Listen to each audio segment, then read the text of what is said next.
to take game number 2. Even then, Arroh would have needed to Hydro Cannon the opposing Feraligatr and get to 2 more Hydro Cannons against the Licky. I think it would have been playable, but it would have been extremely close. Instead, what we got was a shutdown, lights out, can't stay here, but you gotta go somewhere kind of situation from Elite. I know we always talk about how much preparation and how much practice these players do. Yeah, that was Elite's 22,000th Great League win, Speedy. That popped up on screen for us here. That just shows the level of preparation and the amount of hours these players put in, what it takes to become the very best. You gotta take that, multiply it by about 3.5 minutes, and that's about how many games Elite has won. Not played, yeah, but won. Arrow's already locked in. This could be a bracket reset in just 3 to 4 short minutes. Elite, meanwhile, taking his time, trying to figure out his options and pick the best 3 Pokemon for success. Elite has consistently run back that same 3, Togekiss, the Feraligatr, and the Licky. And that trio has been so incredibly strong for him. It's basically up to Arrow now to try and find an answer, because so far, Elite has just been running those 3 Pokemon to incredibly good results. This is game 3, everybody. Dartrix lead from Arrow into the Feraligatr this time. It got taken out by an Ice Beam in game number 2. Let's see if it can avoid the same fate. Safe switch into the Togekiss. Arrow is going to respond with Tinkaton. Now this matchup, despite the big type advantage for Tinkaton, up a little bit of energy in the 2 shield, Togekiss can actually make this exceedingly close. Here comes an Aura Sphere from the Togekiss of Elite. This is going to deal some neutral damage over to the Tinkaton, and you're right, I think a second one of those would make it perilously close. Oh, the Bulldoze pulls the shield immediately. Oh, that's a nice bait for Arrow to help him catch back up. Bulldoze would be double resisted. Dewey's at the debuff. No debuff comes through. The Tinkaton could survive the next Aura Sphere, but it would put it potentially in Peck downrange. Yeah, here's the issue as well. If Elite does not take damage here, it's going to be very hard for Arrow to farm down the rest of this Togekiss. This is where the matchup does not feel particularly strong if you are the Tinkaton player. Is in the 2s, you're not really dealing any meaningful damage. You just have the Fairy Wind, so the Togekiss is still very healthy. I'm wondering what Arrow's plan is here. He's got a Dartrix with Peck and a very healthy Togekiss still with half health and a lot of energy. He's got to figure out a way to bring down this flying type. Back-to-back Psyshocks loaded on the Togekiss. Instant no shield from Arrow. He knows he can survive one, but Elite already has another. Elite is going to overfarm. Both trainers overfarming. Arrow may be trying to farm this into Seed Bomb range. That would be absolutely diabolical, but I think he can get there. Second Psyshock gets shielded up here, protecting that Dartrix from a potential KO. Gets to the Seed Bomb and a swap from Elite into the Licky. That Togekiss put in so much work into Arrow's entire team, and he still never got to knock it out. The Togekiss is preserved. Licky now going to be answered with the Diggersby, but the switch timers are heavily misaligned, and that Togekiss is still alive for Elite. My goodness, both trainers revealing their teams of 3. Arrow knows that Feraligatr is still lurking in the back, and he needs that grass type coverage from the Dartrix to deal with it. Meanwhile, Licky does have the body slam. Scorching Sands connects, but we know Diggersby needs a lot more than that to bring down the normal type. As Arrow just trying to gather as much energy as possible is probably going to be the play. Elite is firing off these body slams, desperately trying to get to the timer. This is not a matchup that Licky wants to be in, especially after being chipped down with a Seed Bomb. I think there's still win conditions for both, but here comes Elite with the Togekiss swapping in and throwing the Aura Sphere. You gotta give up a shield here if you're Arrow, otherwise you lose your Diggersby. It looks like that was charge stack priority. He's gonna be no shielding. He hopes he can hold on, and Diggersby is so bulky, it survives. Wow, I am shocked. I really thought we were gonna get a knockout there, but Diggersby does hang on, gets the Fire Punch, switch timers up. Dartrix might pounce out here at any moment. Dartrix is very low. Amongst Elite's remaining Pokemon, there's basically no fast attack pressure into the Diggersby. There's rollouts, and there's double resisted Shadow Claws. Arrow reaching for the Scorching Sands. He is going to get there. Does he try and pivot now into the Dartrix, and does Elite try and make that prediction? I think if you can C-bomb the Feraligatr, you might get the KO at this range. Actually, you absolutely will. Oh, he's able to do it before Elite can swap in that Licky. This is key for Arrow. This seed bomb is super effective damage. Can Feraligatr hang on? No, it cannot. Feraligatr gets knocked out. In comes Licky. Licky has to try and get a farm down, and it's just simply not going to get there. Seed bomb is reached. Dartrix should be taking the knockout, and that's going to be getting Arroh on the board. Clawing his way back into the series. Elite went up 2-0, stood just one game away from the reset. We thought it was inevitable, but Arroh says, pump the brakes. I'm in the grand finals on the winner's side for a reason. Tinkaton, while it kind of got overrun by the Togekiss, what it did get for Arroh is both protect shields. Yeah. Being able to get those shields down really set up that Dartrix and the Diggersby to have success. Even though he ended up losing charge type priority to the Togekiss, Diggersby held on. It survived. Yeah. Super effective Aura Sphere, half HP Diggersby. That's just simply not a problem. My goodness, is that a bulky Pokemon? Also for Elite, I just got to call out, we have not seen that Shadow Quagsire, Galarian Corsa, or Shadow Galarian Weezing. Meanwhile, Arroh has been much more willing to kind of toss his Pokemon around and try different things. I believe he's played all 6 of his Pokemon in just these first 3 games. Elite is consistently running the trio core of Feraligatr, Licky, and Togekiss. Yeah. I think these are my strongest 3, and I think that honestly, they're very, very difficult to beat. So now it's on Arrow to try and make the adjustments. Arrow was able to get the win. The Dartrix lead into the Tinkaton counter switch set him up for success, and now Arrow, he has shown that he's willing to run everything. So what do you do against the man who's willing to run everything? Maybe you just run back those same 3 Pokemon. Maybe you do, right? Don't change it up now. 11 wins straight in the loser side bracket. Elite is doing something right. The formula is absolutely cracked. He doesn't need to change up too much here. He just needs to figure out the tendencies that Arrow is showing and find a way around his next opponent. Meanwhile, Arrow needs to win 2 straight to become your Los Angeles regional champion. He's at risk still of being reset by just 1 Elite victory. Elite knows he's so close to the reset. A reset is basically the great equalizer. Then it's 1 fresh best of 5, and then whoever wins is the champion. Amongst Elite's 3 that he's consistently bringing, what I really like about the choice is it's a very strong line into the Ninetales and a very strong line into the Aegislash, 2 of Arrow's spicier picks, but it does open the door for Dartrix. Here we go, everybody. This is game 4. Aegislash lead into the Feraligatr. We know how this goes. The Aegislash absorbs so much damage, but instead Arrow reaches for the Dartrix immediately, maybe trying to pull out the Togekiss? I'm not sure.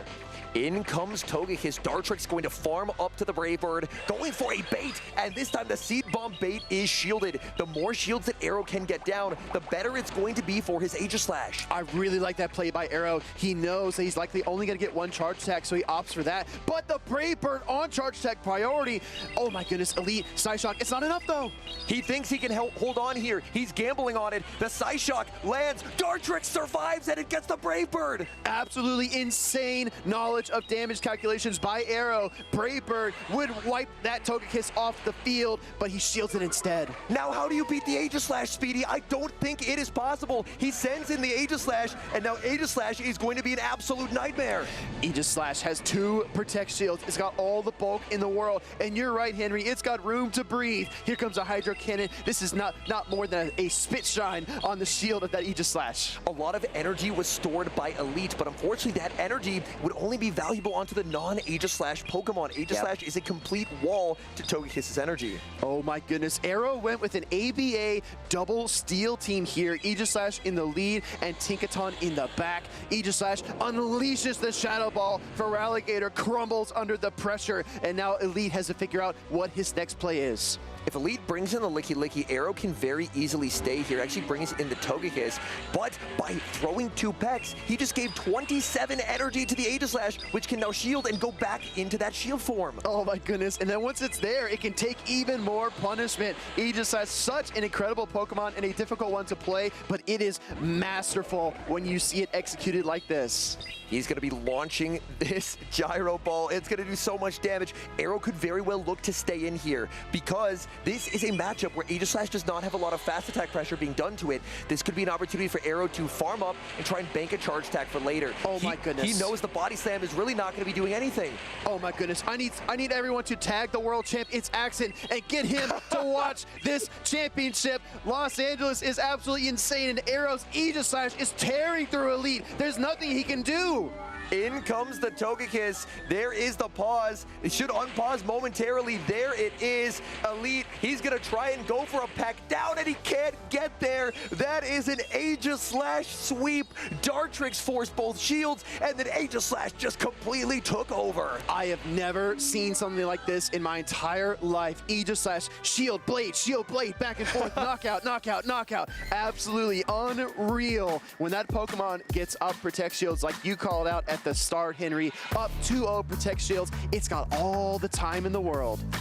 A weakness of the three that Elite has brought is even though they do have the coverage for that Aegis-Slash, if Aegis-Slash gets shields down, and that's what Dartrix was able to do so incredibly well, then Aegis-Slash does not care about typing. It does not care about matchups. It will knock you out, and it will make it incredibly, incredibly difficult. Elite has now dropped 2 games in a row. The momentum of this series is switching. Arroh has the wind in his sails. He's 1 win away. Is this his moment? Double steal in that game. Such a important decision for Arroh to make, especially in the face of a team like Elite. Does that force Elite into something he doesn't usually play? Does he play the Quagsire now? Does he lean on that Galarian Corsola? He's got to find some way to slow down Arroh, because he is 1 win away for being your Los Angeles champion. That Quagsire, when the Dartrix is coming every game, if it can dodge that Dartrix, it looks so strong. But if it's on the Dartrix, the game instantly ends, and that is the gamble that Elite is thinking through. Does he go for the Quagsire? Does he take the risk? Or does he try and play it safe and stay with those familiar 3 Pokemon, the Licky, the Feraligatr, and the Togekiss? A 2-0 lead for Elite has melted down into a stalemate. 2-2, Arrow, Elite, Los Angeles Finals 2026. Here we go. This is a matchup where Togekiss will frequently have to double shield, and if it does, that could set up that Aegis-Slash so well in the back. Oh my goodness, it could be a disaster. Great swap though by Elite, catching a resisted Gigaton Hammer. Elite opts out, he gets the catch, and in doing so, he saves a lot of energy on the Togekiss, but importantly, the Protect Shields are still intact. That is very, very good for Elite. Throwing the Seed Bomb on 5, great timing by Arrow here to avoid any kind of Ice Beam shenanigans, but Elite needs to start to fight his way back into the battle. He's gonna let that Feraligatr go. Elite is now, after that last game, conditioned into being very careful with how he uses his Protect Shields. If he uses them in an inefficient manner, if he uses them too early, then the Aegis-Slash can just sweep everything, and he hasn't seen the Aegis-Slash yet. But considering that this is a very similar line to what Arrow ran, after losing the Aegis-Slash twice in a row, it has to be on his mind. It's got to be at front of mind. Meanwhile, Psyshock does finally take down that pesky Dartrix. Out comes the Aegis-Slash. There's only a Togekiss and a Licky left, and there's another Steel type for Arrow in the back. Here comes Tinkaton. Energy stored on the Aegis-Slash. Tinkaton does have a very strong matchup. Now Tinkaton, Gigaton Hammer doesn't hit quite as hard, but my goodness, it will still leave a serious dent onto this Licky. I mean, I wonder if you even bait if you're Arrow, if you just full send it. He's gonna go ahead and bait with the Bulldoze though, but Elite knows he's got 2 Protect Shields. He's gonna use one of them here. Oh my goodness, Elite gets the shield call wrong. Does Bulldoze debuff? Yes, it does. Arrow closing in on another Gigaton Hammer. Shadow Ball ready to go. It's going to deal a lot of damage, so Arrow does respect it with the Protect Shield, but we can see the window starting to close. Arrow does have some energy on the Tinkaton. Might go for that Gigaton Hammer. He's got it. Goes for it. Gigaton Hammer. This is a -1 Licky. Elite forced to put up the shield. There is energy on the Togekiss for Elite, but the energy is only valuable into that Tinkaton. It's not going to do much into the Aegis-Slash. Yeah, Switch Timer is up as well. Out comes the Togekiss. Oh my goodness! Oh my word! Arrow with the prediction. The energy is saved. The door could be slammed as Togekiss is unable to do any meaningful damage. Lightning fast reaction by Arrow. Aegis-Slash squared up against the Togekiss. There's nothing it can do. Arrow's starting to laugh to himself. He can see the vision. He knows this might be the end. This might be his first place ever. Arrow with the fist pump. The emotions are flowing. He knows Aegis-Slash is inevitable. The back-to-back back-to-back gyro balls, no protect shields remaining for Elite. This game is over. Gyro ball number 1 going to connect here as soon as the shield form converts over to the blade form. arrohh has fought so hard to get to this point. He brings down the first. He's going to take down the second. He's knocked down so many opponents this weekend. Over the 4 years he's been competing, arrohh has never won until now. arrohh, this is your moment. You are the Los Angeles Regional Champion. Gigaton hammer swings, licky goes down, and arrohh ascends. Congratulations, arrohh, your 2026 Los Angeles champion. That marks the first ever regional win for arrohh. Yeah, I can hear the crowd from back here, the emotion on arroh's face. What a moment, what a competitor, and that is back-to-back regional wins for Aegis-Slash. Oh my goodness, Henry, I'm looking at arroh's face. He's turning red. You can tell him, you can tell he's fighting back the tears.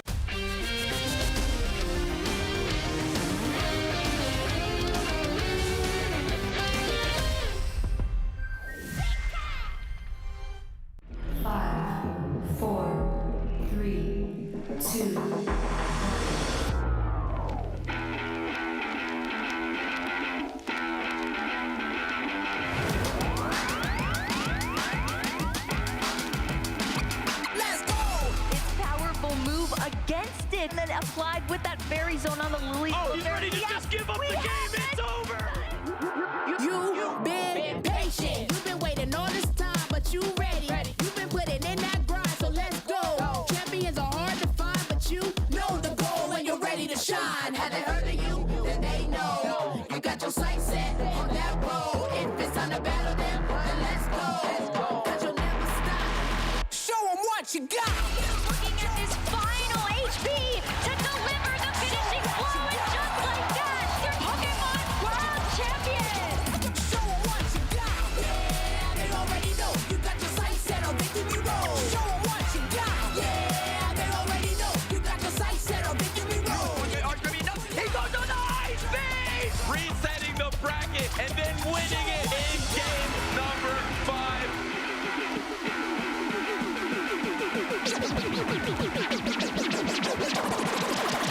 Show 'em what you got. Yeah, they already know. You got your sights set on victory road. Show 'em what you got. Yeah, they already know. You got your sights set on victory road. Put your hands up.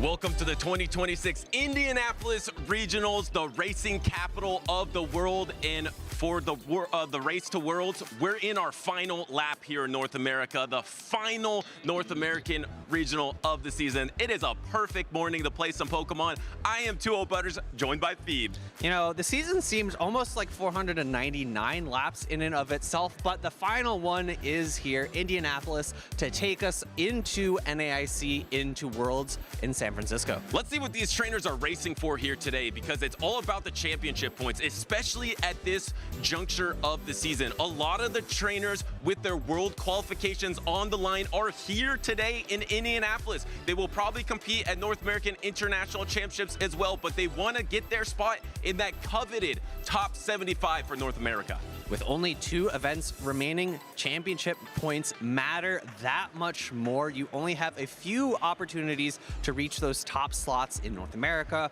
Europe, or Oceania, all the different regions of the world to qualify for Worlds. And if you missed our last auto qualifier, it got a little spicy in Los Angeles. Let's take a look. The Los Angeles Regionals were absolutely unforgettable. On day 1, Licky, Togekiss, and Shadow Quagsire were the stars, but Feraligatr and Shadow Fortress also took turns stealing the spotlight. Competitors like Ash and Rise to Occasion were ready for anything, and veterans Elite and Beelzebub made top cut on the loser side bracket. On Championship Sunday, arrohh set the pace in round 1, toppling the reigning LAIC champion, nitetimeclashet. arrohh and K-Pine clashed in a tumultuous winners finals, but arrohh ultimately prevailed 3-2. All the while, Elite was quietly assembling one of the greatest losers bracket runs of all time. He would win 11 rounds straight, going 23-3 in games played and securing his spot in the Grand Finals. The Grand Finals began, and Elite immediately jumped out to a 2-0 lead. On the brink of being swept, arrohh turned to his dapper Dartrix. The matchup into arroh's unconventional team made Elite's lineups predictable, and arrohh capitalized. He shattered Elite's Protect shields early in Game 4 and put on an Aegis showcase for the ages. In the decisive Game 5, arrohh ran ABA steal for the second consecutive time, and the crashing Gigaton hammers and gyro balls rocked the stage. Aegis Slash is inevitable. The back-to-back gyro balls, no Protect shields remaining for Elite. This game is over. Arroh's emotions bubbled to the surface as he claimed the title of Los Angeles Regional Champion. To get involved, register at Pokemon.com/compete and begin your championship series journey today. An absolutely epic victory from arrohh after over 40 competitions, multiple times being a runner-up to secure that first place trophy. It was an emotional tournament, and with one of the most incredible teams, maybe even the spiciest team I have ever seen win a Pokemon Go competition. Yeah, arrohh able to take first place over Elite, who had that amazing losers run, and K-Pine, who I think has had the best season for himself. Arrohh with Dartrix and that Shadow Alola Ninetales really saying, hey, this spice can work. Yeah, and you know who can work? Elite. He's back. I think he's back to prime Elite form. K-Pine was absolutely amazing, and speaking of amazing, Licky, 75% usage. It is the staple of the meta right now. It is so safe. It is so flexible, and trainers often bank a ton of energy on it and close with it in the in-game, which is unique for a safe Pokemon as well. Yeah, normal and ghost typing charge attacks can go almost anywhere, and as you look at this top meta, I don't see a singular fighter on it, so it's just so safe into a meta where Primeape, Annihilate, Medicham are really nowhere to be seen. Yeah, really, it's only the fighting type coverage from that Togekiss that has been a little bit more hard meta. I mean, you need that fighting type coverage to beat some of the Pokemon that have won so far this season, like Steinar and Meteor Fallen, starting off the season with that Bastion. But here are our heroes so far in North America. But who will join them here in Indianapolis? Could be arrohh. I know he is here this weekend, maybe running the same Dartrix. We have our leaderboard as well. No real surprise with who is up on top. Mr. Nitetimeclashet, Mr. Travel Worldwide to hit all those regionals. Speaking of worldwide, let's get worldwide. Let's look at the Utrecht champions, or the top three, which of course, it's always spicy in Europe, but go ahead and go through these top three, Phoebe. Yeah, Nezabethan able to secure first place with Shadow Sableye, Pokemon that we haven't seen too much of this season, but definitely has. There's been whispers about how good it is. You know, the fast pacing to foul play, access to Power Gem is really good. And then, of course, you see Z's Wireless in third place, able to get Dartrix on the European side, but a slightly different team composition. I do like the inclusion of that Greninja as a little bit of coverage as well. Once again, just like Z, and arrohh, those spicy Pokemon don't necessarily tell the story of the meta in Utrecht. It was that Quagsire, which has been really top usage in North America as well. But the standout to me has to be Empoleon. Empoleon at 67% usage in day number 2. Also, day number 2 in Los Angeles, it looked amazing up energy or up Protect Shield. So Empoleon could be a force here in Indianapolis. Yeah, Empoleon's been really safe this entire season. Again, similar to Licky, there aren't fighters around all that much. And actually, I agree with you. I think that's why Togekiss is ticking up a little bit, because it has that super effective Aura Sphere. So we'll have to see what these sort of meta learnings from Utrecht and from LA, what players decide to bring to here in Indianapolis. I think a big influence is that Shadow Sableye having that fighting type coverage. And here are the regional champions of Europe. Two-time regional champion, of course, Inadequates. Fun fact for you, Phoebe, there's actually 3 trainers that are tied for the most victories this season in either a regional or special event. That's going to be Inadequates here in the European region, but LNDS Harjefi and Steinar as well all have 2 event wins this season.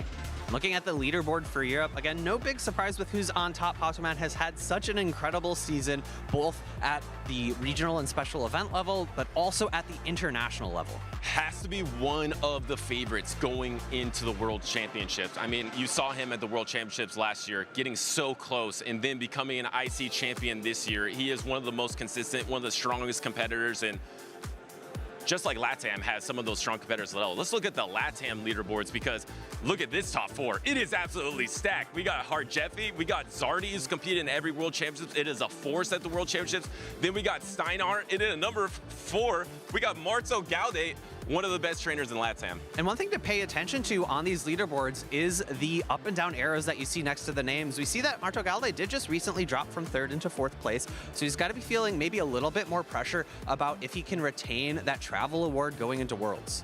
And you know, the trainers that are feeling a ton of pressure here today, or some of them, are our players to watch. I want to key in specifically on number 2 on this list, S. James. He has actually not competed yet this season, so this means his world qualifications is entirely on the line here today in Indianapolis, and also at the North American International Championships as well. He's either going to need to auto qualify here in Indy by getting 1st place or top 4 at NAIC, or get 2 awesome top cut performances and enough points to qualify. Right, I think our current qualification threshold is somewhere near the 600 championship point level, so you do need a ton of points from each event. You can't just barely scrape points. You get 100 points or so from getting championship points at an event. 2 of those won't get you nearly enough. Yeah, and you can't forget about the other 2 on that board as well. Of course, you got Arroh, the reigning regional champion, and then nitetimeclashet, who is an international champion and also has been one of the most consistent trainers for many seasons now.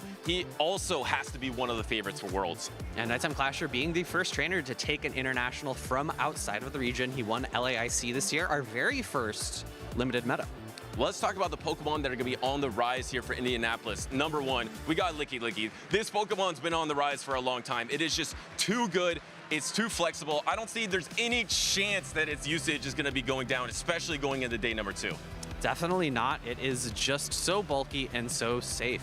Up next, we have a Pokemon called Shadow Sableye, which we did see, and you did call me out. It is Drain Punch. That is the move of usage in Europe. We'll see what trainers decide to use here. Drain Punch and Power Gem both have different things. You know, maybe if we're seeing Togekiss on the uptick, maybe Power Gem becomes a little bit more favorable because Foul Play and Drain Punch are both resisted. Yeah, no, I mean, to its favor, it does resist all the charge attacks from Togekiss as well. But Shadow Sableye, it's a swing here for us to be saying this is trending up, because it was 9th in Europe, and this is a spicier Pokemon. But I feel like a lot of trainers are going to try to take advantage of this Shadow Sableye, not only to be able to Drain Punch that Licky, but also to hard counter things like Aegislash. It has a lot of utility in the meta right now. And our last trending up Pokemon, I believe, is that Togekiss. That Togekiss that it seems to do better and better as the tournament goes on. Early on, you'll see the usage is low, but as the tournament progresses, we get to top 8, top 5, you're going to see a lot of Togekiss on these trainers' teams. And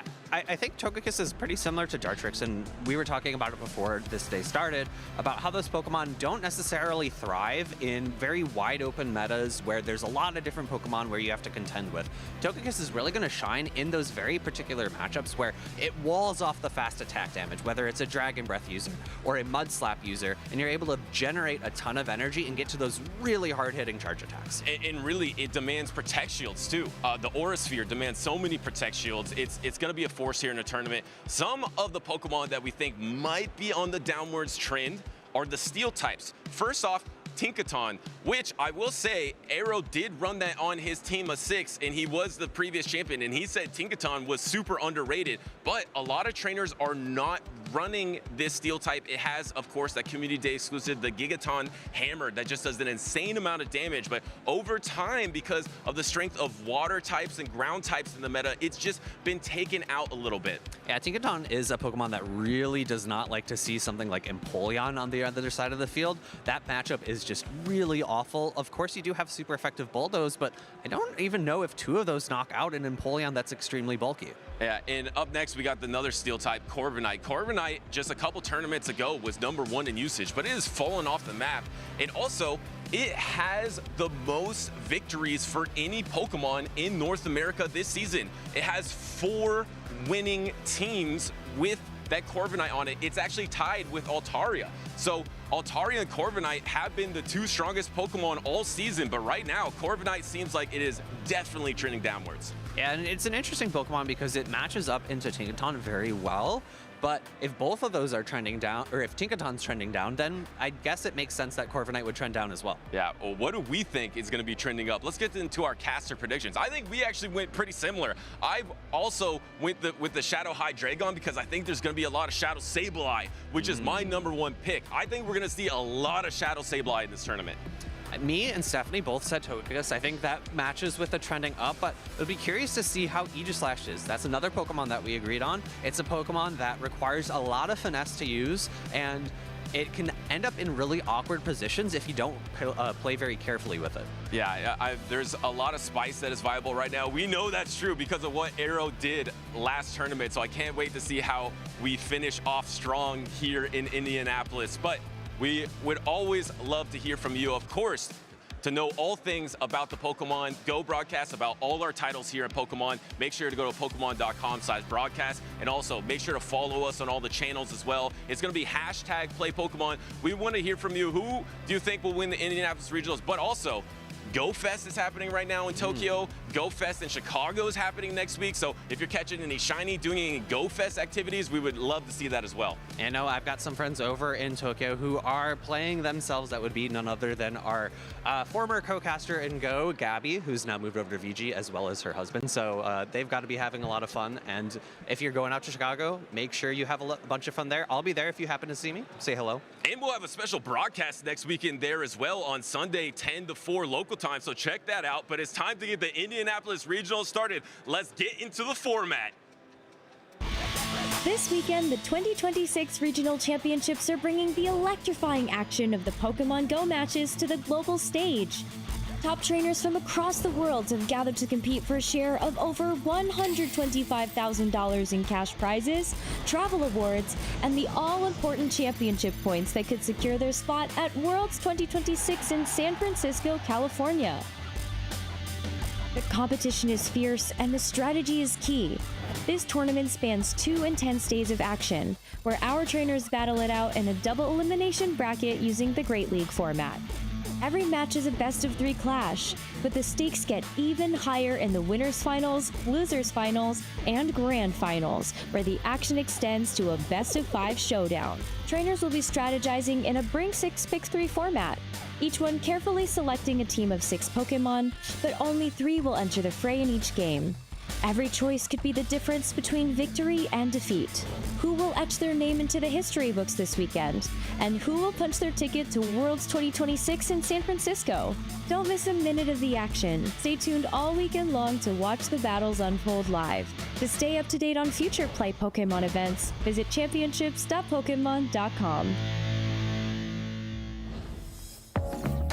Thank you so much, and we are here to start off the Indianapolis Regional Championships. I am Stephanie Kristine, also known as DeFi250, and I am so happy to be joined this weekend by Chris. We are, like Butter said, on the last lap of the season in the racing capital of the world, and the road to Worlds goes through here in Indianapolis. So many trainers looking from the outside in, trying to make that overtake to get the points necessary to get to the World Championships. Pleasure to be here, Stephanie, for the last North American Regional of the season. It is so exciting. We are just towards the end, but that is when the race gets most exciting. These trainers are going to be speeding right through that checkered flag. Let's take a look and see what they are racing for this weekend. There are so much prizes on the line. Look at all those booster packs. I know a couple of trainers that are going to be super excited to get those booster packs, but as well as the prizing and championship points. You know, when Nighttime Clasher's not winning matches on stream, he is getting those booster packs and really enjoys that part of the game. So many prizing. It's not just the road to Worlds, right? That Worlds trip is what so many players are vying for, but the prize money as well is a bonus on top. And we take a look at the top usage of Pokemon like we talked about. Licky, I'm actually a little bit surprised. Only 50%. I thought maybe even higher than that. But we see a resurgence in Wigglytuff. That was on our Pokemon to watch out for. And Wigglytuff maybe becoming one of the more popular fairy types now. But I see a lot of Steel-type Pokemon that are going to want to shut that down. We've got Tinkaton, we've got Shadow Fortress. That one's going to be running the Bug Bite rather than the Volt Switch more than likely. Empoleon and Corviknight sneaking in there. What else stands out to me is look at I see 2 Quagsire. And normally we've seen Shadow Quagsire be the far and away favorite. People opting for that extra damage on the Quagsire. Now more seeming to opt for that regular Quagsire. That is a meta shift. And look at that, almost as much usage as its Shadow variant. So keep an eye for regular Quagsire making a reappearance here in Indianapolis. But these trainers that will be coming up, we're going to see, are they going to use those meta picks that we see in day one? Because I like to say the day one top of the meta, that's a popularity contest, right? Those are the Pokemon that are popular, but what is going to perform well? And sometimes the Pokemon that perform well are the surprises, right? Sometimes you get something a little interesting. Like I absolutely love Desynced Ricardo down in LATAM, running something a little interesting like that Dondozo he ran recently and did quite well with. I wonder what these trainers coming up are going to use to surprise us. I know Desynced quite well. He was opting for Shadow Gliscor as well. He's always running the spicy picks, and it's almost like 2 competitions in one, right? What do you bring to set yourself up to make day 2, to get to that championship Sunday, and then it's another tournament almost in itself from there? Do you run maybe a more spicy team? We saw Arroh just win Los Angeles with the Dartrix, the Shadow Kanto Ninetales, and then once you get to that day 2, will that team that got you there be able to keep up with the rest of the top competition? But D5, looks like we have our first trainers ready to take the battlefield. We do. We have Quackman versus Aggieaces. Now, Quackman's only appeared in a couple tournaments before, both in Indiana, in Fort Wayne and Indianapolis. So this would be his 3rd ever championship series event, which leads me to believe he's probably from around here. But Aggieaces has played a ton this season. I believe this is his 6th event in 2026. What do you see here on the teams for this very first match of the day? Well, the one pick that stands out right away from Quack is that Hawlucha. We saw Kazim run it just recently in the Utrecht Regional Championship, and it has that high energy generation low kick now to take advantage of the flying press, which hits so hard. Now, Aggieaces, he has quite a few fighting resistances on his team in the Corsola, the Togekiss, and the Grumpig, so I don't know how much usage the Hawlucha will have for Quack here, but on the flip side, it has 3 pretty solid targets here in the Licky, the Diggersby, and if we take a look at the Fortress moveset, it looks like that Shadow Fortress is on Bug Bite, so we'll be heavily resisting the bug damage as well on the Hawlucha. Yeah, Fortress, we're going to see the regular Fortress over on the side of Quackman running Volt Switch versus that Bug Bite Fortress on the other side. So this is going to be a really interesting dynamic. Which version of Fortress is going to succeed here this weekend in Indianapolis? Right, one of those Pokemon that really has dual viability in that fast attack of choice. We see trainers normally opt for the Volt Switch variant on a more bulky non-Shadow Fortress. That is more so because you can take more advantage of that energy generation, versus with the Bug Bite variant, people normally opt for the Shadow because you're more oppressive. You're outputting more damage and taking advantage of those Bug Bites. I look at the Volt Switch Fortress for Quack, and you have some nice targets in the Togekiss and a little bit better against its Bug Bite counterpart because you have neutral fast attacks versus resisted fast attacks. Yeah, and one of the big reasons a lot of trainers started opting for Shadow Fortress is the Quagsire matchup, because you're able to do that neutral fast attack damage, but no Quagsire on the side of Quackman. Instead, for that water type damage, going for a regular Feraligatr. Exactly. The Bug Bites help against ground types, whether it be the Quagsire, the Unova Stunfisk. We also see a Gourgeist, and trainers, I think we are almost ready for a lock-in here. We have one trainer ready to go. The next is ready to go. Rev your engines. We are starting here in Indianapolis, and it's going to be the Fairies taking the field. Wigglytuff against Togekiss. and we are going to see these trainers play out this initial matchup. Togekiss is really benefiting from Peck being able to outpace Wigglytuff really by a lot to be able to get to these neutral aura spheres. Togekiss with the significant outpacing of Wigglytuff lets it kind of dictate this matchup. And if you're Quack, do you opt for the Swift or the Ice Wind? He's going for the Ice Wind. It's more energy expenditure, but you also debuff the Togekiss. So now if you're willing to take another Aura Sphere, it's not going to do quite as much damage here. Yeah, and those Charms doing a lot of damage. This could be Wigglytuff's last ride. We know that Charm is getting nerfed in the upcoming season. Wigglytuff is going to hang on through this Aura Sphere, but can it Charm down? Absolutely not. aggieaces is going to unleash this Aura Sphere, and Quackman chooses to let the Wigglytuff go. You see that significant pacing. Togekiss actually getting to 3 charge attacks before Wigglytuff got to 2 because the Wiggly opted for that Icy Wind. Fortress comes in, gonna get a head start on energy here, getting that Volt Switch, and there is not an obvious answer. We don't see that Diggersby on the side of aggieaces, so he has to make a decision. He doesn't have an obvious choice, and he comes in with the Licky Licky. And that could be an interesting choice for him. Grumpig is not going to appreciate the Shadow Claws coming from Quackman's Feraligatr later in the game.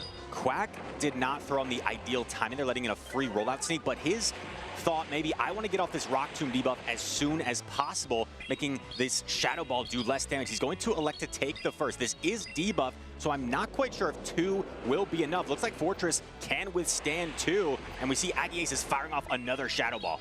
Yeah, Fortress is just too thick. It is tough as steel as Shadow Ball takes it down just into the red, and Quackman's Fortress has a lot of energy, going to unleash another Rock Tomb, debuffing this Licky Licky further. It will hang on through the Rock Tomb, and we see a quick pivot into the Grumpig. Looks like Quackman's going to debuff the Grumpig before we are likely going to see a swap out. This is really interesting. Gets off a parting debuff. This is going to lower the defense of the Grumpig, where the Shadow Claws will do even more.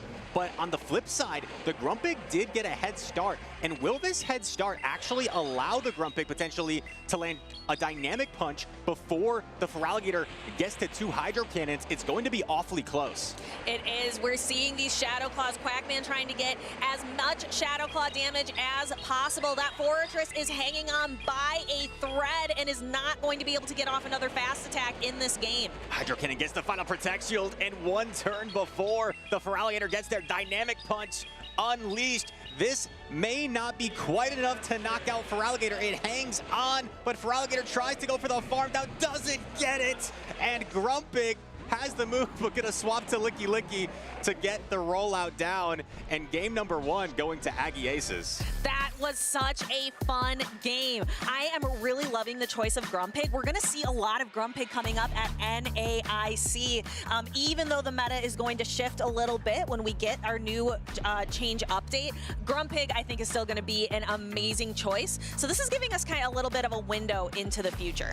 And if you are perhaps a newer player and watching that endgame and wondering why didn't Quack elect to throw that Hydro Cannon, well, he knew that the Licky Licky was still around, so he had to commit to that farm down in the endgame to have a Hydro Cannon ready for the Licky Licky. That's why he elected to not throw it, but you see Licky Licky, it's bulk. You would think a normal type against a steel type, right? Not that good, but Licky Licky just showing off its bulk, taking 2 Rock Tombs, and then the Grumpig getting this head start was huge for aggieaces. We talked a little bit yesterday, Chris, about how this meta is just so centralized around Licky Licky. It is so safe. The energy goes everywhere. So if your opponent is safe swapping into Licky Licky, it is your job. You have to have a plan for it. Let's see how Quackman is going to reformulate to be able to deal with Licky Licky. Absolutely. You talk about the game within the game, right? And sometimes Licky Licky is completely free, and you have to go into a game having a plan. Okay, if they swap this, what do I do? Because if you stay in for too long, maybe you start to desync the switch timer, and it allows your opponent to make things quite difficult for you. So sometimes these trainers, when they're taking their time locking in, they're also thinking about, okay, if I see this, what is my next course of action? trainers thinking things over for game number 2? We talked a little bit about the Hawlucha on the side of Quackman early on. Hawlucha has so many scary matchups on the side of aggieaces, but could it be a really good counter to that Licky if it gets aligned properly? If you catch it against something like the Psywaves from the Grumpig, that would hurt a lot. Definitely. The Hawlucha is able to pay so quickly to those flying presses. And here we go. We have a game number 2. And it is the Hawlucha, but not where it wants to be. Met by the Grumpig in the lead. We see a quick swap into Wigglytuff and met by a Licky. This is a very neutral matchup. Yeah, but as we were saying, Licky is so neutral into so much of the meta that makes it incredibly safe. And the Licky has successfully avoided its worst matchup against the Hawlucha. And here's what I'm seeing here is Quack at all costs might try to flip the switch advantage because he led the Hawlucha into the Grumpig where it doesn't want to be. Little does he know there is also the Togekiss in the back for aggieaces. So this might be a little bit of a pin here in game number 2. We'll see what Quack can manifest here, but right now I have to think the advantage is in aggieace's favor, but Wigglytuff does win the chart attack priority. aggieaces with a decision to make, and he is going to let the Licky go. This gives Quackman an opportunity to control alignment. We have the Grumpig. He's able to avoid the Hawlucha, but onto the Togekiss later on. But Hawlucha doesn't want to be here either. And you have to assume he comes in with a Fortress. It's the obvious thing to do, but little does he know this Fortress is what he needs in the back for that Togekiss. Grumpig, so much energy head start, and despite the resisted Psywaves, Grumpig has 2 very efficient chart attacks in Dynamic Punch and Shadow Ball that allow it to fare pretty well in this matchup against Fortress, especially when you have such an energy lead. Yeah, Quackman doesn't know it, but we behind the desk can see it all. Quackman just doing everything he can to keep debuffing this Grumpig, but aggieaces has to know, because he knows the Hawlucha's in the back, has to be feeling safe.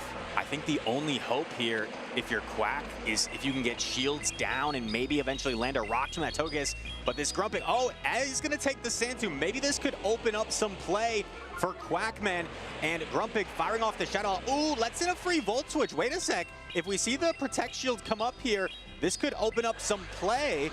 We'll see if Quackman is able to utilize this. The Volt Switch did knock out the Grumpig, so he can permanently debuff the Togekiss here. This could be critical. The attack will be down and will be down for the rest of the game for aggieaces, because in order to clear the debuff, you have to be able to switch out. Togekiss stands by itself.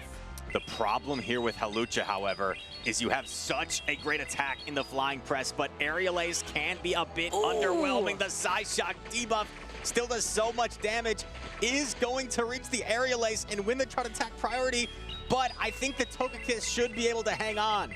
Yeah, even though Hawlucha has incredible attack, is styling out there, just Aerial Ace is not that good of an attack. Quackman, you can see, just disappointed in his spice pick Hawlucha. The Fortress is still there. It takes a few pecks, but not one more. And the Togekiss barely gets the peck down before that second Volt Switch landed.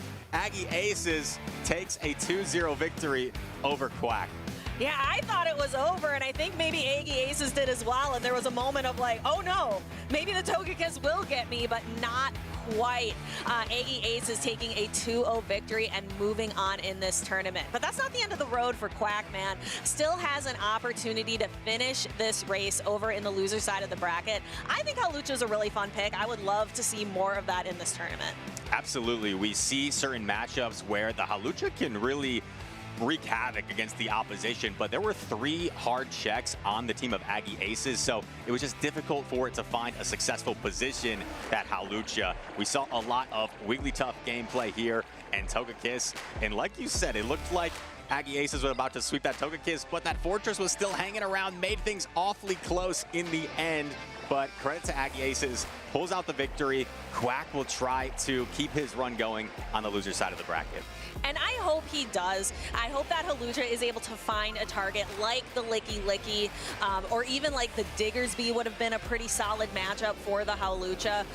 But yeah, just not being aligned against both the Togekiss or the Quagsire. Stuck between a rock and a hard place, really. We talked as well about Quack. We assume a local only has competed in Indiana-based tournaments in the past, so you always are wanting to see people represent, you know, their home region and do well.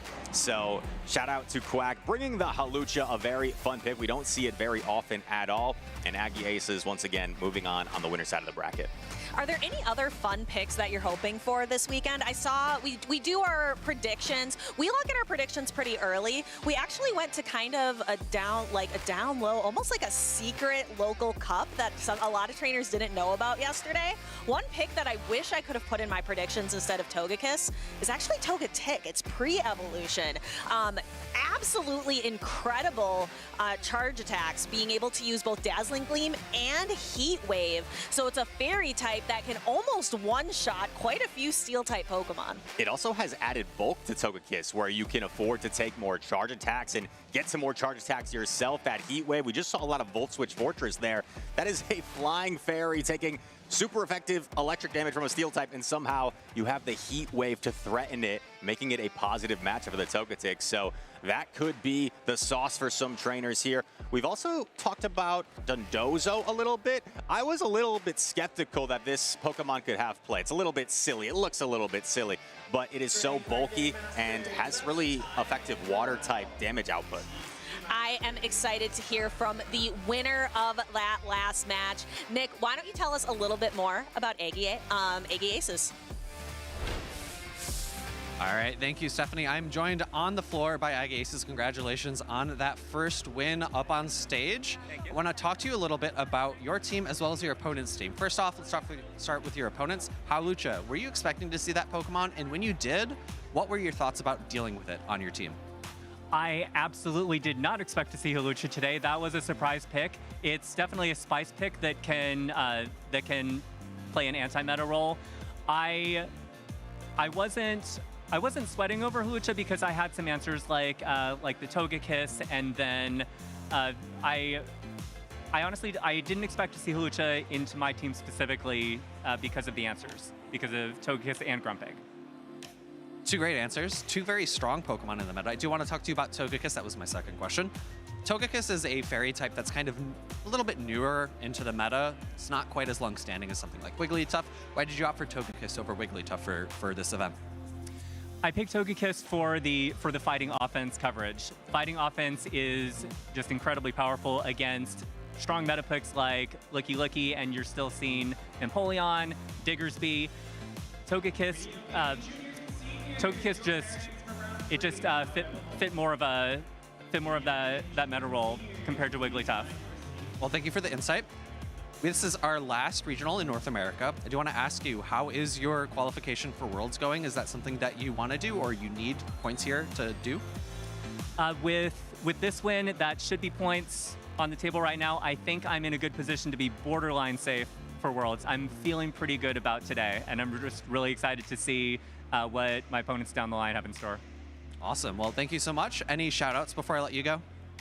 Yes, shout out to my whole NorCal crew. Shout out to the coaches that I've worked with, House Stark and nitetimeclashet and Beelzeboy. Thank you so much for all your help. And thank you for the tech crew behind the scenes working the stream for all you do. All right, well, I'm sure they appreciate that. Let's go ahead and send it back to the casters for some more Indianapolis action. Thank you so much, Nick. And yeah, definitely let's shout out the tech crew behind the scenes. We could not run this stream without them, so thank you all so very, very much. And I heard that shout out to nitetimeclashet. nitetimeclashet, a bit of a world traveler, I would say, has been to a ton of tournaments and is sitting right up at the top. But we have another trainer coming up here, not as well known as nitetimeclashet, but definitely a bit of a traveler in dabillybravbird. He competed in Melbourne this season, in Cape Town this season, in Vegas. So did the Durban special event last season. So like, we have several trainers around that like to travel the world. It's an excuse to see the world, right? These Pokemon championships. He's, like you said, been to Australia, been to the special championships over in South Africa, dabillybravbird. I've had the chance to meet him a few times. He's a really interesting guy, and he's bringing a little bit of spice, DeFi. He's bringing a ghost of the past. We're going to see a Frostlass on the side of dabillybravbird upcoming against Philo. One of my absolute favorite Pokemon. I absolutely love reading like the Pokedex entries. A very spooky and menacing Pokemon, but will it be able to find targets on Philo's team? Another quick note I want to make on dabillybravbird's team. You said Ghost of the Past, and I was actually looking at the Moltres as well, a Pokemon that we saw a lot of last season. We saw a ton of in the grand finals at Worlds up against Credilli, but haven't seen it as much lately. Right, and I think the Moltres still has a lot of play, and it looks like he's actually opting for the payback instead of the Bravebird, so keep that in mind. There is not necessarily a Pokemon I see on Philo's side where, I guess the Grumpig, right? You probably don't necessarily need the payback because Sucker Punches add up so quickly, but you could potentially land it on that. But the Moltres does seem to have a decent amount of play, just has to mainly watch out, of course, for that Tinkaton and the Togekiss as well. But it's actually not that bad of a matchup against the Togekiss because the Fly still hits pretty hard, and you can withstand an Aura Sphere from the Togekiss. I'm looking at Philo's team as well. I would say a lot more traditional picks. A lot of Pokemon that are on the rise, a lot of the more strict meta. I've noticed an uptick in Diggersby. We just saw it. It didn't come off the bench, but aggieaces brought the Diggersby, and Philo has it as well. The Diggersby making a really good counter to the Unova Stunfisk, for example, that's been gaining a lot of popularity. We are seeing more Diggersby. We saw Grumpig just in the last battle put in a lot of work. So I don't know how much play the Frostlass will have against Philo. It really wants to find that Togekiss, but things like the Feraligatr, the Tinkaton make things difficult. Licky as well. But here we go. We've got to lock in our second match of the day. It's Philo taking on dabillybravbird, and it's going to be Licky into the Shadow Fortress. How do you feel that? I feel like these are two of the top Pokemon in the meta right now. What can you tell me a little bit about this matchup? It feels pretty neutral. I would agree. It is quite neutral. If you are the Fortress and you're able to potentially Protect Shield a Shadow Ball, I feel like you can kind of dictate this matchup because you can, as we see, dabillybravbird puts up the Shadow Ball, still has so much health and can afford to maybe debuff with a Rock Tomb, where the next chart attack from Licky will not do as much damage. Philo electing to take this Rock Tomb, and you still see how healthy this Fortress is. Going to go for the Shadow Ball, and I would presume dabillybravbird lets this connect, but can simply farm down and win the lead matchup here against Licky. We talked about how Shadow Fortress is going to be pretty much always going to be running that Bug Bite. Not going to help it against Tinkaton, but did a lot of fast attack damage to the Licky that is now safely on the bench while Tinkaton storms the field. You saw how Philo did not want to surrender the farm down there. dabillybravbird elects to chip with the Sand Tomb and then come in with the Licky. So that debuff may be enough where a Shadow Ball could threaten the knockout on this Tinkaton. Huge Gigaton Hammer doing loads of damage against the bulky Licky. And now here comes the Shadow Ball. I love Gigaton Hammer. I love the animation. I love Tinkaton. Absolute cinema. And Tinkaton able to handle that Shadow Ball and gets to energy for another Gigaton Hammer. Does dabillybravbird know, or does he think maybe there's a Bulldoze in his future? It is the Gigaton Hammer, and we have a knockout. Such incredible damage from that signature Community Day move. And we see the quick swap looking to go into the Feraligatr. You have to presume Billy comes in with the Empoleon and will have a slight head start here in this matchup thanks to that one-turn swap. Protect Shield's coming up. And notice, this is actually a Crunch Feraligatr, so has the threat of a neutral charge attack that normally you don't see against the Empoleon. Very interesting choice, but is going to help out a lot here. If dabillybravbird didn't look too carefully at the team sheet, might not recognize it, but does put up the Protect Shield. We have two final evolutions of those first partner Pokemon, the water types that many trainers choose on their journeys in the main series games. Which is going to prevail? We see an attempt at a catch, but Philo hangs on, has energy for days, and this fortress is about to get washed away. Hydro Cannon definitely going to be enough to knock out. Is almost at the crunch and will reach it just prior to the drill peck. Crunch coming through. Is there any way Empoleon can hang on? I'm not entirely sure. No, it is enough to knock out Feraligatr, taking game number 1 for Philo. And that is what we call a 3-ball sweep for Philo, taking game number 1, able to hold on to all of his Pokemon. As you mentioned earlier, Chris, pulled out the Licky, not surrendering that farm down and not allowing dabillybravbird to run away with energy advantage. And the thing that stuck out to me there is that crunch coverage really coming in handy. You don't typically see the crunch on the Feraligatr because there's certain Pokemon like Altaria, for example, where you really want that Ice Beam to threaten it. However, you look at Philo's team, he has 2 fairy Pokemon. He has Tinkaton, he has Togekiss, so perhaps he feels strong enough against a Pokemon like Altaria where he forgoes the Ice Beam on the Feraligatr, and the crunch came in handy in game number 1. It really did, and I hope we are going to get to see it. But first, we're going to see that Gigaton Hammer swing and knock that Licky out. Tinkaton able to hold on just barely to secure that knockout. And dabillybravbird, maybe another option for him here in the end game. I'm not sure it would have changed any outcomes, but if he stays in, maybe there's a chance he can get to another drill peck and then go for the bug bite down. But Philo was very patient, then took the advantage to overfarm a lot of energy and get to 2 charge attacks there in the end. But it is not over. And I will say, looking at these teams, the Empoleon does look pretty safe for Billy because it does well against the Togekiss, the Tinkaton, the Licky, but that crunch on Feraligatr, I guess, turns that from more of a neutral matchup into a favorable matchup for the Feraligatr.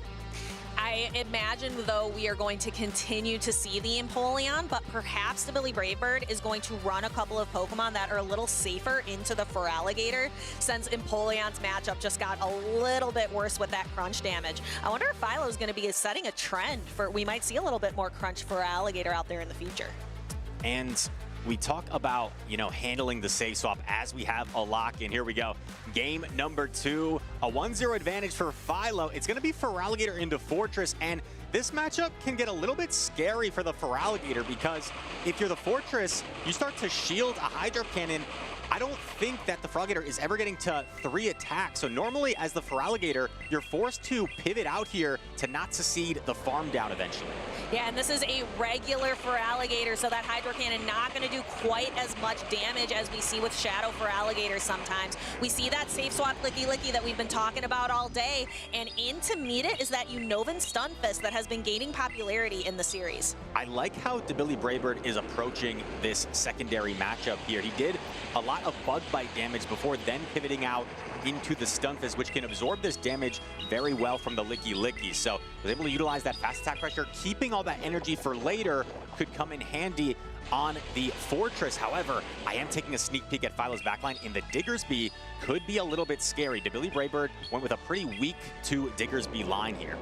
Yeah, that Diggersby Scorching Sands goes literally everywhere against dabillybravbird's team. Looks like Philo was reaching for the Diggersby, but didn't quite make it. So this Mud Bomb is going to connect, almost knocks out the Licky, but again, Philo able to save it, not concede the farm down. And this is interesting, actually going into the Fortress here. I guess you don't necessarily want to swap in an Empoleon behind energy against the Diggersby, but this is not normally where Fortress wants to be. That Fire Punch does so much damage, but it is getting low anyway. So finding a position to utilize the Sand Tomb, the Bug Bite damage here, and will probably force Philo to throw eventually. He doubles up on the Fire Punch, and then he elects to throw it here. This Diggersby is now 2 stages debuffed on defense. This normally very bulky Pokemon is going to be extremely threatened by charge attacks coming in, especially Hydro Cannons coming from Empoleon. dabillybravbird completely waits out his switch timer before bringing Empoleon in. And as we mentioned, this energy goes everywhere. dabillybravbird forced to put up a shield. That is a huge protect shield because it easily could have been a bait, right? And keep in mind, Philo is currently double debuffed on his Diggersby, so these metal sounds are actually adding up relatively quick. Oh, electing to let it go. I didn't foresee this coming. electing to let it go is putting this all on the back of the Feraligatr. And Feraligatr is resisting this metal sound damage. Looks like goes for a catch and like a quick combo play. dabillybravbird launching the mud bomb. Philo forced to put up the first protect shield. So going to take a lot of super effective damage. Can we get a full Shadow Claw down? We cannot. Philo forced to throw some energy to clear Stunfisk off the field. I think he could have reached the farm down there as well, so a slight miscue. We'll see if that impacts this end game. Empoleon going for the Drill Peck here. The Feraligatr certainly in Drill Peck range now, so is forced to put up the Protect Shield. And we have all shields down for Philo. We have 2 Hydro Cannons reached. The first one gets the shield, but I don't know what the use of that energy. Is Hydro Cannon going to be enough? Can he get to the crunch? Settles for the Hydro Cannon. This is not going to be enough to knock out, but it's going to put it in a really awkward position. The Licky is still there, has it as a catch opportunity, waiting till the last second, doesn't go for the catch. Now the question, I don't remember, did the Licky have a charge attack stored? We're going to find out here. Drill Peck connects the Licky. It's so low, but it has a body slam, and that's going to knock out the Empoleon. And that is why he saved the Licky in the back. Did not concede a farm down on it and saved a body slam for this exact moment. Congratulations to Philo taking a quick 2-0 against the dabillybravbird. I could call it a quick 2-0, but I was on the edge of my seat for those battles. Those were so exciting. Incredible battles from these 2 trainers, and saving that Licky. When he pivoted out, I didn't notice in real time if it had that body slam loaded, so I had that in the back of my mind. Was it there with a body slam? But that shows you how to carefully utilize your energy, be as efficient as possible, and found a way to save a 1 HP, maybe a few HP Licky. Let's not exaggerate, but a few HP Licky with the body slam to take out the Empoleon in the end. That was so much fun. Philo really leaning on both the Licky and the Feraligatr throughout this matchup. Played them both. Licky in the lead in the first game and the safe swap in the second.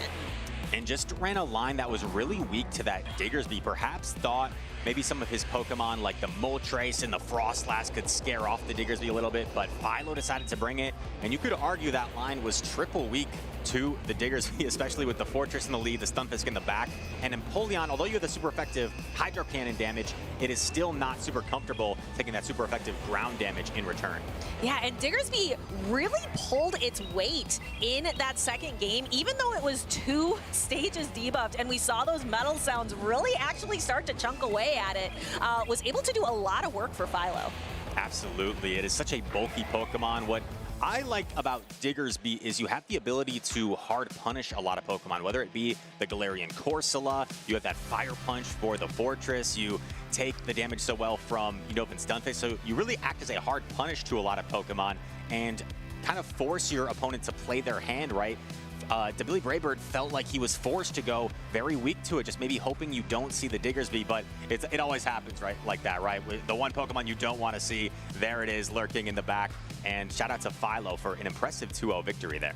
Yeah, Diggersby has had kind of an interesting time in the championship series. I feel like it was ubiquitous, absolutely everywhere for a time, and then it fell out of favor a little bit, and now it seems to be back with a vengeance. Yes, I guess there are quite a few ground types you can opt for these days, right? Between the Diggersby, the Stunfisk, the Quagsire, so perhaps people normally are opting for the Quagsire because you have that water coverage. You have the Stunfisk because you can also beat flying-type Pokemon with the Stunfisk with that electric subtyping.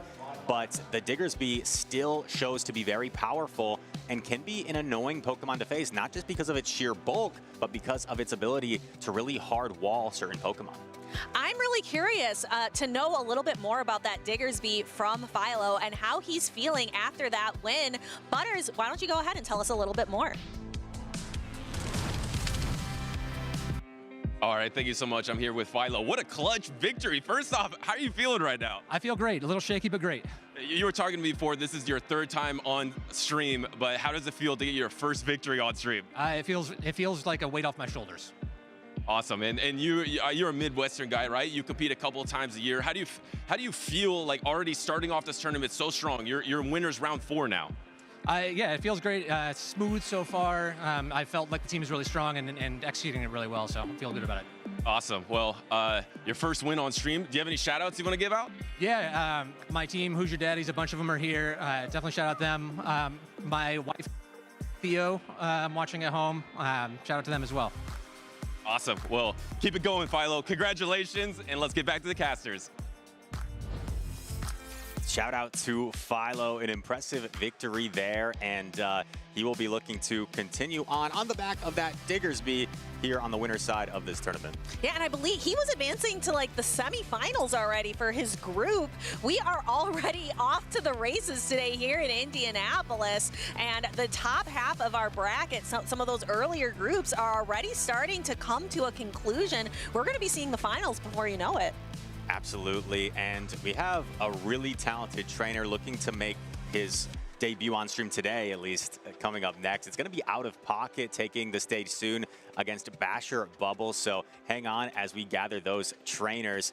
But, you know, going back to that last match, we've talked about trainers bringing the spice, and we saw Philo bring more of a meta team in that match. So it's really kind of that balance, you know, do you stick with what's comfortable? Do you opt for the spice? And I think that match was more of an example of using the standard Pokemon, right? The Licky, the Diggersby, and finding a way to just out-neutral your opponent in that matchup.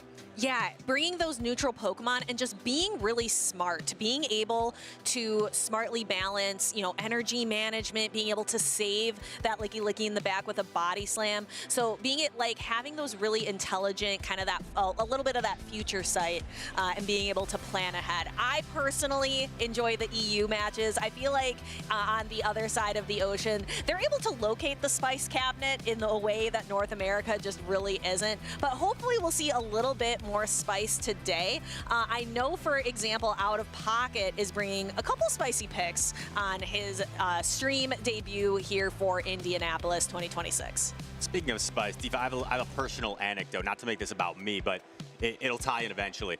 I was playing my Go Battle League sets last night. I was trying to have some spice, some fun myself, running a Shadow Typhlosion, and unfortunately, it got met by a Donbozo. Excuse me, Dondozo. See, you can tell I'm salty over losing that match. Dondozo, and you know who I was facing? Out of Pocket. And it looks like Out of Pocket has decided to bring the Dondozo here to Indianapolis. So you're going to get to see some Dondozo gameplay if that's what you were looking for. And he is coming up next against basherbubbles. I put Dondozo on my predictions. I've seen a lot of, some of our younger trainers were really interested in playing Dondozo. It's got a lot of that bulk, especially after seeing Desynct play it recently in the LATAM region. It's got a lot of bulk, and if you look across teams, basherbubbles is not a great example bringing a water type of his own, but if you look across the meta, at large, there's not a lot of Pokemon that resist water type damage. So the Dondozo with Waterfall and Surf is able to really neutrally go a lot of places. That is a great point that I certainly agree with. There are so many teams that might not even have a water resistance, or if they do, it's a fellow water type that doesn't inflict a lot of damage to the Dondozo. So there it is, and look at the spice from Out of Pocket across the whole team, really. The Shadow Annihilate, the Togetic we mentioned earlier, and that Togetic is indeed running, let's see, Dazzling Gleam and Heat Wave as expected. So Out of Pocket, the Steelix as well. And this is one of our players that we wanted to highlight to watch out for. He is so accomplished in his career, multiple event wins, the biggest probably NAIC a few seasons back, and here we go. We've got a lock in Out of Pocket, basherbubbles. We see the Steelix against the Poliwrath. Oh, this is not a matchup I was anticipating seeing this weekend, but I am happy to see it. These two Pokemon are going to be exchanging super effective fast type damage, and they pace pretty equally to their attacks. We've got super effective on both sides of the field. We've got Dynamic Punch going into Psychic Fang. Psychic Fang's not going to do a ton of damage, even though it's super effective, but it's going to make those Thunder Fangs start to chew away even more at the Poliwrath. Like you said, both Pokemon threatening one another with a fast attack pressure. And we see the quick pivot into the Tinkaton. Now, Out of Pocket doesn't really have a great response in the back, especially behind a Protect Shield. So he's just going to be staying in here with the Steelix, and I would not be surprised if Out of Pocket just completely stays in with the Steelix, absorbing these bulldozes. These are super effective, but it's a relatively weak attack where it is not doing much, as you see, to the Steelix. Now, I saw Out of Pocket at that cup last night. I played Out of Pocket, and I know his Togetic. That Togetic runs Dazzling Gleam and Heat Wave and looks really good against Basher's back line. We see the pivot into the Licky here, actually saving that Steelix. And the big Gigaton Hammer is going to be unleashed. We saw how much it did earlier. Huge damage onto the Licky, and the Poliwrath comes back. Now, it may be within Shadow Ball range here, so Out of Pocket going to threaten this Poliwrath. Basherbubbles is going to let it go, and that's going to knock out the Poliwrath. Licky continuing to stand strong. We've talked about just how neutral, just how safe Licky is, and that Togetic full health in the back. By the time it hits the field, Basherbubbles Pokemon, both of them are going to be pretty low in health. Going for another Shadow Ball here, finally peeling off a Protect Shield. Out of Pocket is getting quite low on this Licky, but understands that he will not get farmed down before a Body Slam, so he forces some energy out of the Togekiss. This will definitely knock out the Licky, but now what do you come in with if you're Pocket? You come in with the Togetic, which is a little bit bulkier than its evolved counterpart, the Togekiss. Look at that shiny Togetic, and it has that Psy Shock damage, can absorb it so easily. And as you can see, it paces a little slower, but makes up for it in being the fact that it can absorb a couple of charge attacks. And that Heat Wave is scary and can go so many places on Basher's team. Now, it did appear like Out of Pocket missed a Fairy Wind upon entry when he entered with a Togetic, and may have missed another Fairy Wind there. So goes for the Heat Wave, gets that Protect Shield, and does make the catch onto the Steelix, but I don't know if this Togetic has enough left in the tank to close out this game. It might not. We saw a couple of Heat Waves used, one of them earlier. Can it get to the... Oh, a catch onto Basherbubbles, but Heat Wave is kind of exactly what you would want to use here anyway. And we see Out of Pocket actually going for an undercharge, looking to maybe Fairy Wind down, but I don't know if he undercharged enough. Right, but the problem, if you're Out of Pocket, I don't think this Bulldoze is going to be quite enough, but I don't know if Pocket can get the Fairy Wind down. So Out of Pocket, the Bulldoze is not enough. He tries to get the farm down and doesn't quite get it, but you know, I was watching closely there, and I think Out of Pocket was missing some Fairy Winds on his Togetic. I saw that pretty clearly, so I wouldn't be surprised if he maybe addresses this with the judges and we go to a potential review for this match. Yeah, I see the way that Pocket is kind of, I'm reading the body language, and I see the way he's turning and talking to the judges. So I think that's what we're going to be talking a little bit about. Because those Fairy Winds we saw, that would have changed the game completely. The Heat Wave to knock out the Tinkaton, he wouldn't have had to undercharge it. He could have just clearly knocked it out. And then with an extra Fairy Wind, he would have been able to get to the charge attack that he needed to be able to knock out the opposing Togekiss as well. Exactly right. I think you perfectly illustrated that, where he may have not needed to undercharge at all if he had more energy on the Togetic. And then in addition to that, if he had gotten a few more Fairy Winds off, maybe he gets that perfect farm down and gets that winning charge attack. So unfortunate situation there, but they are going to look at this and make a determination on the ruling here. I was actually impressed with how close that he made it on that farm down. I believe that it's our co-caster Tool Butters was credited saying one time that we know more about the depths of the ocean than we do about the perfect undercharge. And I tend to agree with him. That is a very difficult science to master, and those trainers who can do it very well, I think that just goes to show the experience that these trainers have in the game with all of those repetitions. Right, it's extremely, you know, satisfying when you see a perfect undercharge, you get that perfect farm down and get to another charge attack. And we're seeing the instant replay here. This is more early on in, oh no, I take that back. Yeah, here we come in with the Togetic, and you see some extra pecks. What I saw there was, for example, 3 fairy wins and then 4 pecks plus a catch, meaning there was a fairy win lost there at some point. I think earlier on as well, the Togetic also lost another fairy win. So I wouldn't be surprised, but we'll leave this to the judges to make a ruling, but I wouldn't be surprised if this was ruled a rematch for this game number 1. Right, we absolutely trust our judges to make the decision. That is what they are there for, not the two of us. We are here to talk about the games and bring the excitement to you here in Indianapolis. I can confirm, though, from the judges that there was a leg on the Togetic, and so that is what this this challenge, this match under review is for. You said you played out of pocket. Did you play out of pocket in I did. He annihilated me with that Togetic because I had double steal on my team because I love Tinkaton. I love Fortress. I use a regular Fortress with Volt Switch. And those heat waves were scary. And it looks like the rematch is confirmed. We all saw that leg in front of us. So we are back to 0-0. And we saw Out of Pocket really show off that Togetic and how much it can do. Right, and it's a Pokemon that trainers may not be used to seeing, right? The bulk, the incredible pacing with that fast energy generation, getting to the Heat Wave and the Dazzling Gleam. So it's a Pokemon when you're not used to seeing something, right? It could throw off your counts. Maybe you're not entirely sure how close it is to that attack.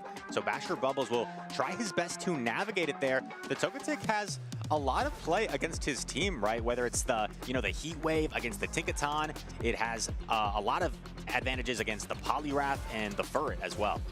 Yeah, sometimes that's the best part of bringing Spice is you can take your opponent by surprise because everyone's going to be practicing against Licky and Fortress, Shadow, and Regular. I don't know how many reps that basherbubbles or anyone has against Togetic, against Dondozo. So not knowing some of those counts, not knowing some of those damage calculations can really put things in your favor if you're bringing those spicy Pokemon. And here we go, a lock-in, and it's going to be the 2 Fairy Flyers taking the field. The Togetic against the Togekiss. I'm not entirely sure how this matchup plays out. The Togetic a little bit bulkier and has a more threatening charge attack, I would say, in the Dazzling Gleam.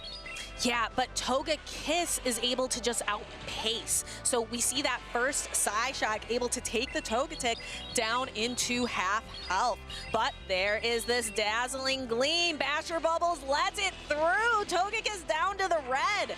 Puts it well within Heat Wave range, but we're going to see a Psyshock fired off first. Now the Togetic could hang on here if you're out of pocket, and he recognizes that, so he's going to like to take the Psyshock, actually saving the Heat Wave, aggressively swapping the Licky, and met now by the Poliwrath. And Poliwrath makes such a good swap. If you know opponents are going to be safe swapping Licky all day long, Poliwrath is great. Rollouts are neutral, and Dynamic Punch is such an effective charge attack. It paces so well, and it's so powerful. We're going to see one hit bounce off this Protect Shield on the side of Out of Pocket. Paces so quickly to that hard-hitting Dynamic Punch as Out of Pocket going for body slams here. Now you may be thinking, why not opt for the Shadow Ball? But Out of Pocket recognizing you can go for triple body slam as a way to potentially threaten the knockout here against the Poliwrath. Basherbubbles with a decision to make. Do you put up another Protect Shield knowing it's just a body slam? No, he's gonna let it go. And Out of Pocket, quickly swaps into the Togetic and is going to utilize it here to take the Icy Wind from Poliwrath. Yeah, so Togetic, instead of being able to use all that energy, is gonna head on out. My mistake, I said Icy Wind. It's actually an Ice Punch Poliwrath. I didn't even notice. I just assumed it was on Icy Wind, but it's Ice Punch, so I just wanted to correct myself there. Caught me off guard. That's okay. That's one thing about Poliwrath. It has a plethora of different charge attacks to choose from, but we are going to be seeing those Quagsires. Not as many charge attacks that we see often. All of them are going to be running Aqua Tail.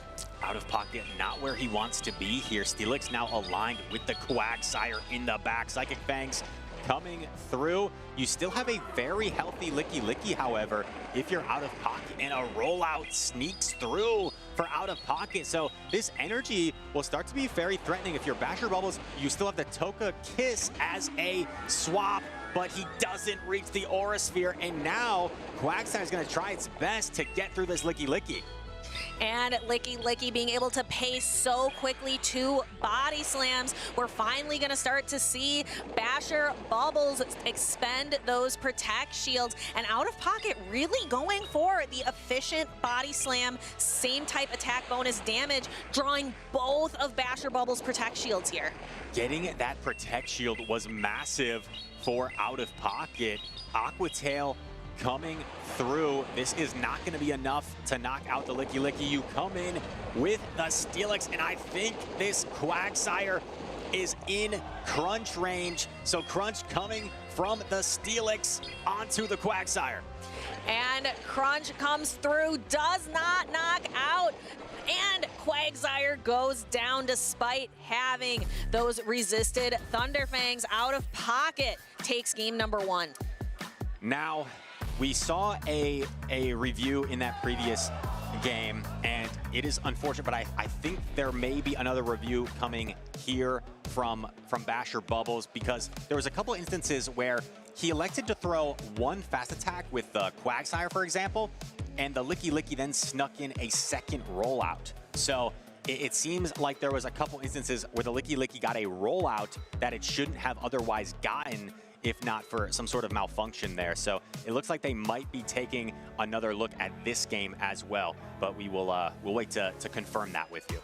We will. One thing I want to point out about out of pocket in his play for the 2 games that we saw, even if neither of them are going to end up counting, we saw really different strategies with that Togetic. In the first game that we saw with out of pocket, he saved it for the back, and it was doing really well. But in this one, he kind of sacked it early on and really leaned in on the Licky and the Steelix instead.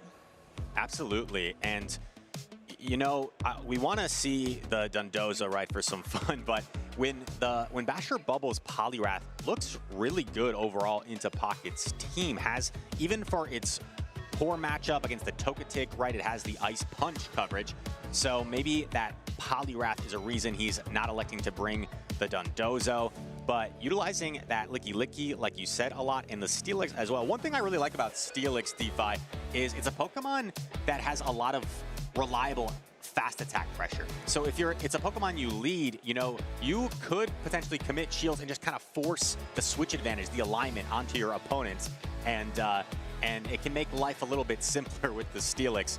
So out of pocket, I know he's a Steelix fan. He's been trying to acquire a Shadow Steelix. He hasn't been able to do it, but I'm sure in the near future, maybe he will. Yeah, electric type damage you mentioned on that Thunderfang really goes a lot of places. I know that our co-caster 2-0 Butters loves spicy electric type Pokemon, and while Steelix doesn't quite fit that bill, there's a reason why electric type Pokemon can be so fun to run, because there's not a ton of Pokemon in the meta that are going to resist that damage. A lot of the really popular Pokemon are going to take like neutral damage from it. I remember Butters, speaking of spicy electric types, he used to have that argument with his co-caster Caleb, right? Will Shadow Ampharos ever win a regional tournament? I don't know. I don't know if we'll see the day where Shadow Ampharos takes a tournament. Maybe needs another buff in addition to the 16 charge attacks that it has already. But we will wait to see that. And out of pocket, I'm just really impressed with this unique team he has brought. I think he actually took to social media a few days ago he was asking the general population, like, does anyone have team ideas for the Indianapolis Regional Championship? And this is what he ended up on, is the Shadow Annihilate, the Dondozo, the Steelix, and the Togetic. Yeah, did not bring Dondozo to the Cup last night. I'm a little disappointed that I didn't see it, because it's a Pokemon that I think is just so much fun. It's really paired with another Pokemon from Paldea a lot, named Tatsukiri. It's paired in the story, and we see them play together in the past in the video game. championships as well. You would see those Pokemon work in tandem together. But Dondozo kind of standing on its own out of pocket, really bench pressure. But since basherbubbles has been really leaning on the Poliwrath, both of the games we saw both of the games that we did see, even though it looks like neither of them are count, we are back to 0-0. We saw basherbubbles really relying on that Poliwrath, and for good reason. Such a great counter, as I mentioned, to the Licky, and also kind of scares the Dondozo, leaving it on the bench. Right, and not to look ahead, we're in the winner's semis here of Group B. Out of Pocket, a trainer we've been telling you to keep an eye on, as he is so accomplished, and he hasn't had, you know, his best stretch as of late. I believe there was something like a 2 calendar year span where Out of Pocket was consistently top cutting every single tournament, has missed a few top cuts. So I know he's really hungry here as we're approaching the end of the season to try and maybe add another championship to his resume. But here we are in winners semis and bringing a really unique team here to Indianapolis, really sparking that creativity in this meta.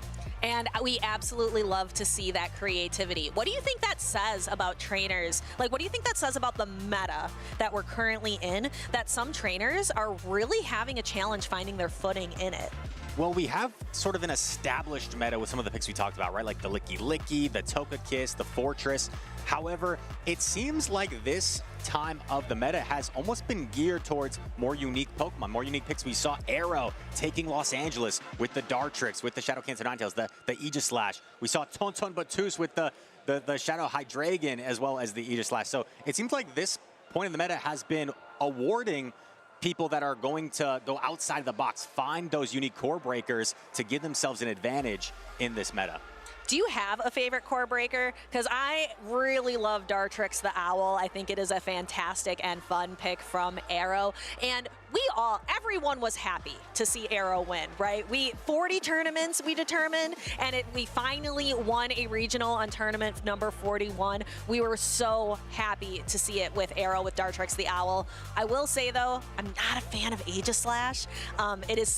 It's difficult to play if you're the user. It's really challenging to play against. If you hide it in the back, like for example in Go Battle League, if you hide it in the back and you've burned both of your shields already, you're done. It's game over. You're right. It is extremely difficult to use, and we see people like Arroh and Tonton use it on the big stage, and they make it look easy, playing it flawlessly. But it's a Pokemon you definitely need to practice with, whether that's in the Go Battle League or in local tournaments. So they were able to make it work. And yeah, you mentioned the Dartrix. A favorite core breaker of mine, you're putting me on the spot, I don't know. I like the Shadow Galarian Weezing. Ooh. It's a Pokemon, you know, I've brought before. I know certain trainers were eyeing to bring it here. We saw Elite bring it as well in Los Angeles, getting all the way to the grand finals. The Shadow Galarian Weezing is a Pokemon with that unique fairy poison typing, can be quite menacing for a lot of teams.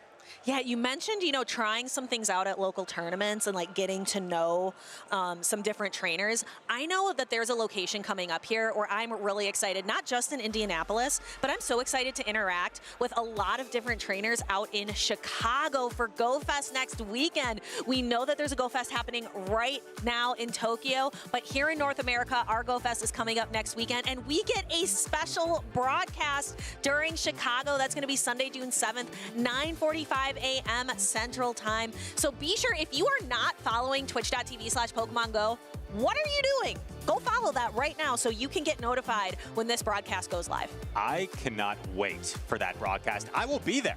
I will be in Chicago. I'm so excited to go to GoFest to catch all the Pokemon. I'm catching all of them. I'm not leaving them for anyone else. They're all mine. And I am looking forward to it as well. I love the themes of the GoFest this year, how each in-person location, so for example, Tokyo GoFest, that is kind of themed around Blanche, and there's a lot of, it's at Waterfront City in Tokyo, and there's a lot of kind of water Pokemon. And then we get some electric type flair with Spark in Chicago. And then when we see over in the European region for their GoFest, and I believe Copenhagen, they are getting kind of a Candela themed in-person GoFest. I think that's really like a fun way to really highlight the different teams that we all choose at the start of our journey in Pokemon Go. That is really cool, and that's what I love most about this game in general and the Pokemon community, right? Is we all come from different demographics, parts of the world, but we share this common love and passion for Pokemon. It's a great place every year to meet new trainers, new faces, and have those shared experience, whether you're catching a super rare Pokemon at these in-person events. So can't wait. Hopefully see some of you out there in Chicago coming up next weekend.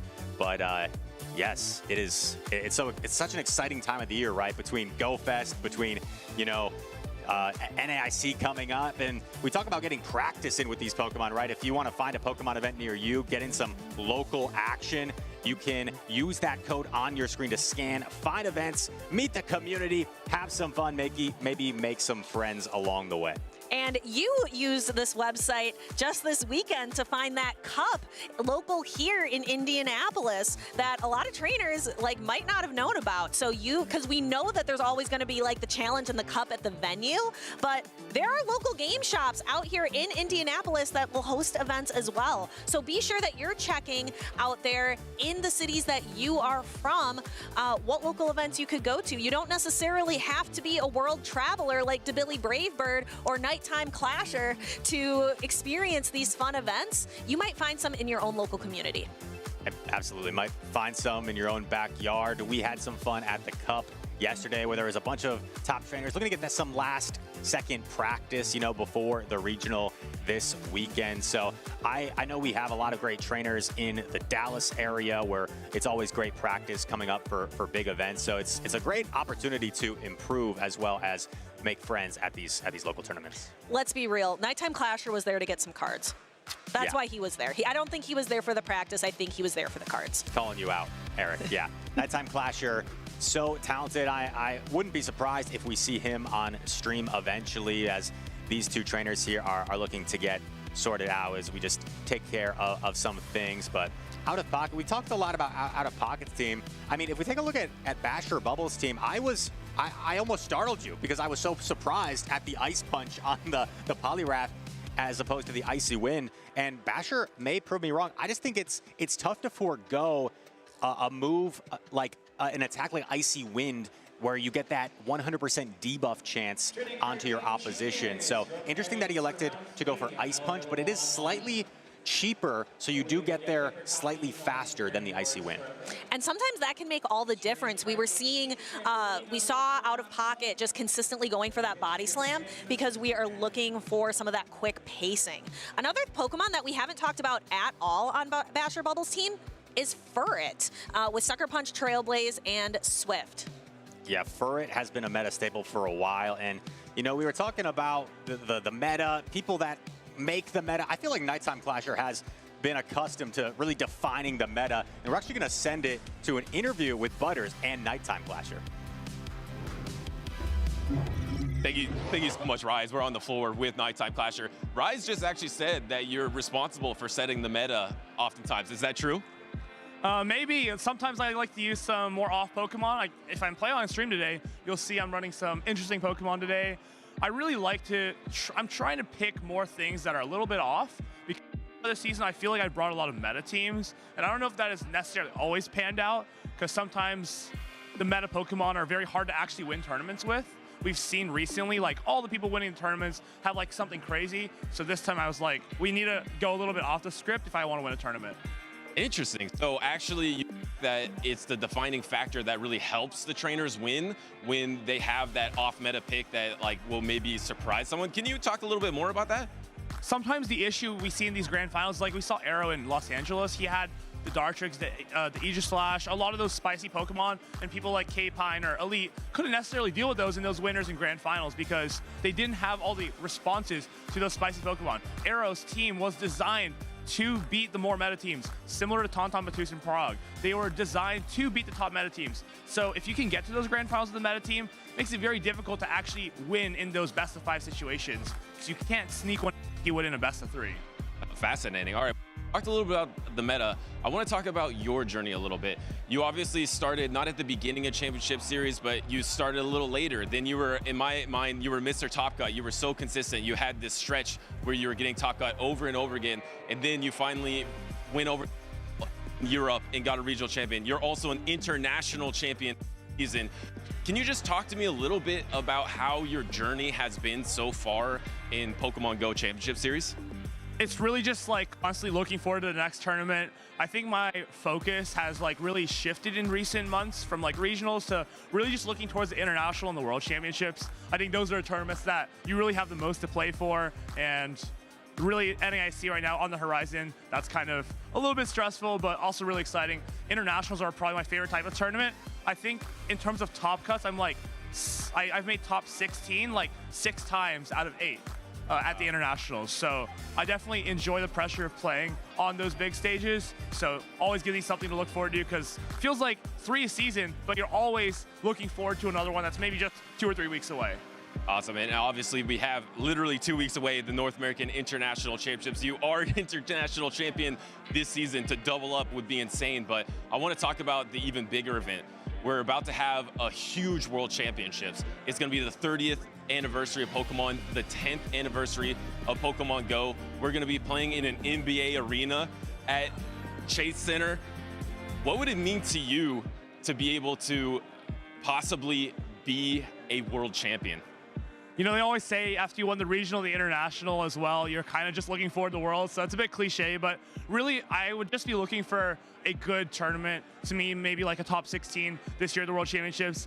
I played Yakai round 1 in Honolulu. I played Beelzebub in Anaheim. So it's been a little bit difficult the last couple of years. So hopefully this year we can turn things around. I feel like I've prepared a lot, just building teams, being consistent at the tournaments, and focusing on like gameplay the day of rather than stressing about the preparation. So maybe I'm going to look towards this World Championships in a little bit of a different light this time.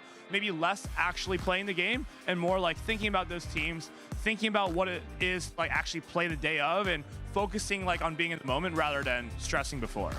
Awesome. Well, I mean, you're obviously one of the favorites going into the World Championships. You're #1 in North America, and it's been such a pleasure to watch your journey. And good luck the rest of this tournament. And of course, you have NAIC and Worlds coming up. But I think we got some more time to fill. So I'm actually just gonna bring some other trainers. You know, hey, Kristine, what are you doing right now? You want to talk to me real quick?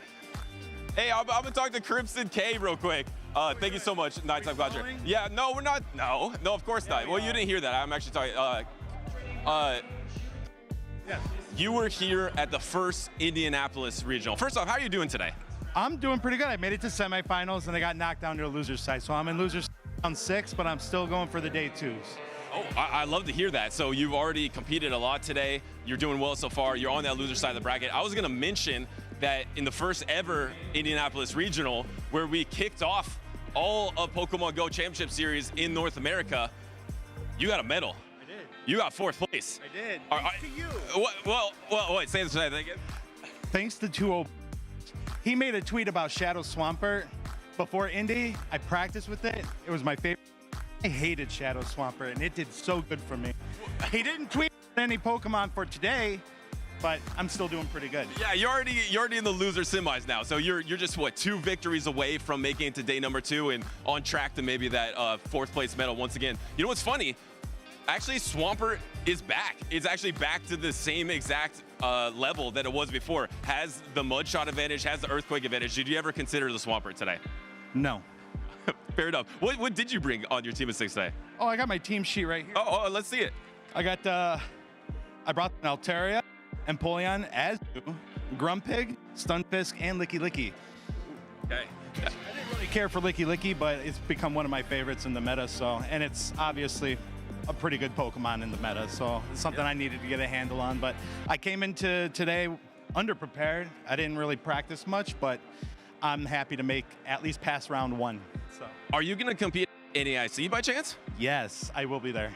Okay, so that means you're in the loser semis now. If you get into the championship points, or maybe get a top 8, get some points here, get a little IC run, is there a chance you might try to qualify for Worlds? No. Oh no, don't say that. Okay, fair enough. He's on it. If I win, I'll go. But I haven't been chasing points. I don't go, I'm just here to. No, everything's on the line, Crimson. Everything is on the line for here and NAIC, all right? Okay. I'll bring my best Sylveon.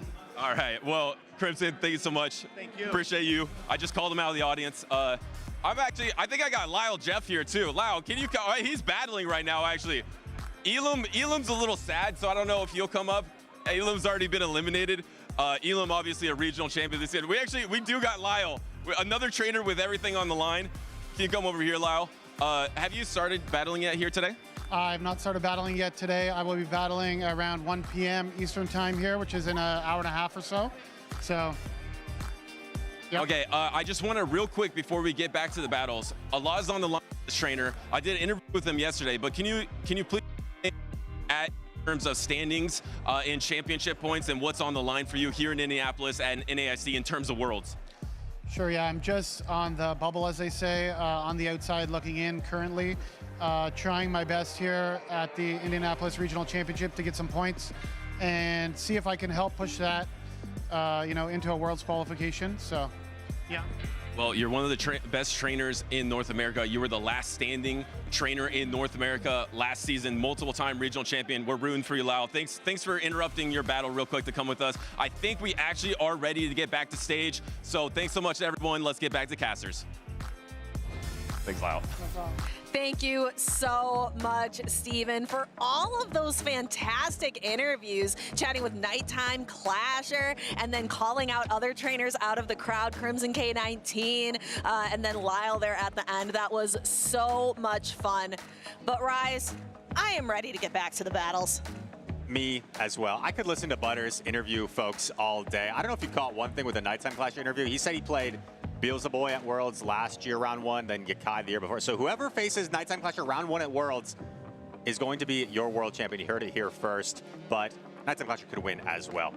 Thank you for your patience with us as we are almost ready to get back into this. And just to refresh your memory, it's Out of Pocket taking on Basherbubbles. We had a few issues there, so it is all squared away. 0-0 in this matchup, and Out of Pocket, led by his Togetic and his regular Steelix, trying to take on Basherbubbles and his Poliwrath.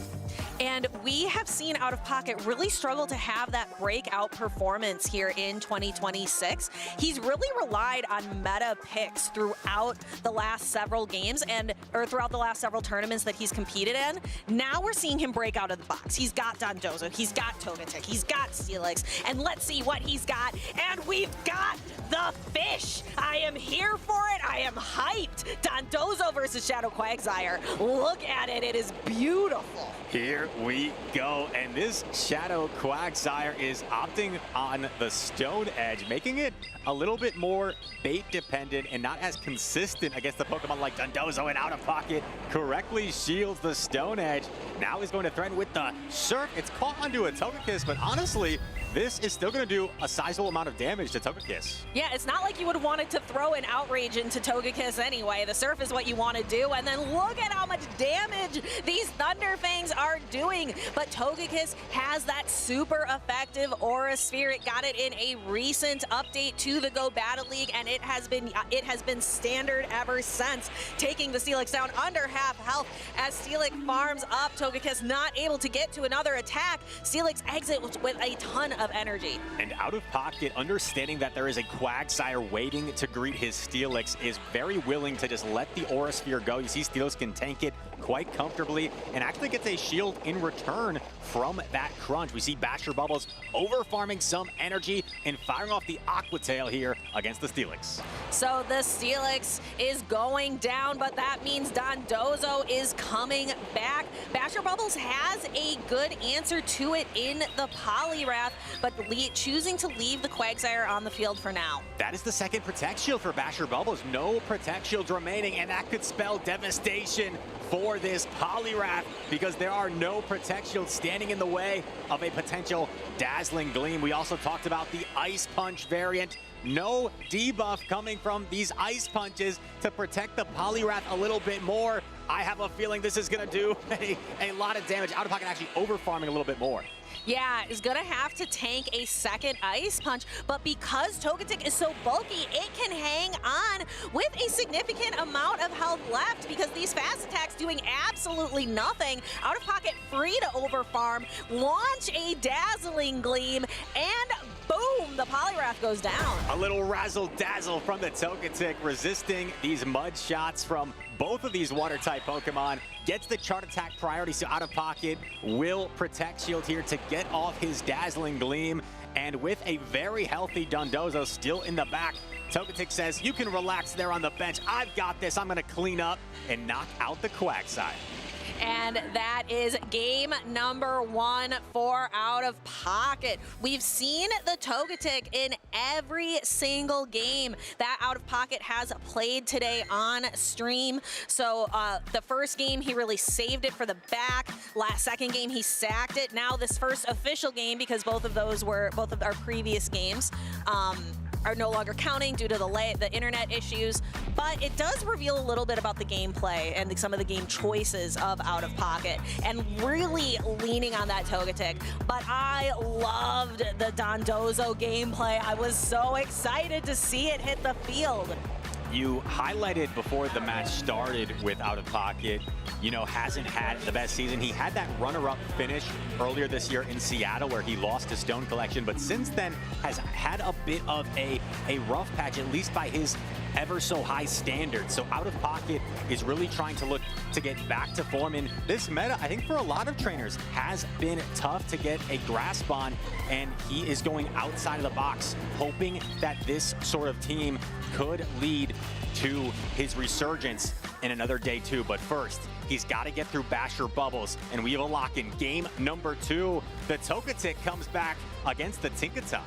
Yeah, but Togetic is actually a little okay with this because it paces to Heat Wave at the same rate that Tinkaton paces to Bulldoze. And we know that Tinkaton's not going to be throwing Bulldoze. It needs a few extra Fairy Winds to be able to get to that threatening, Gigaton Hammer. But Heat Wave just paces so quick. We see a catch.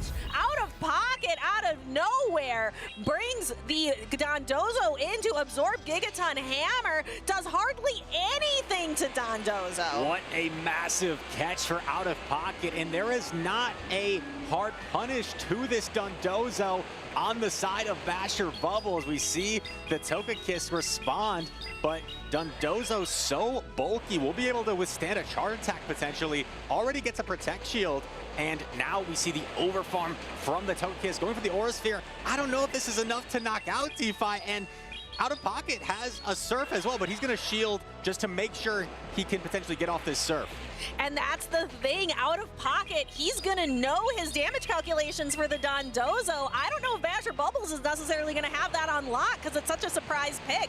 We see a quick pivot out, and here comes the Togetic back in. Oh my goodness, I wonder if there's any way Togetic can get a Fairy Wind down here on the Togekiss. We see the switch clock is up, so Basherbubble is not gonna let that happen, but you're already at the Heat Wave, which will threaten the knockout on this Tinkaton. It has a lot of energy, and Basherbubble is just gonna let all this energy go down. And bringing in the Quagsire, which a lot of times, maybe if you have like a 2-shield Shadow Quagsire, you're gonna do quite well, but with only 1 shield and a fully healthy Shadow Annihilate in the back, this is looking pretty good for Out of Pocket. Togetic putting on a show here, takes the Aqua Tail, showing off the bulk, and gets off a parting Dazzling Gleam. Basherbubbles not sure what to expect in the back, and it's the Shadow Annihilate. No Protect Shields remaining. This is not looking too good for Basherbubbles. I think your only hope at this point could be a potential catch onto the Togekiss. And Out of Pocket, such a talented trainer. He's not gonna allow a catch to happen so easily. Well, maybe I'm wrong.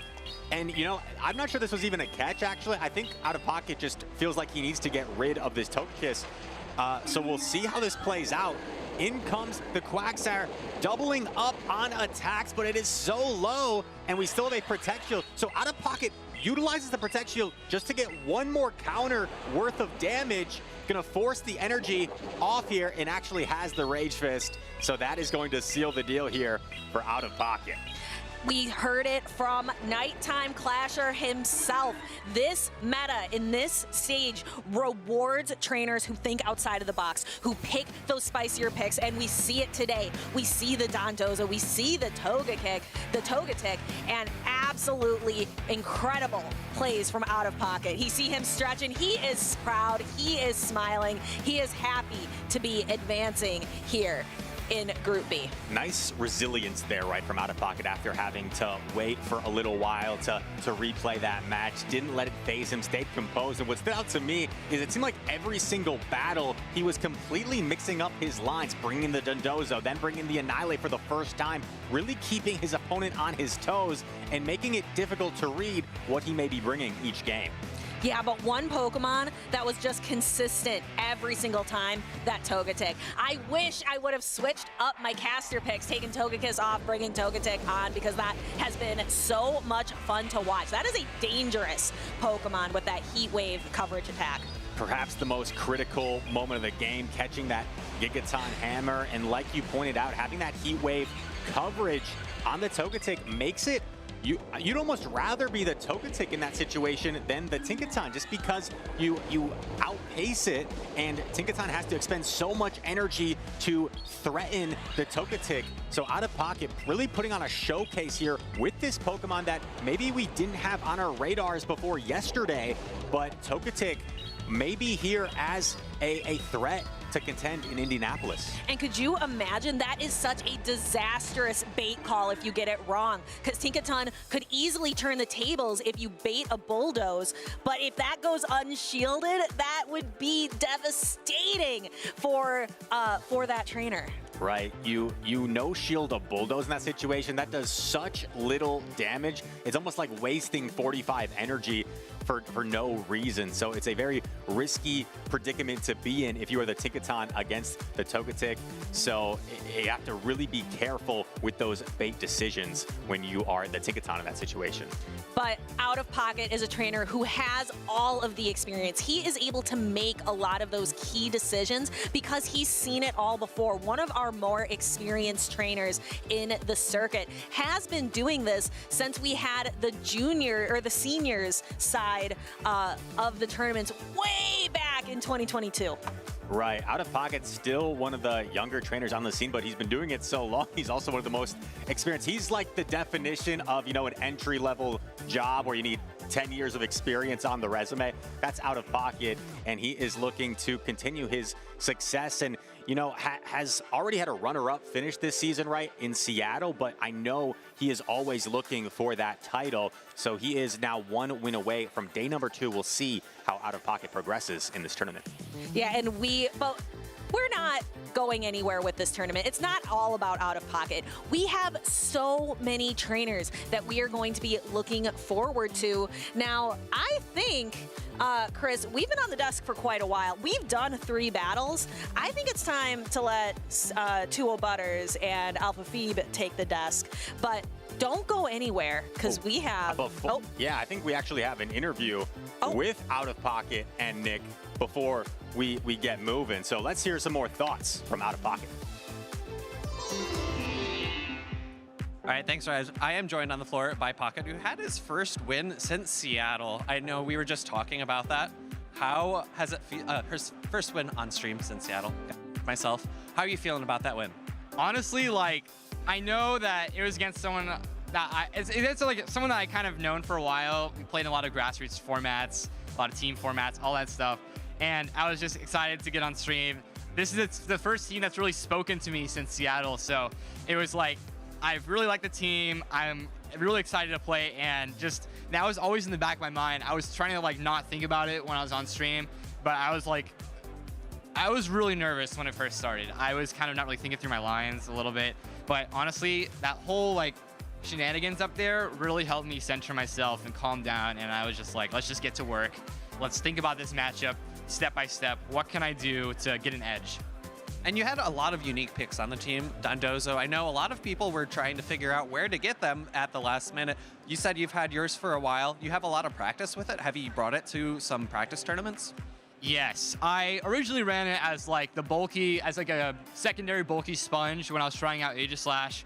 I had a lot of wild teams, but a lot of it was featuring like Guzzlord, Aegislash, and Dondozo. Like those are the starting 3 for like a lot of the builds that I had been running for about, let's say, like a good week before this tournament. And it was just like, it was weird. Like the teams weren't really feeling good, but when I was bringing Dozo, I was not losing. And that was in the back of my mind when I was thinking about a team for this tournament, was that like, I just hadn't been losing with Dozo. So far in this tournament, I've not lost a game when I've brought Dozo. I've not lost a game so far, but when I'm running Dozo, it feels so dominant right now, and I've been enjoying it a lot. And I also want to talk about Togetic. That is a Pokemon that we have seen in and out of the meta sometimes. We got access to Heat Wave very recently. How does that play on your team, and how do you see that Pokemon in the meta? So Togetic is obviously the same Fairy Flying type as its evolution, Togekiss, but due to it reaching a higher level to hit under 1500 for the Great League CP cap, it is way bulkier, and it does its job as a Fairy type, and it kind of makes up for where Togekiss sometimes falters, right? For example, Sableye. Sableye is a dark type, but Togekiss is fully walled by its energy is fully walled. It can sometimes lose CMP, charge attack priority, sorry. And that could mean that Sableye can just run it over. So I was like, I don't want that. I'm not running Togekiss.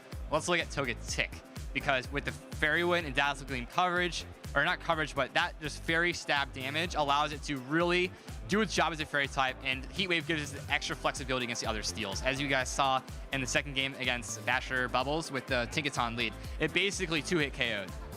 And final quick question for you.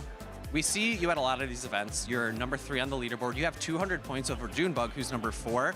What does this event mean to you in terms of how this entire season fits?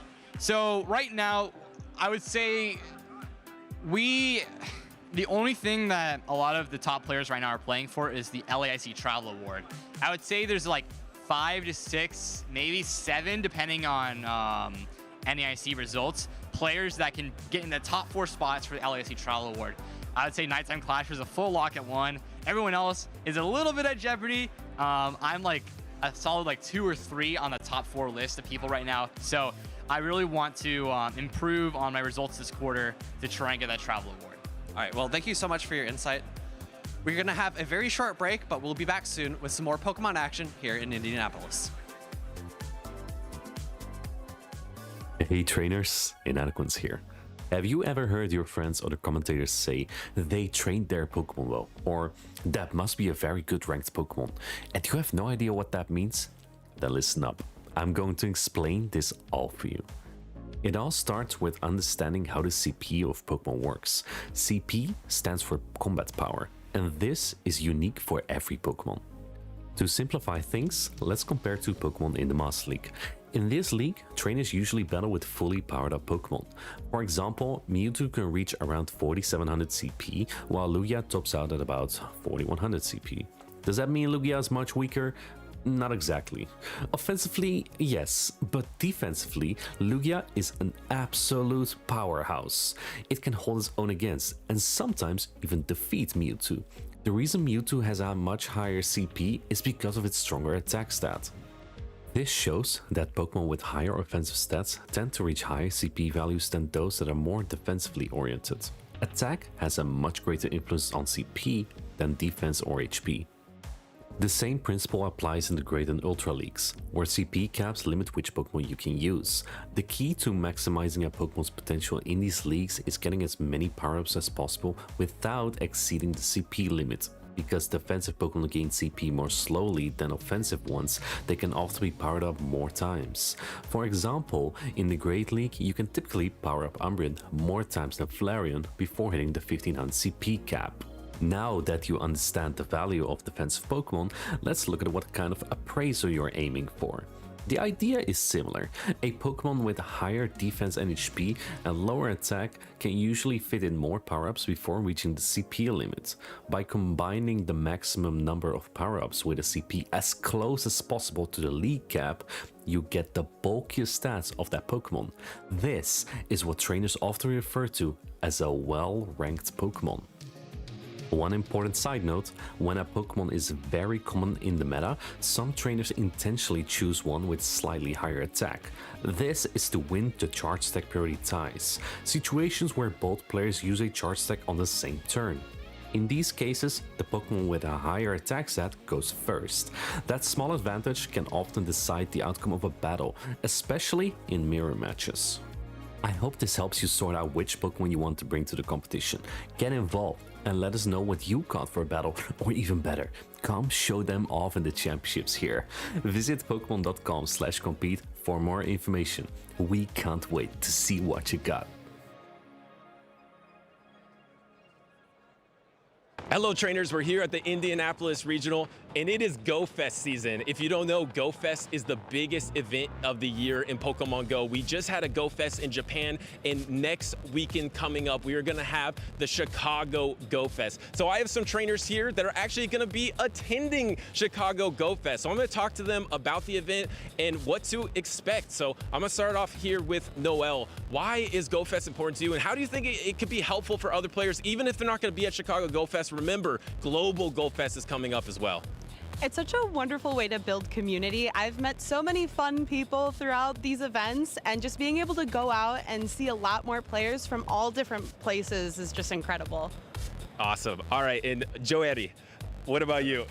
I'm gonna piggyback from what Noel said. For me, it's really important to go out, meet the community, spend time with friends. So that's, for me, the main takeaway of the whole Go Fest.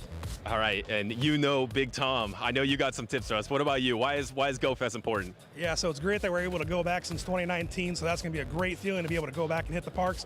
But when you go to a Go Fest, what you can do in 2 days is essentially 6 months worth of grinding in your everyday life. So it's a phenomenal event to go to and meet the community. Awesome. All right, and I got a wide range here for, I know Noel, you said you're a little bit more casual than to some more PvP grinders, so let's hear some tips. So from Noel, what would be your tip for someone playing either Chicago Go Fest or just Global Go Fest down the road? I definitely recommend getting a Pokemon Go Plus. That has changed the gameplay for me significantly, especially for someone that gets a little overwhelmed when there's so much going on and so much excitement. So it's easy to just go back and see how the device has helped me. And it has been great.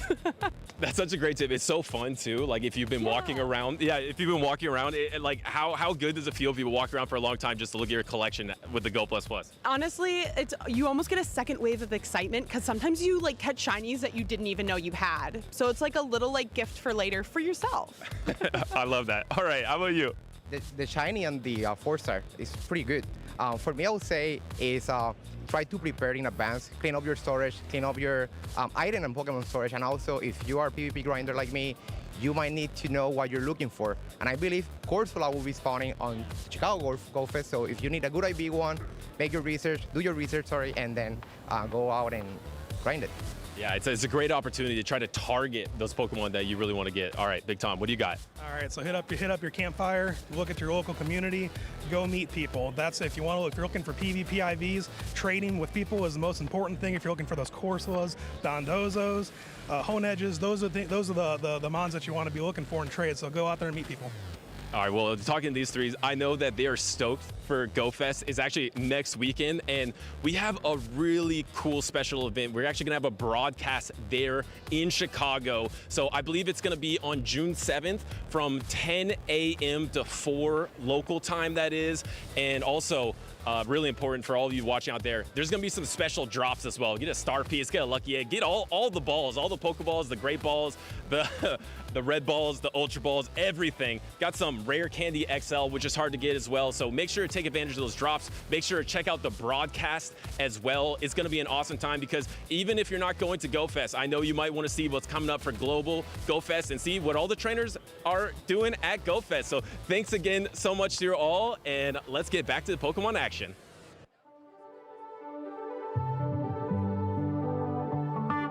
How did we get here? So far from home, on the untread path. But we're not alone, we got each other. So we got a lot, and now the moment's come to finally take our shot. Oh, look how far we've come, look how far we've come. We're so much closer now to the battles we've won. Oh, look how far we've come, look how far we've come. There's still a ways to go, but look how far we've come.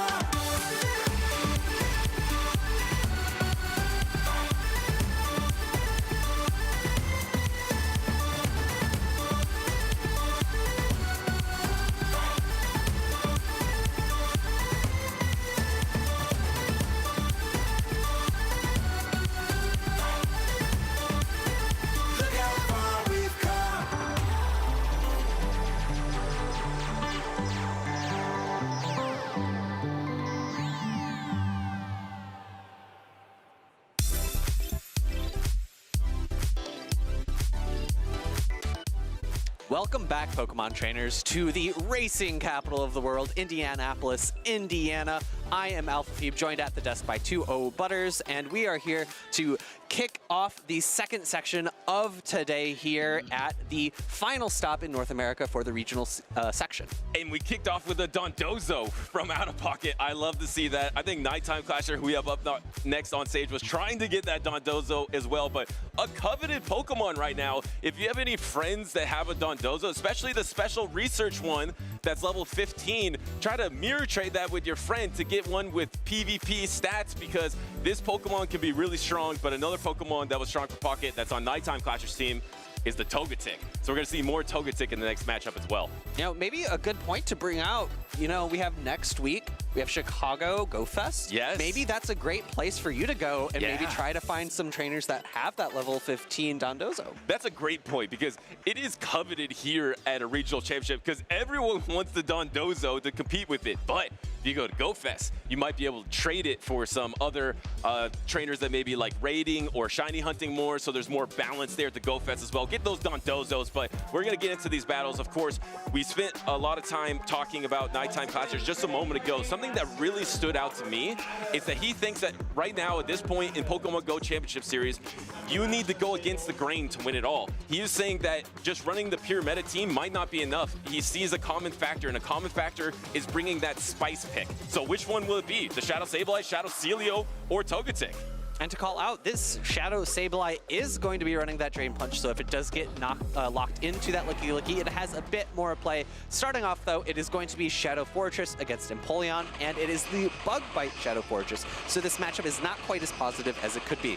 Yeah, it's a little awkward, but at least you are doing a decent amount of chunk damage with that one-turn fast attack of the Bite with that Shadow Fortress, letting this Hydro Cannon through, just trying to keep the Protect Shields for those Spice Pokemon in the back. We have the Shadow Sableye and the Togekick in the back line, and then look, some Spice from Phoenix Darts too. We got a Poliwrath and the Florges. And this team composition from Nighttime-Clasher is a little bit ABA weak to this Empoleon, but if you wanted to see it up against a Pokemon, it would not be this Togetic that is brought in to counter-swap that Fairy type from Phoenix Dark. I think this is a bit tough for Nighttime-Clasher, because now that this debuff lands on the Togetic, you're not going to be able to knock out with that hard-hitting Dazzling Gleam. So do you double Heat Wave here? Yes, that's exactly what he goes for. He gets the Dazzling Gleam energy, but he knows he's going to have to double up, so he gets the Protect Shield with the bait Heat Wave. Yeah, that's the great thing about Togetic. You're so bulky, you're not really threatened to shield any moves that aren't super effective. We're seeing another Chilling Water come through, and this won't even put the Togetic into a position where it can be Fairy Wind downed. It still requires an additional Chilling Water. The Togetic being the second evolution, Togekiss being that third evolution, there's just so much bulk,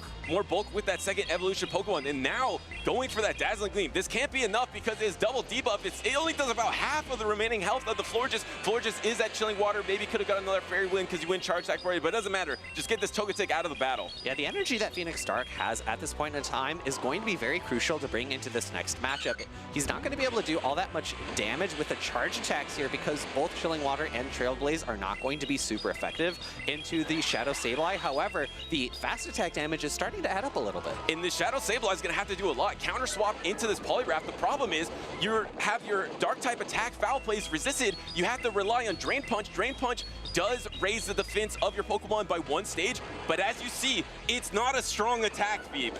The one positive, though, is now the Shadow Claws are starting to add up to do a little bit more damage. But on the flip side, we're seeing that this Poliwrath does have Icy Wind, so that that attack stat increase is not going to be all that impactful. And this shows the hand of Nighttime-Clasher double Drain Punching here, and so you probably don't want to swap out of this matchup because now that you're double defense raised, now you can easily take this Icy Wind. So instant no shield from Nighttime-Clasher, now you have the opportunity, but it's really hard because also your Bug Bite is resisted from the fighting type of this Poliwrath, so a backline Pokemon that's posing a lot of problems for Nighttime-Clasher's team. Swap the Florges. And we're going to see a counter swap into the Shadow Fortress here. Get the fast attack down from Nighttime-Clasher. This energy will be very nice. However, there's still a shield remaining from both sides of this field. and right before the Icy Wind or Dynamic Punch was available, perfect timing, just the turn before to throw the Sand Tomb that will secure the knockout into this Poliwrath. Now Poliwrath is out of the battlefield. There's one protection remaining for both these trainers. I don't think you can ever get a farm down, so you have to go with Hydro Cannon. Suddenly, Phoenix Darks is in a tough position here. Yeah, even though you're resisting these bug bites, you are taking so much fast attack damage. Hydro Cannon going to get shielded up, but I believe we're going to see a very quick fast attack down. That's going to be Nighttime Clasher taking game number 1. And it seemed like Nighttime Clasher, with his back against the wall at the end game there, having that Shadow Sableye and the Shadow Fortress against that Poliwrath in the back. I didn't know how he's going to pull it off, but the ability to get the double boost on the defense, well, it is 100% chance. It's a guarantee. So you get that boost no matter what with Drain Punch. That's actually what makes it really strong. Also, fighting type attack damage is great in this meta. There's not a lot of fighters, so having that coverage is awesome. And Sableye has a plethora of charge attacks that it can utilize, Foul Play being one of the most consistent on that team sheet. You have Shadow Sneak, you have Dazzling Gleam, you have Power Gem. Dazzling Gleam would have been a little bit better in that matchup where it would have had the option to do super effective damage into that Poliwrath, but I think in this meta, where you're seeing so many Licky, and I say that, but Phoenix Dark doesn't actually have Licky on his team, but he does have Empoleon, which takes super effective damage from the fighting. Makes a lot of sense, right? Dazzling Gleam, I never personally really liked it because it was just so much energy and it didn't necessarily hit super effective into the things that you always wanted to. I think flyers are a great typing that you need to cover for if you are a Pokemon like Sableye. And the problem for Nighttime Clasher's team is his flying type is probably the best answer to cover against the threat of his team from Phoenix Dark, which is the Poliwrath. Poliwrath is pretty much unchecked against this team except for against that Togetic. So it looks like Nighttime Clasher has to bring that Togetic into every battle. I mean, it's not guaranteed that he has to, but either that or the Shadow Sableye is going to make an appearance because of the Poliwrath. It's just across the board looks awesome, Phoebe. Yeah, that's a great call out. I would like actually to see Phoenix Dark to bring another really hard answer to that Togetic, whether that be the Unova Stunfisk or whether that be something like even a Galarian Corsola. And look at the line, Phoebe. It's ABB strong to the Poliwrath, but Poliwrath is in the lead. Ooh, there are catching a Dynamic Punch onto the Shadow Sableye. This is going to be resisted damage, double resisted by the Ghost typing, taking super effective from the Dark type.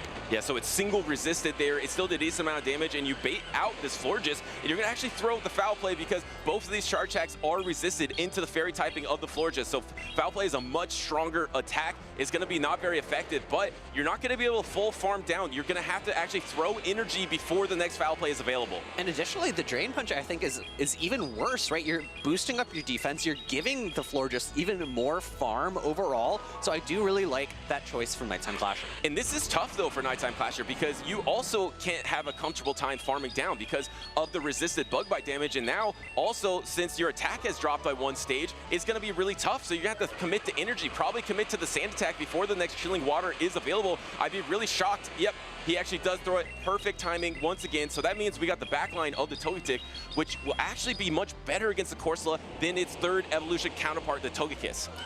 Phoenix Dark could come in with either Pokemon because this Fortress is on another one.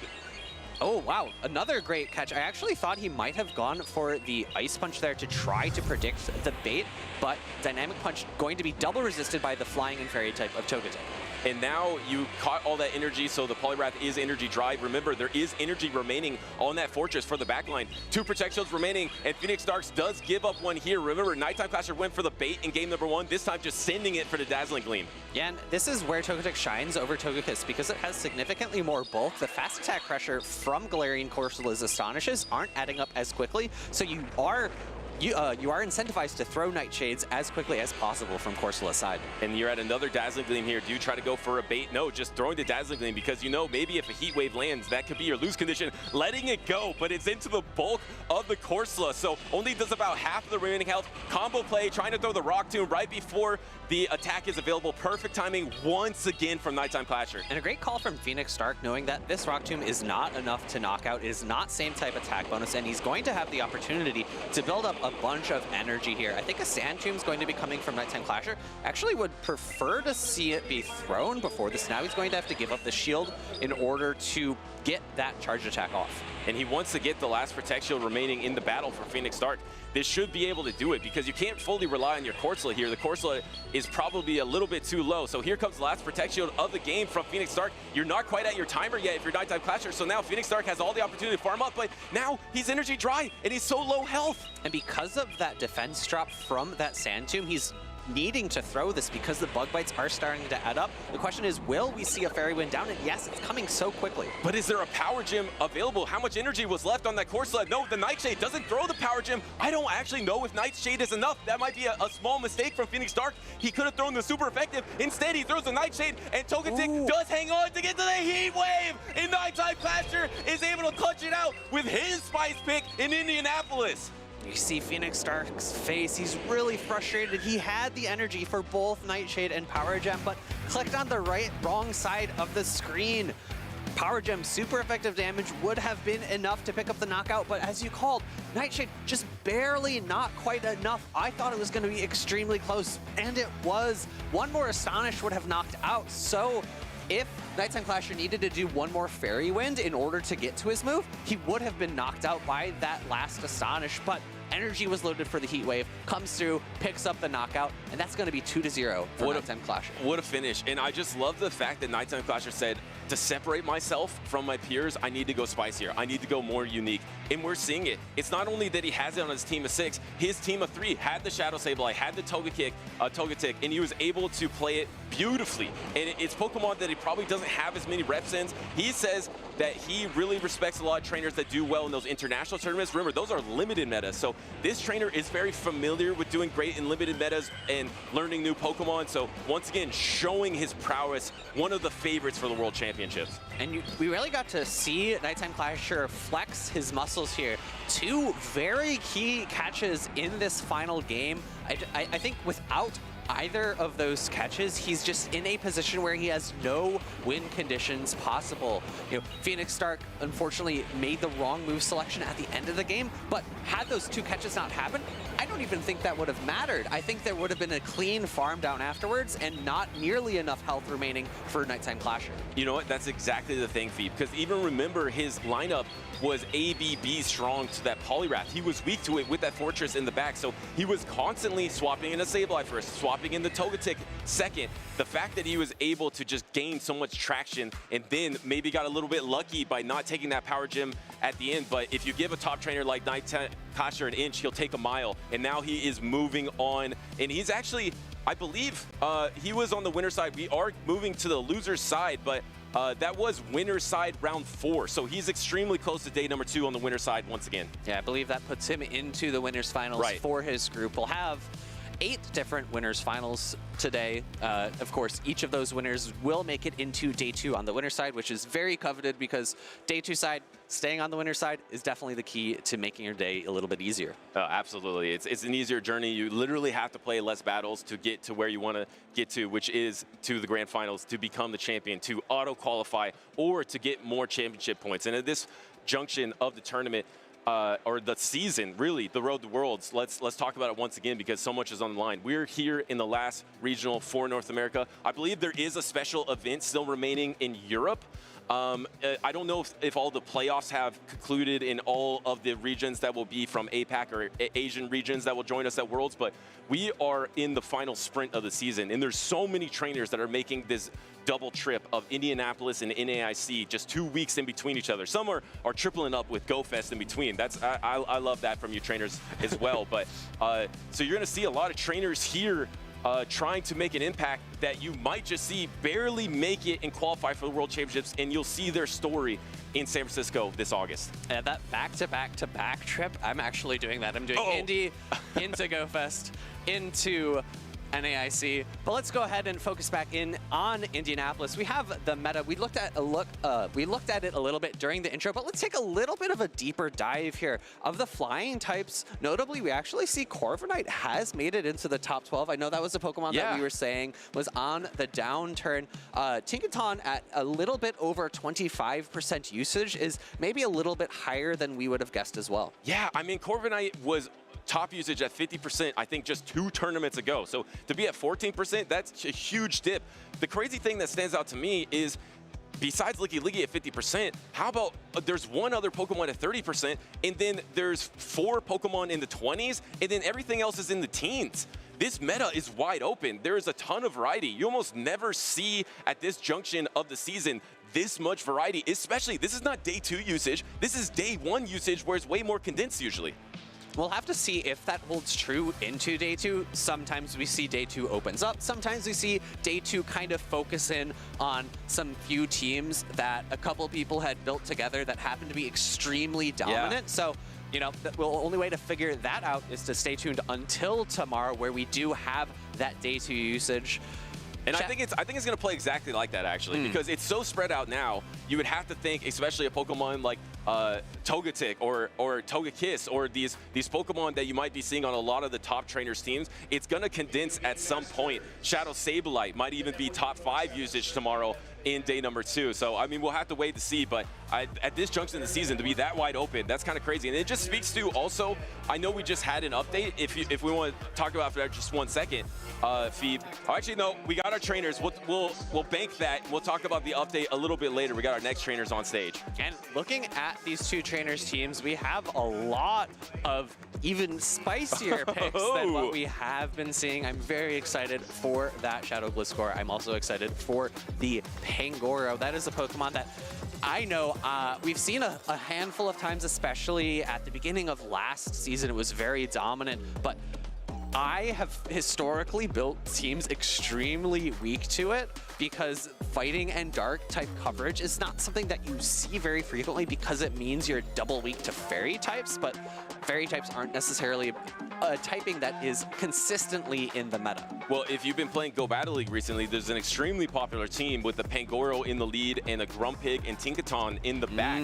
So maybe some influence there, but maybe not, because this team is crazy. You have the Shadow Gliscor, which now has the Acrobatics and Sand Tomb as the charge attacks, and has the Wing Attack as that fast attack. You have the Aegislash, which of course we saw win in multiple regions now. LATAM, NA with Arroh, and in Europe as well. And then to round it out, we actually have a Greedent, and the Greedent is running Mudshot, which recently got buffed. It generates 9 energy per 2 turns. Trailblaze and Body Slams are the charged attacks. And also, I mean, it's kind of spicy on Blue Hurricane side as well. Yeah, a Pokemon that, you know, historically hasn't been terribly spicy, but is maybe a little bit now. That Medicham, of course, with counter not being as strong as it once was, running that pass attack of Psycho Cut, plus coverage options of Dynamic Punch and Ice Punch, it's going to be really strong into something like that Licky. But generalpizzaman doesn't have that. He does have Greedent, which is going to play a very similar role on his team in terms of soaking up damage, being very bulky, and being able to spam out that same type attack damage after maybe a Trailblaze boost. And one thing that I want to point out on Blue Hurricane side is the Shadow Quagsire has Mud Bomb. And this is really important, specifically in the Aegislash matchup. That changes a lot for the Aegislash matchup, because if you actually swap in Aegislash and it's counter swapped by an Aquatail Stone Edge Quagsire, you're fine as the Aegislash. But the fact that you have that super effective Mud Bomb, that's a huge advantage for Blue Hurricane. And then you already mentioned the Medicham has the Clodsire, which same boat, right? You wouldn't usually call it spicy, but in this time, it is a little spicy. I know ilqm did win with a Clodsire not too long ago, but not a lot of Clodsires out there, especially with the wave of Stunfisk and Diggersby that we've been seeing. And there is a Stunfisk and 2 ground types on generalpizzaman's team. Yeah, I was going to say, the waves of Stunfisk and Shadow Gliscor, definitely seen that Pokemon a lot, but very excited to see it here. I recently got access to Acrobatics, which with the Shadow variant is just going to be doing so much neutral damage. We saw how good Acrobatics was for a long time with Jumpluff in the meta, right? It's not the hardest hitting Pokemon. It doesn't have this immense attack stat like a Gliscor does, but Shadow plus Gliscor's attacks at, plus acrobatics is going to do crazy damage.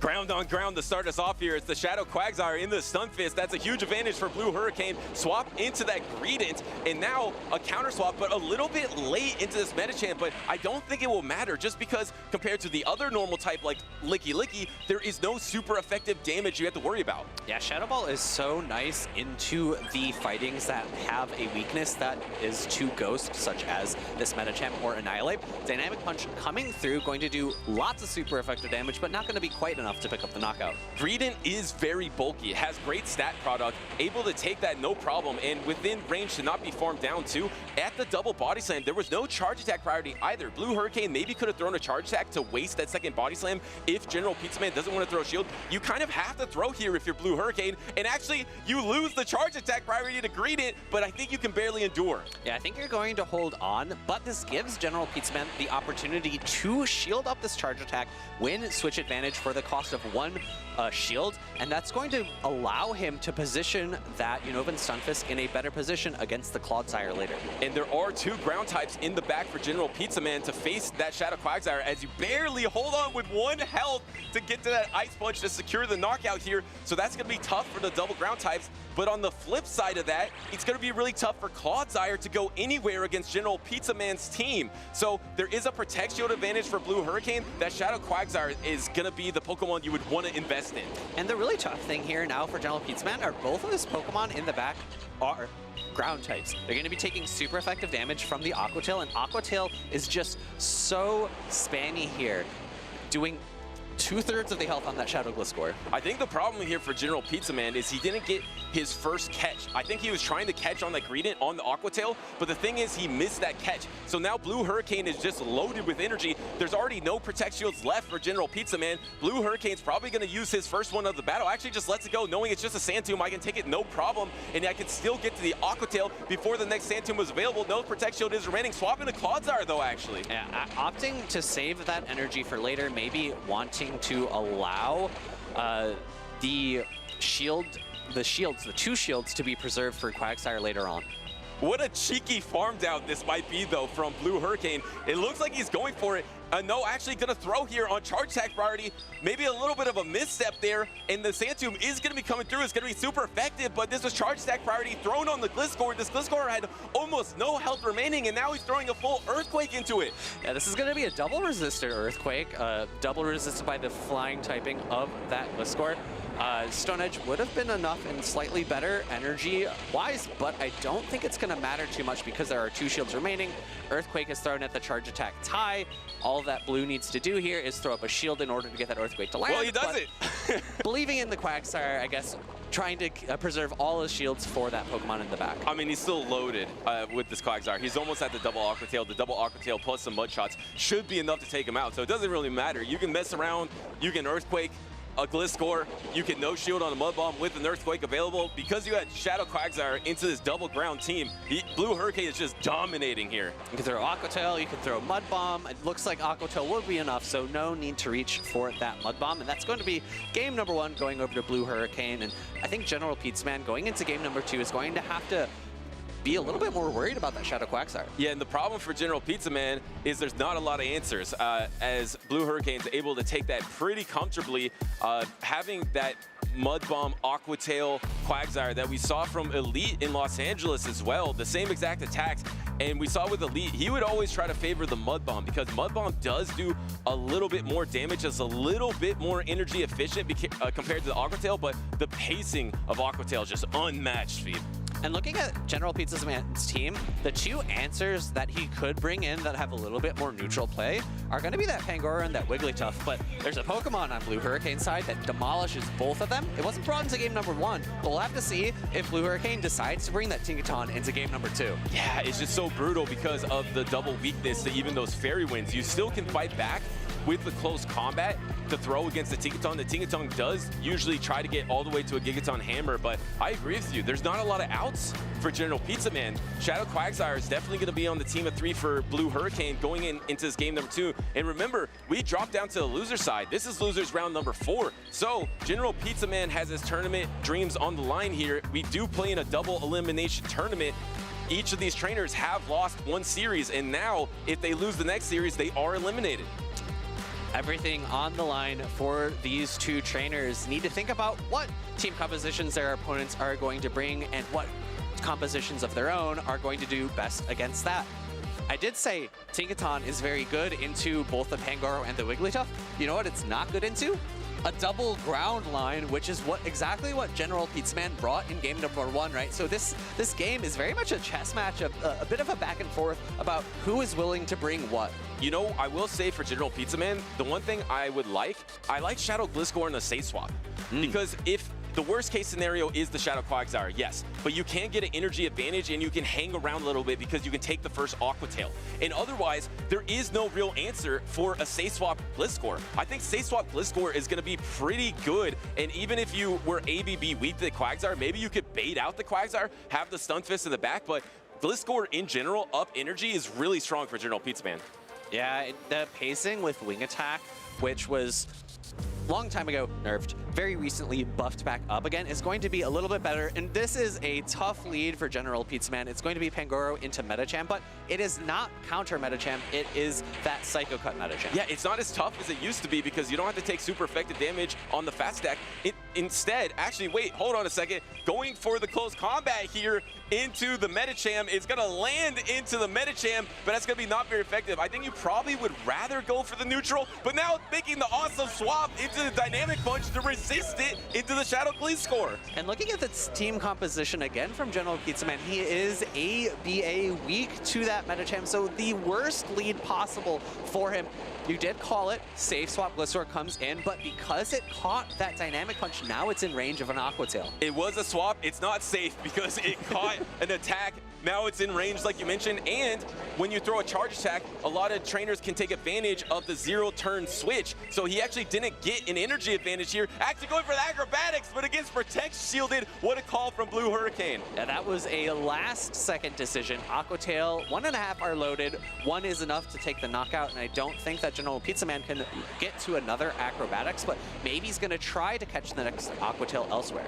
Yeah, he has his timer. He does try to catch that Aqua Tail, doesn't get it, but it's still better that he takes the Aqua Tail energy into this Pangoro instead onto that Gliscor. He still has the Greedent in the back, but in the back, there is a Clodsire, so it's going to be a weird backline matchup. Once again, going for the close combat. Remember, this is not very effective. The Night Slash would actually be neutral into the fighting and psychic typing, but you don't have your switch timer available. I don't think you can get farmed down either because Psycho Cuts aren't really doing much damage. Right, that's the one positive of being able to, in this matchup, is you're less you're incentivized to throw earlier than in other matchups. You're not taking that much fast attack damage, so if you get that hard-hitting close combat through, you're going to put that Pokemon on the other side low, and ooh, a Dynamic Punch is still reached, and this is going to do a lot of damage to the Greedent. We saw it in game number 1. It chunks into the Greedent. The Dynamic Punch lands. You still have that Gliscor in the back, but you have no Protect Shields remaining, and you're trying to go for a mud shot down, but could not secure it, so you have to go for the Body Slam. Blue Hurricane's thinking about shielding, but also really close to 1 health, so that could be a risky shield.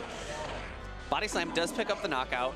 Greedent has a good amount of energy, but there is a shield remaining on Blue's side. In comes the Clodsire. I like this decision a lot because neither Body Slam nor Trailblaze are going to threaten an extremely bulky Clodsire. I think generalpizzaman had the opportunity to try to bank up this energy and try to swap on a charge attack on Gliscor because Gliscor is going to be able to resist everything that the Clodsire can do. So maybe you... Oh, actually, no, it has the Stone Edge. Apologies. I thought it maybe had the Sludge Bomb. The Stone Edge would be neutral into that Gliscor, so it wouldn't be as viable of a strategy as this Stone Edge lands into that Greedent. Now you're coming out with the Gliscor, but there's a Protect Shield remaining for Blue Hurricane. Yeah, I would expect Blue Hurricane to not shield this first attack because the debuff from the Sand Tomb has not landed. Now that Sand Tomb has gone through, the next one will do even more damage, but a Stone Edge is loaded at the same time. Blue Hurricane shielding up, going to allow his Stone Edge to land. Double ground and double wins for Blue Hurricane, able to charge attack priority into the Stone Edge. The Stone Edge is definitely going to be enough for this Shadow Gliscor as Blue Hurricane sticks around here in Indianapolis to move on to losers round 5. And it is going to be Metacham claiming victory over the Spice of Pangoro and that Shadow Gliscor. I'm personally a little bit sad to see that Shadow Gliscor go out. I think it's a very fun Pokemon. It's a very difficult Pokemon to play against because Sand Tomb versus Acrobatics is always a tough decision in terms of a bait move versus a nuke move in terms of what you want to shield. And I do like that adjustment from generalpizzaman to bring it in that safe swap spot, because I think that's where Gliscor is at its best. Not only here, but in Go Battle League as well. It's the typing that we had with Ligar that has such great typing, such amazing coverage. If you can get up energy, not a lot of Pokemon can beat it. But unfortunately, in that scenario, he caught an attack, got in range of Aqua Tail, and then the pacing of that Aqua Tail is just so incredibly fast from the Quagsire. Going for this close combat. Now, sometimes, Phoebe, I believe there are some situations where a resisted close combat could do more than a neutral Night Slash, but the only problem maybe in that situation is it does drop your defense, right? Yeah, and you're also removing a potential win condition of getting that Night Slash boost. That's something that is maybe a little more prevalent in the video game, where you have to go for those lucky win conditions, but that could have been a win condition that generalpizzaman in this spot tried to sort out. Get that Night Slash boost, ramp up that damage, make sure that the second Night Slash pulls the shield or picks up the knockout. Yeah, we do know that the odds have lowered on that Night Slash boost, but there is always a chance to be able to get that. And for Blue Hurricane, his best chance was that double ground types, the Quagsire and the Shadow Quagsire. It was just so dominant. The Shadow Quagsire in general just was free the whole time and just, I mean, pretty much dominated that matchup, let's be honest. We were talking about flying type Pokemon in the intro, right? Corviknight and Altaria not that long ago when we were looking at the meta. And in a meta where the flying types aren't as strong, a Shadow Quagsire without Stone Edge with that Aqua Tail and Mudbound coverage just becomes that much more safe. Yeah, and we saw the formula with Elite, right? It's just better neutrally, especially in situations against Licky. You're doing a little bit more damage and you're just more efficient. And you want to be efficient against a Pokemon like Licky, and I think that's completely right. If there aren't those flying types, I mean, we know that there are flying types that are popular, but there are also the fairy types like the Togekiss and now the Togetic, where you can get away with Aqua Tail against Togekiss. I don't know about Togetic, but Togekiss, you can get away with that Aqua Tail. So I do like that adjustment. And we're getting into more losers round. We got Khaleesifitzy versus joeddy up next. And we're seeing one of the Pokemon that I thought could be a top contender, that Shadow Galarian Weezing from Khaleesifitzy. We're going to have to see how it pairs up into joeddy's team. Of course, it's going to be a very strong answer into other fairy types such as Wigglytuff. And I remember talking to joeddy, I'm reading it joeddy, but I remember it was joeddy.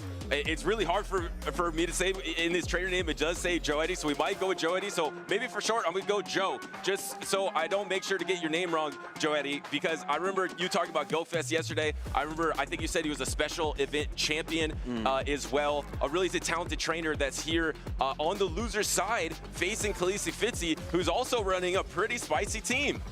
Yeah, and I'm actually just seeing it now, another flying type that has kind of come in and out of the meta, that Shadow Talonflame, with the extra damage that applies onto those Incinerates, especially if you're running a charge attack like Flame Charge that boosts your attack more. It has the ability to muscle through matchups where you might not think it should. Of course, the most dominant Pokemon in the meta, Rollout Licky, is a Pokemon to be afraid of if you are a flying and fire type. And there is a Licky on Joe's side. And Joe has those two flying type Pokemon that we've been saying has completely fallen off the map. That is the Shadow Altaria and the Corviknight. If you didn't hear me say it earlier, these are the two Pokemon that are tied for the most regional victories in North America by a single Pokemon. They both have 4 victories each between them. So they're on the same time. They actually can work well together. So on Joe's team, he has the Shadow Altaria, the Shadow Quagsire. Let's look to see if that Quagsire has Stone Edge. Yes, actually does have that Stone Edge. And then typical attacks for the rest of the line. Wigglytuff did get nerfed in the next meta. It's actually, its damage per charm is going to be 1 less. So it's going to be maybe the last dance for Wigglytuff. It's going to have fewer opportunities to muscle through matchups that it might not otherwise. And I do actually want to call out, let me just double check really quickly. Yes, that is 6 Shadow Pokemon for Khaleesifitzy. Wow, that is super spicy for Khaleesifitzy. Remember, we're losers round number 4 here. And look at that, with the Team Rocket jacket as well. You love to see that, taking all of those Rocket Pokemon, keeping them Shadow and bringing them to the battlefield. The Shadow Annihilate, the Shadow Fortress, I'm assuming does have the Bug Bite. Yes, and then that Shadow Galarian Weezing that we saw Elite play with. It's such a spammy Pokemon, pretty strong in the meta as well, has that super effective Sludge Bomb for the other fairy types in the meta that's not Tinkaton. Then the Shadow Empoleon, Shadow Talonflame, and then the Shadow Quagsire once again with a Stone Edge. And I want to go back to the Galarian Weezing. It's a Pokemon that has a number of charge attacks that it can use. It's running the most standard set of that Brutal Swing plus Sludge. However, it could potentially run a move like Overheat that does threaten a typically pretty poor matchup such as Empoleon. I do also want to call out that khaleesifitzy's Annihilate. It's a Shadow variant, but it is not running that counter fast attack which we typically see on Shadow variants of Annihilate. It's running Low Kick instead, maybe because Khaleesi wants to have a little more flexibility with that Pokemon. Well, speaking of those two Pokemon together, right? You have the Galarian Weezing that saves you from the Shadow Altaria and the Wigglytuff, which frees up the Shadow Annihilate.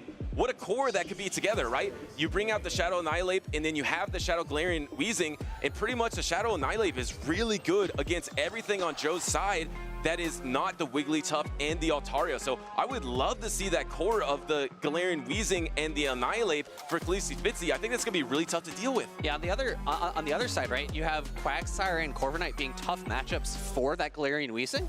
And Annihilate does fairly well into both of those if it's able to ramp up with those Rage Fists. But here we go, game number 1. It's going to be Annihilate into Corviknight. We'll see if khaleesifitzy wants to stay in this matchup. She does have 2 Pokemon in the back that might do a little bit better. However, reminder that Fortress is on Bug Bite, not Volt Switch. And it's a little bit of danger for the back line for khaleesifitzy. There is no Galarian Weezing, there's a Shadow Talonflame. And look at the back line for Joe here. You have the Shadow Quagsire and you have the Licky. So that Talonflame doesn't really have a lot of good places to go as this Rage Fist is gonna be landed. Did I hear an Air Cutter boost on that first one, by the way? I think so, but we also had an attack raise on the Rage Fist, but that is guaranteed to happen. And because of the attack raise, this next Rage Fist might be just enough to pick up the knockout. joeddy shields not wanting that to happen. And that's actually pretty good for khaleesifitzy here. I think you just would want to go for the farm down now. You can let this Air Cutter go. Actually does protect shield on this Annihilate, trying to go for the alignment, but the alignment is not going to help her too much in the back line versus that Quagsire and Licky getting to the Rage Fist right at the same time. This is charge attack priority, which is won by the Annihilate. We're going to see this Rage Fist be more than enough to pick up the knockout, and I have to imagine that joeddy is going to be coming in with the Quagsire. This is even worse for the Talonflame because now the Quagsire is going to have enough energy on it to potentially reach 2 Stone Edges, whereas sometimes it struggles to do so. Yeah, and now you're going to have to come in with your Fortress because of that energy advantage, so you're guaranteed to have that Talonflame as the backline Pokemon against that Licky, taking the double super effective rollouts, and this Quagsire is already at Stone Edge energy. It's just going to send it. There's only 1 protection remaining. Probably khaleesifitzy wants to save that protection for the backline, meaning the Stone Edge is going to land.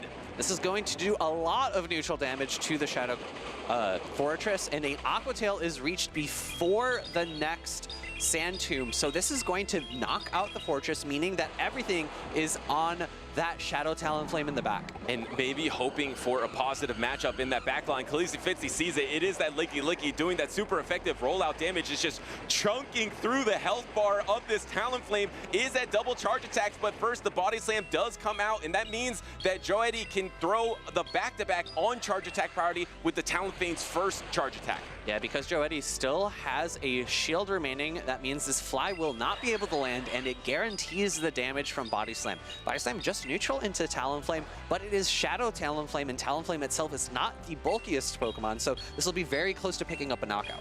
And we'll have to see all the Pokemon on khaleesifitzy sides are Shadow. Can Talonflame hang on? Ooh. No, cannot. So that means joeddy does take game number 1 of this series against the Team Rocket champion of khaleesifitzy with the 6 Shadow Pokemon. Yeah, and that was a really tough team composition for khaleesifitzy to fight against. joeddy had a really great read on the team that she was going to bring into game number 1.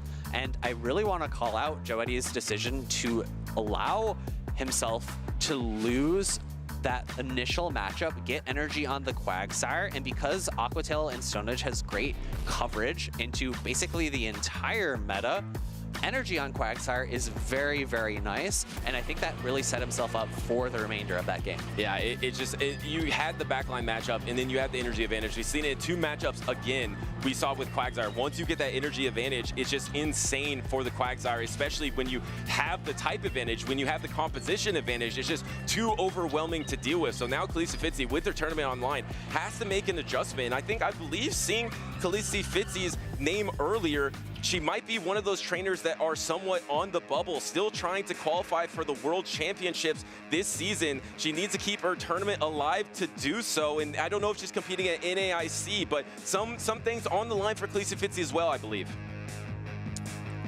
All right, looking into game number 2, we're gonna have to see how Khaleesi adapts to the team that joeddy brought. A very strong team into that Talonflame, and if we look at the rest of his team, of course, that Corviknight, Wigglytuff, and Empoleon don't want to see a Shadow Talonflame. Empoleon sometimes has a bit of a 50-50 matchup against Talonflame, but Shadow Talonflame in particular is able to ramp up the amount of Incinerate damage it does, and is usually able to win that matchup. Yeah, and actually, I did find exactly where she is. This is not an official list. She's actually right next to you, Phoebe, around the 62-ish. And remember, top 75 do qualify, so she doesn't want to get leapfrogged. She wants to get into the championship points, and I think she wants to win this matchup to ensure that she can qualify for Worlds, so she needs a reverse sweep joeddy in this series to do so. And here's the matchup, the Quagsire into the Corviknight. Aquatail going to be a bit of a safer move in this matchup. Both Aquatail as well as Stone Edge are viable depending on exactly how you want to play it. The next Aquatail is unable to be reached before the first air cutter from joeddy. And the air cutter does go through. No protect shield on this one. Can you get the boost? It's a 30% chance now. Yes, does get the attack raise on that Corviknight. That really helps for the second air cutter. And although you are generally destined to get at least one in the matchup, it's very impactful when it is the very first one, because that means your second one's going to be threatening a little bit more. We'll see if it's going to be enough to pick up the knockout here. khaleesifitzy doesn't think it's enough. Has the Aquatail banked. It's not enough. The Aquatail is available. Another boost, back-to-back boost. Now do you have to just go for the shield and try to sand attack down? Maybe joeddy's gonna go for it. No, just saying I would rather soft lose this matchup, get an energy advantage. This is a tough farm down though. Going for the full rollout down, you're definitely gonna have to take an Aquatail. Maybe could even take it a Stone Edge. I like this from khaleesifitzy. Getting a little bit of chip into the Licky is great, because otherwise it's going to have a very dominant matchup elsewhere. I would like to see her switch out here, though, because there's going to be a ton of energy built up, and unfortunately, she's unable to get that last Aquatail off. That last Aquatail would have been clutch to put this Licky in range of maybe a Bug Bite down. Now suddenly this Licky is with a ton of energy. It's just loaded almost at the double Shadow Ball. With double Shadow Balls at 100 energy, the first Shadow Ball is going to be coming out. After one more rollout, he's going to be at the double. And you are a Shadow Empoleon, so you are not comfortable whatsoever taking a neutral Shadow Ball from even a very bulky Pokemon like Licky. I think this is going to put the Empoleon down into the middle yellow. It's going to do a lot of damage. Wow, yeah, that chunks into the Empoleon, and you can never get farmed down by rollout, not very easily at least, because it's going to be resisted into that Shadow Empoleon. The Shadow Empoleon does get the Protect Shield here. There is that Fortress in the back. Do you swap in the Fortress, try to get an energy advantage, or maybe try to swap on a Body Slam? Because you could just throw a Body Slam here. Do we see a swap? No, the Body Slam is coming out. That's going to be not very effective, but surely enough to knock out the Empoleon. Yeah, I like the call from joeddy here. This is going to be enough to pick up the knockout, and it's going to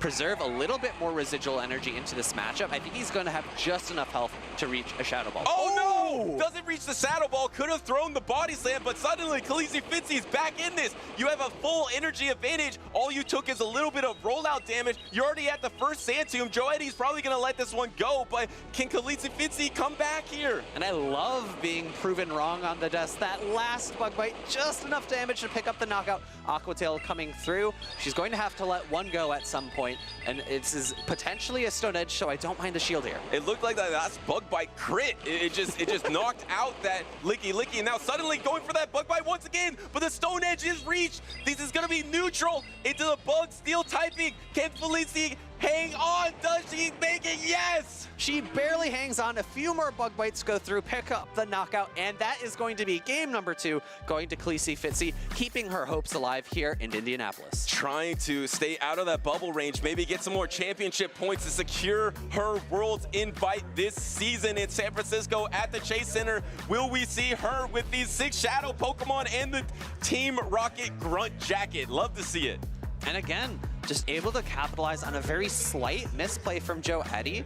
That body slam, it's resisted damage, doesn't do all that much, would have been just enough to ensure that that final charge attack picked up the knockout. Well, it's funny because it was kind of like a mirror situation. First, khaleesifitzy was going for that second Aqua Tail without swapping out, right? And she didn't get that second Aqua Tail and got knocked out and maybe was disadvantaged.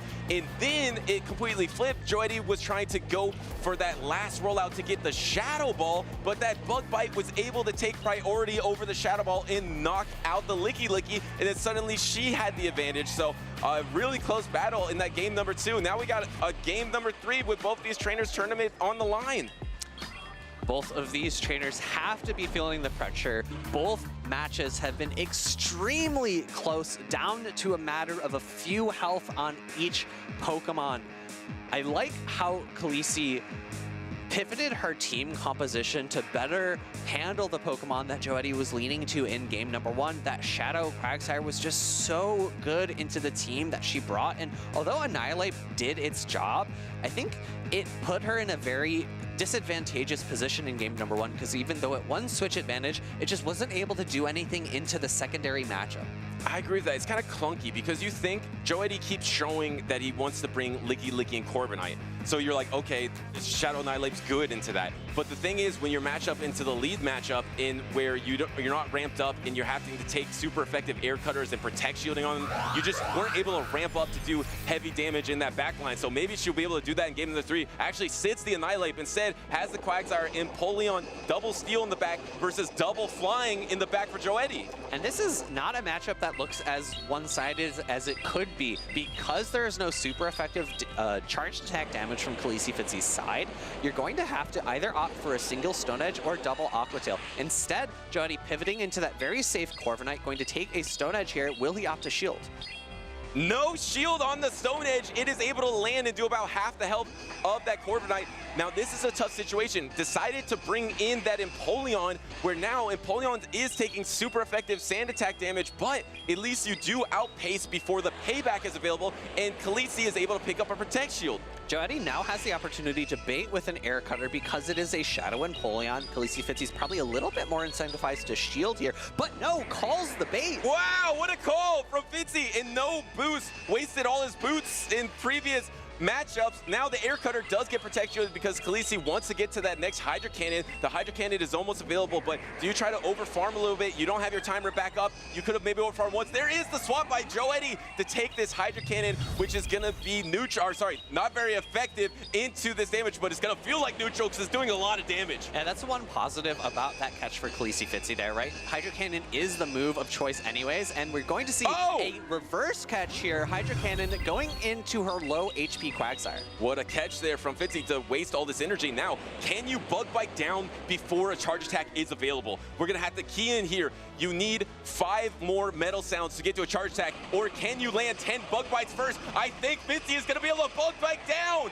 Yeah, the final Metal Sound didn't even start its animation. That's how much damage those Bug Bites were doing, but we see a very a much better matchup here for joeddy. You're going to resist the Bug Bites, and you need to call a Rock Tomb correctly. Good shield from joeddy, but will the Fortress be able to reach a second? I think it will, and you're going for the bait here. Remember, Flamethrower is double super effective. If Khaleesi doesn't Protect Shield on a Flamethrower, she will lose the matchup, and that is a Protect Shield. Now you have a swap available as well. The Rock Tomb is going to be available before the Flamethrower. Do you swap in the Corviknight? There's the swap, but it was a little early. And we do have a Hydro Cannon loaded. No ability to throw the move, or potentially a CMP switch from khaleesifitzy. But who wins charge attack priority in the back is going to come down to the Flamethrower. And as you get the form down, you'll be able to get this form down. It's going to come down to Flamethrower versus Rock Tomb. Who wins charge attack priority? Who has more attack? Altaria or Fortress? It's the Fortress, of course. It's the Rocket team. The Shadow team has the more pressure, the more attack, and khaleesifitzy reverse sweeps the keep around here in Indianapolis. You can see the weight of that game on khaleesifitzy being released, a very big sigh of relief, but really incredibly played there. Being able to store that move, I think either the Rock Tomb or the Drill Peck are able to pick up the knockout onto the Altaria, so she had two options there, but being able to switch in, and it was very close to the end. She got knocked out with the Drill Peck at the end. Another fast attack down in reverse there in game number 3. Wow, and the back line was double steal versus double flying, and you might think, okay, that always goes to steal favor, but in this situation, it was incredibly neutral. So to be able to whittle through these matchups with the Empoleon, get the slight advantage, able to bank a Hydra Cannon, and like you mentioned, banking that crucial attack, calling that the swap would happen. joeddy swapping out maybe a Bug Bite or two early, trying to catch that Rock Tomb. It was just enough for khaleesifitzy to hold on to reverse sweep the series. All right, well then, khaleesifitzy is going to be moving into losers round 5. I believe that does secure her championship points, which is going to be great. I think it is losers round 5. That is typically the cutoff depending on the total number of attendees. Yeah, so typically with the number of attendees that we have, I believe the cutoff is top 64, right, to get in the championship points. So I think if that losers round number 5 puts her into that top 64, she will get the championship points. Remember, it also does come into factor with how many tournaments that she's already gone into championship points as well, because you have a limited amount of tournaments that you can count for your total championship points. So if you went to 9 tournaments or went overseas and went to 10 tournaments, it's not like you can count every single tournament towards your score to qualify for Worlds. Whew. What an amazing matchup between those two trainers up on stage. If you're curious on how you could do some of that yourself, make sure you pay attention to this next upcoming segment that will be about typing effectiveness in Pokemon Go. All right, trainers, get ready to take some notes. It's time to study Pokemon types. In Pokemon Go, there are 18 total types. Some Pokemon have a single type, while others are dual type. You can identify a Pokemon's type in the inventory menu or on the top right of the battle screen, similar to the Pokemon TCG. Every attack in Pokemon Go has one type property. Similar to VGC, the type property of a Pokemon's charge attacks are displayed on screen during battle. We can use this scale to see how damage applies in Pokemon Go PvP. Neutral, resisted and super effective, double resisted and double super effective, and triple resisted. In VGC, flying type Pokemon are immune to ground type attacks. However, in Pokemon Go, no types are immune to other types. The closest comparison to immunity in Pokemon Go is triple resistance. More on that later. Unlike TCG, no Pokemon in Pokemon Go can use a special ability to remove their type's weaknesses. Therefore, every fast and charge attack will deal at least a tiny bit of damage, leading to improbable, unexpected, and exciting win conditions. Let's begin with the interactions between fire, grass, and water. Fire is super effective to grass, grass is super effective to water, and water is super effective to fire. When two single-type Pokemon battle, their attacks are usually neutral, resisted, or super effective. However, dual-type Pokemon are much more complex. To determine effectiveness for dual-type Pokemon, consider each type individually. For example, a Psychic-type Confusion from Bronzong will deal super effective damage to Poison and Fighting-type opponents. When Bronzong battles Toxicroak, that damage becomes double super effective, because Toxicroak is both a Fighting and Poison type. Some Pokemon single resist, double resist, or even triple resist attacks from other types. For example, Steel-type Pokemon single resist Dragon-type attacks, while Fairy-type Pokemon double resist Dragon. A Fairy and Steel-type Pokemon like Mawile will actually triple resist Dragon-type attacks. These are all of the double resistances in Pokemon Go. If you combine one of these double resistance interactions with another single resistance, you get triple resistance. Let's deep dive into a complex dual-type matchup, Beedrill versus Skeledirge. Beedrill's fast attack Poison Jab is neutral to fire, but resisted by Skeledirge's Ghost type. Skeledirge's Incinerate is neutral to Beedrill's Poison type, but super effective against its Bug type. Beedrill's X-Scissor, a Bug type attack, is resisted by both Fire and Ghost, making it double resistant. Skeledirge's Disarming Voice is a Fairy type attack, which is neutral versus Bug, but resisted by Beedrill's Poison type. Skeledirge's Shadow Ball is neutral to both Bug and Poison. Beedrill's Drill Run is neutral versus Ghost, but super effective versus Fire, resulting in super effective damage. Always keep a close eye on the screen while battling. Super effective or not very effective appear when Pokemon use their fast attacks. Protect shields turn red when shielding super effective damage, purple when shielding neutral damage, and blue when shielding resistant damage. Lastly, make sure to check the type icons at the top right corner of your screen. The power of a charge attack depends on the Pokemon using it, so an Earthquake from Swampert likely hits harder than one from Clodsire. A Pokemon that uses an attack that aligns with its type will receive a slight damage bonus, called Same Type Attack Bonus or Stab. Finally, buffs and debuffs can swing the momentum of an entire battle. An Icy Wind debuff will lower all of a Pokemon's attacks, and a Night Slash boost will raise them. That's all from me. Best of luck in your future battles, trainers. We're in the final moments for the 2026 season. We're here at the Indianapolis Regional. I'm here with shanerpvp. We're talking to some of the trainers that are on the bubble, trying to qualify for the World Championship. So, Shaner, how has your season gone so far? Oh, I had a bit of a rough start to it with failing points in Milwaukee and Vegas. It was not till Houston where I started gaining momentum. Like, I started seeing placements that I've been wanting. Awesome, and momentum can change everything. And right now, theoretically, this is not exactly official, but where do you think around you stand compared to your peers for qualifying this season? I should be around 85th on the leaderboard. Okay, 85th. That means only 75 will be able to qualify, so you're almost there. So how are you feeling going into this regional? Not to put any pressure on you, but a lot on the line. It's been pretty stressful. It's like all the prep going through draft to draft. Just try and find something that works for this weekend. Like, gone. Oh yeah, and then this is your first full season. Actually, let's I want to ask it a little differently. Let's run it one more time. My fault. I messed you up there. I think I'm gonna ask you a little bit differently because yeah. Okay, I'll ask you that part a little bit differently because I want to transition. Oh, wait, are you competing at NAIC? Yes. Okay, perfect. All right, I'm gonna transition to NAIC instead. All right, let's start it over. All right. It's down to the wire here at the 2026 season. We're here in the Indianapolis Regionals where it's the last one of the season. There is still an international championship, NAIC, but some of these trainers are on the bubble. We're here with one of those trainers right now, shanerpvp.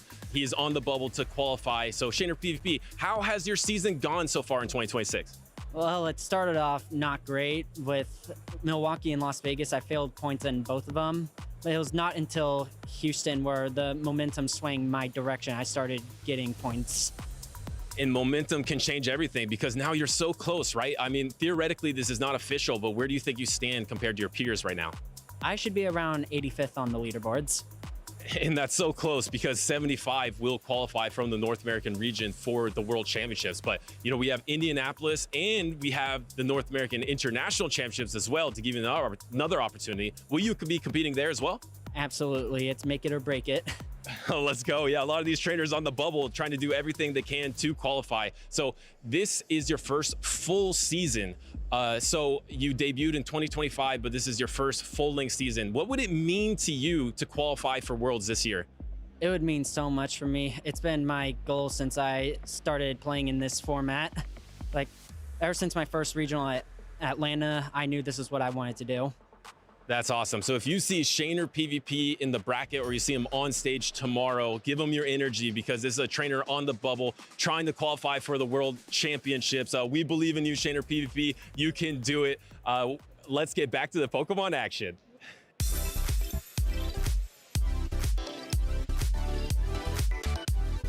Welcome back to the Indianapolis Regional Championships. We just heard from Shaner, who is on the bubble, trying to qualify for Worlds, trying to turn that dream into reality, and he has a chance to potentially do so right here as he is taking on Caspianpike in losers round 4 and trying to inch his way towards those championship points.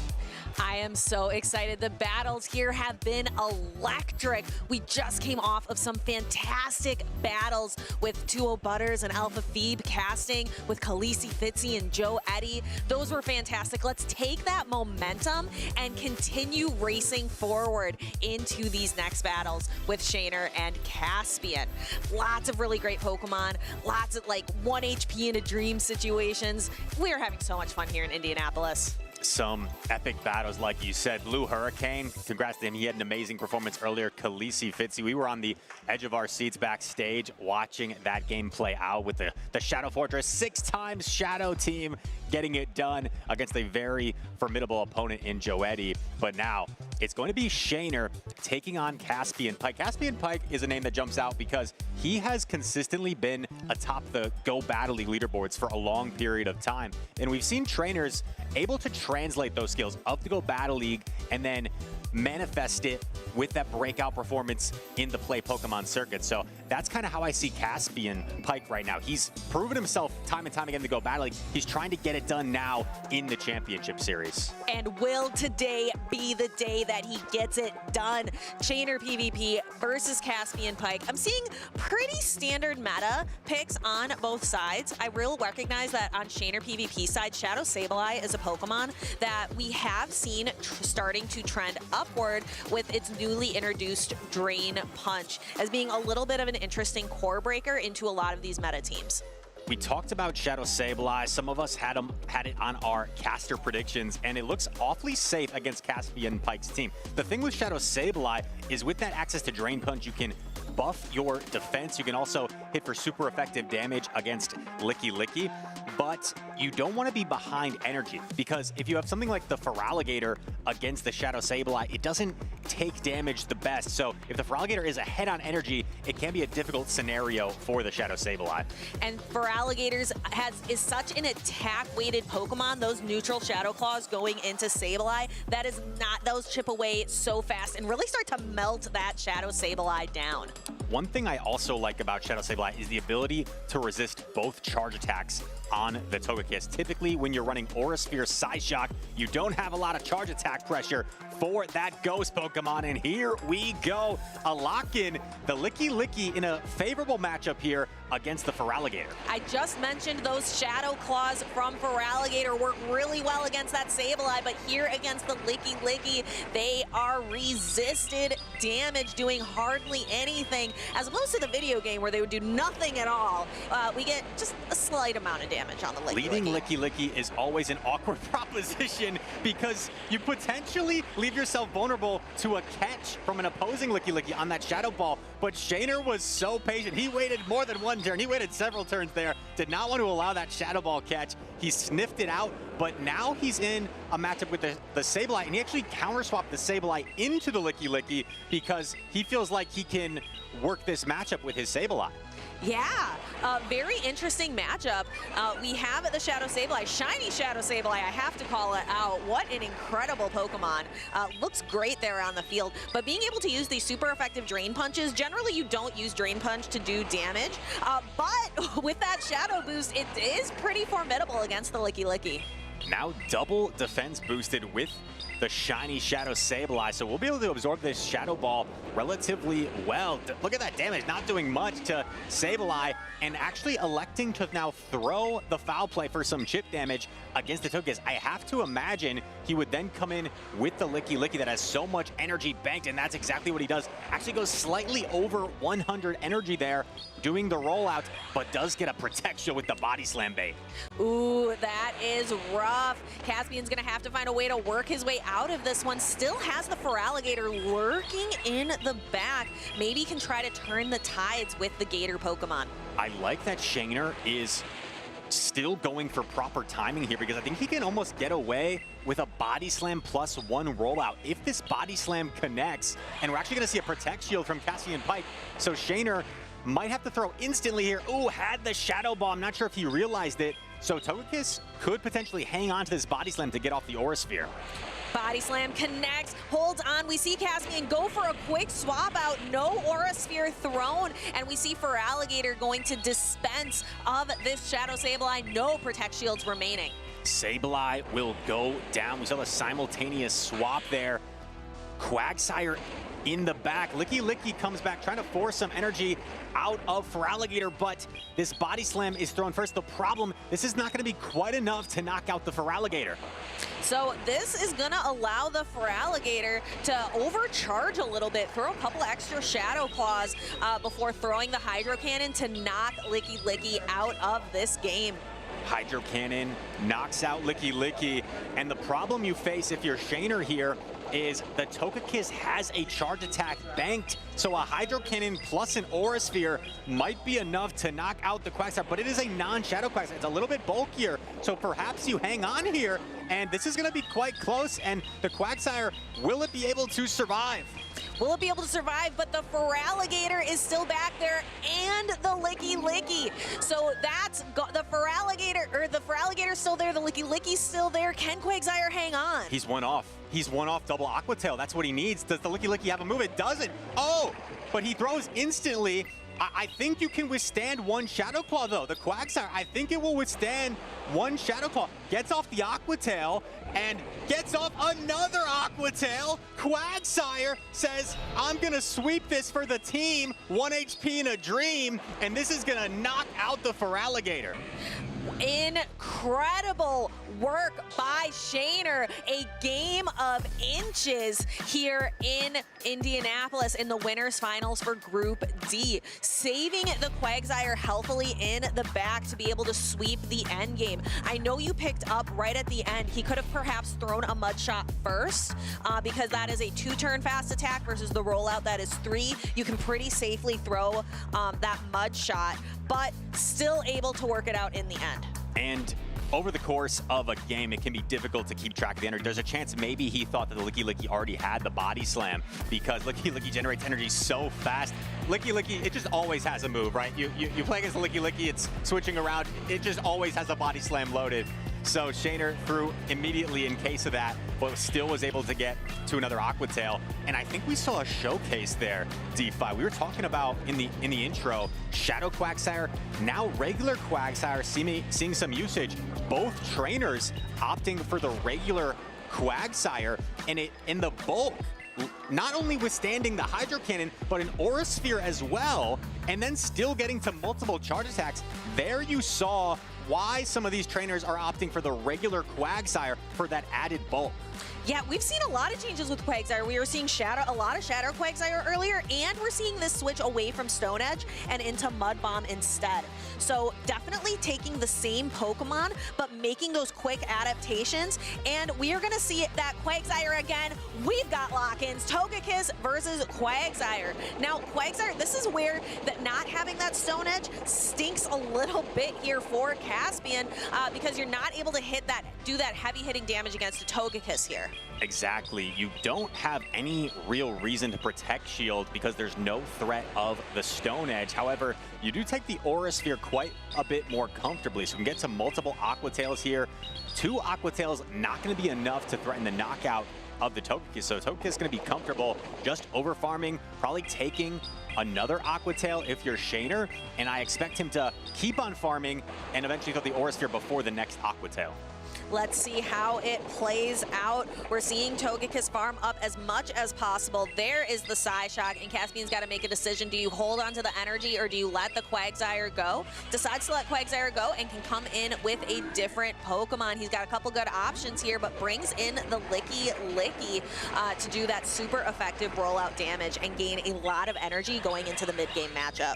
Threw the Psyshock previously to cover for a potential catch, and now Licky is going to go for a big rollout down here. Comes out with a lot of energy, but Shaner was able to pick up a shield on his way out. Now it's a big question. What do you come in with?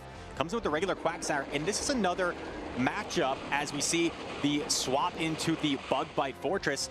A few matchups when we were at the Cup yesterday, talking to some of the experts like nitetimeclashet and outofpoket, they were saying regular Quagsire, these are two specific matchups. You can take 2 Shadow Balls from Licky, you can take the Bug Bite damage better. So these 2 Pokemon we're seeing in back are situations where regular Quagsire has some advantages. Yeah, and I really like how Shaner stayed in with the Quagsire, being really patient, getting some damage done before bringing in his own Shadow Fortress into the mirror, so he can come in with a significant health advantage. Both of these Fortress bug biting away. Sandtomb grabs the Protect Shield. Just so much pressure from these bug bites. Another Sandtomb here is unleashed, and Shaner knows this is not going to threaten the knockout, so he's willing to just take this Sandtomb, save that Protect Shield, and there are no Protect Shields remaining on the side of Licky. caspianpike throwing the Body Slam, knowing it should be enough to knock out the debuffed Fortress. Yeah, so Fortress will be knocked off the field, but Shaner saved that healthy Quagsire in the back last time. He's bringing it back. Will this strategy work in game number 2?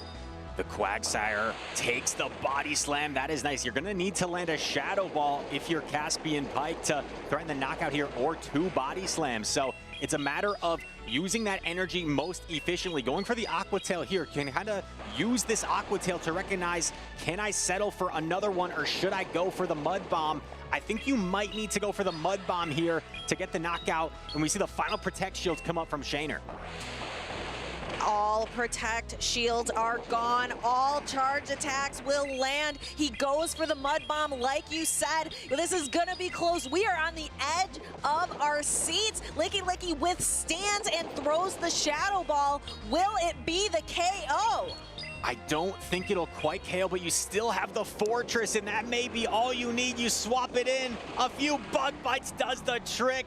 And the oppressive Fortress, too much for Quagsire to overcome. We've got a near even series. Yes, we are at decisive game number 3. shanerpvp versus caspianpike. This is the winners finals for Group D. It is win and in to day number 2 here in Indianapolis at the Pokemon Go Regional Championships. Who will move on? Is it going to be Shaner or caspianpike? 2 relatively newer trainers to the circuit, but definitely not unfamiliar names. You mentioned Caspian does just stellar work in the Go Battle League, but this is his first season really putting his skills to the test here in the championship series. A lot of similarities across these teams. The regular Quagsire, the Shadow Fortress, the Licky, the Togekiss. 4 Pokemon overlapping on both teams, and we'll see if either trainer can utilize maybe their unique picks, their different picks, to try and overcome and give themselves an advantage. We saw Shadow Sableye put in a lot of work for Shaner in game number 1, elected to drop it for game number 2. So this is where, you know, the mind games come into play. Does he bring it back? Does he keep it on the bench? We already have a lock-in on one side. One trainer still thinking things over.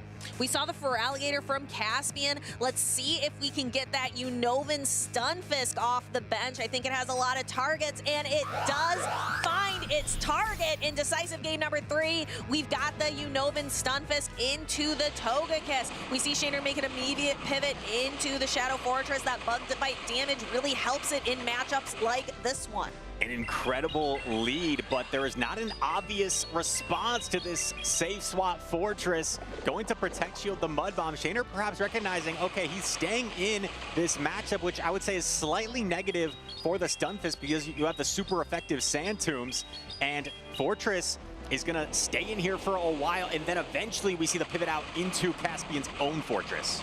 Yeah, I like that as well. When you're going into a mirror match, you want to make sure that you have a significant advantage one way or the other, whether it be shields, whether it be energy, or whether it be health. And now Caspian's Shadow Fortress has a significant health advantage. Successfully shields a Rock Tomb. You're going to have to go for a Rock Tomb of your own to threaten the knockout here.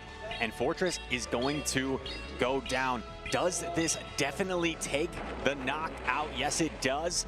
And now you come in with the Togekiss starting to get farm, starting to get energy, because these Bug Bites are double resistant. They're not doing anything, but you almost certainly have to respect the Rock Tomb here. If you're Shaner, he's thinking it over. What's he waiting for? Oh, he's gonna take the Rock Tomb. Oh no, takes the Togekiss down into low health. It's debuffed now, and now this attack from the Stunfisk is going to need to be shielded by Shaner. and perhaps recognizing that there was a Stunfisk as well waiting for the Togekiss is why he elected to take that Rock Tomb. But now you get an energy head start with your Quagsire. Could this open up some win conditions for Shaner? It seems like he's behind right now. Caspian in the driver's seat, foot on the gas. Stunfisk trying to get off a parting chart attack. Quagsire keeps on farming, and ooh, we saw a little bit of a stutter there. So getting off another Mud Bomb here is Caspianpike. Yeah, Shaner has used this Quagsire as an anchor for every single battle so far. It mud shots down the Stunfisk. It's standing strong. It has energy for days. So much energy on Quagsire, firing off the Aqua Tail here, but there is still a fully healthy Feraligatr in the back. Is there any way, utilizing the energy on both these Pokemon, Shaner can overcome, gets off the Mud Bomb here. He has a lot of energy stored on the Togekiss, so you're gonna see him most likely pivot now into the Togekiss. How much energy was left? Oh, actually staying in momentarily. And actually going a little bit further, I saw like a little bit of the shake of the head, going for an Aqua Tail here. What happened? Going for an Aqua Tail, I'm not entirely sure. He's gonna not swap here. The Feraligatr gets the farm down, and Togekiss had so much energy and gonna fire off the Ice Beam here to knock out the Togekiss. So Caspian will take this game. It did seem like there was a little bit of stutter going on there, so I don't want to rule this over just yet. I think this could be going to a review. Yeah, I'm seeing them talk to the judges. Let's see what ends up happening. I think you saw me too. I saw like, oh, that didn't quite look right.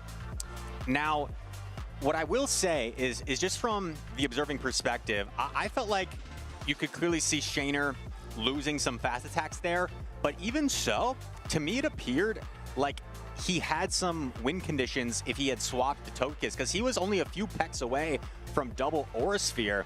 So I don't know, maybe it wouldn't have mattered anyway, but I think there is something to be said about if certain, situations are occurring, maybe still play to your win condition, still play it out fully to make the case that it would have potentially changed the outcome. So we're seeing the replay here.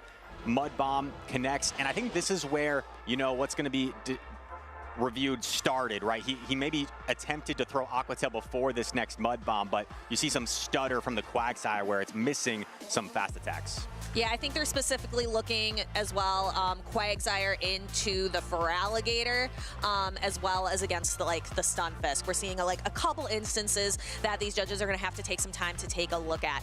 In the meantime, we were talking earlier, Chris, about Quagsire and about kind of its evolution throughout the championship series. How we've seen the Shadow Quagsire, we've seen the Stone Edge, and now we're kind of seeing that Aqua Tail Mud Bomb situation. Have you noticed, in your own gameplay, maybe in Go Battle League or out in the championship series, what have you noticed about Quagsire throughout this season? I think Quagsire is a Pokemon where it depends on what's around it, right, with the team in terms of what sort of moveset you want. If you feel like you have a lot of Togekiss coverage on your team, maybe you're better off going for that Mud Bomb to help harder punish certain Steel-type Pokemon, like the Tinkaton, for example. But Stone Edge can be really nice as a flexible pick, because if you safe swap Quagsire with Stone Edge, and then there's a Togekiss counter swap, they have to think a lot about using their Protect Shields versus the Mud Bomb variant. So I think Mud Bomb can be more flexible against Pokemon like Jellicent, for example, or Feraligatr, where you can get to a more quick, more efficient chart attack. But the Stone Edge can be, it becomes a little bit more bait dependent, I would say, but it also gives you coverage, obviously, against those flying type Pokemon. Fair enough, and it looks like we do have our judges taking a look at things and taking a look, again, at the connection here in the venue.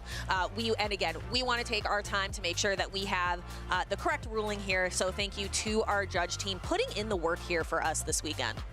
I have to say, I was skeptical about regular Quagsire, and I think I'm being proven wrong here. Maybe it was a skill issue for myself, struggling in the Cup yesterday, going 0-3 with the regular Quagsire.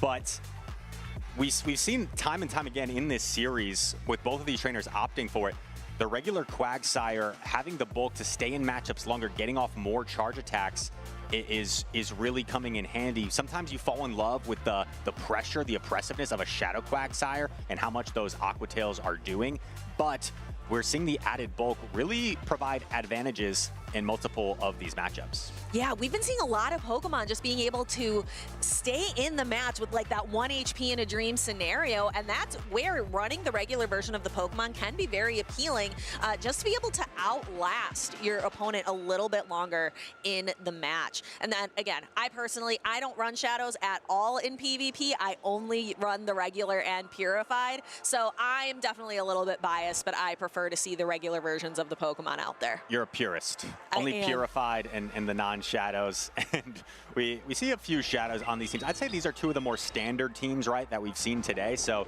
it's really coming down to how these trainers are being creative in terms of pulling an advantage with a very similar matchup. And we're seeing them opt for a lot of the same Pokemon, whether that be the Quagsire or the Shadow Fortress. The Feraligatr on the side of caspianpike has been one of his go-tos, because Feraligatr is one of those Pokemon against almost any team. It seems to have a lot of neutral play, and you can never really go wrong with the Feraligatr because there's not a lot of Pokemon that are really going to hard punish the Feraligatr. One thing I also want to note about these trainers, a lot of times we'll see when two trainers are battling, you'll see them really stick to like the same kind of formula. Like, these are the 3 Pokemon that I think are going to do really well against the opponent. Each of these trainers has brought all of their 6 at least one time. Oh, wow. Just in these 3 games that we've gotten to see on stage. So I think that's really impressive and really interesting to show like that adaptability and that being a little bit more flexible with your team usage. That's a great point, and you see that a lot in terms of the mind game of, will my opponent mix it up? Will they, if it's working for them, right, will they keep the 3 the same? So I'm sure both of those trainers have that going through their mind. And you go ahead. Yeah, it looks like we do have a winner. There was no rematch, so we do have caspianpike winning this 2-1.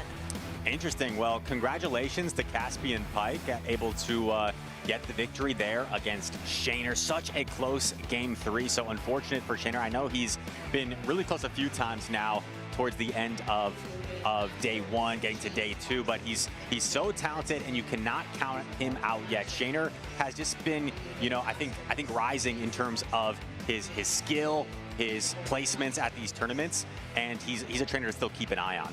Definitely. He's right there on the bubble for Worlds qualifications. We heard in that interview with Butters at the break, this is his dream, is to make it to Worlds, and his dream is not over yet. This was the winners finals for Group D. So he has progressed now. He's going to drop down to the loser side of the bracket, but he's in such a position, he doesn't have very far to go to make it to day 2. Yes, still another shot to make that day 2, and congratulations to caspianpike, because I believe that win right there actually already cements his best performance today. Has only competed in 2 tournaments both this season, Seattle and Los Angeles. His placement in Seattle was 13th, so he has now clinched at least a tied 9th place in this tournament, being on the winner's side of day 2. So congratulations to caspianpike, his best finish already, and could possibly progress that even further. I love seeing that in the championship series, seeing trainers who do well in the Go Battle League, or maybe they've just heard about these tournaments, they see the streams like on YouTube or on Twitch, or they hear trainers talking about it and they're like, hey, I'm gonna give this a try, and then they come in and just are outstanding and have outstanding performances like the one we just saw now.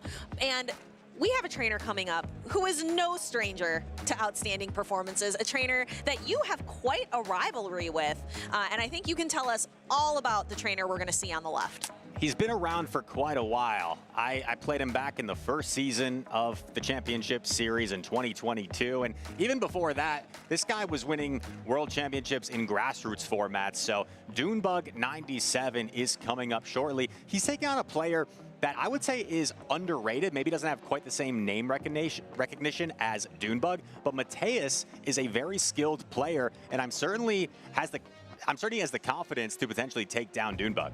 Yeah, and that taking down Dunebug is quite a feat. A trainer, I love one of the pictures he has that we show on stream often where he's just wearing all of his medals. Definitely a storied trainer. So really that it kind of seems like we have like a David and Goliath type of situation. A trainer that maybe a little more underrated, not the name recognition like you said, against someone who's proven time and time again their knowledge, their skill set, and I am excited to get down to the field and see these matches. 6 regional championships. 6 regional championships for Dunebug 97. He acquired 3 of those in one singular season. That was back in the day, the Shadow Whiscash meta. He was a Shadow Whiscash connoisseur with how he was able to take over that meta. It seemed like he was winning every single tournament, but he's found a way to keep up the success, you know, across any meta, really. And he's trying to do so here with a unique team. We're actually seeing Jellicent on the side of Dunebug. I think this might be the first Jellicent we've seen today.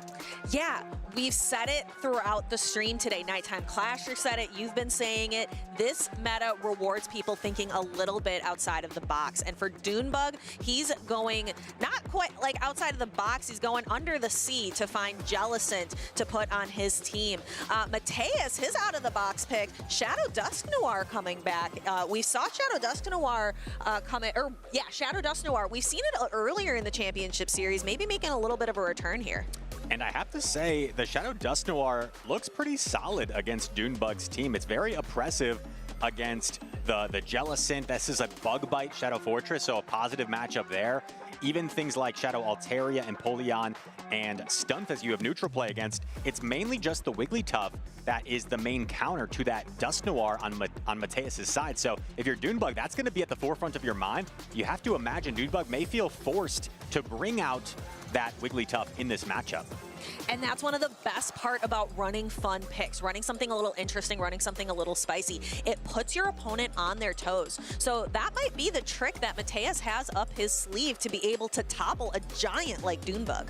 Absolutely, and Jellicent is looking like a solid option for Dunebug here. I mean, you have the Quagsire. It's going to be favored against the Empoleon. You resist the Metal Sounds and the Hydro Cannon, so it has to rely on that non-same type attack bonus Drill Peck, which just isn't quite as efficient. So Jellicent looks really good there.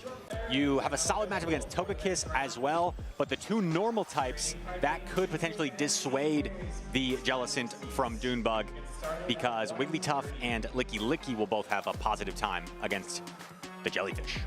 And Wigglytuff here in its last dance for at least for the time being, because we know what that update is going to look like coming around in June. Charm is going to get nerfed. We're not likely going to see Wigglytuff in the championship series like this in the future. So trainers are excited to kind of have their last opportunity with this Pokemon.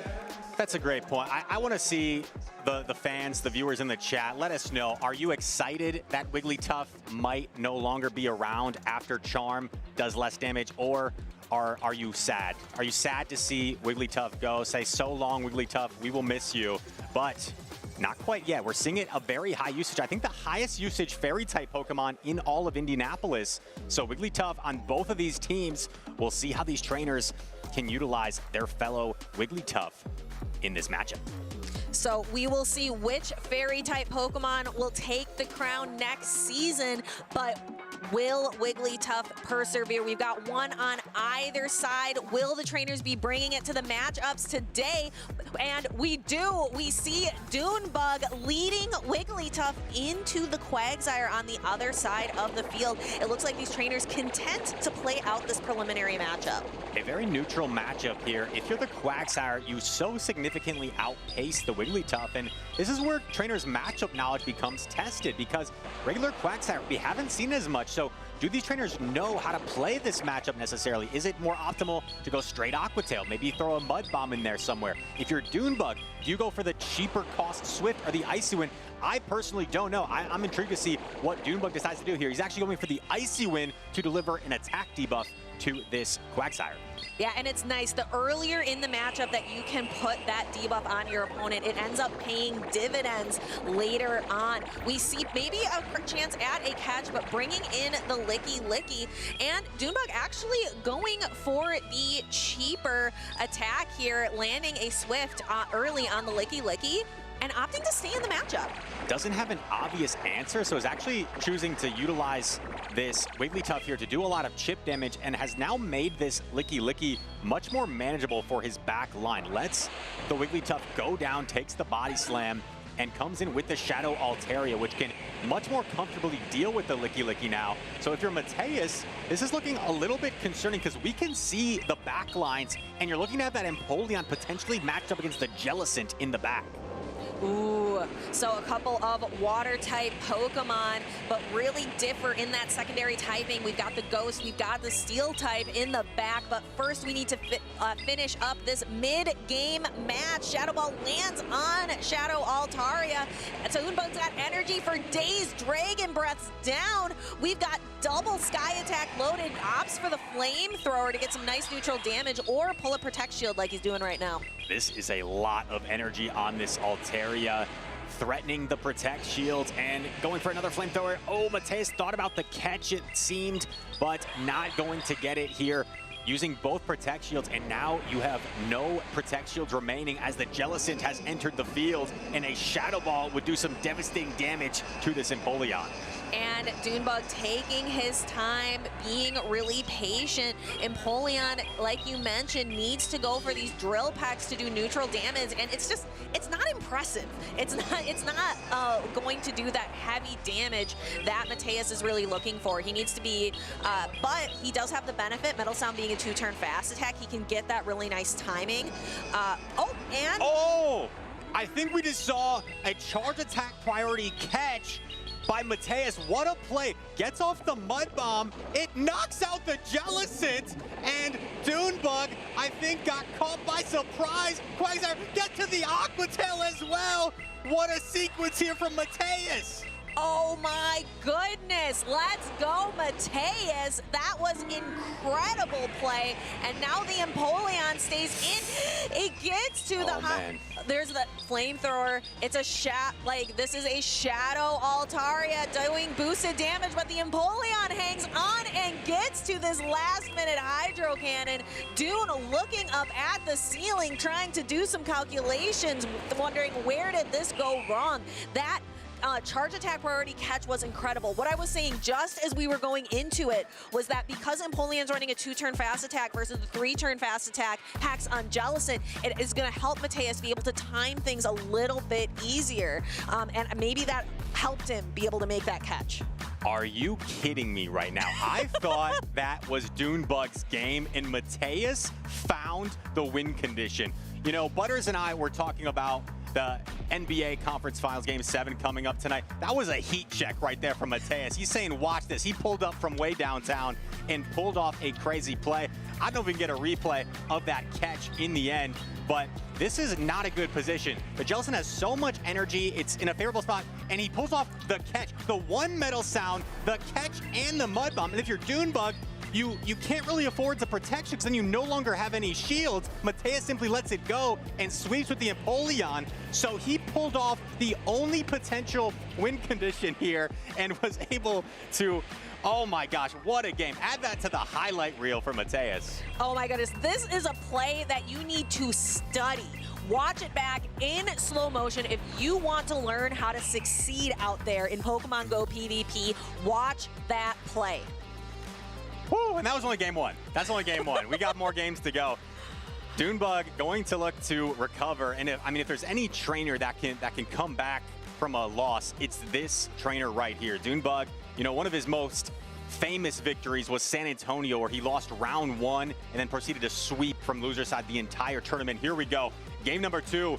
Dusknoir makes an appearance against its fellow ghost counterpart, the Jellicent. Yeah, and I would probably give the edge here to that Shadow Dusknoir just because it's going to be able to get to those super effective Shadow Punches, pacing around the same time that you get to neutral Surf. However, because Shadow Dusknoir is so glassy, you kind of risk knockouts no matter what. We see the Shadow Altaria come in, and Mateus aligns the Wigglytuff. Doonbug risked the Altaria swap, hopefully predicting there was no Wigglytuff in the back, but there it is to greet his Dragon type, and these Charms are going to be so menacing, trying to farm down. I don't think you can get the full farm down here, so going to have to fire off a charge attack at some point. And now Doonbug faced with the decision, does he let this Altaria go? He is going to let it go, and now, I don't know, do you come in with the Jellicent, but then you're going to have to burn energy? You almost have to come in with the Stunfisk here, I feel like, because then you can maybe build up more energy, and that's what he does. He comes in with the Stunfisk. Yeah, but that Licky in the back from Mateus looks so safe right now. He's got being able to put out that consistent Shadow Ball damage. I think we're going to see in the end game here just why Licky is so popular. Mud Bomb unleashed from Doonbug, but I agree with you. This looks like Mateus is in the driver's seat. Mud Bomb coming through, going to put Dusknoir quite low, and this Dusknoir has so much energy. Firing off the Shadow Punch does have back-to-back charge attacks here, so as long as he throws immediately, should be able to get both of these attacks off, and does throw the back-to-back. And there is that Shadow Punch that Shadow Dusknoir gets to just so quickly with those Astonishes. And we have Wigglytuff and Licky at full health for Mateus. He's waiting out his switch timer and just gonna bring in the Wigglytuff, kind of keep Doonbug guessing as to what that third Pokemon is in the back.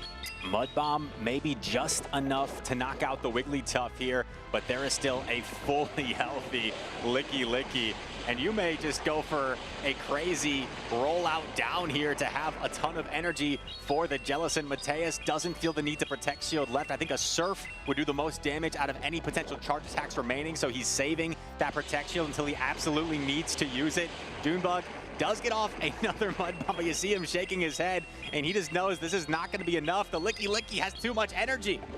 And Mud Bomb fires, takes Licky down to the yellow. There's Jellicent, and just not enough. Doon has a shield remaining, but concedes the match to Mateus. I said it at the start, a David and Goliath situation. We all know who wins that story, and it looks like Mateus making that dream come through. Winning here, Group C Winners Finals, securing his spot in day 2, but Doon not out of it yet. And you notice I noticed the demeanor there from Mateus. I think a lot of trainers, you take down a Titan like Doonbug, you would see them going crazy because that is such an accomplishment in itself. But Mateus was pretty stoic there, pretty calm. And that's what I said earlier. He's a very talented player. He knows he has the abilities and the skills to do this, and he showed it right there. Really highlighted by that sack swap catch in game number 1, and that's just one of those like demoralizing plays where you feel like you have game 1 and someone pulls a play out of nowhere to take it, and suddenly it's like all the momentum shifts in their favor, and it seems like that's what happened there for Mateus, taking down Doonbug. What a performance from this trainer. And I really think what sealed it for Doonbug was putting Shadow Altaria as a safe swap. I'm thinking, he's probably thinking, Mateus did not bring Wigglytuff in game 1. I've got Shadow Fortress and Empoleon. There's no way Mateus brings Wigglytuff into this fight. And so Shadow Altaria, we just saw today, not a safe swap here in Indianapolis. Right, it was definitely a risky play from Doonbug. Sometimes a trainer will identify if something's in the lead. I don't think they're going to be willing to run this in the back, right? Because it could be hard countered by 2 Pokemon. But looking at these teams, I don't necessarily see a Pokemon that truly core breaks both the Dusknoir and the Wigglytuff. So I think Doonbug just made a calculated risk, and unfortunately for him, the Wigglytuff was there in the back ready for that Altaria. Yeah, and what's the phrase? Like, it was a calculated risk, but I'm bad at math. So that was a risky play that unfortunately did not pay off for Dunebug, but he is not out of it yet. He's going to go down to the loser side of the bracket. That was the winner's finals. So he's pretty advanced in the loser side of the bracket, only has a couple matches, and then we may see him again in day number 2. Shadow Dusknoir was on my caster prediction, so I'm excited to see it advancing to day number 2. Shout out to Mateus. I was a little bit worried for a moment because it seems like we were seeing more Shadow Sableye, and Shadow Sableye will have a favorable matchup, of course, against the Shadow Dusknoir, but Shadow Dusknoir, with its oppressive Astonish damage and Shadow Punches, able to showcase what it can do. There it is. There's that Shadow Dusknoir. I don't think we've seen my other caster picks yet. Yeah, I was going to ask you, like, hey, tell me a little bit about those other 3. We can talk about those later. I'm sure they'll make an appearance. Maybe it's got to be the later groups, right? The later groups, they'll start to show up. All right, well, something that I am excited to see is my caster prediction that I share with 2-0 Butters, and that is going to be Dondozo. That is a Pokemon that I'm really thrilled to see. We heard a lot. I heard rumors before this tournament that a lot of our younger players were taking a look at Dondozo after Desynced used it down in LATAM, and I'm excited to say that Dondozo has made quite the splash here in Indy. Speaking of which, Dondozo going to be run by outofpoket, who we already saw earlier, and we're going to be seeing him again shortly take the stage with that Dondozo, and he's going to be going up against a fellow former regional champion, Kingowlexander, won the Peoria Regional Championship a few years ago, and he's going to be making his first appearance on stream, taking on outofpoket. Yes, Kingowlexander. We didn't see him so much in the championship series for a time, but has definitely made his return, and we've been seeing him at a lot of tournaments, and excited to see him back. His spicy pick, and again, looks like both of these trainers that we're going to see are reaching into the spice box, going outside of their comfort zone. I'm seeing a Malamar on the other side of the screen. Malamar is one of those Pokemon that can be really menacing in the right positions because you pace quite quickly. The Psy Waves can add up against a lot of Pokemon. However, I will say it doesn't look the best against outofpoket's team, right? Because he has that Togetic. And, you know, it's funny, we talk about the Togetic versus the Togekiss. The Togetic is going to have a better time against the Malamar because Togekiss is a little bit more glassy, right? More high attack. So Malamar can kind of chew its way through that matchup and force the win if it wants to. But with a Togetic, you're so bulky. I don't think there's any way the Malamar can really do the same thing against that fairy-type Pokemon. Yeah, I feel like the standard meta Pokemon that we're seeing a lot of right now, the Licky, the Fortress, like we're seeing a lot of Pokemon really specializing in that bulk, and Togetic kind of leans into that a little bit more. I'm excited to hopefully see a little bit more Pokemon with that raw attack power and see if fortune favors Pokemon that lean into that side of things a little bit more. A little more risky, a little less safe, but that can make for some really fun appearances. Outofpoket looked like he was staring me in the eyes there for a moment.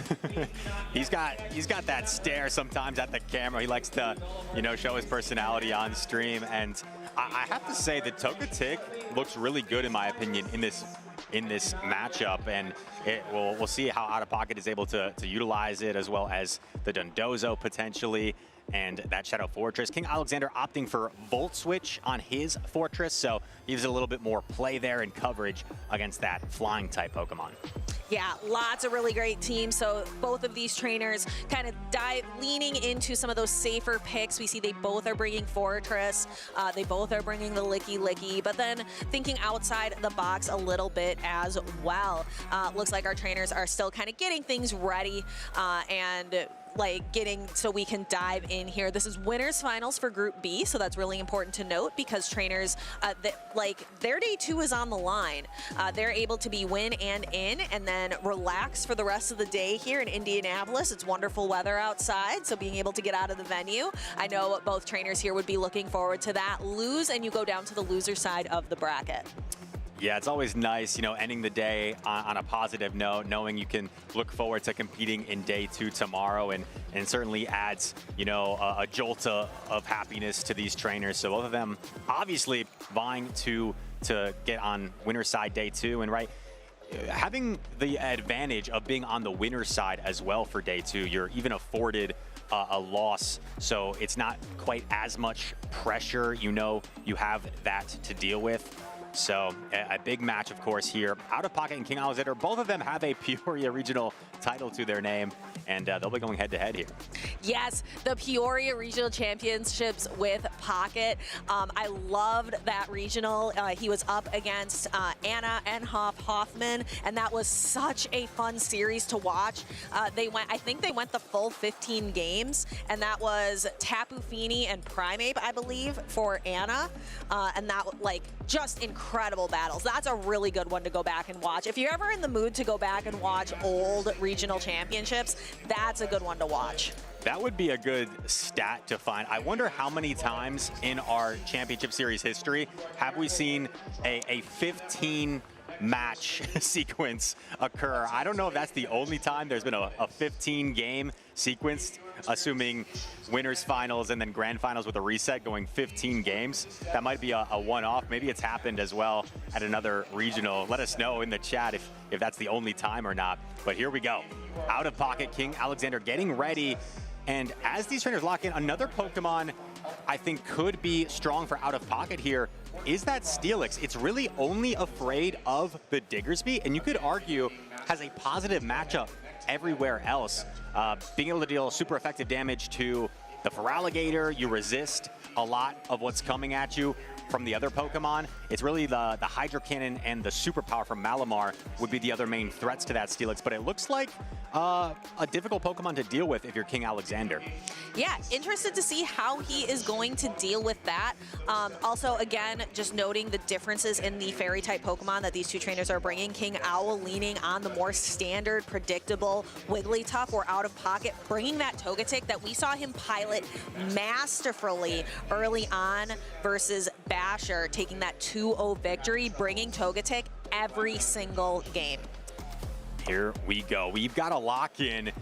Wigglytuff, the fairy of choice for King Alexander. And we're going to see the Shadow Fortress come in to take the field against the Feraligatr.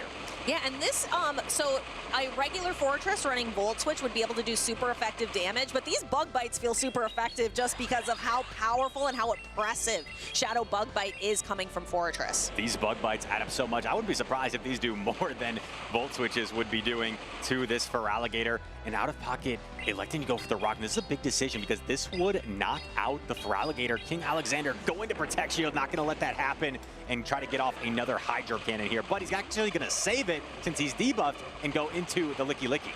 And I am seeing that Dondozo in the back. If Out of Pocket plays his cards right, he could land this Waterfall Dondozo onto King O's Diggersby.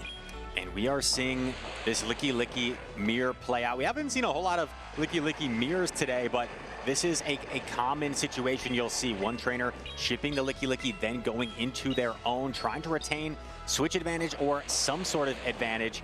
And these two will trade body slams here back and forth. Yeah, we typically say, like, to trainers who are just starting off, you don't typically want to go into the mirror match right away. If you see, like, your opponent switch into Licky Licky, you don't want to go into your own Licky Licky right away because you're going to now be behind energy. But so if you're going to bring in your own Pokemon into the mirror, be sure to secure some kind of advantage first.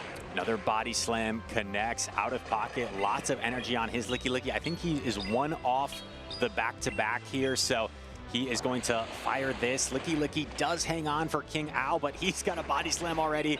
Out of Pocket going to be content just letting this go down and trying to farm down this Licky Licky to get some energy going into the next matchup. Energy advantage can be key. So Fortress farming down, getting that additional energy, leaves it for the Dondozo. Feraligatr is very low health at this point, already down to the red, but I think Dondozo's gonna wanna maybe throw, like, probably gonna have to throw a Surf to get rid of it, right?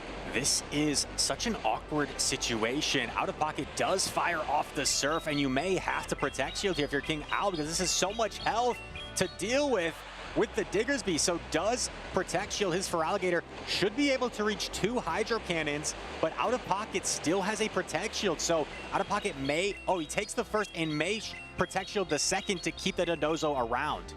So Hydro Cannon landing, but only taking about half of Dondozo's remaining health. Has to use the second Protect Shield, but we still have the Diggersby fully healthy on the side of King O. I don't know, can Dondozo see this through?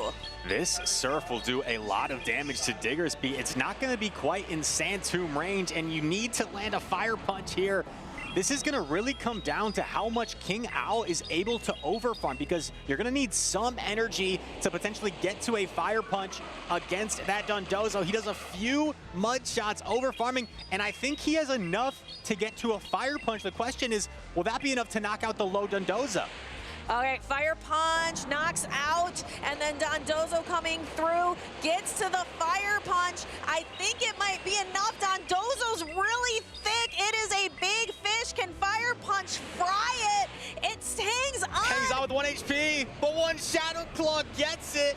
And Feraligatr takes the win in the end for King Owl. That's as close as it gets. A photo finish. Oh my goodness, we love a photo finish here in Indianapolis. I said right towards the beginning of the match, if Out of Pocket plays his cards right, that Dondozo's gonna line up on the Diggersby. But by the time Dondozo got there, its health was just so low because King O had all that energy on the Feraligatr. Even though those Hydro Cannons are resisted, nothing wants to take consistent Hydro Cannons from a Feraligatr. I don't care how bulky you are.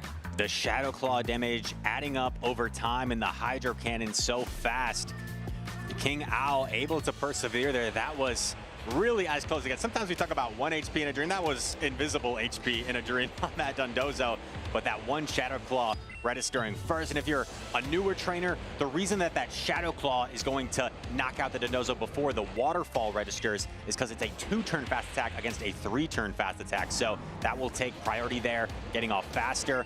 And smart by King Owl as well to settle for the Fire Punch. Had he tried to reach that Scorching Sands, I don't think he would have reached it. So really smart to go for that Fire Punch, and also overfarmed to put himself within a range. He was 3 mud shots away, right? So he only took 2 waterfalls before getting to that Fire Punch.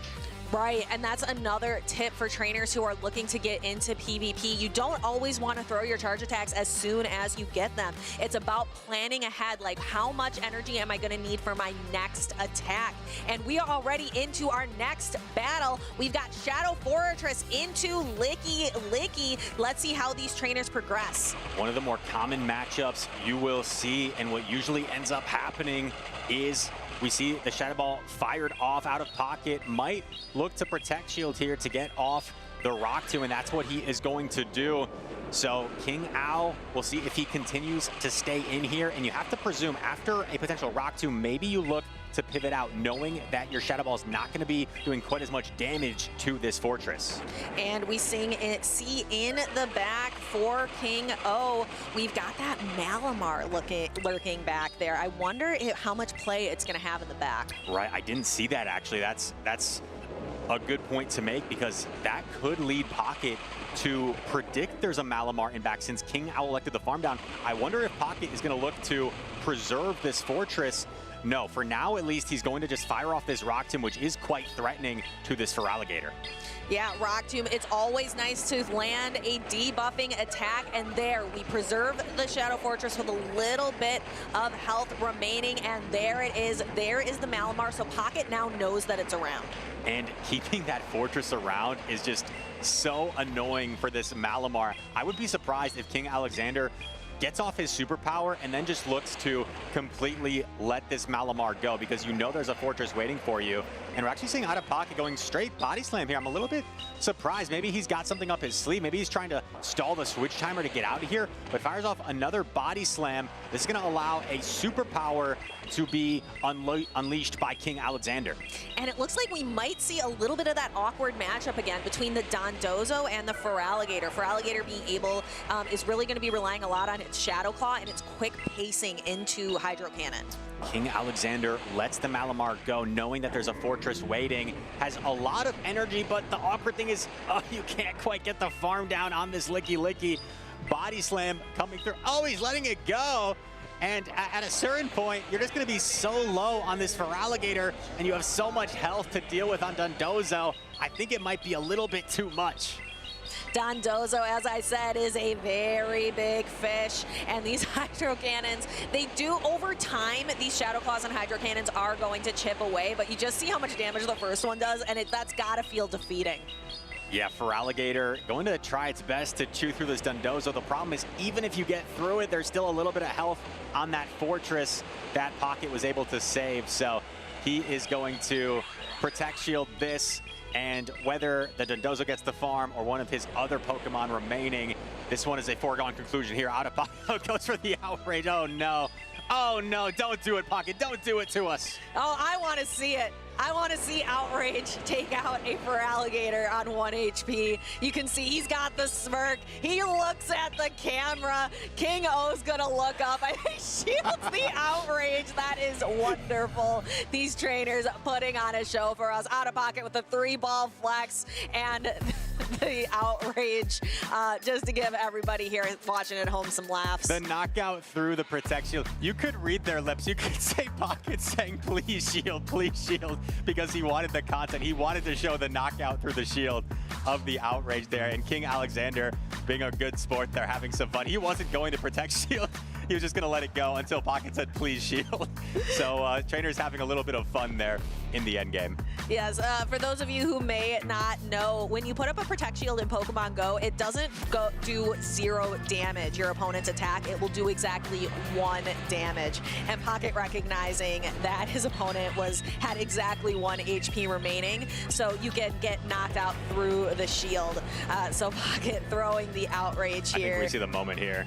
Watch Pocket's lips. He looks across, he says, please shield. Oh wait, no, it's in a moment still. The Hydro Cannon connects here. Now the Outrage, and he looks across the table. Oh, he looks at the camera. Devious, out of pocket. Please shield. Please shield, and King Alexander obliges for the content purposes. Oh, you see the knockout through the shield. Good to see these two trainers who are both so talented, right? Able to have some fun and laugh on stage as they get ready now for a very important game number 3. If there is any trainer out there who is going to make a choice for the content, it's Out of Pocket. Couldn't have said it better myself. Here we go. Game 3, and it's a tough lead for Out of Pocket. His fortress into the Diggersby, and this is actually a quick attack Diggersby. Interesting, as the Fire Punch is now caught onto the Dondozo.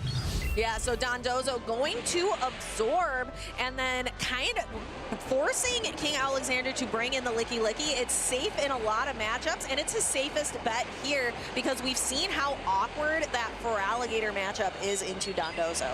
Very neutral matchup here, so this is going to be huge in terms of who's able to come out of this match, because I think alignment is everything. If you take a look at the back line, there is that Annihilate lurking for Out of Pocket, and if that gets matched up, especially against a quick attack Diggersby, normal type fast attack damage, you're doing absolutely nothing to that Annihilate. So King Alexander needs his alignment at all costs. And is going to look to maintain it, but Out of Pocket not going to let alignment go so easily, and is going to put up a Protect Shield, burning all of his Protect Shields pretty early on in this match before unleashing a powerful Surf onto the Licky Licky, taking it down very low. Will one more Waterfall knock out after this? Out of Pocket senses it. He invested both Protect Shields in his bulkiest Pokemon, the Dondozo, because he knows that switch advantage might be the key to victory here. He's got a lot of energy. In comes Feraligatr, and what do you do here if you're King Al? Do you potentially Protect Shield this Outrage? Oh, he's gonna save it. He's gonna save the Protect Shield. This is gonna do a lot of damage to the Feraligatr. But not as much as I maybe would have expected. Dondozo known for its bulk, not necessarily its attack stat, but does take it allows this fortress to come in and start doing what's really gonna apply pressure, and that is Shadow Bug Bite. Hydro Cannon connects, and what do you do here if you're King Alexander? He senses he may need to keep this Feraligatr to give himself a chance for victory. Has some energy on it, doesn't quite bank a Hydro Cannon, and now is met by the Annihilate, and it has Ice Punch coverage as well. If you're King Alexander, you might only reach 1 charge attack here, and I think this Annihilate may be primed to sweep the end game for Out of Pocket. and King O senses it. We saw him shake his head at the sight of the Shadow Annihilate walking onto the field. He's looking up at the sky and just knows that Ice Punch is going to go down, and Feraligatr just doesn't have enough left to be able to also deal with the Fortress that's sitting in the back. Right, gets off the Hydro Cannon. This will knock out the Annihilate, but just such little health on the Feraligatr. An easy bug bite down for Fortress, and Out of Pocket, you see, is pumped. He ends a little bit of a day 2 drought, and Out of Pocket is now back with a spicy team in day 2 winner's side. That's gotta feel good for Out of Pocket.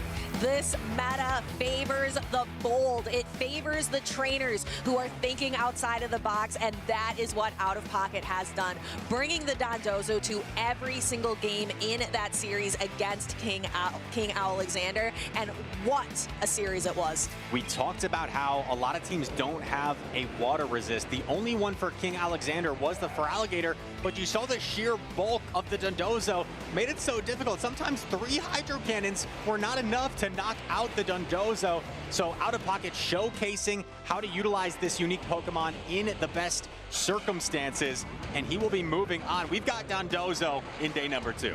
I love it. That's 1 point for me on my caster predictions. I wish I had replaced Togekiss with Togetic as well. We did not see that Togetic at all in this series. It stayed on the bench, but we got enough with the big fish Dondozo.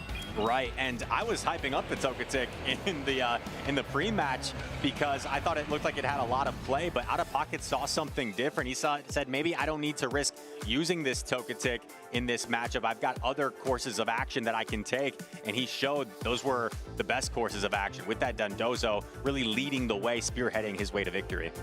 All right, we have so many battles. We are just in the middle of our day here at Indianapolis, but we have a treat for you. Let's go ahead and listen to some legendary liftoff. Hello, Pokemon fans and friends. Lundberger here to talk to you about how you can add a Galarian legendary Pokemon to your tournament roster. With the Pokemon Go Championship Series in full swing, trainers everywhere are flocking to catch the rare stars of the competitive meta, the Galarian legendary Pokemon. The 2025 competitive season marked the first time Galarian Articuno, Zapdos, and Moltres were eligible for tournaments, and they immediately made their mark, stirring up excitement and ruffling a few feathers in the process. Among these Pokemon, Galarian Moltres soared straight to the top, quickly becoming one of the most popular picks in the Show 6 format. With its dark and flying typing, it counters many dominant Pokemon in the meta. Additionally, its powerful Charge Attack Brave Bird allows it to take on even its toughest opponents like Clodsire and Azumarill. It's no surprise that Galarian Moltres made quite an impression in its early tournaments. It was on the team of the 3rd place finisher in its debut tournament and continued to gain traction from there. Even by the first tournament of the season, Galarian Moltres was in the top usage for Day 2 competitors, as well as on both of the teams in the Grand Finals in Dortmund, Germany. Galarian Moltres became an undeniable force to be reckoned with. If you are eager to add a Galarian Moltres to your roster, it's easier than you might think. These elusive Pokemon can only be encountered while using your Blue Daily Adventure Incense, a special item that lasts for 15 minutes and spawns Pokemon not already seen on your map, including Wild Galarian Articuno, Zapdos, or Moltres.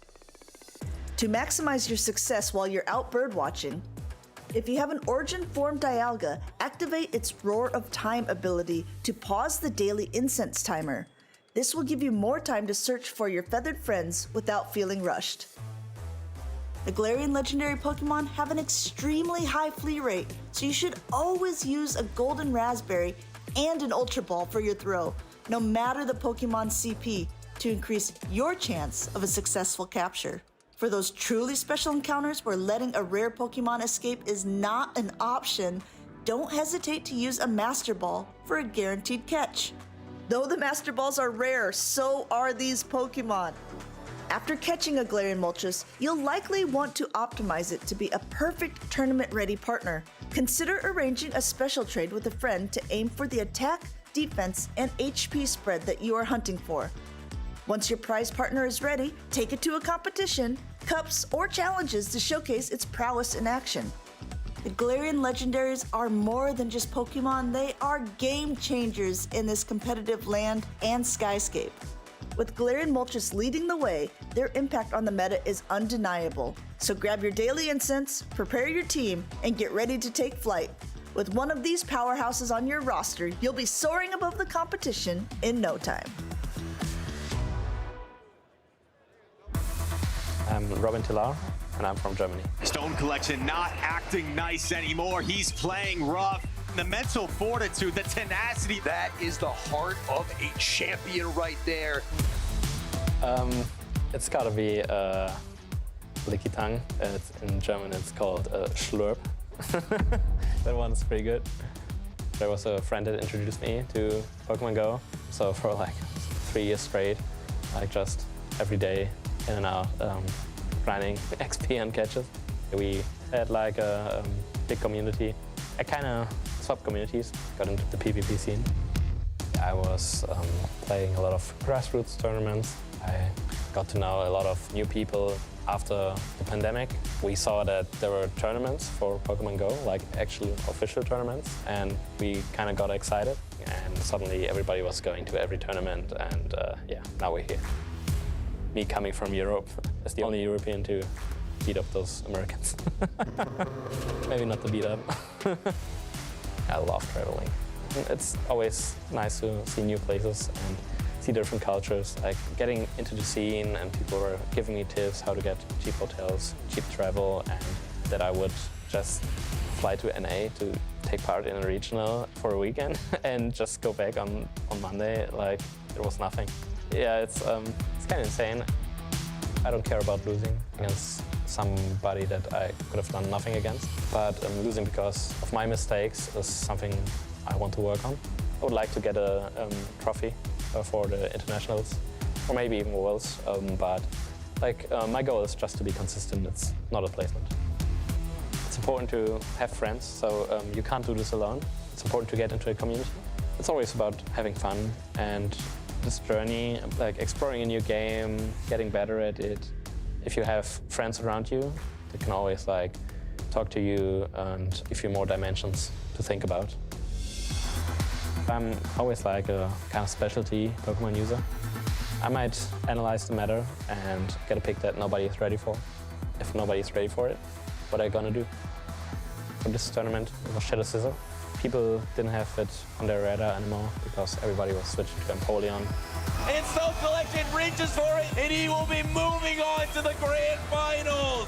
I knew my opponent would bring Empoleon every game because it was like super solid against me. There was no reason not to run it. The thing is though, Empoleon has not a lot of fast move pressure into Scissor and Covenant, and I kept these both alive. The last game I was bullet punching it down, and I knew that in the end, although Empoleon had a lot of energy, I had Azumarill in the back.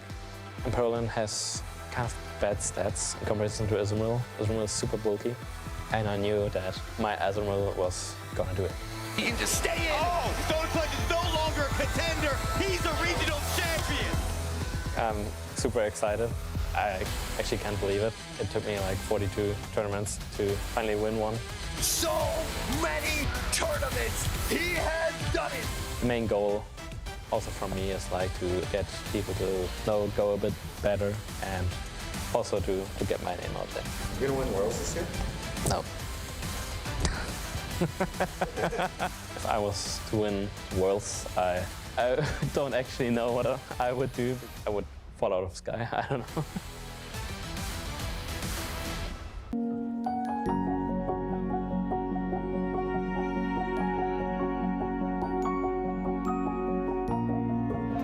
I hope they still have the Pikachu plushie. Yeah, time to go in. Okay, let's go. Okay, let's go.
Welcome back to the 2026 Indianapolis Regionals, where it's felt like the Dondozo show. Out of pocket, just ridiculous with that bulky Pokemon. Try to get a trade for it. I know we're all trying to get some in Indianapolis. I'm Tuo Butters, joined by Phoebe. And a lot of people were talking about that Pokemon before this event, and they've been talking about it for a while. It did just very recently win a championship, right? But I don't think we've seen all that much of it, right? It's been Pocket, and it's been Pocket. Yeah, and I know nitetimeclashet was trying to run it, but he couldn't get a good one because they were only, I believe, available in some special research. So it's a very scarce resource right now. Trainers are trying to get their hands on that exclusive Dondozo, but nitetimeclashet, our next trainer up on stage in the winners finals, brought some different spice. So he's got the Shadow Sableye, he's got the Shadow Celio. He went a different path than the Dondozo. You know, I'd be curious to see if he does end up bringing that Shadow Celio. I know it was on a number of teams that we saw before, but I don't think we actually saw it up here. I'm a little bit underwhelmed by Shadow Celio in general, especially since the most dominant Pokemon right now is Licky. You have good fast attack damage. You're not really threatened by either the charged attacks that Shadow Celio has, so I'm curious why they opted to bring it. Yeah, it's a Pokemon that's sometimes been doing well in Go Battle League recently, but in this matchup, let's break it down because it's not going to look good against the Fortress. It'll look okay against that Shadow Galarian Weezing. The Stunfisk might be a pretty good reason to bring it, but of course, you have to take back super effective electric type damage. But the Gourgeist, that's quite nice. At least you're doing the super effective Powder Stones, but all your charge attacks are going to be resisted. So while you're taking super effective, and then Licky, you mentioned it, the rollout damage, Quagsire is where you probably want to be because the Shadow Quagsire, I believe, on Mashed Potato's side, oh, no, actually has the Stone Edge, so even has coverage. So, I mean, maybe Shadow Celio might not be the move here for nitetimeclashet in this matchup. I guess, you know, we talk about Pokemon if they're brought very frequently, but oftentimes they can just be some bench pressure. So maybe he's trying to disincentivize Mashed Potato from bringing that Unova Stunfisk. However, our trainers are locking in. We're going to game number 1 of the winners finals of Group A. nitetimeclashet trying to keep his streak of top 8 alive. He's done it 3 straight tournaments. Can he make it into 4? He's got the Fortress into the Shadow Galarian Weezing lead, and look at this Weezing. It has the overheat, does not have the Brutal Swing, and he's reaching for the bait, and he gets the Protect Shield on the Sludge, which would be not very effective. I hadn't taken a chance to take a look at the charge attacks, but given that you said bait, I was like, okay, it must be overheat on the other side. Brutal Swing's a little bit cheaper than that Sludge. Sand Tomb coming through, going to be super effective damage, but these Bug Bites just do so little damage because they are going to be double resisted by the Poison and the Fairy typing. Well, Mashed Potato gets both of the Protect Shields in this lead match. nitetimeclashet is just going to double shield this and try to Bug Bite down. I think he's going to be able to get this Bug Bite down. Here comes the swap into Licky. There's a bunch of energy loaded, but I mean, 2 Protect Shields, was it worth it? In comes the next Rock Tomb, going to lower the attack stat of the Licky. Licky already doesn't have a very large attack stat, so I think it's a little bit less impactful on this Pokemon than others. Good catch attempt from nitetimeclashet, trying to hopefully get a double resisted Shadow Ball. However, good patience from Mashed Potato, throwing just Body Slam. And we see that so often in this meta right now when you have the Licky banking up energy, trying to swap, trying to catch a double resisted Shadow Ball into that normal typing. Instead, Mashed Potato was able to hold on, throw these multiple Body Slams. Now, he's almost back at his timer. Can he get back to his timer? And there's a second away. No, just in time. nitetimeclashet is able to throw the Body Slam. It's going to get really close to knocking out, but it might not do it. I think it might, which is why I like the shield from Mashed Potato. He has a ton of energy on his side. Even though these Body Slams are going to be 1 stage debuffed, 2 of them will add up to be a good amount of damage. And you saw that Protect Shield was able to put the Licky in the red and then swapping out into this Weezing that was energy dry, sacrificing it and giving yourself an extra Protect Shield in this matchup. The Body Slam does go through. There's no Protect Shields remaining for nitetimeclashet. Still 1 for Mashed Potato, but it's putting a lot of pressure on his Stunfisk in the back because nitetimeclashet, his Pokemon, you have a healthy Sableye, over half-health Fortress, and you still have this Licky hanging around.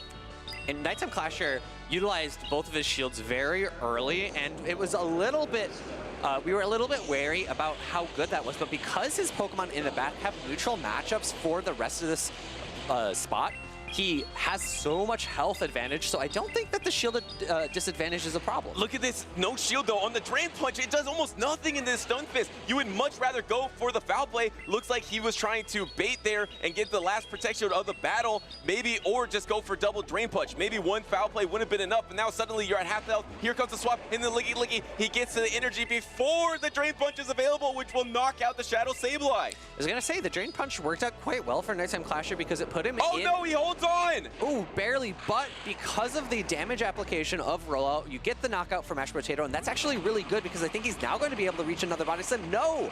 Bug Bites do the damage. And he has the Sand Tomb available. Do you get the last protection here? Yes. I don't remember. Does Licky have energy? If there's energy, it looks like Mashed Potato thinks there's energy. Does Nighttime Clasher go for the combo attack? Swap into the Licky. No, he's actually just staying in the matchup. Maybe he doesn't have energy. He's going for the Bug Bite down.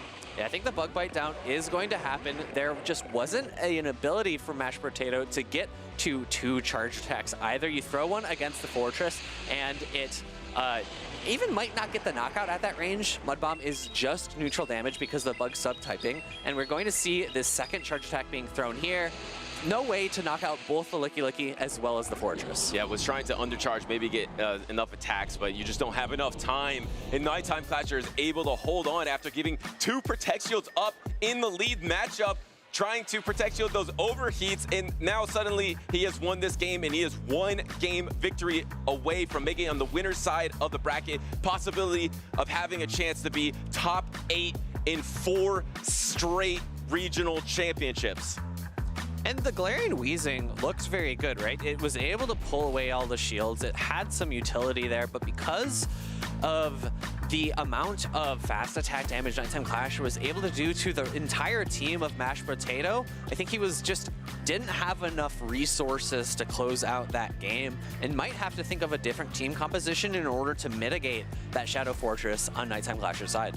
I mean, one thing I just want to go through, Nighttime Clasher's season has been insane. Having 7th place in Las Vegas, 1st place, the international champion in Brazil, 4th place Toronto, 4th place Sydney, 5th place at EUIC. So going from winning an IC to 5th place the next one. The only dud on his entire schedule this year where he's got 33rd in Seattle, and now he's in a streak of 3 straight top 8s. Can he make it 4? He has to get through Mashed Potato. That's a tough lead. I actually think this is Mashed Potato's first championship series tournament, so to be here and win those finals versus this trainer is incredible. And Nighttime Clasher has Mud Bomb here, so it's both moves are super effective against the Unovan Stunfisk. However, Mud Bomb's gonna just do a little bit more damage, threaten a clean 2-hit knockout. Maybe even Mud Bomb plus Aqua Tail is enough. And here comes the Mud Bomb from the Stunfisk. So Mashed Potato didn't want to swap out of this matchup, didn't want to swap into his Licky, which has been the safest of safe swaps, and he does have it in the back, does have it available. Now, maybe that you got this damage off your double Mud Bomb, now maybe you try to soak that energy in your Licky so you don't knock out this Stunfisk with the next Aqua Tail or Mud Bomb. Nighttime Clasher has brought that Shadow Sableye in the back. You do get the catch here, but will he be able to capitalize on this moment with that Drain Punch Sableye? Yeah, he has the Drain Punch Sableye, which will be super effective. You don't want to go Drain Punch all the way, actually just going straight into your Licky instead, knowing that you have the advantage in this matchup because of that swap in to absorb that energy. There's 2 Protect Shields remaining for Mashed Potato, but it looks like Nighttime Clasher is trying to keep that Shadow Sableye hidden in the back line. Yeah, shields aren't really necessary when all you're taking is a body slam from an opposing Licky. They just don't do enough damage. You typically need at least 4 to pick up a knockout in this mirror match. And in the back, there are more frail Pokemon that would better utilize those shields. And you're so far ahead in the lead matchup as well. You have the other attack banked, I believe, on your Quagsire. You're almost at your timer. You're at double body slam. You'll get close to triple. Nighttime Clasher just has such a grasp on this matchup right now. Mashed Potato is going to have to pull off a miracle to come back in this matchup. He has that Quagsire in the back. There is the body slam. You can't roll out down, so Mashed Potato does have his switch timer available. Does he try to get out of here once again to maybe hold on this Licky as another sack swap? He unfortunately doesn't have any one-turn fast attack pressure, able to catch the body slam onto that Unovan Stunfisk, but still puts up the shield. Yeah, puts up the shield. I think you would be able to endure, but wants to keep it around. The problem is the combo attack into this Aqua Tail now. You already gave up one shield. Are you going to double down? Yes, actually doubling down here against the Quagsire as well. Interesting, because now the Quagsire is going to be able to build up a ton of energy and actually would be going for a charge attack tie potentially, but a little bit of a miscount from Mashed Potato, not expecting the Aqua Tail this soon. Mashed Potato in tough sledding right now. He has that Quagsire in the back, but he's down 2 Protect Shields, and we have the signature Pokemon from Nitetimeclashet in the back. He said it earlier, in this day and age in Pokemon Go Championship Series, you need that signature Pokemon. He has that Shadow Sableye, and now he's going to be able to secure once again another day 2 on the winner's side. All he has to do is clean this up with his signature pick. And although Foul Play won't be quite enough to pick up the knockout, maybe with the additional Shadow Claws, it will be. Aqua Tail not going to threaten a knockout. Nightimeclashet saving his shield for day 2, it would seem. Foul Play coming through. I think this is going to be enough. The foul play is going to land, and now Nightimeclashet has made 3 straight top 8s. Can he make it 4 here in Indianapolis and stay on fire going into NAIC and, of course, the World Championship this season? What a dominating performance from Nightimeclashet. Mashed Potato just couldn't quite find his footing in this match. The positioning of Nightimeclashet's Shadow Quagsire was impeccable every single game, finding the matchups it needed to secure him victory. And of course, one of the favorites going into Worlds, an incredible season. He's staying on fire. It's so important for him to keep up this momentum going into the last 2 events of the season after this, but maybe he'll even get another regional title here in North America. So congratulations, Nightimeclashet. But I want to give a huge congratulations to Mashed Potato. I will confirm it later, but I believe this is his first tournament ever in Championship Series for Pokemon Go. So to get all the way to the winners finals, your first time ever, that's an incredible feat. And he's not even eliminated yet. He's just going to move down to the loser side of the bracket. Yeah, still has that opportunity to make it into day 2. I'm also, thinking forward a little bit. NAIC, he's had such great performances at LAIC and EUIC. Will Nightimeclashet be able to top cut all 3 ICs? Yeah, I mean, that would be insane. I mean, I know he said he's looking to win it again, to be a trainer that can win 2 different international championships. In one season? Yes, and also we've had repeat winners from the same region, but how about to do it in 2 separate regions as well would be incredible. Yeah, and that would also be a great opportunity for North America to defend its North America title. I've talked about it a lot. I talked about it a lot at LAIC. The regions in Pokemon Go have generally been able to defend their own region at the international competitions.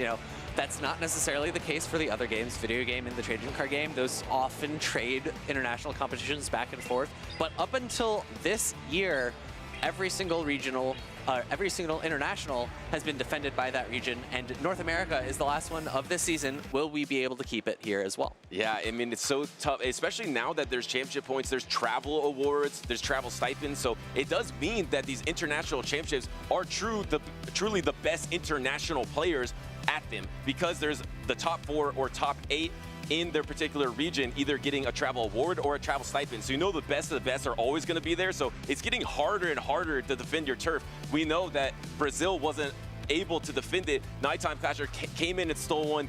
Europe was able to defend it. Can North America defend theirs? And even on the regional level, it's becoming more international. Yes. We've had two regionals taken away from North America this season. So I know everyone out there's got to be hoping that North America can defend the international here. The first one was Steinar from the LATAM region, from Brazil, of course. And then I believe we had Stone Collection as well come in and take a title. And Nightimeclashet is familiar with that. He's already taken an IC. But remember, his first regional title was a European regional that he was able to win.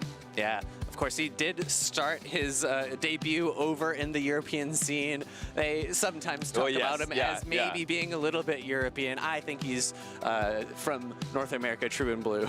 Oh, definitely, yeah. No, that is fair. He was in Europe a lot, so I don't know. That's a little gray area there. I think maybe Europe still defends that one. But anyway, incredible from Nightimeclashet. I mean, just the consistency. And for me, the biggest talking point that I feel like I've learned from him, speaking with him, is he thinks that it all comes down to signature Pokemon now. It's not about running the hard meta and outplaying the opponent. It is about trying to bring that signature pick that can surprise people, that can keep people off guard, and that is the key to win it all. Look at this matchup. Wow, this is crazy. Sorry, Phoebe, I'm gonna go on for a second because I wanna break this down real quick. We got S. James, an incredible battler, has qualified for the World Championships 2 separate times, and he has done it with only 2 or 3 tournaments per season. This trainer has not competed yet this season, but he still has the aspiration to qualify for the World Championships. That means he either needs to auto-qualify here in Indianapolis by winning it all, or get the auto from the top 4 at the North American International Championships, or a third path, do really awesome in both. Have an average awesome appearance in both tournaments that might be enough championship points to qualify for the World Championships. So much on the line for him. And Teddy Bear has the same situation, so much on the line for Teddy Bear as well. Yeah, both of these trainers are people that we have been keeping our eye on in Indianapolis, and we have literally both of them up on stage getting ready for their either final match of the day or the match that's going to send them into the loser's side of the bracket and then put them in that win and in position to make it to day 2. I talked to Teddy Bear yesterday, and I believe he had a really awesome early season performance in Milwaukee. But that's only where he's at in championship series. So he needs to get these points here. He's in the same situation as S. James. What a fitting matchup, excuse me, for this winner's finals, because both of these trainers have everything on the line. World's qualification might be on the line in this matchup.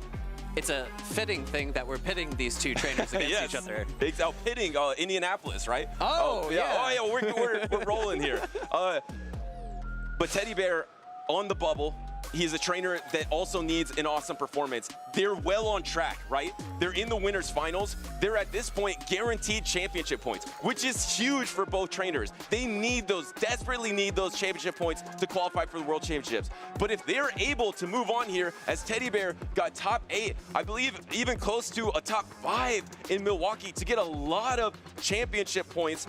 But that, as you see, that's the only thing of note on his season. He has some locals, but he needs a great performance here to have an opportunity to qualify for Worlds. And he has done well at NAC in the past. As you can see, he got top 8 there last year. And I think another thing that's going to be important for these trainers is if they were able to do local tournaments, right? That's something that our co-casters, Rise and Stephanie, were able to talk about a little bit. If they've done their local tournaments, they could have those championship points from cups and challenges, and those can help bolster their opportunities to make it to Worlds via that third path of getting enough championship points. A great point. It's a huge factor, especially like, for example, you're sitting around the 60s right now. How many championship points do you have right now? Do you know? I think it's 636 or something like that. Yeah, and you know, you see a lot of trainers on the top of championship points leaderboards. They've gotten around 200 or so from locals.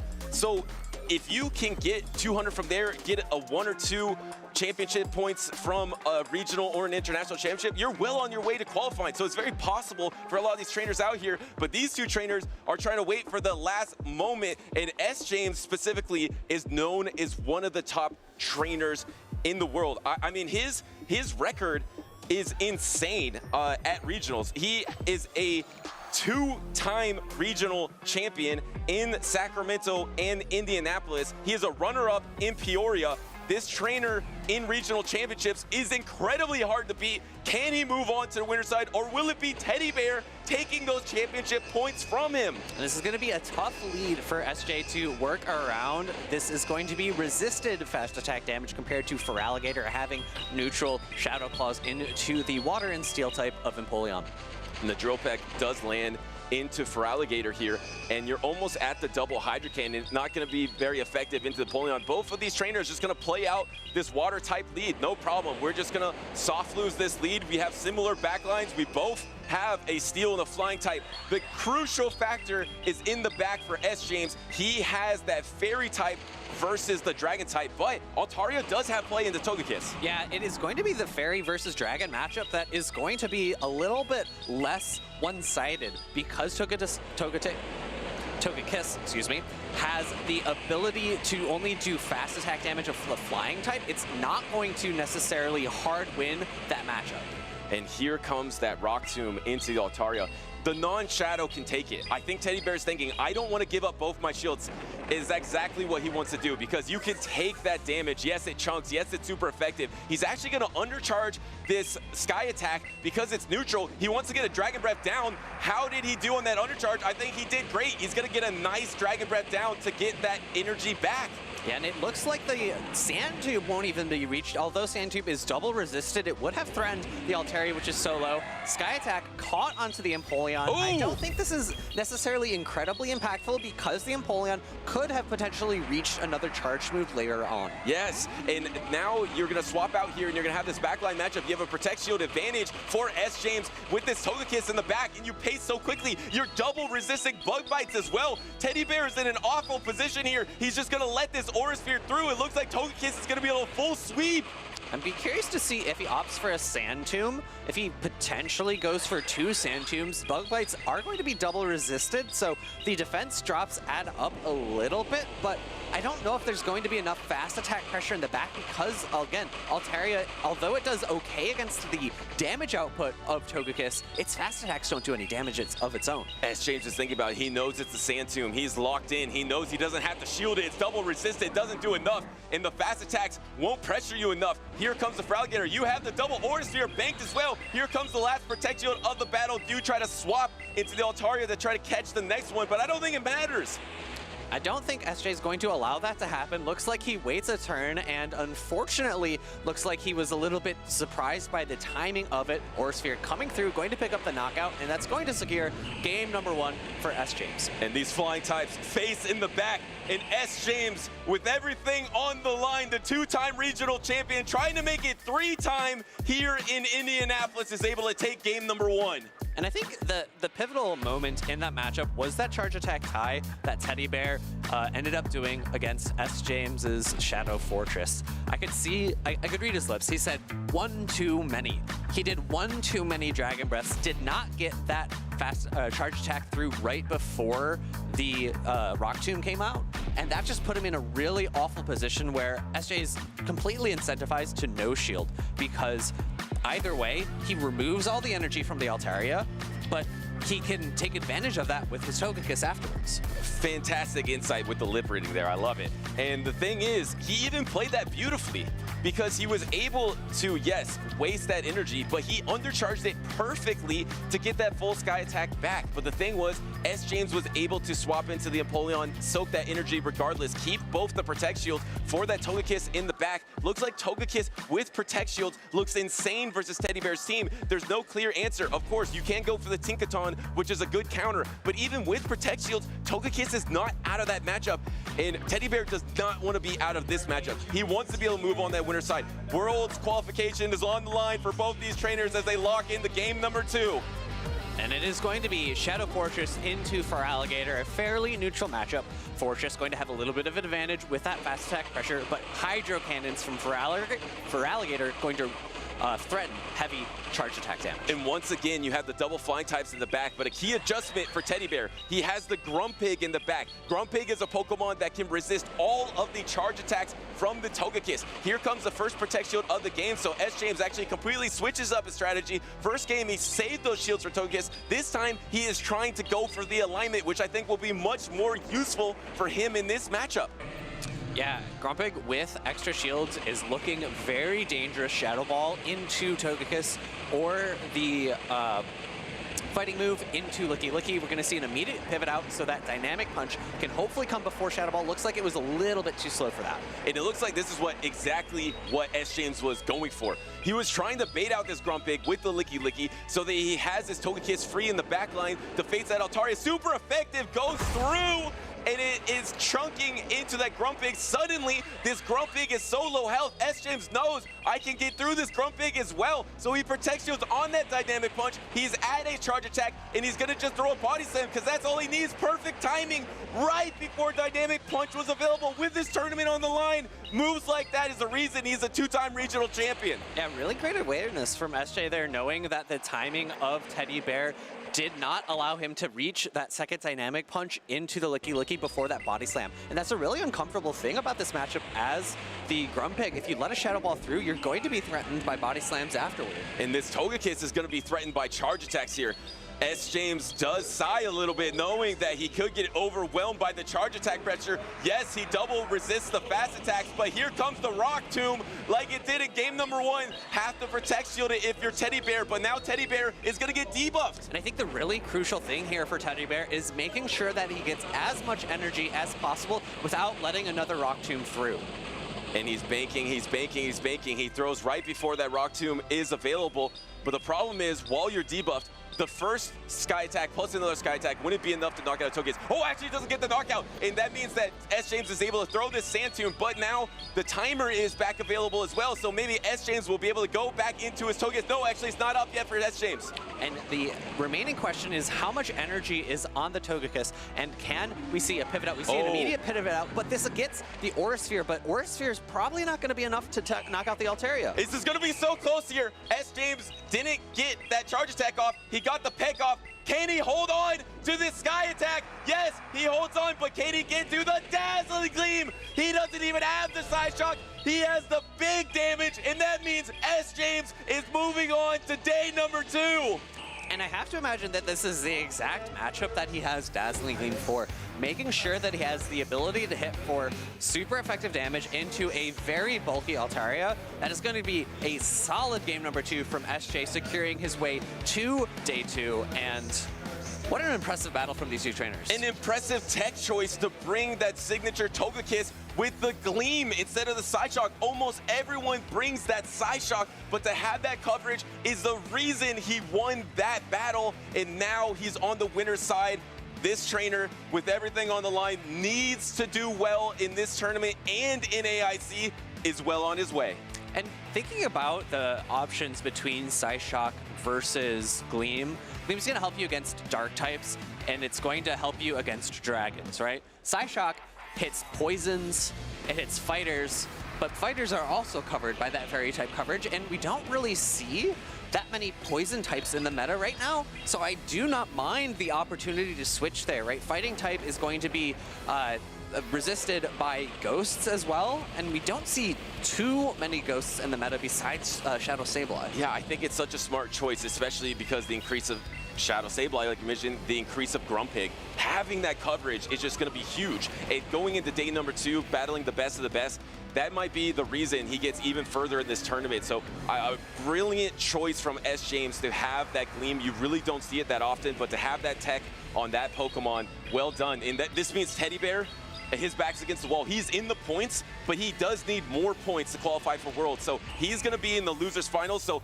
he still has an opportunity to make day number 2, but he has taken 1 loss now. So it's an even tougher journey for Teddy Bear. Yeah, without getting top cut, it's going to be a very tough challenge to try to qualify for Worlds with just 2 events and local tournaments. So I agree, top cutting is going to be very important for Teddy Bear if you would like to qualify for Worlds. And I actually stumbled upon the secondary usage for Dazzling Gleam. Sableye, right? Of course, both Psyshock and the Aura Sphere are going to be resisted by Sableye, but Dazzling Gleam, super effective damage. Probably picks up a 1-hit knockout. Yeah, and a lot of trainers know that Togekiss has been dominating Top Cut recently. And when you see the top teams in Europe, in North America, you look at the top 5, you look at the top 8, there's a lot of Togekiss on all the teams. A huge reason why people brought Shadow Sableye, brought Grumpig, to have that flexibility, that safety against the Togekiss. It's not safe against the Dazzling Gleam. So awesome, well done by S. James. And now we got another, actually, I'm not sure if this is winners finals. It might be winners round 5. Dinho versus Firestar. That's winners finals. Okay, winners finals, I got that clarification from production earlier when I was confused myself. So this is going to be a very exciting battle. I'm very, looking at these teams, they're both a little bit interesting. We have Primate from Firestar. For btwxdinho, we've got Chestnut with low kick, which we've seen Chestnut a few times before, but I don't think we've ever seen it with low kick. Yeah, that's crazy. Let's go ahead and go through all the attacks there from Dinho, because this, to make to winners finals with this sort of team, this is arrow type stuff. The Togetic with the Heat Wave, the Dazzling Gleam, the Shadow Charizard running Ember, Blastburn, and Air Cutter. Makes sense. Ember generates energy so quickly. Licky standard attacks, Feraligatr standard attacks, and then Grumpig standard attacks, and then you already mentioned the low kick. And on the other side, Firestar, pretty spicy as well. He has the Primeape, but it's going to be close combat, and Rage Fist doesn't have the ice type coverage, but has that hard hitting close combat. Then he also has the Shadow Kanto Ninetales with that huge overheat, the Jellicent, and the Wigglytuff. Super spicy here from both these trainers. And Jellicent's been a Pokemon that's been in and out of the meta a lot. I think at the beginning of the season, it was very dominant. It had to contend a little bit with Guzzlord, which was much more prevalent back then. But now that Guzzlord's out of the meta, Wigglytuff has always been kind of an iffy matchup, but like looking at BTW Dino's team, it looks pretty solid. Yeah. And you're not going to really want to go against a grass type like Chestnut, but it's low kick Chestnut. It's not Vine Whip Chestnut. Yeah, that does change things. It is looking dominant, and a trainer that I think has been looking dominant is Firestar as well. I think something that we don't talk about enough is he wasn't the last North American standing at Worlds last season, but he was the last American standing. He was 7th place at last year's World Championships. We're getting towards the end of the season. We're getting close to the World Championships. This is the time where he thrived last year. Can he do it again this season? I feel like out of North America, out of the US, I feel like Firestar has to be one of the favorites going into the World Championships this August. And if you're gonna have like one of your first breakout performances be the World Championships, that's definitely nothing to scoff at. I do also want to talk a little bit about that Shadow Charizard from Dino's side.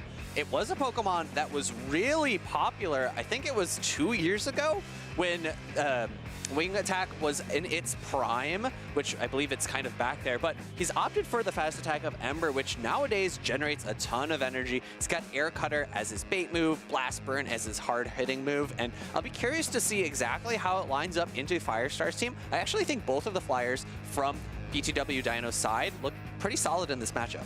All right, we got the leads here. It's Grumpig in the Stunfisk. We got Dinho versus Firestar with a chance of day number 2 winners finals on the line. The Grumpig is going to try to go all the way to Shadow Ball. Actually, not even throwing any energy here. First, Firestar is going to unleash the Mud Bomb. I think Grumpig's a little bit deceptive. It looks like a Pokemon that might not be very bulky, but it's very comfortably able to take 2 charge attacks from a Pokemon like Stunfisk. In comes the first Dynamic Punch. This is a very efficient move, going to do a lot of good neutral damage. Well, at this point, it is the best attack because it is lower energy, the Shadow Ball, and all you probably need is a double Dynamic Punch plus some sideways, some more sideways to get this knockout here and to soft win the lead. So the discharge is coming through. It's a less efficient attack than the Mud Bomb. Here's that Dynamic Punch that is available. It will knock out. So Firestar actually wants to go for the alignment, but that gives the opportunity for Dinho with that Shadow Charizard in the back. There also is the opportunity for him to go for a fast attack down, but looks like maybe Thunder Shocks would have been enough damage. It would have been a really close race, so I don't mind Firestar throwing this discharge here. I think it might have been necessary. And here comes the Licky to clean up the Stunfisk. At least in Firestar's favor, he now has alignment. And if there's one water Pokemon that's not a Azumarill probably, it's Jellicent that could handle Shadow Charizard down a Protect Shield. Jellicent is a fantastic matchup versus Shadow Charizard, so he's actually just fine in this position. And look at all the chip damage that he's getting through before he gets knocked out. And another great thing for Firestar is that he's got Tinkaton in the back. Tinkaton is able to handle all of the energy from Licky quite well. Although Shadow Ball is neutral damage, Licky doesn't have that high of an attack stat, so the Shadow Ball doesn't do that much damage. And he had to throw the Body Slam there. If he threw it there, he much rather would have thrown it before. He had to throw it eventually. He could have saved himself a lot of health. Yes, he has all this energy. He has a Shadow Ball. And now I believe he's probably going to unleash the Charizard. Let it fly, Dinho. It's coming on the battlefield, but it's going to be matched by the Ghost Water type Jellicent. And Jellicent's pacing to surf is so so a whole fast. Hex goes through. Yeah, and that Hex is going to be really impactful. That brought Firestar from 3 Hexes to 4 Hexes, so Surf is now already ready. It's going to be 1 more Hex to reach a Surf, and then he's going to need 2 more to reach the second, pull away both shields from Dinho, and he's going to need to reach a 3rd in order to pick up a knockout. It's just too much energy to give up here, and you didn't get the boost, so this air cutter does not threaten knockout, so Firestar instantly no protect shields. And actually, Firestar has been playing a lot of Shao Charizard himself lately with Dragon Breath, I believe. Here comes the air cutter, no boost once again. There's a Licky in the back, but here comes the Surf that would surely knock out, so last protect shield of the game from Dinho. I think he has an opportunity, if he has a Shadow Ball stored, to build up to a Blast Burn here, switch, and try to launch the Shadow Ball into the Jellicent. But no, Switch Clock is available immediately. He does have Blast Burn loaded, but he's going to need some help to knock out the Tinkaton, and there's still a shield remaining for Firestar. And this opportunity for Firestar, is he going to go for a Bulldoze and maybe Fairy Wind down to save some energy here? And yes, he is going to go for that Bulldoze before the Body Slam is available. I think this Bulldoze is going to be just enough, and I think he has back-to-back Bulldoze as well. Bulldoze is going to be resisted by the Flying and Fire typing of Charizard, so I think he's going to probably try to reach for the Gigaton Hammer. Also resisted, but does so much damage. That move is Giga-powered. Drop the hammer, Firestar, as he's able to take game number 1 with that Tinkaton, with the Jellicent backline, was able to nullify the heat from that Shadow Charizard. And I think the moveset option from Dinho didn't favor him there, because the fast attack damage of the Ember was resisted by the Jellicent and put himself really far behind. Although he got shield advantage, he wasn't able to do enough damage to the Jellicent to really threaten it. Had he had a neutral move like Wing Attack, I think he might have had a little bit more play, but also, coming into this regional, how many players would you have expected to run Jellicent? Not that many. Yeah, exactly. It is from the water types. Even Dondozo could do this, but you weren't expecting Dondozo either. From the water types you've been seeing, like the Empoleon, like the Feraligatr, you have a much better matchup with that Shao Charizard, but this is one of the Pokemon that just puts a whole wrinkle into your game plan. So maybe Dinho does try to switch it up here. The problem also for me was maybe the mid game, because he brought in that Licky to try to get some advantage against the Stunfisk after he already had that shield advantage. But I feel like Firestar just got too many attacks off, and then he had to throw the Body Slam, so he lost some of that energy advantage down the line. So when he was trying to make combo moves in the back line with that Charizard and that Licky, that Licky actually didn't have energy to combo with him. You know what an alternative play he could have made? Instead of going for the farm down, after you see the second charge attack from the Unova Stunfisk go into your Licky, pivot into Charizard. You're not running Wing Attack, you're running Ember. That's neutral damage into that Unova Stunfisk. Maybe you can get a farm down if Firestar allows it. And you lost alignment anyway, so here we are. Game number 2, Firestar is up 1-0 against Dinho. Same leads as last battle. We're going to see if these trainers play it out the same way, but there has been an adjustment in the backline. Dinho now has the Feraligatr, and Firestar has brought the Wigglytuff. Feeling a little bit more comfortable bringing the Fairy type because he expects the Charizard to be left on the bench because it didn't provide enough in that first game. Still bringing the Jellicent, however, just in case he's wrong. And he's still ABA strong into that Charizard anyway. He has the Stunfisk in the lead, he has the Jellicent in the back, and now he has that Wigglytuff to match up against the Feraligatr, but it's not a crazy good matchup for that Wigglytuff. Feraligatr hangs in there just fine, so this backline matchup is going to be pretty neutral. You would want to avoid that Jellicent into Licky if you are Firestar, so that's exactly why I think he's trying to win this lead matchup. A double discharge is loaded for Firestar. First one coming through, not going to threaten the knockout, and I don't know if the Thundershock damage would be enough. No, it looks like Dynamic Punch could be reached. Will Dinho respond with a shield? No shield here. Once again, Firestar is trying to go down Protect Shields to get alignment, which completely makes sense in a meta filled of Licky. You want alignment with your Jellicent, and still you get a super effective charge attack off with your Stunfisk. You get that Protect Shield right back. So now suddenly, yes, you gave up the alignment, but you gave up the Protect Shield. You got it right back. Here comes the pivot though. That's a risky pivot with Licky lurking in the back. Yeah, I think it was necessary though, because Dinho would have been able to get so much energy from farming down that Unova Stunfisk. I was gonna say, Firestar really needs to pivot out here. But because Surf is a very solid move, this is not a hard wall matchup. You're going to be able to fight back a little bit. Shadow Ball, I don't think it's going to be enough to pick up the knockout, but will it put it in rollout down range? And it's something Firestar must be incredibly familiar with and accustomed to, because if you're going to swap in the Jellicent into a Licky meta, you're going to know how to handle it. So here comes the next Surf, probably going to get a no-shield from Dinho, and now the problem is the Shadow Ball is coming up soon, and your timer is almost there. One more Hex, and you can get to your timer, but no! Before that, the Shadow Ball is going to be able to be unleashed. I really like the timing there from Firestar, throwing actually at the charge attack tie with Body Slam. I was expecting a Body Slam from Dinho there because I think it might have been enough to knock out. A quick pivot into the Feraligatr, trying to ramp up on energy to try to start to threaten the Wigglytuff. Well, this is tough for Wigglytuff. If you can see, the Wigglytuff will get knocked out by pretty much 2 Hydro Cannons. Yes, there's a Protect Shield remaining, but all Dinho has to do is get to the triple, and he's already almost at the triple, but all Firestar needs to do is sacrifice his little Stunfisk to make sure that he wins the game. What a swap from Firestar on the 3-turn fast attack as well. I'm not sure it's going to be enough though. Swift coming through needs to pull a shield. Icy Wind wouldn't knock out, so I do like Dinho shielding here. Will he have enough energy on that Licky to reach an 1 or 2 Body Slams? I think 2 Body Slams are going to be necessary at this current health of the Wigglytuff. And you can over farm here because this Feraligator's energy dry. There is a swap coming. Here comes the swap. He's not at the Body Slam. Throwing a charge track already. No, actually just trying to bake more energy. This is so risky for Firestar here. The Body Slam is going to be coming through. And although Wigglytuff is very bulky, it wins the charge attack tie into the Licky, and we see that he goes for the Swift here. Is that 1 or 2 Shadow Claw range? If he's in range of getting knocked out by 2 Shadow Claws, Firestar will lose the battle. Can he take 2 Shadow Claws? 1, 2, no! He gets knocked out, and that means Dinho has tied up the series. The rare misstep from Firestar there. Had he won the charge attack tie into that Licky, he would have preserved enough health from the Wigglytuff and been able to get the fast attack down. I think he just wins the game there, but Dinho is able to adjust, brought different Pokemon in the back, brought the Feraligatr, sat that Shadow Charizard, and that was a huge adjustment, allowing him to pick up that game number 2 victory. And his Pokemon were so much more safe into the Jellicent, but happenstancely more safe into that Wigglytuff too.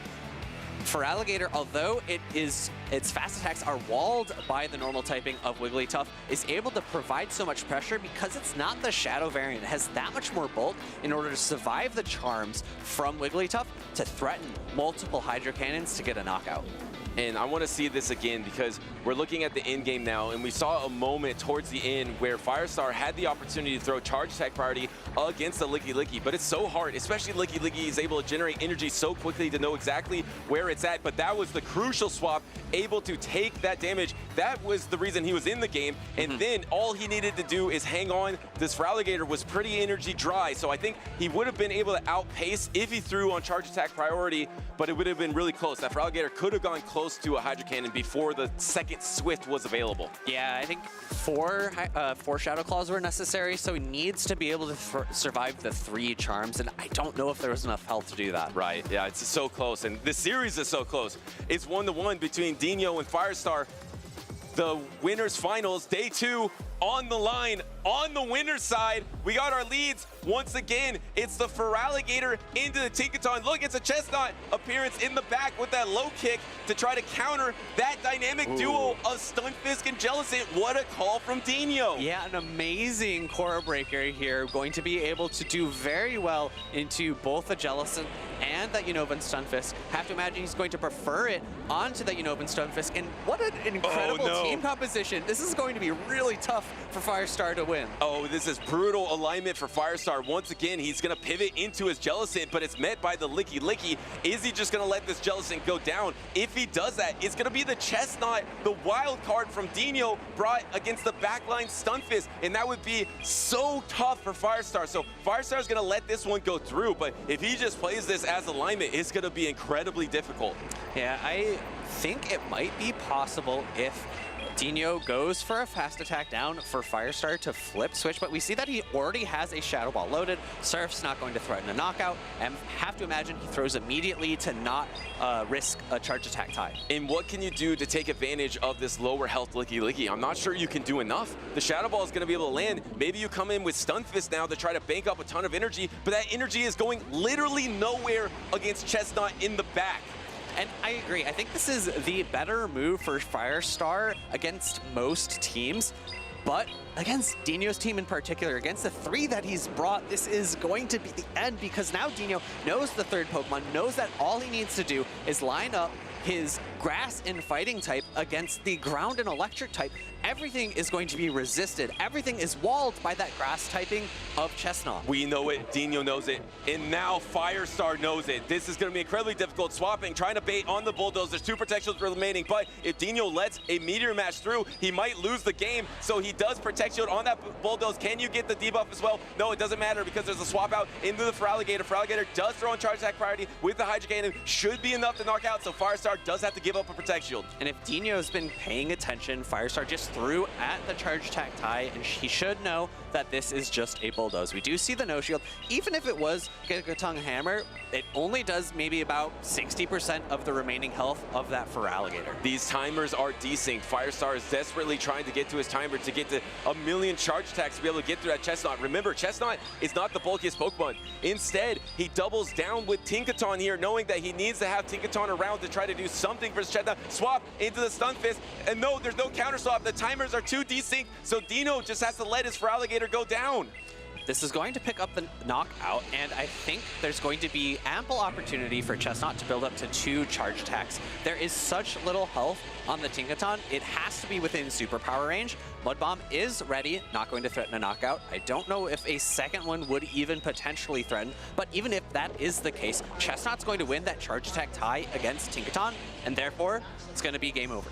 Dinho with the core breaker of all core breakers, the low kick Chestnut, able to frenzy plant this Stun Fist and even going for the superpower into this Tinkaton. That means Dinho is gonna advance to day number 2 here in Indianapolis. Chestnut looking a little bit like Mega Chestnut here, taking that game down.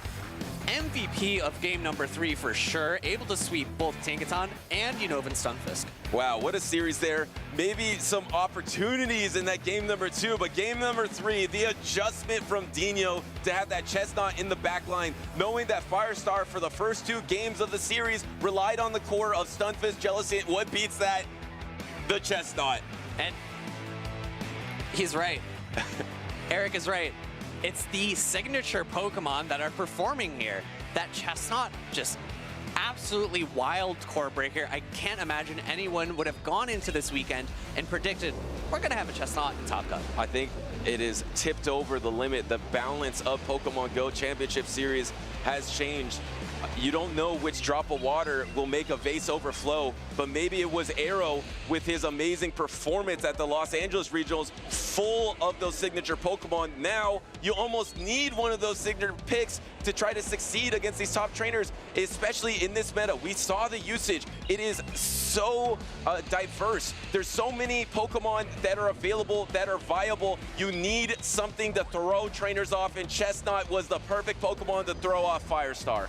And like looking at these 2 teams, right? I don't know if we had a single mirror Pokemon on those 2 teams. It was 12 different Pokemon between those 2 trainers. Yeah, I mean, honestly, today we've seen less and less mirrors. I remember in Los Angeles, we were just seeing constant mirrors, but it seems like it just has dispersed, it's gone away, and now everyone's just bringing the spice. It could be thanks to Arrow, it could be thanks to a lot of trainers. I know as well in Europe, of course, Tauntaun Battus with the Shadow Hydreigon, with the Aegislash. It's not just North America, it's been worldwide, global for Pokemon Go. These trainers with their different signature Pokemon that have been able to succeed and give a pathway for these other trainers like Dinho, and now he's on that road, and it was amazing to watch. And I'm a little bit surprised myself. I don't know if we've seen a single Aegislash. No. That was one of the things I was most looking forward to, because it is fringe meta, but now that you've seen it win in North America, you've seen it win in Europe, you've seen it win in Latin, like, okay, let's try it out myself. But I will say it is getting harder and harder to utilize it because as trainers are getting more and more familiar with it, they develop their own counter strategies. So maybe we will see some more Aegis-Slash, but none so far. We've seen more and more Mud Bomb Quagsire, so maybe that's it. Yeah. But that's going to be it for us on the desk. We're going to have a short break with a lounge segment with one of our TCG casters, Adam Watson. Take a look. Hello everyone and welcome to your favorite segment, Draw Your Faves with Skarzig. I'm here with Noelle and we're drawing her favorite Pokemon today, Wooper. So she's going to try to follow along and I hope that you at home follow along as well. Let's get started. So Wooper, we all know he's a funny little guy. We're going to start with the big round head and that amazing face. Now he has the little, I think they're technically gills. They're like little branches that come off the sides. And I think these change depending on if the Wooper is male or female, fun fact. But let me know, any Wooper experts in the chat. And he's got a little body like this. Wooper doesn't have any arms, but he's still cool. And I think I think the belly has 2 stripes on it. I think it's just little feet like that. And I think a tail, right? I think so. Looks like a good Wooper to me. But was Noelle able to follow along? Oh, that looks amazing! Good job, good job. Let us know how we did with our Woopers at home. And that definitely deserves a pack. My name is Elam Rojas, and I am from Costa Rica, but I live in Florida. Elam, a tenured veteran, 2-time regional champion. These are the battles that make or break your destiny. If I had to pick a starter Pokemon, I would probably say Piplup. It's very cute, and then it becomes pretty strong looking. When I was playing Pokemon Go in Colombia, I had like a group of friends that I used to hang out with, and I would hear them talk about Silph tournaments at the time. The very first time that I played a tournament that had a prize, it was, I think, $250 for first place. That was like the biggest thing for me at the time. I was like playing in my room, and then I went running to tell my brother. I was like, dude, I just won this tournament. It showed me that I had the skill and at the same time was having a lot of fun. The Go Battle League got introduced into the game. At the time, there was a kilometer requirement to unlock your sets. I just didn't want to walk the whole way, so I only get to play for like 3 sets per day. Play Pokemon started, and I just loved it. Something that I've learned through competing is that the way you carry yourself, the way you handle yourself in moments of stress are going to heavily affect the way things happen, your life goes, and that kind of stuff. Even just being on stage, it could be very stressful, but if you do your best to calm yourself down, you're going to be putting in your best version of yourself. The very first match that I had streamed on day 1, I was very shaky. I was doing a lot of mistakes, but throughout day 2, I felt way more comfortable. And towards the end, like the grand finals, I feel like I was probably as comfortable as I felt in a while. Because I knew at the end of the day, it's a long series. I have to call lines, I have to stay resilient, I have to make the right decisions. So it was just much more consistent and up to the level that I want to display. It's always a good time playing Doombug. I believe the score is like 4-2 maybe. He recently beat me in Toronto, but I'm happy that I was able to beat him today, not only once, but twice. But Fortress shakes it off. Doombug falls. It looks like Elam is going to be your Houston regional champion. The very first season where I qualified for Worlds, it was 2023 season.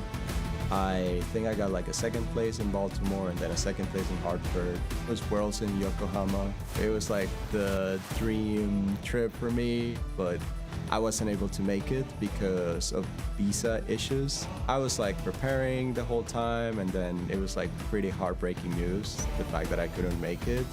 So because of that, I took like a long break.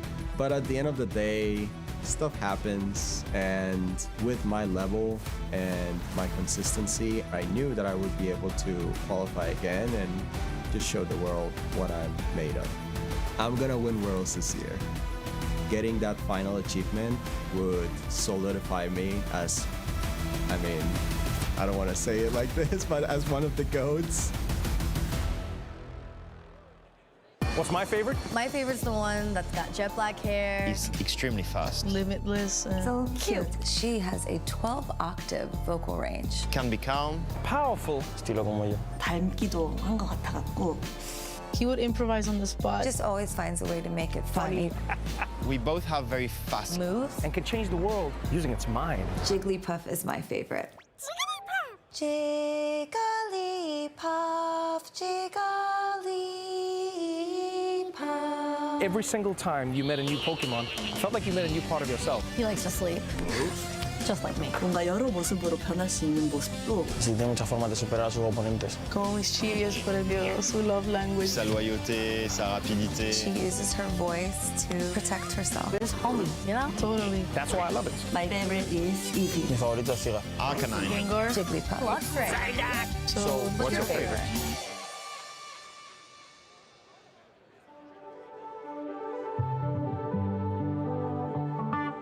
How did we get here?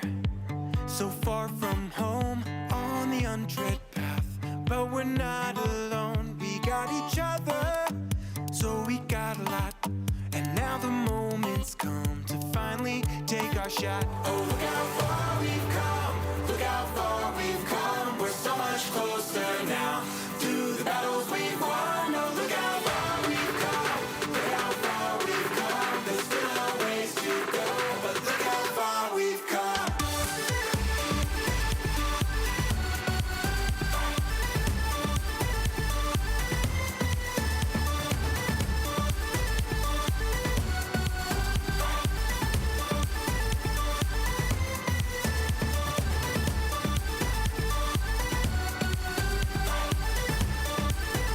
Look how far we've come.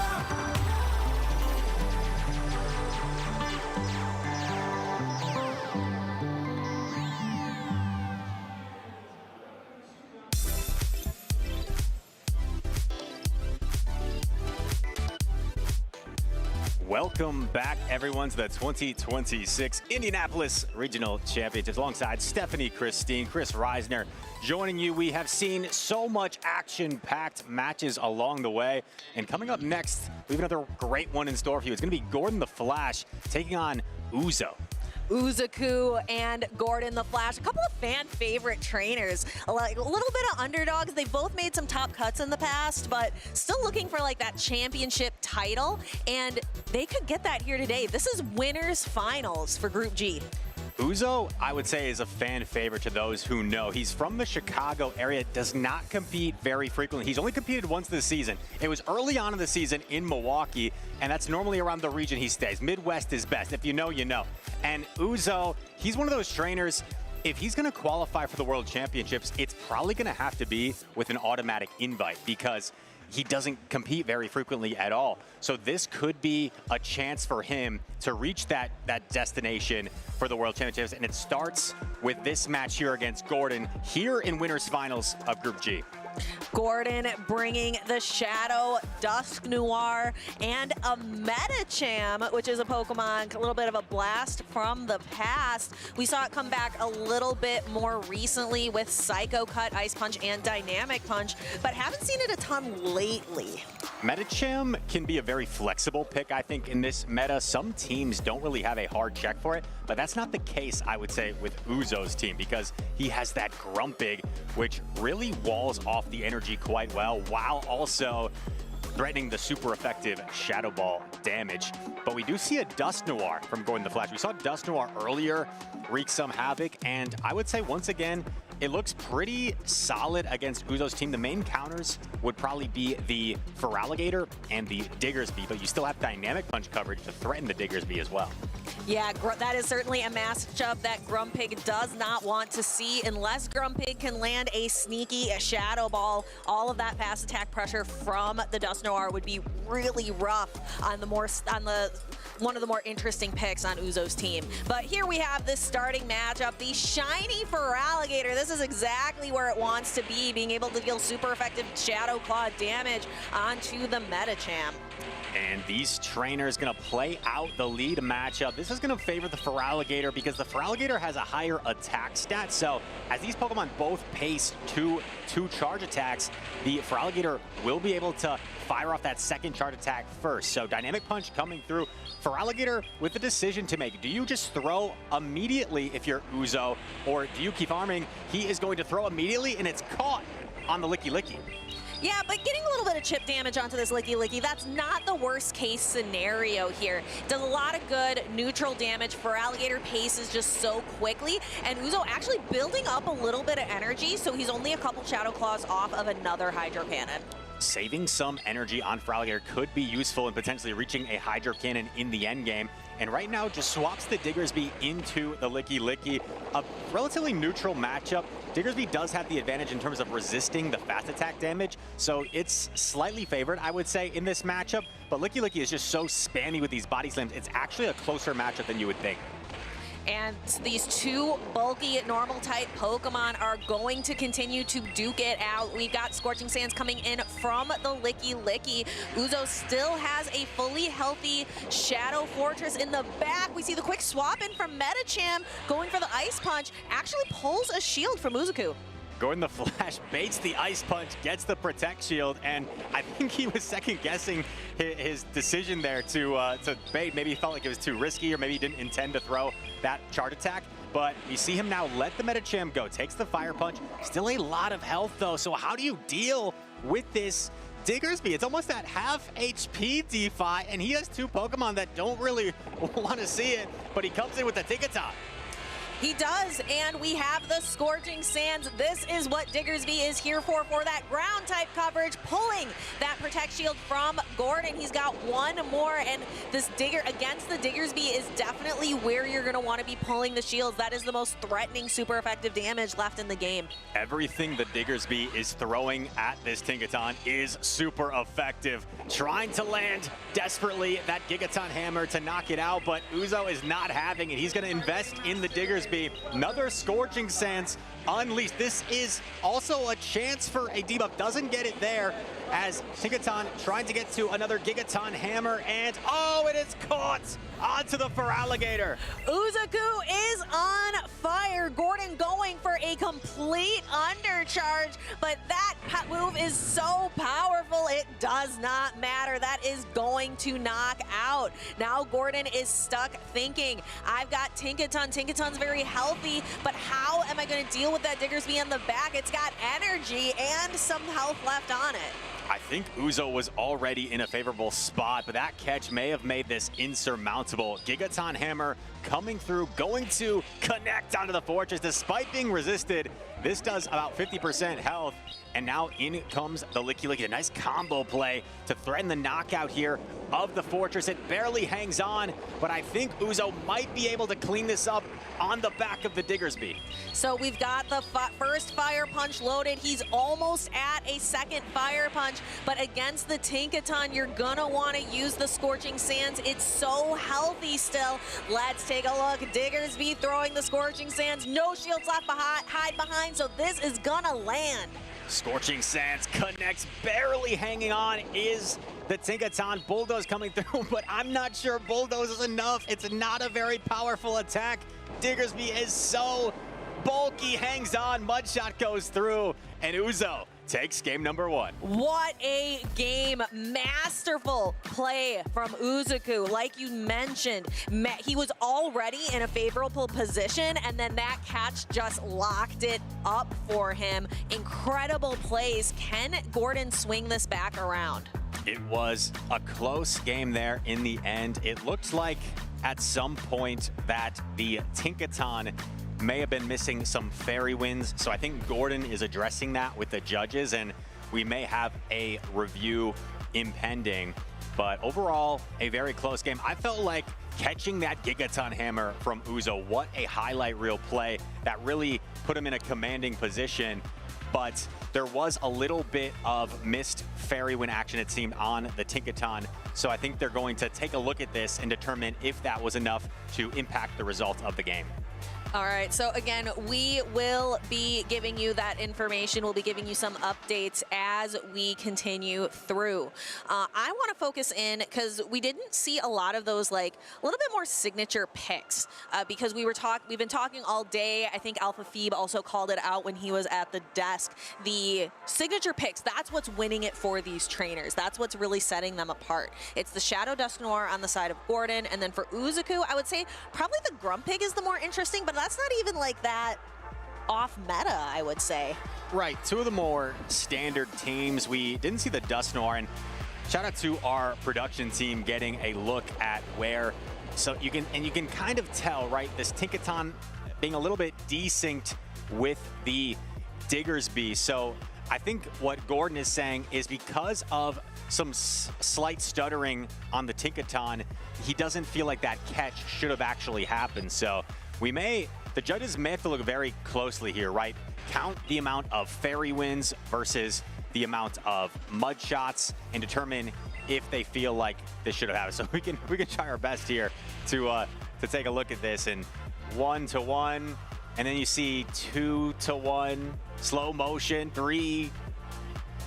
Yeah, it's a little bit desynced, right? It's a little bit desynced when it should technically be aligned. So I think that's kind of the argument, is he's saying this catch shouldn't have happened.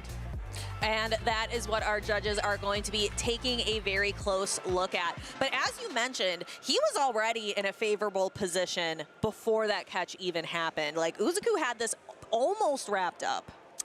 Absolutely, I would say that, but from Gordon's perspective, it ended up being quite close in the end game. So Gordon probably feeling like even if that catch didn't happen, right, he would have had a lot of play there.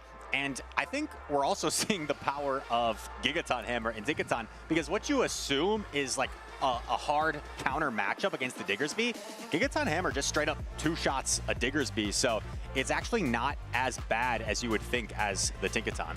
Yeah, I absolutely love using Tinkaton. I've been using it a lot in Go Battle League recently, and it is one of my favorite Pokemon in general. I think it's just kind of sassy and a menace according to its Pokedex entries, and Gigaton Hammer is so much fun. I caught the perfectly ranked Tinkaton or Tinkatink out for Community Day, and I'm absolutely loving seeing all of these Tinkaton out on the field, because before you really had to rely on hatching a Tinkatink from eggs, and then we got to see it out in Community Day. It was so much fun. So that's definitely a Pokemon that I've been really enjoying lately.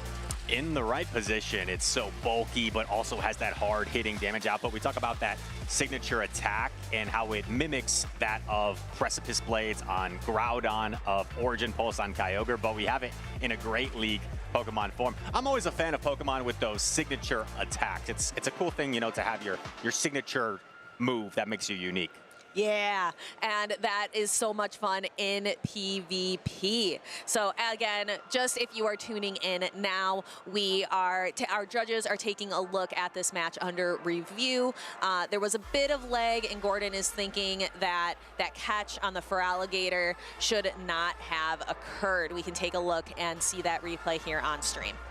There are some situations where I think these reviews can be more clear-cut, and sometimes where I do not envy the judges, because I feel like there's an argument to be made from both sides, but it seems like they are discussing and coming to a ruling here. Because if you're from Uzo's perspective, you're probably saying, I was in a favorable spot anyway, I had the alignment. And if you're from Gordon's perspective, you're saying, well, you know, that catch wouldn't have happened had I not seen that lag. So they are going to keep discussing this until we come to a conclusion. I think it's one of the more nuanced reviews we've seen. It really is, and that's why we always have to respect our judges. They have a lot of really close calls to make. It can be really tough. And they will continue to look this over, but what a treat of a game we saw first. You know, Gordon the Flash a trainer that has made day 2s in the past. Uzo, like we talked about, hasn't competed very much, but he has had some showcases similar to Mateus, right, who we saw earlier against Dunebug, just had that incredible gameplay. Uzo, I think, has had some of the most impressive gameplay for a trainer that doesn't compete quite as much on the circuit. He's always top of the Go Battle League leaderboards as well. So he's someone, when I see his name on the player roster, I'm always intrigued to watch Uzoukwe play. Yeah, I kind of want to like try to think back in some of the tournaments. You said he only has really done Milwaukee this season, and he did pretty well. He won like a lot of games. Losing to Elam, like, can you be really Everyone loses to Elam. Everyone no loses. one beats Elam. Yeah, that's really, really tough. So makes a lot of sense, but he really is, I think, a very talented trainer, and it's nice to be able to see him on stream because he doesn't get as many opportunities to do these championship series events. And if a player like him could find a way to qualify for the World Championships, what a storyline that would be. You have your Titans that you expect to be there, right? The Nighttime Clashers, the Out-of-Pokets, the Dunebugs of the world. But for someone, if someone goes to only 2 tournaments in a given season, we're seeing the same storyline, right, with SJ, who hasn't competed all season. We saw him make day 2 earlier, and I believe SJ is also competing at NAIC. So SJ trying to qualify for the World Championships in just 2 major tournaments. Uzo trying to potentially do the same thing here, because I'm not sure he would make the trek to NAIC. So if he's able to accomplish that, that is extremely impressive to me, with such a limited amount of tournaments that they are participating in. And that's why it's also so important, if you're not able to make it to some of these bigger events, make sure you're going to your locals as well. That can give you a big boost in your leaderboard positions. That's why we had trainers. I guess the challenge at the venue yesterday was massive, and then we had trainers go straight from that to the cup that was at a local game store downtown here. That is why, like, go to those locals if you can, if you can't make it outside of your region very often for the bigger tournaments. It could very well end up being the difference, right? That could be the difference in a potential Worlds qualification, is those local points for players that are on the cusp. So it's great to take advantage of that when you can. And like we said, one of the more nuanced reviews perhaps. So they are calling in the head judge to get another pair of eyes on this, and we're going to see this. It did appear like Gordon's Tinkaton was experiencing some lag, which may have led to the catch there. So Uzo perhaps saying, you know, he adjusted, he's the one that made the catch, but Gordon saying that catch wouldn't have happened. So that's kind of what this comes down to. Definitely, I think, a difficult decision they're going to make here as we review. But, you know, what a big event this is. What a big tournament in Indianapolis. Oh, 218 competitors signed up, one of our largest regionals of the season. So this is really one of the monumental tournaments of the season. It's a pleasure to cast this with all of you following along here. Taking a look at some of our trainers, I see Dunebug97 out there in the crowd. Looks like he might be playing some Go Battle League or something as we wait for this match to finish the review. Staying warmed up, right? You got to keep those fingers warm. Dunebug lost in the winners finals, so he's got a lot of time. Oftentimes that happens, right? If you lose in winners finals, sometimes you might have quite a bit of time before your losers finals match. So staying active, you know, keeping the mind fresh as we wait here to reach a decision. But I'm a little bit disappointed, I have to say, that we didn't see the Dust Noir in game number 1. Maybe I'm biased, right? Caster predictions, but I'm just a Dust Noir fan. It does so much damage with Astonish. It's a fun Pokemon to use. Yeah, and again, these signature picks, bringing it back to really what I think the story of the weekend. The signature picks, the different picks that trainers are making make the difference. And that is what we've been seeing time and time again throughout all of the action here today in Indianapolis. And speaking of action and fun and jam-packed events, we have GoFest coming up in Chicago. I hope to see y'all there. I am so excited for Chicago GoFest just next week. It's going to be a jam-packed 2 weeks between GoFest, NAIC, and I always love walking around, you know, the park and the city gameplay experience too. That is so much fun, just being able to explore a different place, walk around with so many trainers as well that you see doing the same. Yeah, and Go Fest is happening right now in Tokyo, but it's next weekend already in Chicago. So if you are out there, trainers, be sure, you know, like Friday, June 5th through the 6th and the 7th, be sure that you are out there in the Chicago area playing Go Fest, and find an event near you. As I was mentioning, sometimes these local challenges and cups make all of the difference. You can get around like, what, 200 championship points, somewhere in that ballpark, from doing all of your local challenges and cups. So that's huge for those trainers who are on the leaderboard, those trainers that are right on the bubble right now. Right, 260 maximum points to cap out on at locals, because the way it works is you have a best 4 finish limit, and you get a maximum of 15 points if you were to win a challenge, and 50 points if you were to win a cup. So some trainers, like the nighttime clashers of the world, they will max out, get 260 points to add to their championship point total by participating in all these local events. Yeah, so if you're not doing your local events, you are already kind of behind the 8 ball a little bit. Yes, it's a great place for points, for packs sometimes.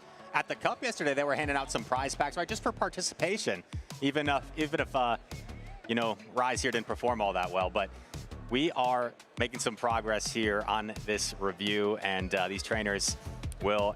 And this is also one of those times, right, there's multiple aspects to this game. It's not just the team building in the skill, but the mental fortitude. Sometimes there may be some circumstances out of your control, and can you stay strong, locked in? We saw Out of Pocket earlier was able to do that and still play extremely well, find his way to day 2, breaking a little bit of a slump for him. So now these trainers are going to be tested in that element as well as we approach a potential rematch here for game number 1, or we'll see if the officially if the call still stands. Yeah, it is truly a mental game here in Pokemon Go. You need to be able to withstand an entire day's worth of battles and stay completely on your toes the whole time, because our game, it's a little different than like the trading card game or the video game. Our turns come down to a half a second. You've got to be completely pedal to the metal on top of your game in order to be successful. So there is no there is no room to falter. Right, the reaction time is probably the major difference, right? You know, you have a lot of overlapping elements between the different Pokemon games, but with, you know, Champions, this is a big weekend for Pokemon in general, with Champions debuting on the Play Pokemon stage, and you have a good, 30 seconds or so to make a decision there in that turn-based system, but it's, like you said, a half second, so reaction time really comes big into play in Pokemon Go, maybe more so even than the other games. Completely. And it looks like, again, our trainers are talking through. It looks like our judges are starting to come to a decision here. So again, thank you everyone for hanging out with us here in Indianapolis as we wait for this match under review. We are here with Gordontheflash and Uzoukwe, 2 trainers who are looking, I don't think either one have broken into like a top 4, for example. They both have done really, really well. They've both made top cuts, but I don't think either one has broken top 4 to the best of my memory. And 2 very fan favorite trainers, as you mentioned earlier. Uzoukwe really sticks to more of like the local tournaments. Midwest is best, as you said, to 2 trainers right here on the mic who were born in Wisconsin. We know where it's at, and it is the Midwest. But then Gordontheflash will travel around a little bit to come to different tournaments. We see him most often in Canada, as well as a couple other tournaments throughout North America. Right, you got my curiosity piqued, and it seems like Gordontheflash has actually been 1 placing shy of a medal twice in his career, has 2 5th-place finishes dating back to his first ever tournament in Toronto in 2023, and also here in Indianapolis 2 seasons ago in 2024. So it has been awfully close to tasting that medal, but just a little bit short. And it seems like we have an official decision that it will be a rematch here. Took some time to make sure they felt like they got the call right, but it is going to be a rematch because of the missed fairy wins from the Tinkaton. So we will be reset here 0-0 in a hard-fought match, and these players will really have to reset and refresh as we get back into this. And that's what you mentioned earlier. It's a mental game. So you just had this time where you're listening, you're waiting for the judge deliberation. You need to be able to get right back on the horse, so to say, so to speak, and be able to fire all of those quick reaction times after, and like not have let yourself be put on ice. Absolutely, and especially for, you know, a trainer like Uzo, who, like we talked about, doesn't compete quite as often. So he'll have to reset and squared away. 0-0. We refresh ourselves of the matchup there after that situation, and we talk about the Dusknoir, we talk about the Tinkaton. On Uzo's side, the Grumpig is one of the more standout picks that you pointed out, and has to watch out for the Dusknoir, and the Corviknight is not a great matchup, right? Because they resist the Psy Waves, and they have the threat of that super effective payback. But I would say Grumpig has pretty solid play against the other 4 remaining Pokemon on Gordon's team. Yeah, being able to do some nice neutral Psy Wave damage. And one thing I really like about being able to run some of those quicker fast attacks versus something like Astonish, because you have fewer chances for your opponents to like make those catches. And here we go. We appreciate your patience, and we are back to the battles. Shadow Quagsire takes the field against Shadow Fortress. It is the Bug Bite variant, so these Bug Bites will shred as Quagsire spams off these Aqua Tails. And that's why trainers are running Shadow Fortress. This is why they are running Bug Bite. It is for this matchup is the main specific reason. So we see Gordon be able to chip and dip into the Medicham, and there it is, shiny. The shiny looks so good on Grumpig. We love to see it. And we're going to see Medicham being kind of forced to just use Ice Punches here. You mentioned that this was a good matchup for Grumpig, and we're about to see why. It does look quite good. It looks quite dapper with that shiny glow, and Grumpig can really take advantage of this matchup, Stephanie, because you can take 2 Ice Punches, no problem, and as these Psy Waves add up, a single Shadow Ball might be enough. So not only can you potentially win this matchup, but you can come out with a lot of energy, and Grumpig energy tends to go everywhere. There's very few things that can resist both fighting and ghost. So Grumpig going to allow this Medicham to get to another Ice Punch. This is going to come close to knockout. You got to be careful here if you're Uzo, because Gordon may try to escape, and that's exactly what he does. Goes into a Licky, but Uzo sniffs it out. He's going for the Dynamic Punch here. Oh, that is a surprise. That's that Dynamic Punch, taking the Licky down into half health. One of the few fighting attacks that are around right now, being able to threaten Licky. And now the Rock Tomb is going to connect onto the Licky. Uzo seems to be in a favorable spot here. Doesn't get off the body slam either. Still 2 protect shields for Uzo. And that Feraligatr looks quite solid in the back for him to potentially close out this game. But right now, it's the Fortress that's locked in as Medicham comes back to the field and goes for a Dynamic Punch, not before a Sand Tomb. No, and Medicham's charge has such great charge attacks for this meta, being able to have that fighting type pressure as well as Ice Punch. That damage goes just about everywhere. Quagsire comes back. We saw some energy banked on the Medicham, and the Aqua Tail actually going to draw a Protect Shield from Uzo. He feels like he can get some value out of this remaining health of the Fortress, approaching that Sand Tomb. Oh, goes for a catch attempt. Maybe an unnecessary risk from Uzo, because now he surrenders a little bit more farm for this Quagsire. And I saw Gordon kind of turn his head like, oh, is this an opportunity for me? Because that Feraligatr did look really good, but now Gordon's got the Mud Bomb to be able to fight back a little bit. I think Uzo's still in a favorable spot, but suddenly this has become a little bit more uncomfortable because Mud Bomb has now put you within Dynamic Punch range. Oh, but doesn't quite get to a second Mud Bomb. If Uzo's counts are on point, he knows he doesn't necessarily need to Protect Shield here, and he lets it go. He is always on point, and the Feraligatr now going for the Hydro Cannon. I think that the Fortress has a move banked as well, so Gordon's just going to let this Medicham go down, and Uzo now takes game number 1.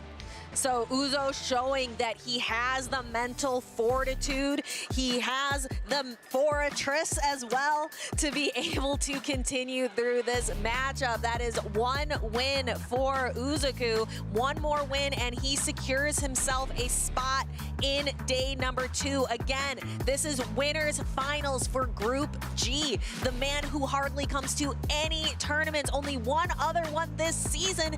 Will this be his ticket to Worlds? Worlds, a guaranteed invite if he can pull off the win.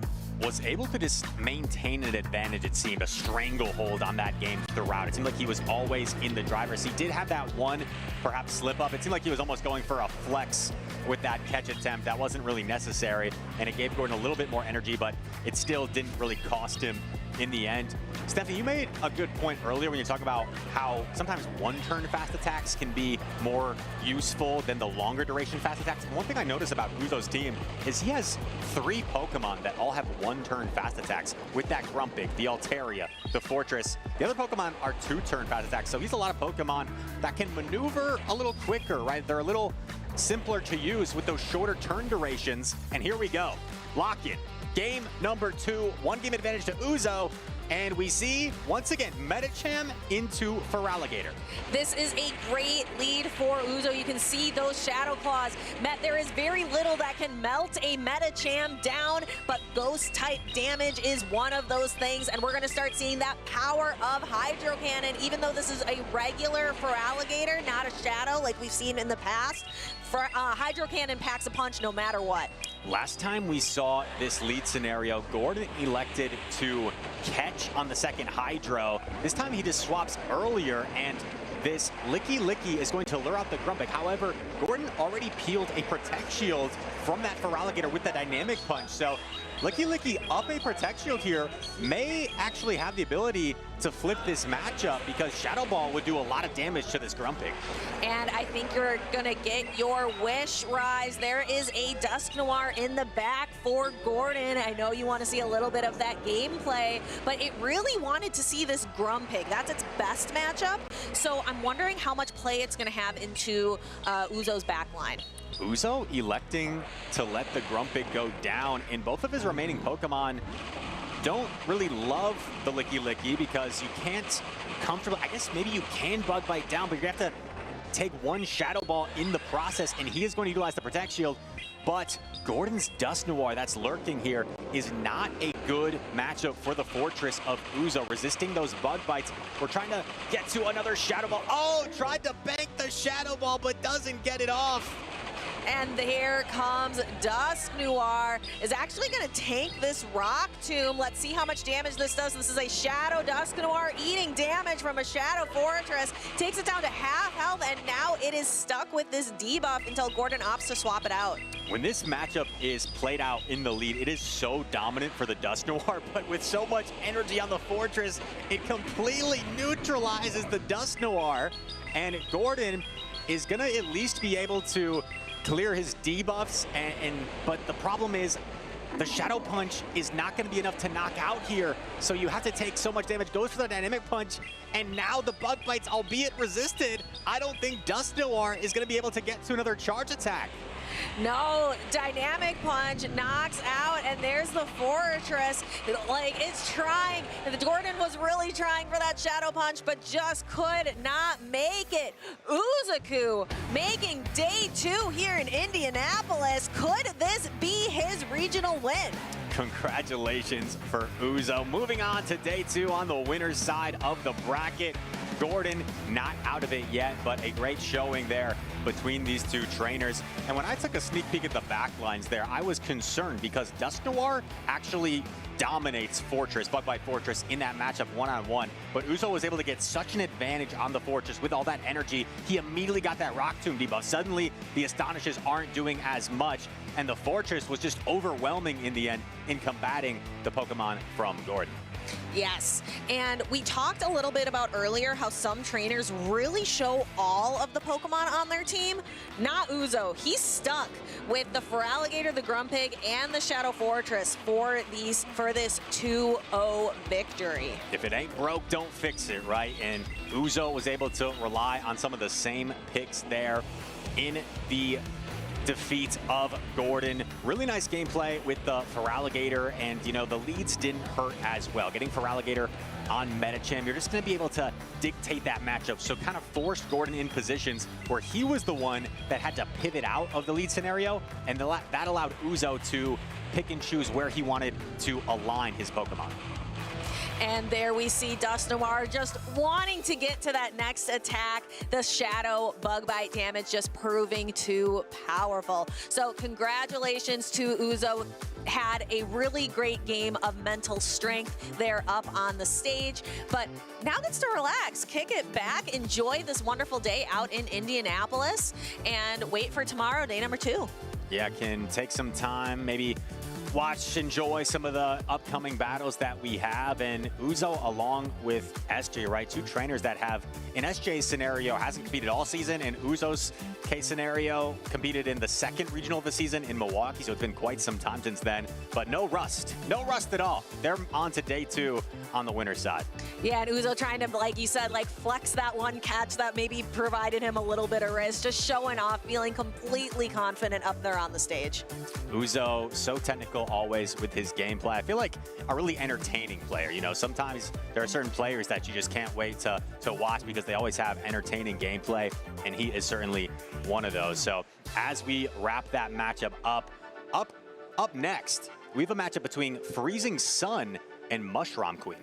mushromqween, a trainer who keeps finishing just outside of a top cut, tends to get around 9th place, but really looking for to enter that day 2. And I believe this is going to be winners finals group H. So she has a really good shot, but she's going up against FreezingSunn.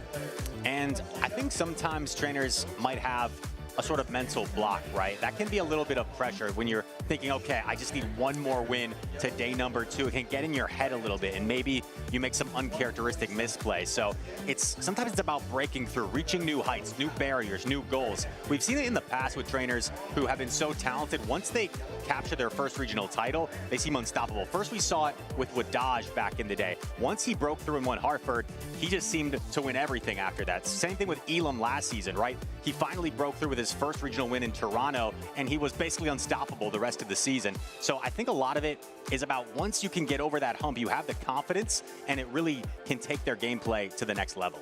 And some trainers just find it really difficult to be there up under the big stage, under the bright lights. That can put a lot of pressure on trainers as well. So that can be really tough, but we have 2 trainers that are tough as well. We're going to see FreezingSunn on the left-hand side, mushromqween on the right. And can we get a sneak peek, let's see, at these teams coming up here? But I am so excited. FreezingSunn, I feel like another trainer that we haven't seen a ton of this season. So we'll be interested to see what FreezingSunn is running here as FreezingSunn and mushromqween look to take the stage.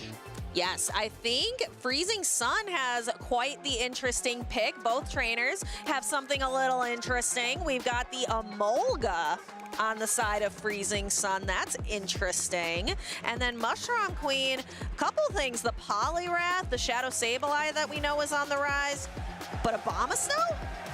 Where does Abomasnow go in this meta? Abomasnow, we have not seen very much Abomasnow at all in this entire season. It was a little bit more common perhaps a few seasons back, where it could really take advantage of that pacing, right, with Weather Ball, with Energy Ball. Keep in mind, there is an Energy Ball rework coming soon next week, so maybe that'll entice some more Abomasnow gameplay. But looking at this matchup, like you pointed out, the Emolga stands out to me. And Emolga is one of those Pokemon that can be quite annoying, right? Because it is really threatening to something like a Bug Bite Fortress, the Poliwrath as well, where in acrobatics is just such a devastating attack. So Emolga is something you really have to keep an eye on. But mushromqween does have some solid answers, right? With the Stunfisk and with the Abomasnow. Yeah, FreezingSunn also bringing the Celio, which is another Pokemon that I think kind of snuck in, and some trainers have kind of taken note of it more recently. It's got a lot of that bulk. We've seen, you know, older brother Walrein had a long reign of terror in the Championship Series and Go Battle League. Celio getting a little bit of attention now. We've seen a rise in Celio. I feel like more often than not, we see the Shadow variant because it's a little bit more oppressive, but I know some trainers like to opt for the regular with Celio for the added bulk. I know Inadequence I was talking to in a previous tournament, he liked the added bulk of the regular Celio as opposed to its Shadow counterpart. So 2 of the more unique teams we've seen, that's Shadow Sableye making an appearance on mushromqween's side.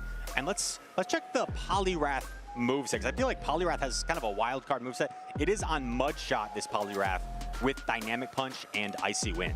Yeah, we saw an Ice Punch earlier, and I knew that threw you off a little bit, but that Icy Wind with the guaranteed attack debuff, I believe we talked about, like, there are some benefits to Ice Punch, but that attack debuff is hard to turn away. You also have the option for counter, right?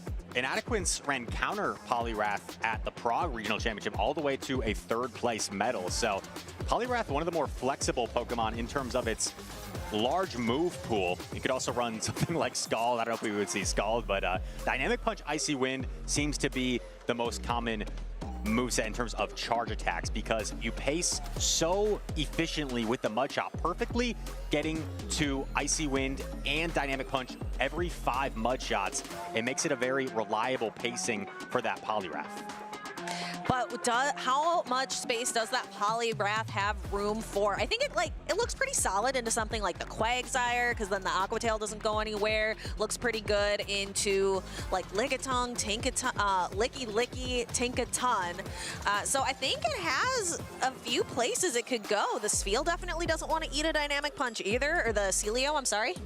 I would say, yeah, it probably has 4 positive matchups here, and just has to watch out for the Emolga and the Malamar. We also see a Shadow Fortress, which has seen a lot of gameplay, of course, here in Indianapolis. Shadow Fortress has been one of the staples of this meta, and at the start, more people were opting for Volt Switch over Bug Bite, but Bug Bite seems to be the more common choice these days for the Fortress. Here we go. We've got a lock-in. It's going to be 2 of the flex picks facing off in the lead. Emolga sees the Abomasnow. Yeah, that is exactly where Abomasnow wants to be. Gets a little bit of energy before dipping into that Poliwrath, and this is a good matchup for it because it's able to threaten the Licky with Dynamic Punch, pulling a shield really early from Freezingsunn. I wonder if Freezingsunn knows that Licky can actually flip this matchup if you're willing to invest shields, if you're a little bit ahead on energy, because already investing 1 Protect Shield, see that Shadow Ball almost does enough to just straight up 2-hit KO this Poliwrath, with the rollout slowly adding up over time. Now going for the Body Slam bait, and oh, mushromqween calls the Body Slam bait. That is tough for Freezingsunn. Yeah, it gives mushromqween a chance to throw 1 more Mud Shot and then another Dynamic Punch. We're gonna see this one connect and take the Licky down low. And if you take a look at the back lines, I think the main reason mushromqween didn't feel inclined to Protect Shield before is she has 2 answers for that Emolga, both the Stunfisk and the Abomasnow, and now going to be firing off this Icy Wind. This should be enough to knock out the Licky, but Freezingsunn may look to get a head start with this Emolga. Yeah, so that's 2 fast attacks worth of damage on the Emolga. That could make a pretty big difference, and then we're seeing a quick pivot out into Malamar. Malamar has an interesting moveset with both Foul Play and Superpower pacing equally. So taking a look here, we're gonna start to see that damage go. Again, it's not walled. Some of that energy can go everywhere against mushromqween. And mushromqween elected to come in with the Stunfisk against the Emolga. You see the immediate pivot into the Malamar, and she is now content just staying in this matchup. So if Stunfisk can handle this Malamar, perhaps the Abomasnow will have what it takes to beat the Emolga in the end game. But, oh, wait a sec. We see a Protect Shield, the final Protect Shield coming up from Freezingsunn here. So he is now shieldless in a potential end game to protect his Emolga from that ice damage. Oh, and the Foul Play catch onto the Abomasnow. That's so risky because Malamar also has access to what would be super effective superpower, but mushromqween knew what Freezingsunn was going to throw, was able to read the cards. Weather Ball going to knock out the Malamar, and then here comes Emolga, and mushromqween preserving a Protect Shield for the Abomasnow, recognizing that in acrobatics would take Abomasnow out, but instead we've got Weather Ball coming in for Emolga. A slight miscue from Freezingsunn, thinking he would win the chart attack priority there, and it goes in the favor of mushromqween. I think she had it either way, so really dominant showing there from mushromqween in game number 1. Yes, I think had a dominant lead matchup, but then really capitalizing on it. Sometimes here in the championship series, it's about who makes the fewest mistakes when it comes to these really great trainers. And mushromqween just kind of capitalizing. You said freezingsunn, a slight miscue. If you can capitalize on your opponent's mistakes, that's some of the biggest hurdles to overcome here. And like we said, the Emolga, a tough lead into the Abomasnow. Not only was it a tough lead, but also the Stunfisk was in back. So as long as mushromqween was able to, you know, mitigate the other Pokemon from freezingsunn, that Emolga just had nowhere to go. Taking that weather ball in the end, ouch, that's gonna hurt, freezes the Emolga, and it gets powder snowed down. So convincing game number 1 victory for mushromqween. We'll see if freezingsunn can make any sort of adjustments to try and take game number 2. Yeah, so it seemed like the Abomasnow was really the big issue for freezingsunn. I'm curious how freezingsunn is going to adjust. Instead, we see no adjustment in the lead, choosing to go for the Emolga. mushromqween makes an unfortunate adjustment in the Shadow Fortress. But, you know, these bug bites are resisted. It doesn't really look like it on Emolga there, does it? Those bug bites are adding up quite quickly, but Emolga will be favored here. Oh, and a successful bait, the discharge onto the fortress, grabs the Protect Shield because that acrobatics is such a devastating attack. Oh, but a bait right back in the Sand Tomb, draws a Protect Shield on freezingsunn. And that is such a risky bait to make, but mushromqween does it. We are now back at shield parity.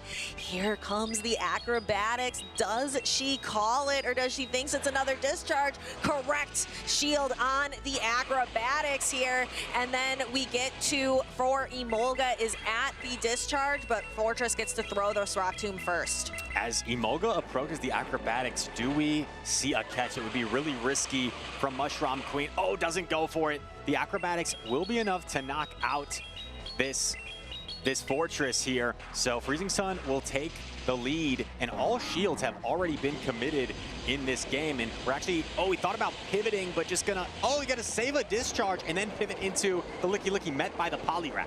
Yeah, and now Poliwrath has no shields. So Poliwrath, all of these dynamic punches, we can see 1-2 punches fly here in Indianapolis. Dynamic punch, first one lands, but now Licky, it's gonna be close to those 2 Shadow Balls like you mentioned. We saw a rollout sneak through, but I think freezingsunn is gonna have to settle for Shadow Ball plus Body Slam. Not gonna be able to reach this Shadow Ball before a Charge Attack priority, and it is a Charge Attack priority, but I guess at least you force mushromqween to throw immediately. So this Poliwrath is now energy dry, while you have a Malamar to get a head start on energy here. And mushromqween unable to switch out. Switch timers were a little misaligned. There's a simul swap, catching the discharge down to the wire. What a catch! Was anticipating the catch attempts from freezingsunn. mushromqween says, anything you can do, I can do better. Catches a triple resisted discharge onto the Stunfisk, and now the Stunfisk has a lot of energy to try and threaten this Malamar. Incredible work, but can she close it out? We've got the foul play coming through onto the Unnovan Stunfisk. Unnovan Stunfisk here has a lot of bulk, where Malamar is going to be fighting back with its oppressive fast attack power with that Psy Wave. Gets off a Mud Bomb here. Keep in mind the Poliwrath has a Charge Attack loaded. The Malamar has to somehow double up on attacks, and we see it win the Charge Attack priority here. I don't know if this is enough. It's awfully close. Let's see. Is the foul play enough to knock out the Unnovan Stunfisk? Not quite. Stunfisk hangs on. Mud Bomb delivers the final blow, and mushromqween takes down freezingsunn. She makes it to day number 2 on the winner's side. A top 8 is within her grasp for tomorrow. So mushromqween taking it. What an impressive and really dominant display. A quick 0-2, knocking freezingsunn down to the losers end of Group H.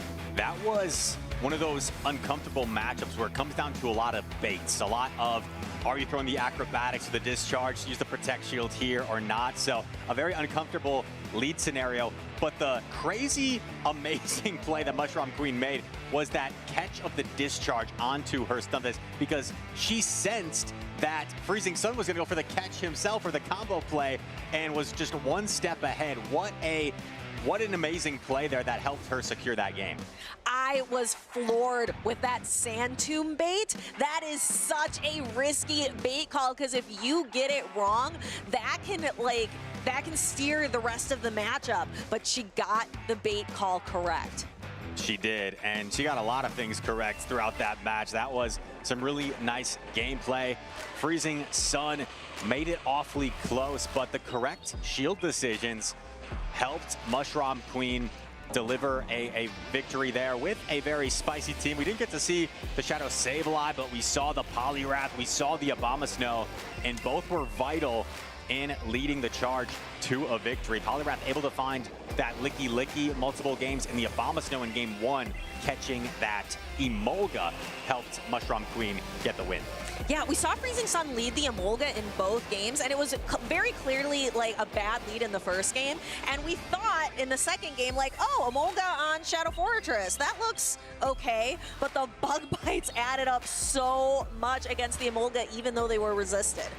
When you have a Pokemon like Fortress, right, with its oppressive attack on those bug bites, it can make a massive difference in terms of how much every singular bug bite.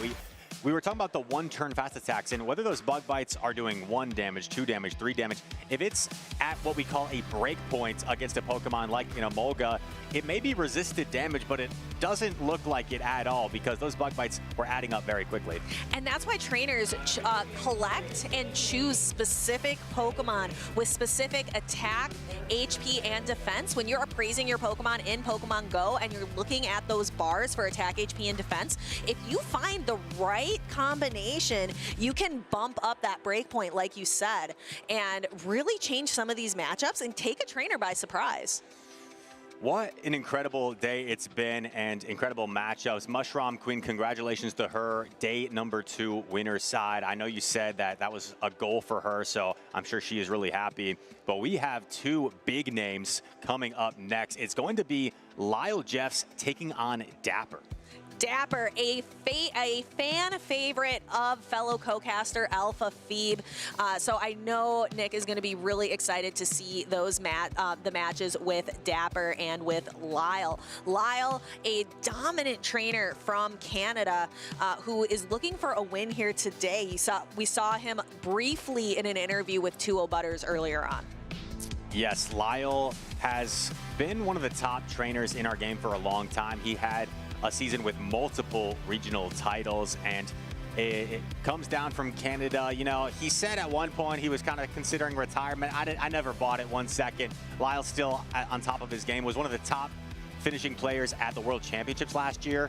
In terms of North America, he was the highest placing finisher at the World Championships. So just so talented. And he's going to be taking on Dapper, who's been really consistent this season, has quietly been towards the top 10 or so of the North American rankings. So this is a real clash of the titans here in this winners group final.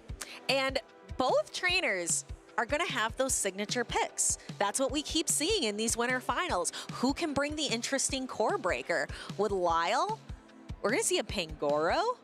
That's very interesting, but I'm more interested in what Dapper's going to be bringing. But before we get there, let's talk a little bit more about Lyle's achievements. You see, back in 2024, was able to capture 2 regional titles in a given season, a feat that not many trainers can say they have done. But Charlotte regional champion, Vancouver regional champion in his home country of Canada, and Louisville last year. I remember he took down arrohh in that Louisville grand final. And once again, perhaps more impressive than anything on this list, you could argue, Anaheim World's top 8. To get top 8 at the World Championships with so many talented trainers, where it is difficult, you know, just to get a spot at Worlds, and to get top 8 there, what an achievement for this decorated player, lylejeffsIII. Yes, I have interviewed Lyle on stage so many times and handed him so many medals, and he is looking for another one here in Indianapolis, but he's going to have to go through, as you mentioned, Dapper, who is so consistent lately and looking to defend here in the U.S. And he's got quite the interesting signature pick on his team as well, something, a Pokemon that got a new charged attack pretty recently in Pidgeot. And Dapper is no stranger to bringing the spice. He's brought in Chestnut before in Los Angeles. He was running Emolga in Shadow Primate last season. So Dapper likes bringing unique picks and having some ingenuity. So like you said, he's bringing the Pidgeot and is running Wing Attack, Heat Wave, Brave Bird on the Pidgeot. So you have some options right with Pidgeot. Some people will opt for the Air Cutter for a little bit faster pacing, but Heat Wave gives you coverage against Pokemon like Fortress, for example, or a Corviknight that we see on the side of Lylejeffs. Another attack that we saw on Pidgeot, or I'm used to seeing on Pidgeot, is Feather Dance, but that's not to be seen anywhere either. And it is so frustrating to play against a Feather Dance and have your attack drop by 2 stages right off the bat. Do you remember the days, maybe chat remembers as well, where Feather Dance Pidgeot, I believe Feather Dance used to be cheaper energy cost, maybe 35 energy, so you get them really quickly. There was a point in time where in the Ultra League, Pidgeot straight Feather Dance could beat Registeel by just debuffing it to Oblivion, and then and you could beat Registeel. It needed to be reverted, yeah. That's why we don't see Feather Dance anymore. It was too good. It was too busted. Yeah, there are certain Pokemon that just become far too good, and then we see these adjustments later on in the meta. We'll be seeing some new adjustments coming up just next week. We're at the end of the Go Battle League season already, Rise. That is crazy. But what is not crazy at all is seeing Lyle and Dapper up here in the losers round 4 for Group H. So this is losers finals. It's win or go home for these 2 trainers. And DeFi, I want to ask you a question. Have you ever had a situation where you've played someone, whether it was at a local or regional, and you didn't fully carefully read the team sheet where there was something that you weren't expecting? Have you ever been in that situation before? Or have you always looked it over, double checked, where nothing ever caught you off guard? I do have a very close friend where she has been caught off guard a little bit and hasn't quite read the team sheet. I tend to read it a little bit more carefully. I see you're seeing something. I'm seeing Waterfall on this Shadow Empoleon from Dapperdiscs. Waterfall you don't typically see on Empoleon. It could be something that a trainer may just glance over because they're not expecting it.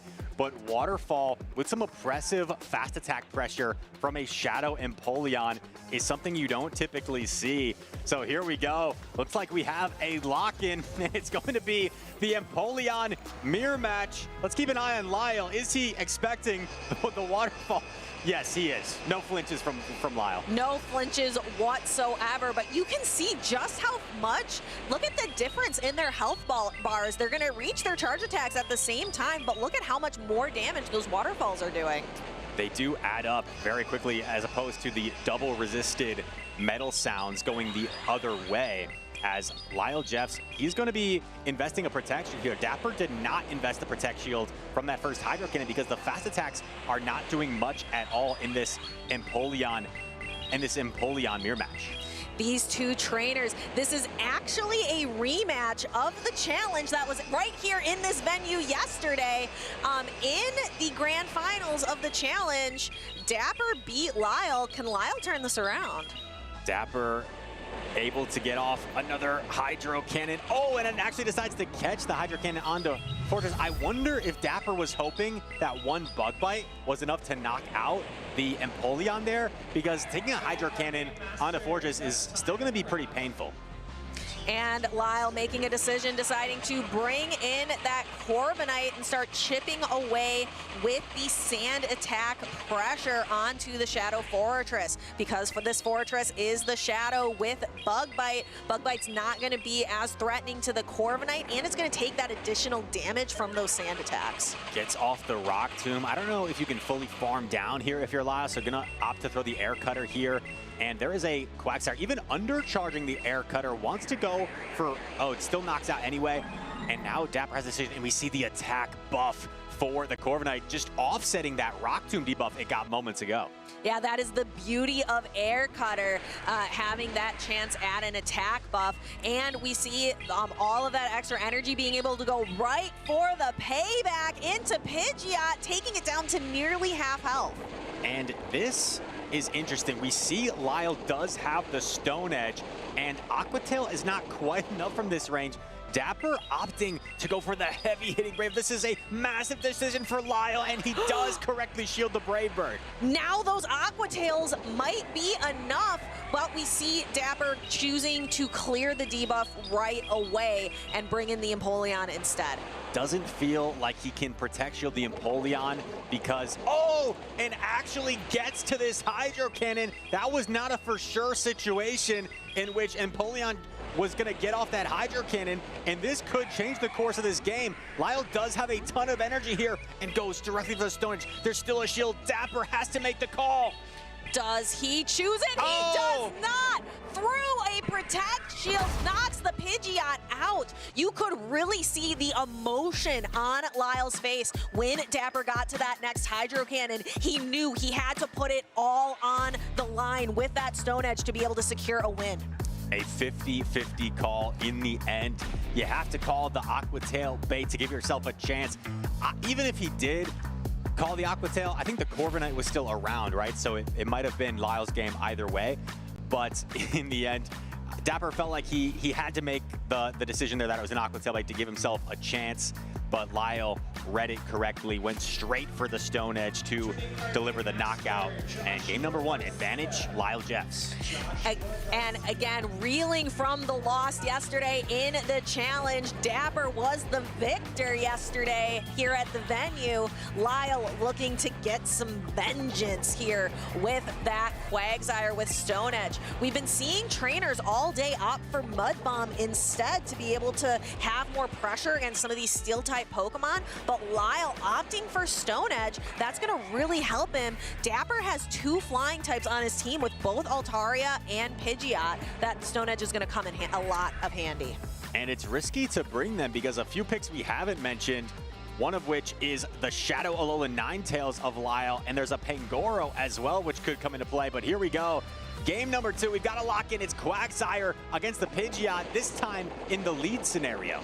Yeah, so now we're going to really get to see the pacing of the Quagsire matchup into the Pidgeot. Pidgeot pacing a little bit quicker to that Heat Wave, and my goodness, he does it once. He does it again. The Stone Edge lands. Not going to be enough to knock out, but really takes a lot of the gusto away from that Pidgeot. With both of the non-Shadow variants, perhaps Dapper knew he could withstand a Stone Edge, so he was okay taking it even if that was the scenario. Then counter swaps Fortress here into Empoleon. Bit of an awkward position because you're behind energy on this Empoleon. Sand Tomb coming through. Lyle going to elect to take the Sand Tomb knowing he can reach another Hydro Cannon.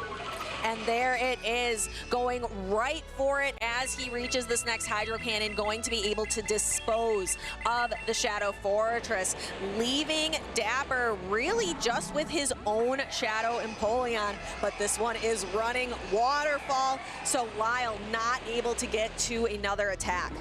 Dapper forgoing switch advantage in exchange for getting an energy head start on his Shadow Empoleon. Could that be what Empoleon needs to give Dapper a victory in this game? Right now it's putting on the pressure, and keep in mind that Pidgeot also has a Brave Bird stored for later.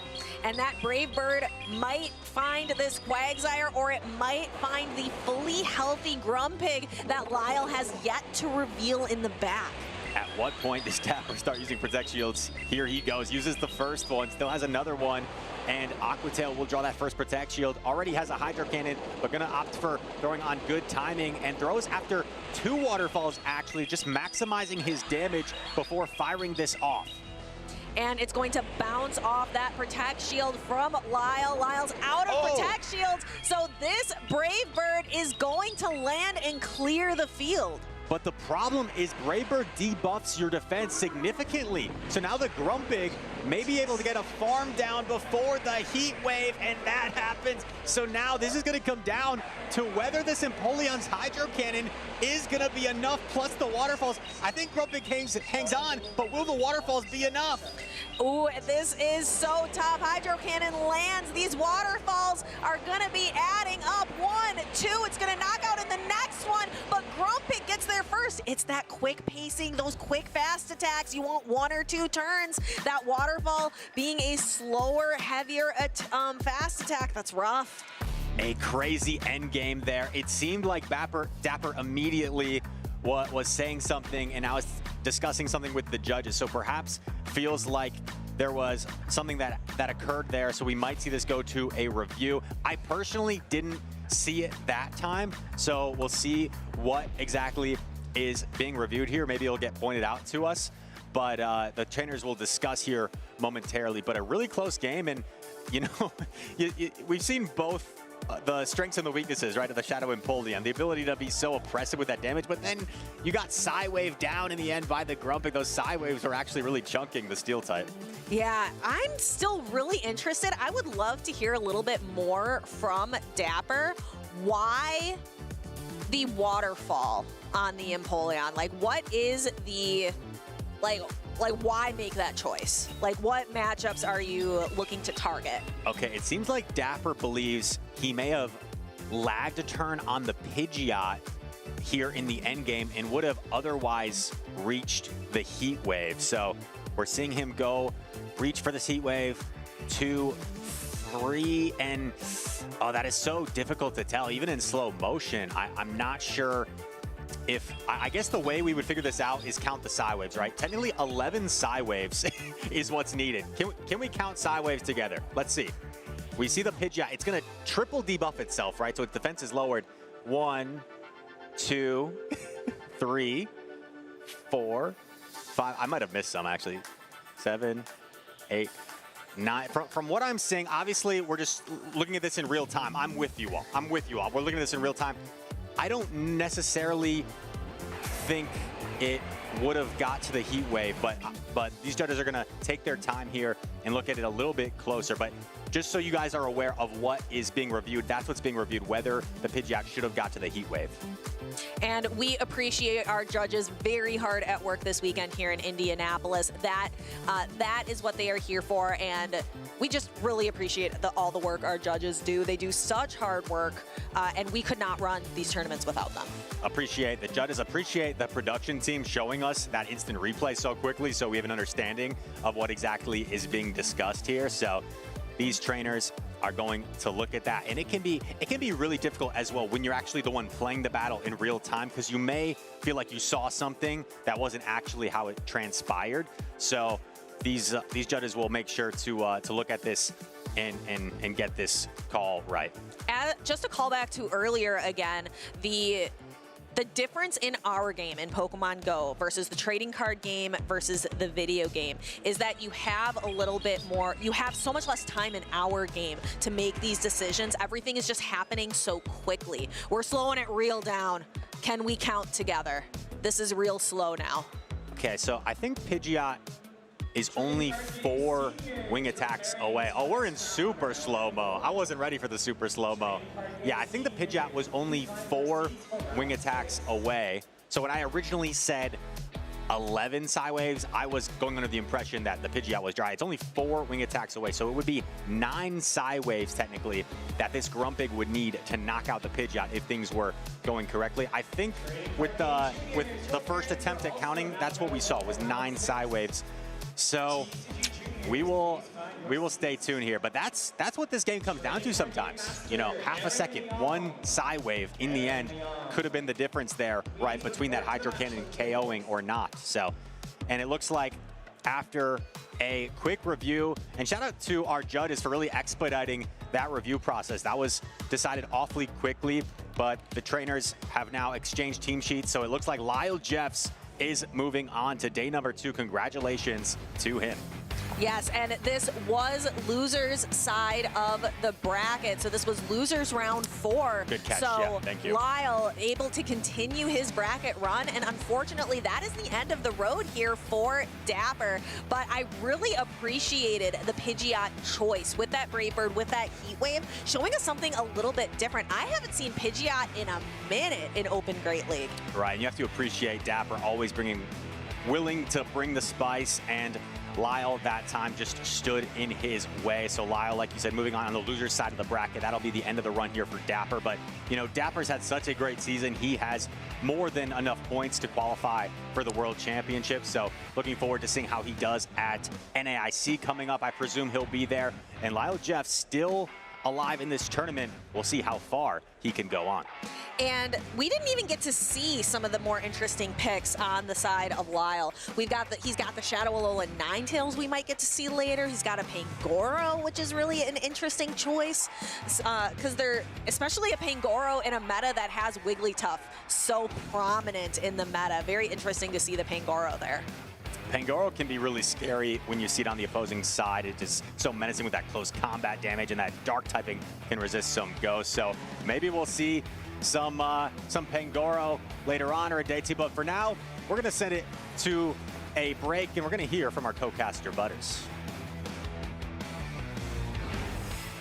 Hello trainers, we're here in Indianapolis, which is the last regional for North America of the 2026 season, which means so much is on the line for some of these trainers. So I wanted to spotlight some of those trainers. First off, we have teddybearxd. How's your season been so far? Pretty good. Although I've only been able to do one regional before this, which is Milwaukee. Got a decent amount of points there and have done some locals before as well. So do you know where you theoretically stand? I know it's not exactly official, but do you know where you stand in terms of qualifications right now? I think I'm somewhere in the mid 90s. Okay, well, that means only 75 do qualify for the World Championships in North America. And you know, Teddy Bear, you've competed in 3 straight World Championships so far. So what would it mean to you to be able to compete one more time? It would mean a lot, you know, keeping that streak going up to 4 and doing it in my home state would be super cool. And it'd be an incredible feat to qualify just after 2 regional performances. Not to put pressure on you, but how are you feeling going into this tournament? I feel pretty good. I've done a lot of preparing in you know, practice tournaments and team building, so I feel pretty good. I haven't put too much emphasis on the points. I'm just trying to perform well. And we do have one more tournament. We have the North American International Championship, so that's another opportunity. Do you plan in competing there as well? Yeah, so I have a spot, I have my ticket and my place to stay, so I am planning on competing there as well. All right, well, 2 opportunities. I mean, if you can do it, you will probably, if you get into the points, you have a good chance at qualifying. So this is a story that you want to be looking out for. If you see him in the bracket, you see him on stage, this is a trainer fighting for his life for Worlds qualifications. Best luck to Teddy Bear, and let's get back to the Pokemon action. The toughest opponent I've ever faced. That's a difficult question because there's so many, but I would have to lean towards Dunebug97. They say we're rivals. We've played each other 12 times, and it's always a really tough battle with him, so I'd say Dunebug. My current record against Dunebug is 6-6, where it's all tied up. My favorite Pokemon kind of changes over time, but I would say Mew because it's been one of my favorite throughout the Go Battle League, and it has so many different move sets. We kind of coined the term Mew sets, so I like Mew. I would say the most underrated Pokemon right now in Pokemon Go has to be Shadow Malamar. I got the idea from its Axon for this tournament, and I don't know if I've seen any other in usage, so I might be the only person running it, and we'll see how it goes. The funniest competitor I've played against has to be Lurgan Rocket. I remember playing him at Worlds London back in 2022, and he was literally complimenting my plays mid-game. He's like, man, that was a nice catch. And he's like making jokes mid-battle, and he still ended up beating me, so I was a little salty after that. If there was one piece of advice that I could give to everybody, it would just be to go out there and try your best. Sometimes you can get discouraged in this game. Sometimes maybe it's out of your control and doesn't quite go your way, but if you go out there and try your best, you know, you're never really gonna be a failure in that regard. Any secret hobbies or talents? I can dunk a basketball, which is pretty cool. I like to play basketball in my free time. So that's something I like to do outside of Pokemon Go. If I could create a Pokemon for Pokemon Go, I would make it a normal ghost type. I think it's an incredible typing combination. I'd give it lock on as well as shadow ball and swift with incredible pacing. It would dominate everybody. In terms of my favorite Pokemon event I've gone to, I am guilty where sometimes the events I do better at lean towards the happier memories. So maybe like Milwaukee the first season in my hometown that I won. But overall, honestly, I would say Japan. Yokohama Worlds was an incredible experience. I spent 3 weeks over there, and it's something I never really thought I would get the chance to do. But thanks to Pokemon, it was an incredible experience. It's funny you ask my favorite type of food right now. Normally, I would always say sushi. That's kind of been a go-to as a treat. But I've been going through a pho phase. It's like a Vietnamese cuisine, if anyone's unfamiliar, and it's pretty healthy, also tasty. So I'm gonna have to go with pizza because I feel like there's more variety of pizza. And no matter where you go in the world, you see pizza stores. It's one of the most popular foods in the world for a reason. You gotta go pizza there.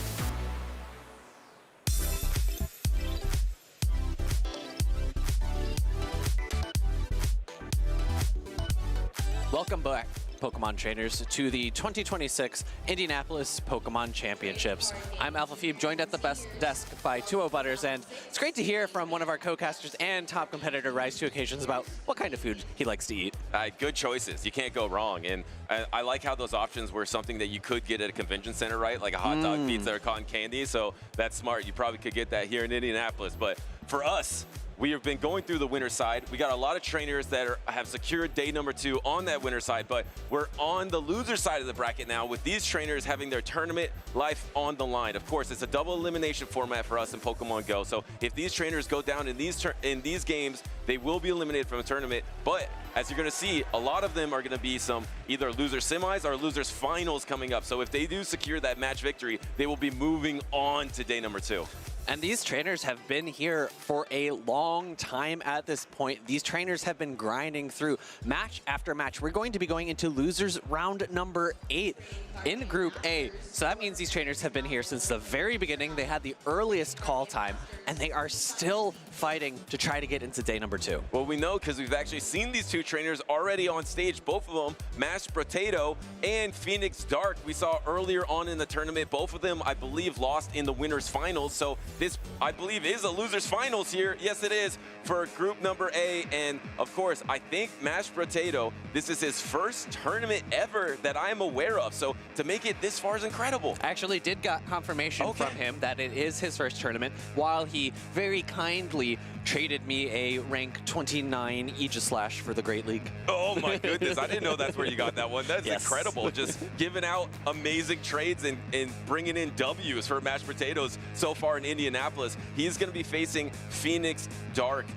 Phoenix Dark has a Florges, has the Galarian Corsola, but that wild card pick, it's probably going to be the Poliwrath. We've seen it so far in this tournament. It doesn't have any play. I feel like it has some decent options into this team, but there's fairy types. There's also the Gore guys. There it is. There is that Poliwrath into the Quagsire. This is exactly where you want to land if you're Phoenix Dark. And Mashed Potato is going to need to pivot out of this matchup, but if we're looking at his line of 3, he's built a team that's pretty weak to this Poliwrath.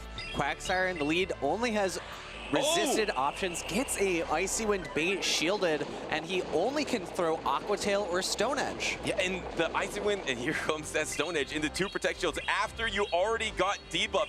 Devastating for Mashed Potato here. Is going to be not very effective, and Poliwrath is able to just shake that off. And now here comes the swap into a Dynamic Punch, and if in an Icy Wind, that would have been great too, because it would have been super effective into the Stunfisk. This is still going to do a reasonable amount of damage, and we'll have to see if Phoenix Dark opts to switch or get an Icy Wind off. No, builds up to an Icy Wind and then pivots into his own Unova and Stunfisk. I think was trying to pull a mushromqween and swap in on a triple resisted electric type attack into the Stunfisk. Instead, takes a super effective Mud Bomb, but now you're almost at Mud Bomb yourself. The problem is Mashed Potato Stunfisk is not in range of knockouts. So you're gonna have to get the double Mud Bomb here because you're never Thunder Shocking down a Stunfisk.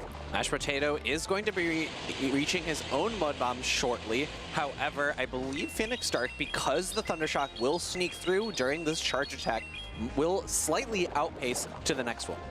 All right, the Mud Bomb is almost available like you predicted here, and this just goes from bad to worse because now you lost the lead matchup, you lost the swap matchup as well, so you're going to be destined to have that Quagsire into the Poliwrath. At least the Quagsire is pretty healthy. You are down to Protect Shield. You have Licky Licky. What comes in? The Quagsire swap in the Poliwrath. No bait this time. Going for the Dynamic Punch. Does Mashed Potato give up his last Protect Shield? No! Lets it go! And I like this quick pivot from Phoenix Stark, recognizing that Mashed Potato was staying in a very negative matchup and the back, or in the lead, and then switched in a not that great matchup in the Unova Stunfisk, recognizing how strong this Poliwrath is. And he had to give up double Aqua Tail. The first Aqua Tail didn't knock out. He was in danger of taking a charge attack, and Phoenix Stark actually does give up the Protect Shield to unleash that charge attack, going for the Icy Wind. Maybe if you could have swapped in Licky Licky, but it's just terrible. Here comes the Protect Shield, trying to go for the Mud Shot down, just trying to keep this Quagsire around. You have the Licky Licky in the back. Phoenix Stark is also at his timer. And I think it was a bit unfortunate there because of the debuff, the Mud Shots required 2 in order to get the fast attack down. Now we see a pivot into the Licky Licky, which is met by that Empoleon, and this is going to be a pretty positive spot for Phoenix Stark because only Shadow Ball does neutral damage, and it takes so many rollouts to get to one. And as you'll see, as this first Hydro Cannon does land in the Licky Licky, double Hydro Cannon is pretty much enough, but maybe there is the swap too as well for Phoenix Stark, able to secure that, take that Body Slam. Do you ever undercharge, try to get a rollout down? No, actually going to throw the full force of the Body Slam, knock out the Stunfisk, and here comes the next Hydro Cannon. It's going to be very close to knocking out Phoebe. I would have liked to see a little bit of an undercharge, but even then, because the Empoleon was loaded on energy, it would have won the charge attack time, and I don't think there was really that many outs for Mashed Potato in this matchup. Again, no Mud Bomb, so only resisted damage into the Empoleon as well. Shield comes up. That's going to be game number 1, going over to Phoenix Stark. Yeah, you see these trainers say, good game. The Empoleon's going to be able to clean up here. It is tough sledding for the Shadow Quagsire of Mashed Potato, running into a Poliwrath and Empoleon. There's no way to put your charge attacks into either of those Pokemon, and Phoenix Stark does take game number 1 and is 1 game away from moving on into day number 2. And I want to go back to a previous point where nitetimeclashet was saying you need to have a wild card pick in these tournaments right now. I love Phoenix Stark's pick of the Poliwrath because it really breaks up the Quagsire in Licky Licky core that's been so flexible, so safe for multiple metas, but Poliwrath just puts a wrench into that entire strategy. And I think in order to deal with that, Mashed Potato is going to have to lean on his Galarian Wheezing a little bit more. It's not necessarily the best Pokemon into the rest of Phoenix Stark's team. Of course, it's going to struggle a little bit down energy against something like Empoleon or the Unovan Stunfisk, but it's his only Pokemon that has a really positive matchup against that Poliwrath. I guess you could also lean into the Gourgeist a little bit, but that has its own downside in that it's not going to do much damage against something like Altaria. I think you might go for the Gourgeist because you saw Phoenix Stark show double answers, A, B, B, strong to that Galarian Weezing in the back with the Empoleon, with the Stunfisk. So I think your Gourgeist would have a lot more play against that back line, but the adjustment from Phoenix Stark, he was on the same wavelength as you. Now he has the Altaria in the back, which will be amazing versus that Gourgeist. This lead matchup, Dynamic Punch is incoming. You're going to be able to resist these Bug Bites. Looking good for Phoenix Stark's Poliwrath. This is going to be same type attack bonus damage, taking the Fortress down into the yellow. Sand Tomb is ready, going to be the charged attack of choice against a fighting type such as Poliwrath. And what do you do here now? I mean, do you come with the Gourgeist, try to soak up the energy? But the thing is that the Icy Wind is going to be super effective here. You don't want to take Dynamic Punch anywhere. Oh, there is the Dynamic Punch. That is actually exactly where you want to take it. Double resisted into the Gourgeist. This is what Mashed Potato needed in this matchup as he gives a thumbs up. And we're going to see a massive Incinerate down. I have to imagine that Mashed Potato does opt to shield here, or he could let it go. I think both work because Icy Wind, it's not same type attack bonus, so it's not going to do too much damage. We actually see Phoenix start pivoting immediately, and Shadow Balls are going to be loaded very quickly. Now, do you give up your last Protect Shield, though, if you are Brotato? Here comes the Shadow Ball. You can't get to the double Shadow Ball, and you also can't get back to your timer. You're incredibly vulnerable here, so I think you actually have to give up your second Protect Shield, because either you get to another charge attack, or you get back to your timer, and that's why Brotato did that. And he's going to need to preserve his Gourgeist for that Polyrath because his 2 Pokemon behind have a little bit harder of a time dealing with that Pokemon. We're seeing a second Shadow Ball go through. This is not going to be enough to knock out that Altaria because of that attack drop.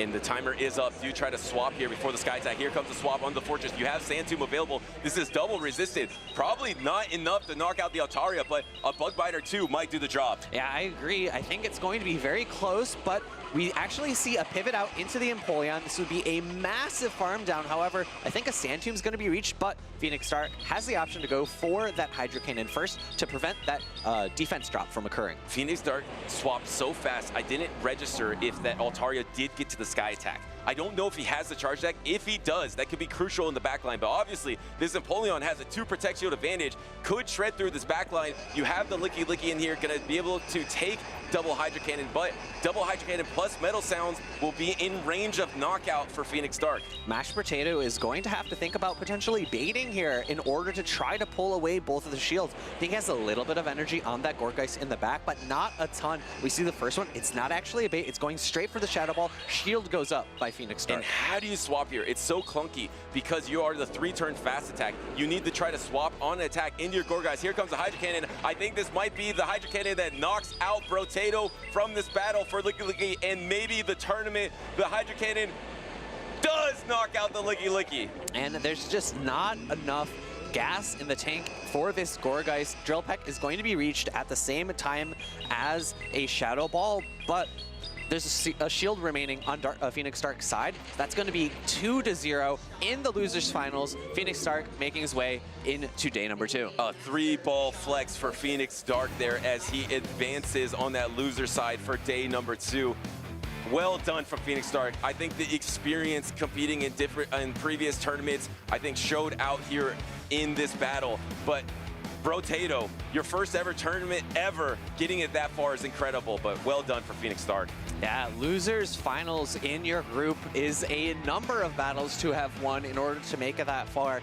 Earning himself championship points, earning himself Pokemon packs, and something to brag about when he goes back home. Yeah, an underrated aspect of that I think we don't talk about is the prizing does include obviously money in the top end, and then you also get packs on this end as well, and that is very valuable. Also, it's awesome to open them too, so it's a really cool prize. I mean, you see a lot of trainers that get in the points and just barely. They're so stoked. They're like, I got in the points, I got championship points, but I also got packs, and people are stoked about it, and I don't blame them. Yeah, we saw production earlier backstage opening up Pokemon packs this morning, trying to search for their rare cards in the back, but I think a little bit unable to find exactly what they were looking for, but that's part of the fun in it all. It is. It's about the search. It's about the road. It's about the journey, just like it is in Championship Series. We're all on this journey to Worlds together. Phoenix Dark is one step closer by getting to day number 2.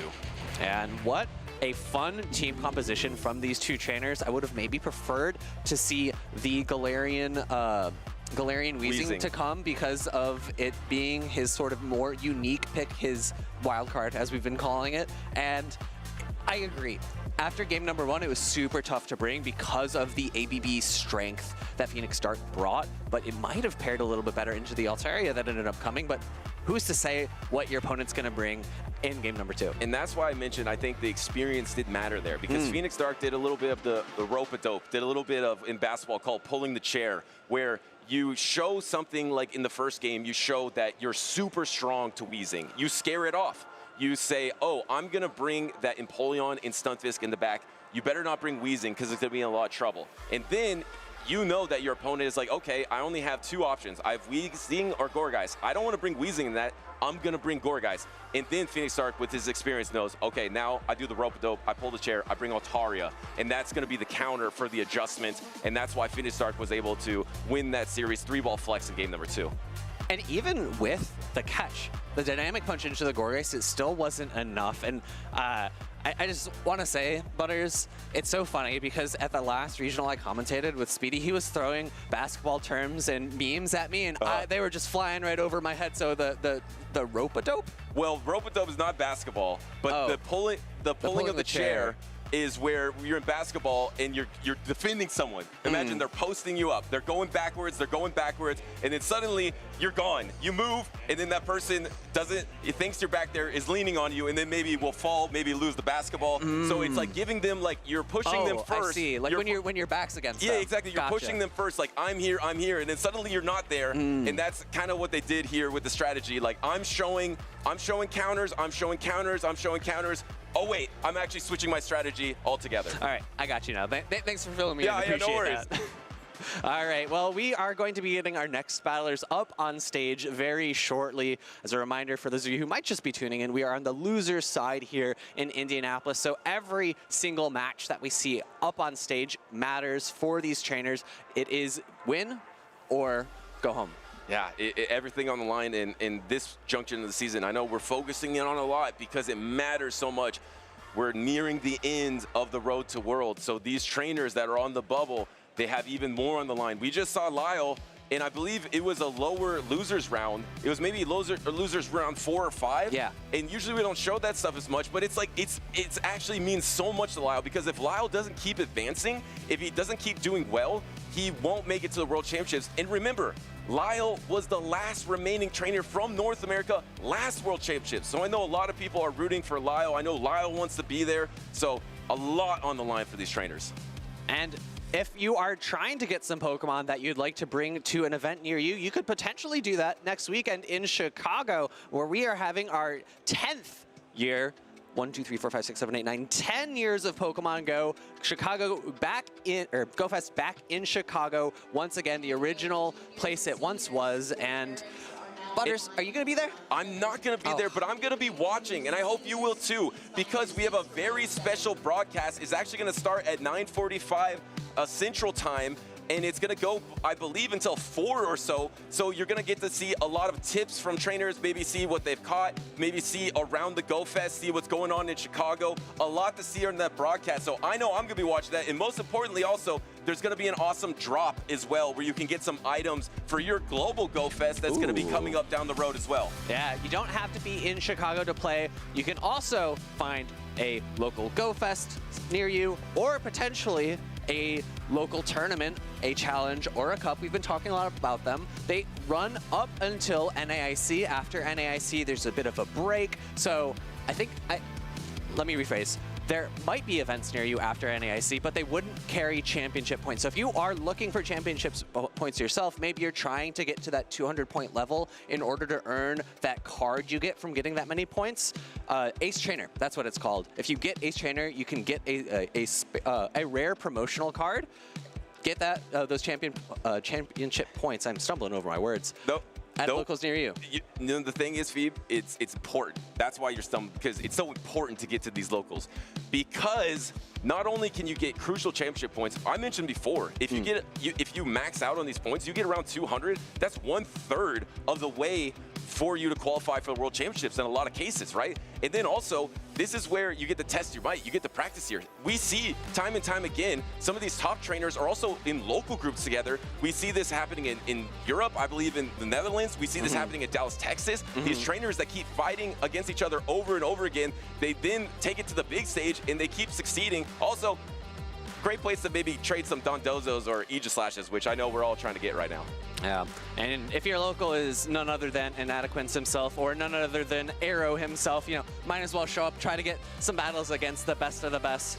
But we got 2 top-tier trainers up on stage right now. On the left, we got Kingowlexander, and on the right, we've got basherbubbles. I think we've seen both of these trainers before today, so they are making a return here in the losers finals for Group B. Well, you made a great point earlier about how that was Group A, now we're in Group B. So these trainers, it's a real marathon here, right? And maybe you saw the fatigue from Brotato because it's his first tournament.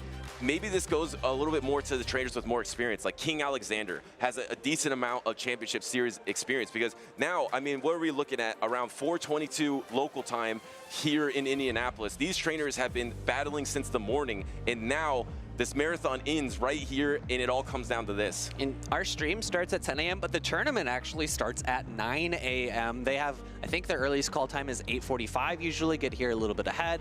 you know, make sure that you've had a little coffee or some breakfast or you're ready for your first match. But that's a long period of time. That's a full day's of work, worth of work. It is, and it's worth it, right? To be able to get to coveted day number 2, to make it to the end. This is where everyone wants to be. If you're a trainer on Championship Series, you want to be sitting in a winner's finals or a loser's finals battle because you know you have the opportunity for day number 2, just like these 2 trainers. So let's talk about the teams a little bit. basherbubbles has the same exact wild card pick that we just saw in the Polyrath. But let's see how it fares against King Alexander. I think it's pretty awesome. Against King Alexander, he's running the double normal, the Licky and the Diggersby, also running for Alligator. And let's look at the Fortress. Is that gonna be Bug Bite or Volt Switch? Oh, no, this is actually much better for King Alexander because he's running normal Fortress with the Volt Switch instead of Bug Bite.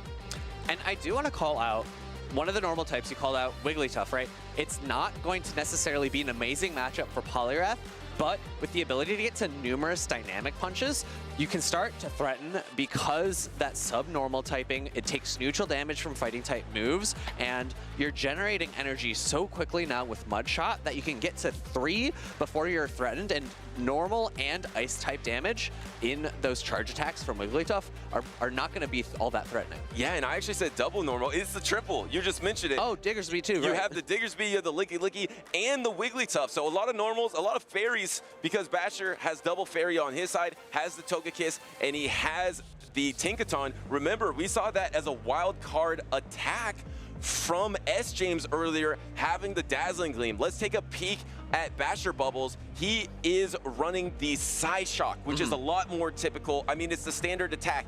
It's lower energy. It's able to spam a bit more. So I don't blame him at all. That is the standard attack, running that Psyshock. And of course, the Aura Sphere, which is the goated move for the Togekiss. And looking at the Furret as well, it's going to be opting for that Trailblaze instead of Brick Break. So it's going to be maybe struggling a little bit more against that Wigglytuff because the Fairy typing resists that Duck type Sucker Punches. It's going to maybe fare a little bit better against its hard counter, or the Pokemon it hard counters in that for Alligator, able to do super effective damage in that matchup while resisting the Shadow Claws. Yeah, and the thing is, for basherbubbles, I feel like you're kind of forced to bring in the Shadow Quagsire, because when I look at King Alexander's team, that Volt Switch Fortress is just so safe, right? I mean, it's just, you can go into every single matchup and feel pretty happy about it. So I think you're going to see for basherbubbles some of Shadow Quagsire. We're going to see, actually, no, doesn't even bring it. Actually brings 2 Pokemon ABA weak to Electric type attacking. That means actually both of his Pokemon weak to Electric type attacks that Volt Switch are in the back, but here's the Volt Switcher. He gets it in the perfect position. We see King Alexander actually take a bunch of Fairy Wind damage there, but building up energy. He's got a move stored on that Malamar and Gigaton Hammer. It's resisted, but does a little bit less than, or maybe just about 40% to that Fortress. And we're so used to the Shadow Fortress here. Look at the Sand Tomb. Double Sand Tomb is not enough. So you have to rely on Volt Switch damage as well. And now suddenly this Fortress is getting lower and lower. Once this Gigaton drops onto the Fortress, a Bulldoze will be able to knock it out. But crucially for basherbubbles, you're able to bait out maybe your biggest counter for your backline. And I think at this point, you're potentially in Mudshot downrange. I think there is a little bit of residual energy on King Alexander's side, but that does not knock out, but the next Volt Switch does. Yeah, he barely gets there. The Bulldoze was almost available at the same exact time. Can you get to the Rock Tomb or Sand Tomb? No, you cannot. So now you have the alignment here. So you have the Licky, but you have great alignment, actually. King Alexander has this alignment of Licky, but you have to commit. You have to protect shield against this Togekiss. Is he going to let this go in the Aura Sphere? Actually, he lets it go. I think letting the first one go is fine. You're dropped only to about 30%, but a great catch from basherbubbles here, taking the Body Slam into the Polyrath. He knows that there's a bad Pokemon in the back. Ooh. He actually opts to shield, maybe trying to prevent a fast attack down from the Malamar. However, Ice Punch, Dynamic Punch, we see the Ice Punch chosen here. Will we see King Alexander shield? Well, I actually really like that shield from basherbubbles. And the Ice Punch, actually, it's not even Icy Wind, it's Ice Punch on the Polyrath here. And here comes Superpower. This is exactly why Basher decided to use that Protect Shield. Here comes the first Superpower. The second Superpower is probably coming in. He didn't want to put himself in range of Psywave down. He wanted to make this Malamar have to throw attacks. And here comes the Foul Play. It's going to be resisted. And remember, you already did the superpower, so you're debuffed. Will this be enough to knock out? It probably will be. I think, just barely not. And we do see a very quick pivot. Not sure how impactful that will be in the end game. If basherbubbles is able to reach his switch clock once more, it will be. But we see another foul play being thrown and a quick pivot into the Lickitung, which doesn't quite have body slam. And you're going to outpace the double aura sphere. Here comes the body slam, and it's going to get protect shielded. You have the double here. You're probably going to throw one peck, but do you even want to take rollout damage? Maybe you want to avoid, well, you have to take one rollout damage anyway, so throw the peck, you take that damage, probably get the protection. Actually, no protection. It's going to be Malamar in the back for King Alexander, going to try to fast attack down this Togekiss and this Poliwrath. He has a good opportunity to do so. He has plenty of health. And I really like that no shield from King Alexander there, recognizing that basherbubbles has back-to-back Aura Sphere, so he's not able to get any more fast attack pressure from that Licky. Therefore, if he saves the shield for the Malamar, he's able to get a lot more fast attack pressure off with those Psy Waves because he can shield the charged attack, and he doesn't have to worry about there being a position where basherbubbles gets a big farm down on that Licky. Exactly right. King Alexander had the no shield on the Aura Sphere early, which surprised me, but that no shield on the back was perfect because your win condition is just going to Psy Wave through that back line to defeat that wildcard Pokemon of Poliwrath. Having that Malamar, I mean, Malamar's foul play is just getting resisted against everything, but it didn't matter. It was all about the Psy Wave damage, and King Alexander was able to be patient, and he was able to pull off that battle. Looking again at these teams, I think Basher's going to have to try a little bit harder to position the Tinkaton in a spot where it's a little bit more impactful. Losing the switch advantage to Fortress at even shields just wasn't quite enough. Potentially landing it on the Licky or the Malamar might be enough to win him game number 2, but we'll have to see exactly where he decides to position that Pokemon. Yeah, and if you're bringing Poliwrath, you know that your Tinkaton is going to be a great duo for you because your Tinkaton against King Alexander's team is only really weak to the Diggersby and the Feraligatr. Your Poliwrath covers you on that. So if you have that core, I agree with you. Maybe you try to use the Tinkaton more to your advantage because I expect there's not going to be a lot of Feraligatr and Diggersby coming out of King Alexander. So if you know there's not going to be those hard counters with Tinkaton, you can be a little bit more patient. You can be a little bit more precise to try to put it in advantageous situations. That time it was fishing bait, right? He was just trying to bait out the Fortress. Yeah, and I like what you're alluding to. Typically, we see people not try to shield their bulkiest Pokemon, but if you can preserve a lot of health on something like Tinkaton, then maybe you can utilize it in multiple positions where it can have a little bit more of an effect. And then look at this backline. We have the leads here of these two steel types, but the Tinkaton is worst off in this lead matchup, right? You have the Fortress versus the Tinkaton. It's going to resist all of the Gigaton hammer damage because of its steel typing and take neutral bulldozes here. So you would rather save this energy and use it somewhere else. But instead, Basher is going to throw this hammer into the Fortress because maybe he just doesn't want to deal with this Fortress in the backline. And I think his team composition here allows him to maybe play in a similar way in game number 1 and get a little bit of a better outcome. However, he decides to catch on the Quagsire. He's going to get a little bit of an energy advantage into King Alexander here, who doesn't necessarily have an amazing answer to this Quagsire. And we'll see how punishing that is. The defense drop, you can't really get sideways down from this range. You probably would have to protect shield a foul play regardless, even if you weren't debuffed, because that plus sidewave damage is going to add up. Actually, no protect shield on this and holding on, but a sidewave might knock out. No, he's able to take one sidewave to secure the Stone Edge. This is the biggest attack. Does it go through 2 protect shield? No, gets protect shielded from King Alexander. I was actually expecting King Alexander to no shield because of the farm down potential from Tinkaton, but instead we actually see that it's the Togekiss coming in, and it's going to be taking a lot of neutral damage from those Psy Waves. I like this play though because you had double fairy in the back here, actually using a protect shield on this resisted foul play, knowing that the win condition might just be the energy on this Togekiss. Do you try to swap before the foul play is available? No, actually going to throw the neutral Aura Sphere. This should probably be just enough to knock out the Malamar, but it's going to be very close. Yeah, no, it's not. Very great awareness. I thought it was going to be enough, but just barely. Malamar, not the Shadow variant, having a little bit more bulk than I was expecting, and foul play is going to come through. Resisted damage, but now 2 more fairy wins go to the Tinkaton. A nice pivot from Basher here, and you have the Gigaton hammer. This Fortress is getting closer and closer to range of the hammer. There's only 1 protect shield remaining, letting it go. The Fortress should be able to hang on, but it's going to be incredibly low. I think this is going to be a really tough fairy wind down. However, it's going to be a no shield on this move.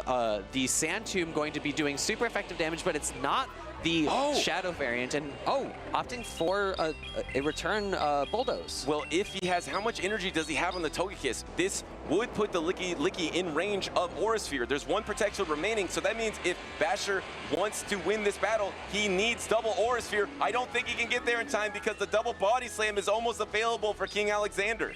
He does have the opportunity to reach for a Gigaton Hammer. The rollouts were just doing very little damage to the Tinkaton, but this is going to be a shield for King Alexander for sure. But I think even if the Tinkaton secures the knockout with a Gigaton Hammer, it's not going to be able to make its way through the Fortress. We see GG from these trainers, but like you mentioned, there probably could be a Gigaton Hammer release, but the problem is you have to get through that Fortress, and do you see a swap? No, and actually the rollout was enough damage, and King Alexander is moving on to day number 2. And just not quite enough health, and even if the Gigaton Hammer had landed, because Licky is so bulky, I think it might have been shy of a knockout as well. Yeah, it probably would have been. I mean, I don't remember if the Bulldoze got the debuff. I don't think it did. I don't think it did. I don't think it did. So that is, I think it definitely would have hung on. I don't blame trying to go for that debuff in that situation. Your back was against the wall. But once again, I think we see these trainers going through this full marathon here. I think King Alexander had the little bit more experience in Championship Series. You saw the composure towards the end of those battles, right? And I think the unfortunate thing for Basher in the end game was that his switch clock wasn't back up. So he unfortunately allowed the Licky to get a little bit more energy before the Togekiss was able to pivot back in. But there's really nothing he could do, right? The switch clock is the switch clock. You can't overwrite it. Yeah, and if you don't have charge attacks to throw, you also can't desync it. And that's a really effective strategy in the in-game, is to try to desync your switch timers, but to do so, you need to start making combo plays. You need to throw a charge attack, you need to swap out, throw another charge attack, and that ensures that the switch timer is now desynced because the opposing trainer will be a step behind you taking that combo attack. We didn't see that in that battle. Something that we've seen so much in this meta, specifically from the Licky users, banking all that energy, using it as a tool in the in-game, not only to close, but also to combo attack with it, to desync switch timers to give little edges to win the game. And we talk a lot about how bulky Pokemon often have advantages in Pokemon Go because the key to success is often the total damage output as opposed to the damage per second. It's a very different game compared to like raiding or even compared to VGC.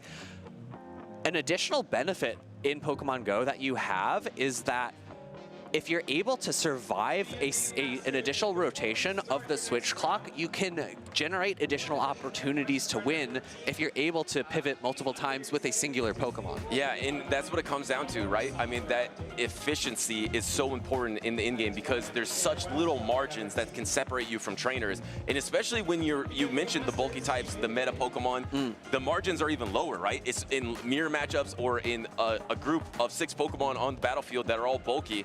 And I feel like that is a huge reason that Nitetimeclashet, I made that declaration that you need the wild card pick now to change the margins, to change the equation. Because yes, you may be able to slightly outplay your opponents 7 out of 8 times, but if you misstep one time, you could be eliminated. So you would rather have that wild card to just throw out all their strategies and to try to win in a different way, because we've seen that succeed not only in North America, Europe, LATAM.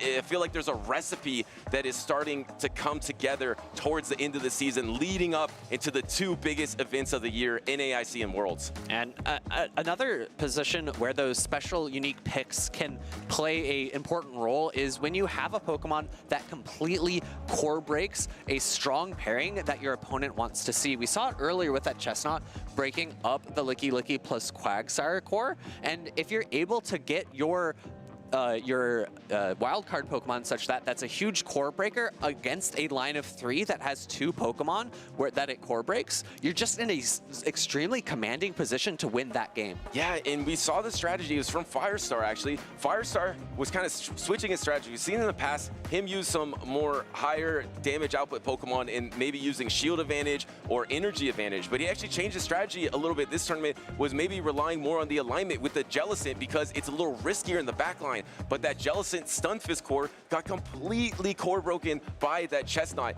And Chestnut it's not something you prepare for. You have that core together. You're not even preparing for any grass types that aren't Gourgeist. And even against Gourgeist, you're fine with Jellicent. So the thing is, those wild card picks, those unique picks, are able to really change the game. And it just feels like it's the biggest trend that's evolving for me when I see all these tournaments play out. And I just can't wait, because that's the most thing for me, fun thing for me to see, because I love the spice. I love the wild cards, and I hope you do too, because I think we're going to be seeing a lot more of them in this tournament and throughout the rest of the season. You know, Hawlucha, Chestnut, unique picks galore. We've seen other picks at different regionals earlier in this season. I remember someone brought Toxtricity to a regional a ways back, but we have a roadmap we've been on since the beginning, all the way back in Pittsburgh, back in September, and we have come a long, long way to get here in Indianapolis with just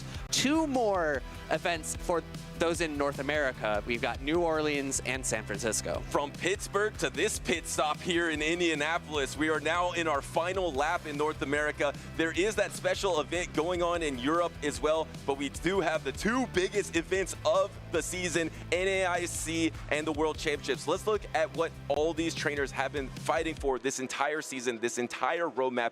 It has all been about the championship points, the prizes too, and world qualifications in the region that we are in, US and Canada. The top 75 trainers will qualify for Worlds, and a lot of these trainers are here right now that are on the bubble. So Lyle that we saw earlier, S. James, a lot of these trainers trying to get that last ditch effort to get that coveted invite for August in San Francisco.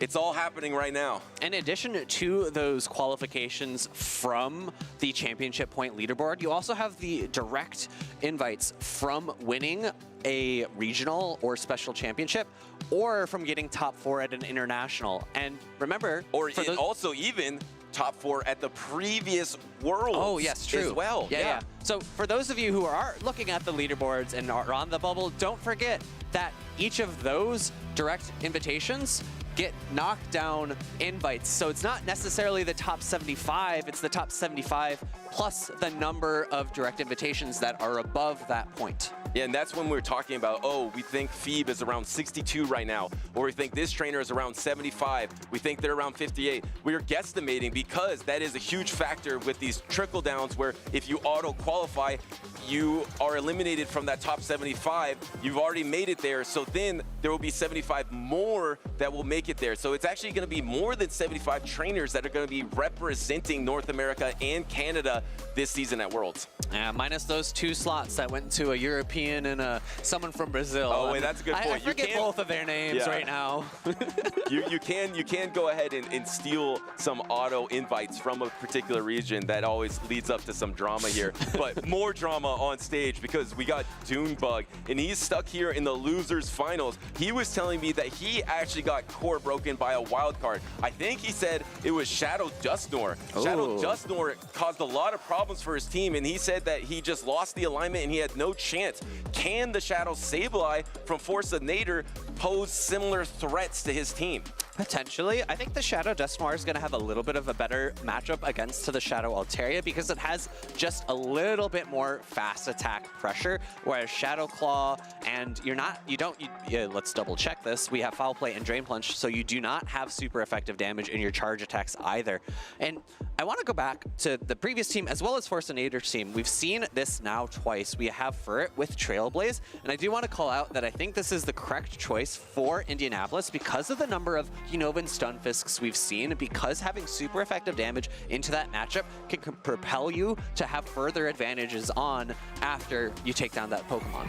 Day 2 on the line for Dunebug and Force of Nader. Shadow Altaria into the Empoleon, double steal in the back for Dunebug, but he's just going to stay in this matchup, try to reach for that flamethrower. And this is one of the matchups where a Shadow Altaria is going to thrive a little bit more than the standard, because flamethrower with the damage from the Dragon Breaths does threaten a potential knockout.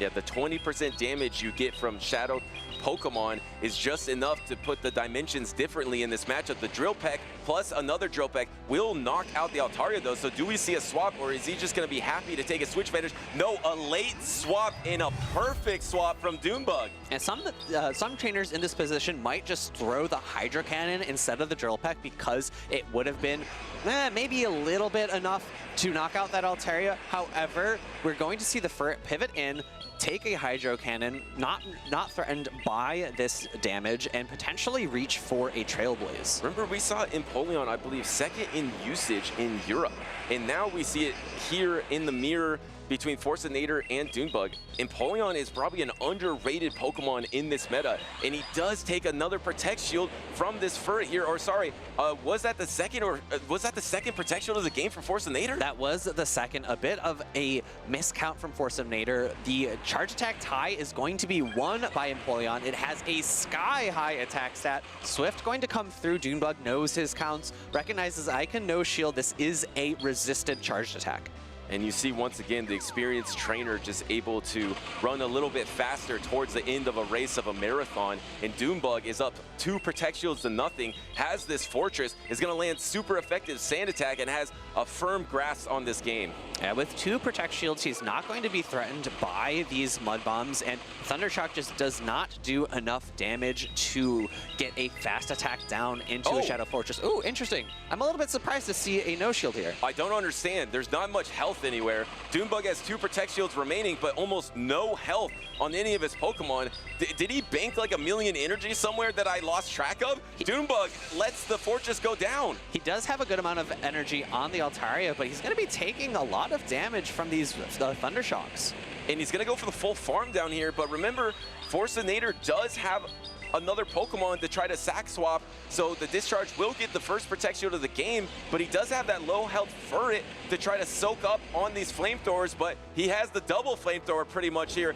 And there it is, there was the swap. Doombug knew it was happening and counter swapped right away. Right, that's the best play that you can make if you're afraid of your opponent going for a catch. If you have a switch of your own and you know you win a charge attack tie, or you have a shield like Doombug does, you're going to be able to pivot out, prevent that catch from happening. You save your energy for a position where you know it's going to land on the Pokemon you need it to. And I didn't even see this coming. This is charge attack priority. It's going to get shielded. There were double charge attacks, but Doombug just knew exactly what he had to do, knew where the timers were at, knew exactly what Forcenator was going to do. Wow, that was incredible work from Doombug, the composure here to win game number 1. And it just goes to show that trainers who are really experienced can see a number of different potential win conditions. I agree. He could have shielded one of those earlier charged attacks, thrown a move to try to knock out the Unova Stunfisk a little bit earlier, but Doombug opted to choose the win condition where he goes for the fast attack down. He gets 2 charge attacks on his Altaria, and he's able to pivot around so that no catch can happen from Force of Nature, and he can guarantee himself a win condition where there is no opportunity for Force of Nature to make a play to win. Well, you know, with the ability of hindsight that we have here in this replays, I instantly see my flaw in my logic. The thing is, Forcenator switch locked his Stunfisk. So that Stunfisk had no opportunity to swap out. So that guarantees that Doombug would be able to full farm down that Stunfisk. And that's the thing that Doombug calculated and witnessed, saw instantly. We saw it maybe with some hindsight and maybe didn't see it in the moment, but that's why these trainers are at that top level. He saw it instantly. He's like, okay, switch lock your Stunfisk, I'll sack this Pokemon, I'll come into Altaria, I'll full farm down, I'll call your swap, I'll have double charge attacks for your single charge attack in the back. And that's why he's one of the best. And I want to talk about Doombug for just one more second, because this is one of the best trainers on the planet, one of the best trainers in North America, but he tends to be a little streaky. In tournaments, he'll go on these runs where he'll win 3 out of 4 regionals, which is incredible. Or to start the season, he was 3rd in Pittsburgh, 1st in Las Vegas, 5th in Toronto, 3rd in Seattle, 2nd in Houston. It's just an incredible streak. But then recently, he's on his worst streak of the season. 33rd in Prague, 65th in Los Angeles. Now coming in the loser side of the bracket, this streaky trainer probably wants to turn it around, get that hot streak going before we get to NAIC or Worlds. And this is a way to do it, being up 1-0 in the losers finals of his group. We're seeing a charge attack tie between these two Pokemon. It is going to be won by Empoleon, but neither Pokemon is threatened by a singular charged attack. Super effective, and this is a matchup Empoleon can win if you're up energy, but in the neutral situation, you're actually able to outpace just slightly with that Thunder Shock. So you actually got the first Protect Shield on that discharge. It is the worst attack between the discharge and Mud Bomb, but you get to it quicker. It's lower energy, and that's how you win the matchup. Here comes the Mud Bomb, which is more energy efficient into the Sableye. I was expecting Force of Nature to pivot into the Furret, which I feel like has a little bit better of a time taking charge attacks. Interestingly enough, we see the pivot into the Empoleon. It's going to take super effective damage from this Drain Punch, but as you called out, it's not that hard-hitting of a move. Super effective, but doesn't feel like it sometimes. It does do half of the remaining health here. You're going to throw before the next Drain Punch or on charge attack priority, knowing that you have the higher attack stat to win that charge attack priority. I don't know if you want to double down if you're Force of Nature here. Yes, he just lets that go. Does he have a clean farm down opportunity? He has his own Empoleon, but you can't Metal Sound down because it's double resisted. Yeah, I think one potential opportunity is bringing in the Empoleon, taking the first charge attack, and then pivoting into Furret. But I think what Dunebug would have done is over-farmed. So I like Force of Nature throwing immediately, just preventing that charge attack from landing at all. And that is a smart play from Force of Nature here. He's going to need that to bounce back in this series and to move on to day number 2. He has that Protect Shield disadvantage, but now it's even. So he's back in it. He has the Furret in the back, but the problem is you switch lock your Furret, it's also going to get debuffed from either a Sand Tomb or a Rock Tomb, so you need to get to one more charge attack. That's not bad for Force of Nature. You force all this energy from Dunebug here, even though Dunebug will, oh, no way, he actually protects shields. There's a swap remaining. Does Dunebug try to call it? He does call it, and he does swap on it. I was going to say, I don't mind the shield from Force of Nature. You're going to pull the last shield from that fortress, but with the catch attempt available for Dunebug, unfortunately calls, throwing that move is, I think, going to be the demise of Force of Nature here because of the shield advantage that this fortress has. Wow, it just feels like he's a psychic Pokemon, Dunebug. Sometimes he's just able to see ahead, see all the outcomes, see what he needs to do, what his opponent needs to do, and just make all the right decisions. And when he's locked in like this, he is incredible. As he lands this Rock Tomb, he does have that Stun Fist in the back as well. Oh no, sorry, the Stun Fist is knocked out, so he can just go ahead and Bug Bite down. Yeah. Dunebug really showing some really high-level technical plays, finding win conditions that maybe only he can see, but are absolutely there. They are surefire ways to guarantee himself a win here, and we're gonna have to see him tomorrow to see if he's able to repeat this form and find those really hard to find win conditions in day number 2. We know he's done it before. He's come all the way from dropping out in the first series of a tournament to coming to the very end. He is one of the best. He is one of the GOATs. He can come in from the loser side, and if he wants to change his story going into the World Championships, I think putting your best foot forward here will be a great step for him because, like I said, it seems like he's a trainer that he gets on fire or he cools off a little bit. He wants to pump the gas here in the racing capital of the world and get on fire going into New Orleans and San Francisco. Yeah, what a time to do it where everything is on the line. The two, well, actually, NAIC is usually a little bit outsized by UIC, but Worlds is the most important tournament of the season. It's the tournament everyone is looking to win, but only one person can do it. And it could be a lot of trainers, right? And that's what's so cool. That's why it's so important to follow the journey in the road of all these trainers meeting to this moment, because you don't know who's gonna be at the Chase Center in that NBA arena holding up that first place trophy and just really putting your name in pen in the history of Pokemon. The 30th anniversary, the 10th anniversary of Pokemon Go. Whoever wins this World Championships is gonna be a legend. There's no better way to put it. So with that, we're gonna have to go ahead and send it to a very quick break, but don't go anywhere. The action continues here in Indianapolis.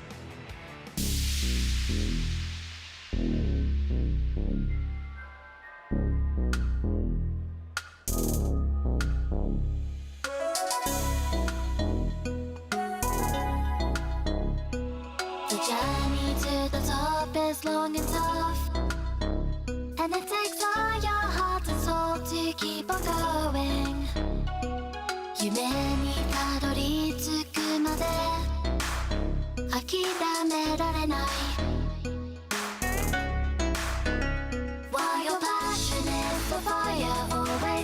lighting up above. It's the greatest who would get to leave them all. So do you wanna be legendary? So do you wanna be legendary? Have you got what it takes to win? Have you got what it takes to win? The training has been taking all your life, and you need courage if you want to win the fight. Respect the opposition like a real hero should, then strike. While your passion is the fire, always lighting up above. It's the greatest who will get to lead them all. So do you wanna be legendary? So do you wanna be legendary? Do you dream of becoming legendary? So do you wanna be legendary? Have you got what it takes to win? Have you got what it takes to win? Have you got what it takes to win? Have you got what it takes to win?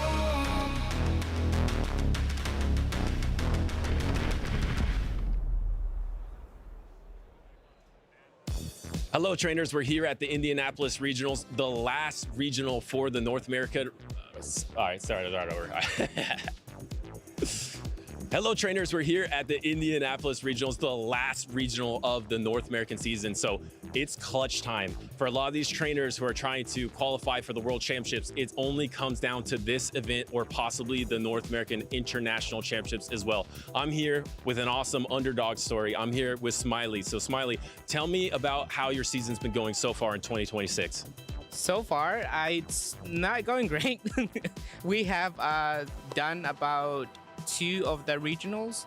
I've done Toronto. I placed 49th. So I have like a taste of what winning is like. So I want to continue doing, my best and hopefully see where I can go from there. And what are your aspirations? Are you trying to get that world qualification this season? Of course, that's probably like my main goal is to try and like go to Worlds. I've been to World twice.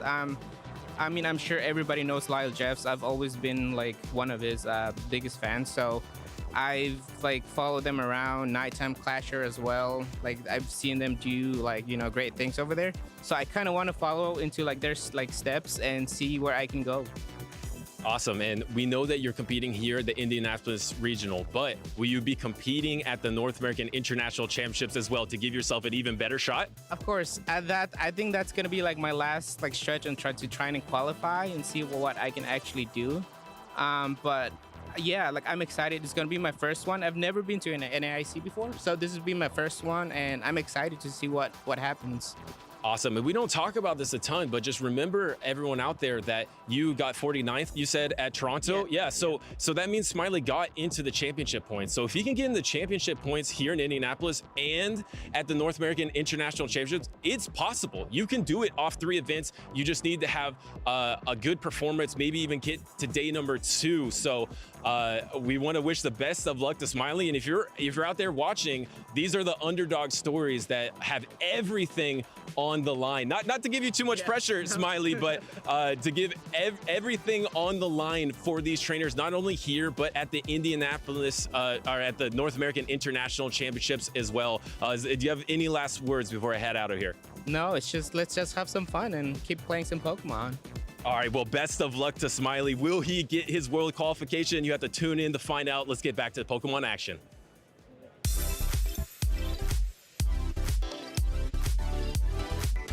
Thank you, Butters, for introducing us to Smiley, a trainer who is trying to qualify for the World Championships and on the precipice of that goal. We talk about these dreams, these goals of these players, and one trainer with a dream, I would say, is Shaner in terms of making a day 2. He has an opportunity to do it for the first time here. Such a talented player always topping the Go Battle League leaderboards, but he's going to have to go through one of the world's best, ilqm, if he's going to make that dream become a reality. ilqm, 3-time regional champion, runner-up at NAIC. You were talking about Shaner has the dream. ilqm achieved the dream. For the longest time, when we were talking about who's the best trainer in the circuit who hasn't won a regional yet, it was ilqm every time until he won 3 regionals.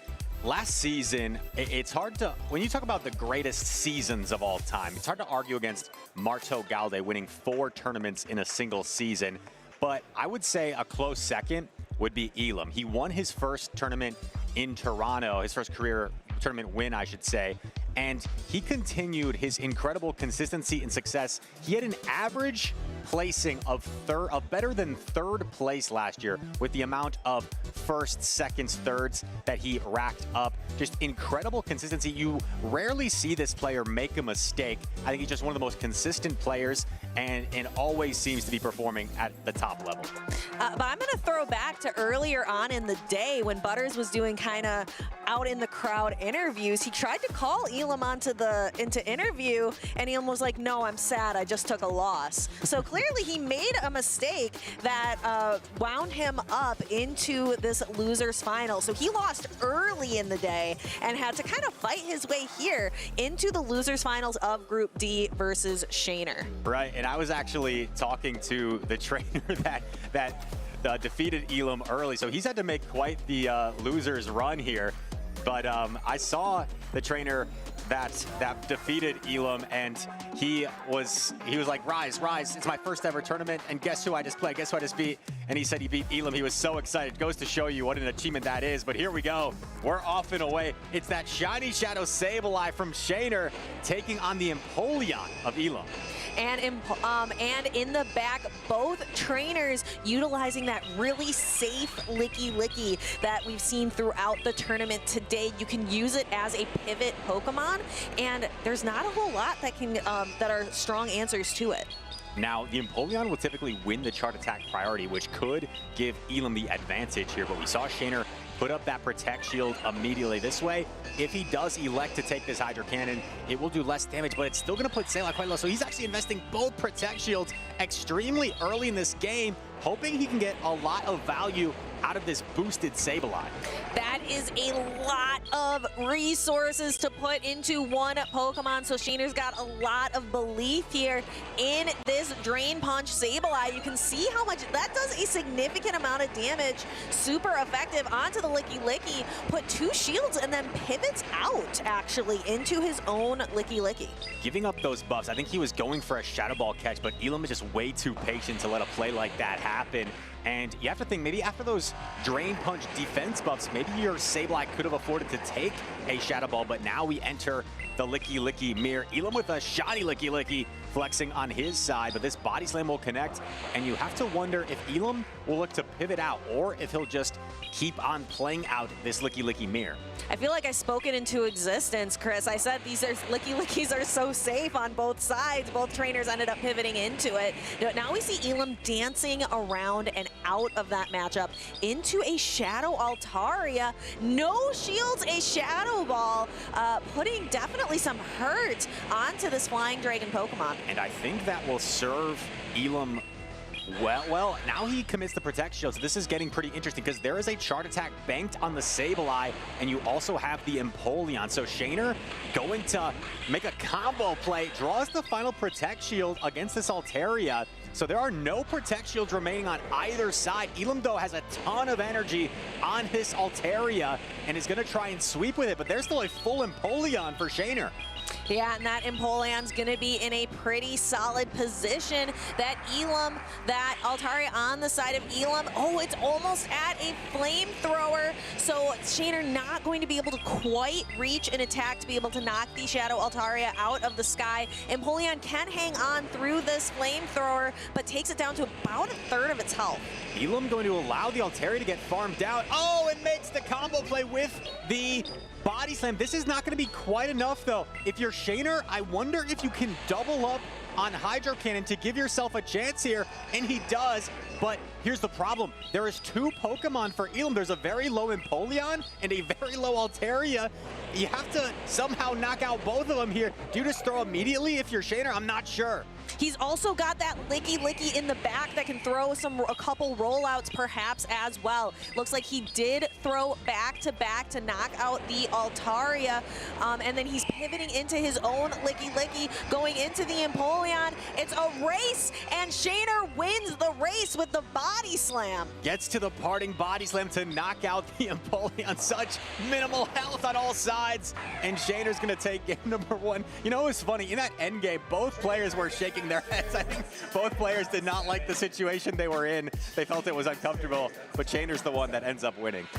Those trainers are shaking their heads. My head is just kind of glued into the screen watching the dwindling health on both Pokemon. That was so close. I loved that end game, hoping to get another look at it in the replay. But we saw Shaner, he's so close. You said he's a dreamer. He's trying to achieve the dream versus, like, I feel like being Ilum is the dream in the championship series. He's got being a multiple medalist, being a multiple time regional champion, getting the trophy at NAIC for being a finalist there.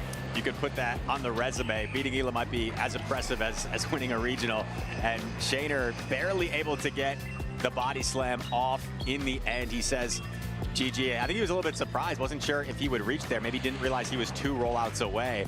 So takes game number 1. And, you know, he went down both Protect Shields in the lead with that Sableye. I like to joke, you know, when someone goes down both Protect Shields in the lead, don't try this at home because these are trained professionals. And we're about to go into game number 2. We've got a lock-in. It's going to be Empoleon this time for Shaner and the Shadow Altaria for Ilum.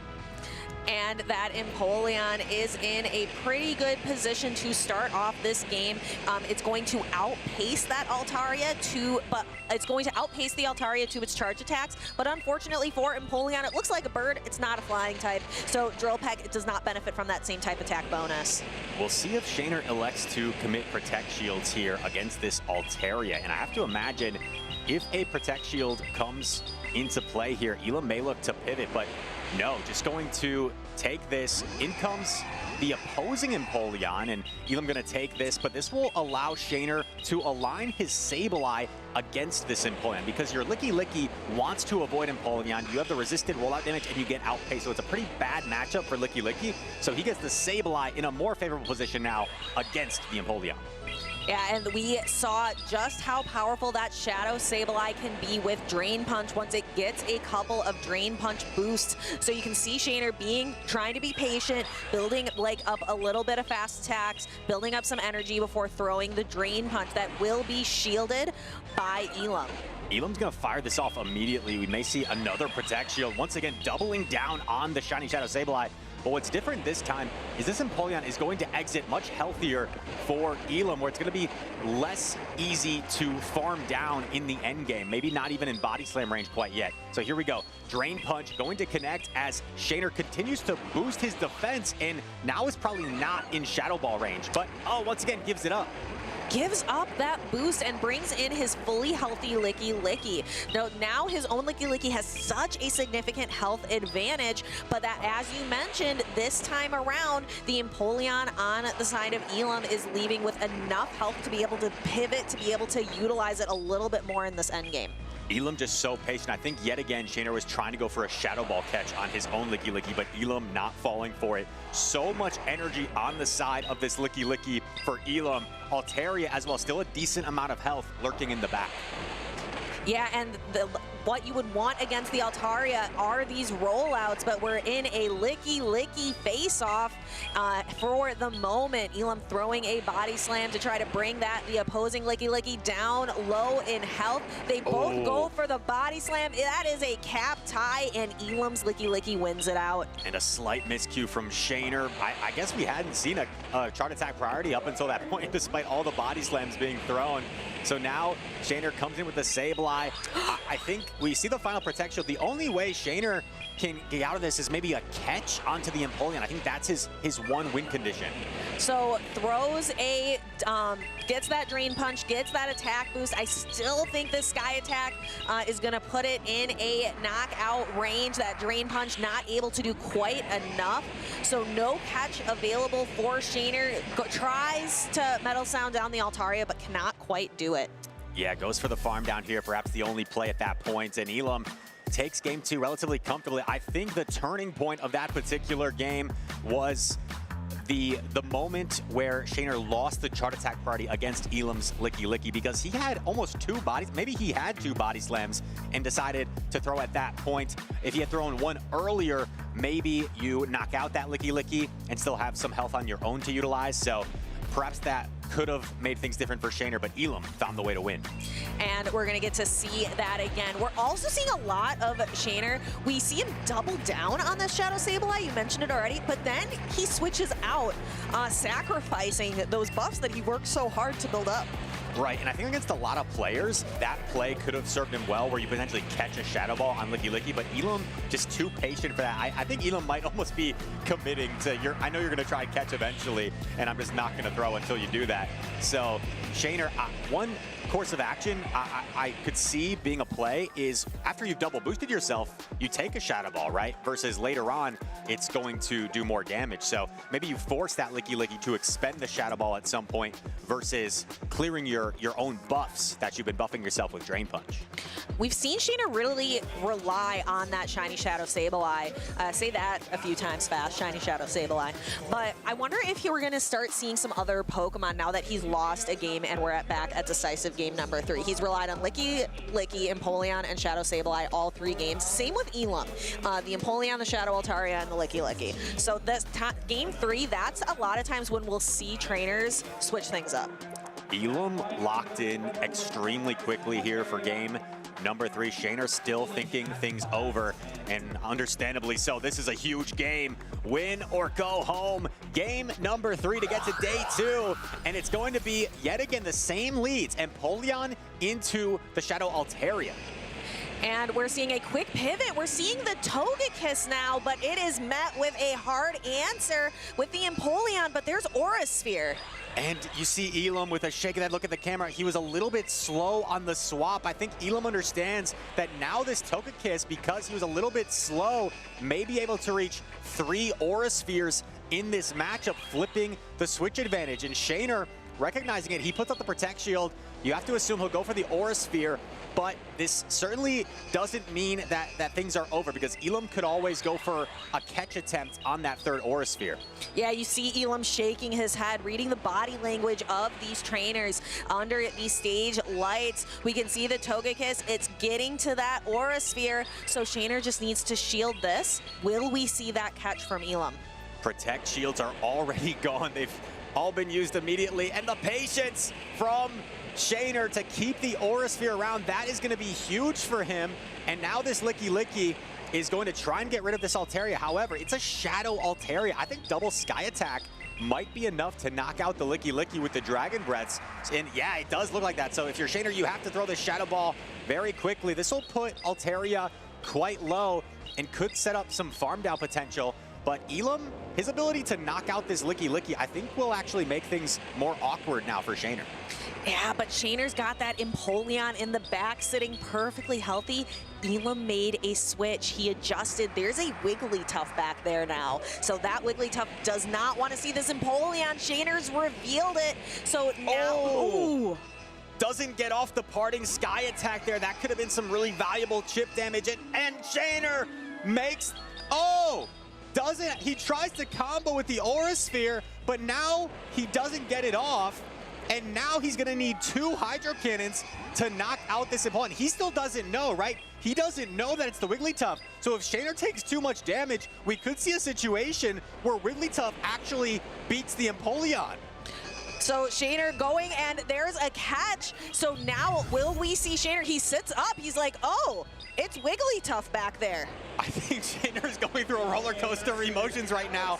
I think if you're Shaner, you have to get to double Hydro Cannon here, because ilum is only 1 Metal Sound away. He's not quite in swift range. ilqm goes for the ice when he's not going to get it off. Shaner has the double Hydro Cannon. This may be his moment for his first day 2. Hydro Cannon knocks out the Wigglytuff. He's at the Hydro Cannon. He throws it. He celebrates. He has made day 2. Look at him. He is so happy. Shaner, a sigh of relief. I felt like I was going through an emotional roller coaster with him, and he can't believe it. His first day 2, after coming close so many times against one of the best trainers in the world, ilqm. Congratulations, Shaner. You have done it. You have made your first day number 2.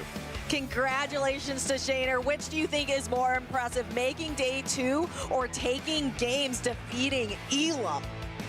It's tough to say. You could go either way there. ilqm has been so impressive. You know, there was a stat with ilqm, I guess this tournament here, not quite making the top cut, but I think ilqm had something like 15 out of 23 top 8s in his career. Just incredible consistency. For a lot of trainers, a top 8 would be, you know, a highlighting achievement of their play Pokemon career. And for ilqm, it's the norm. Just so much consistency. So I am so happy to see Shaner prevail against one of the best trainers we've ever seen and get his first ever day number 2. What a boss to go through, right? We talk about Colin 6 as the final boss in Europe. Well, Shaner had to go through quite the boss himself to get his first day number 2. And we've been talking a lot about like the signature picks, like who is going to be that ace Pokemon for these trainers. I think Shadow Sableye, he didn't rely on it for that last game. He left it on the bench, but for the first 2 and for other games we've seen him in, Shaner's been really leaning on that Drain Punch Shadow Sableye. Absolutely. It is a Pokemon we thought we may see more frequently here in Indianapolis, and he was able to utilize both Protect Shields, and you see the surprise there from Shaner. You love to see that emotion from these players as he celebrates going through to day number 2. What a match between 2 excellent trainers. Yeah, it was so much fun. I was torn between watching the battle and watching Shaner's face at the end as soon as that Wigglytuff came out, because he was excited and then he was like, wait, Wigglytuff still has a chance. And then like when he saw that he got both Hydro Cannons and just that look of relief and joy. Right, especially after you could argue there was a bit of a misplay in game number 2, right, where he allowed that charge attack priority with the Licky Licky, where he lost a ton of energy, lost somewhere around 70 energy, right, with 2 body slams loaded. So after that slight miscue, you know, didn't let that affect him, was able to persevere and find a way to win in game number 3. You cannot make a miscue around a trainer like ilqm, because these trainers here in the championship series, they're gonna capitalize on your mistakes. But then Shaner played a flawless game 3 and securing himself that day 2 that he's been working so hard to get. And we've been saying all day, he's on the bubble, so he's really looking for that Worlds qualification. And a trainer who just earned his Worlds qualification, guaranteed, Arroh, took the world by storm using Dartrix the Owl on his team, and it's back. It's back. He's got the plushie as well sitting there. I think Arroh, you know, everyone was so happy. It was such an incredible moment. I was there in person to see him capture his first regional title. It was, you know, a long journey for him, 40+ tournaments, and he finally got it done against such a tough opponent in Elite. You know, it was not an easy road to get there. I think he took down Nighttime as well en route to the Los Angeles Regional Championship. And there we see the team from Arroh, known for his spice picks, and there's no lack thereof in this situation. Shadow Typhlosion, Shadow Celio, that signature Dartrix, as well as Furret, Tinkaton, and Shadow Quagsire. Lots of fun, but still having that spice. And I would say a much more standard team on the side of teddybearxd. A little bit interesting, like the Diggersby kind of making a resurgence, Grumpig, but not really that true like ace Pokemon that we've been seeing with some of these other trainers. I think the Shadow Typhlosion stands out the most on Arrow's side. One unique thing about this fire type, right, is the Thunder Punch coverage. And you actually pace the same to Thunder Punch as Feraligatr paces to Hydro Cannon. So that's a matchup. If you're on even energy, you can actually win as the Typhlosion. So that's kind of one of the key differences between something like Typhlosion and a Talonflame, is you could actually beat a Feraligatr, for example. But other than the Altaria, I mean, the Typhlosion has play against everything. Diggersby, of course, probably not where you want to be as Typhlosion, but I mean, Incinerates and Blast Burn still going to be very threatening there. Yeah, Typhlosion really makes use of Incinerate to be able to pace and get that energy really quickly. Incinerate does a ton of damage as well. It is menacing to come across in the Go Battle League, but now in the Go Battle League, you might not expect it.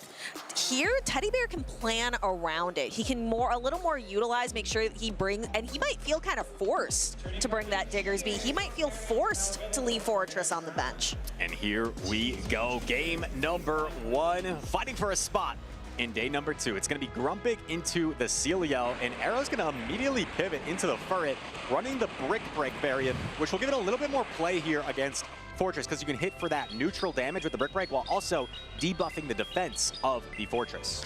But as we were talking about earlier, look at how much damage these bug bites do to the Furret. It is melting this normal type Pokemon. Are we sure that's not super effective damage? I mean, those bug bites are adding up so quickly. Sandtomb coming through, but Arroh should still be able to reach a second Brick Break, so this will be up to Teddy Bear. Does he want to invest the Protect Shield to keep his alignment, or will he let this go down? It looks like Teddy Bear will use the Protect Shield, and Arroh is going to get farmed down just barely by the Fortress, who comes out low, but with a lot of energy and gets off a parting Sandtomb on the Tinkaton.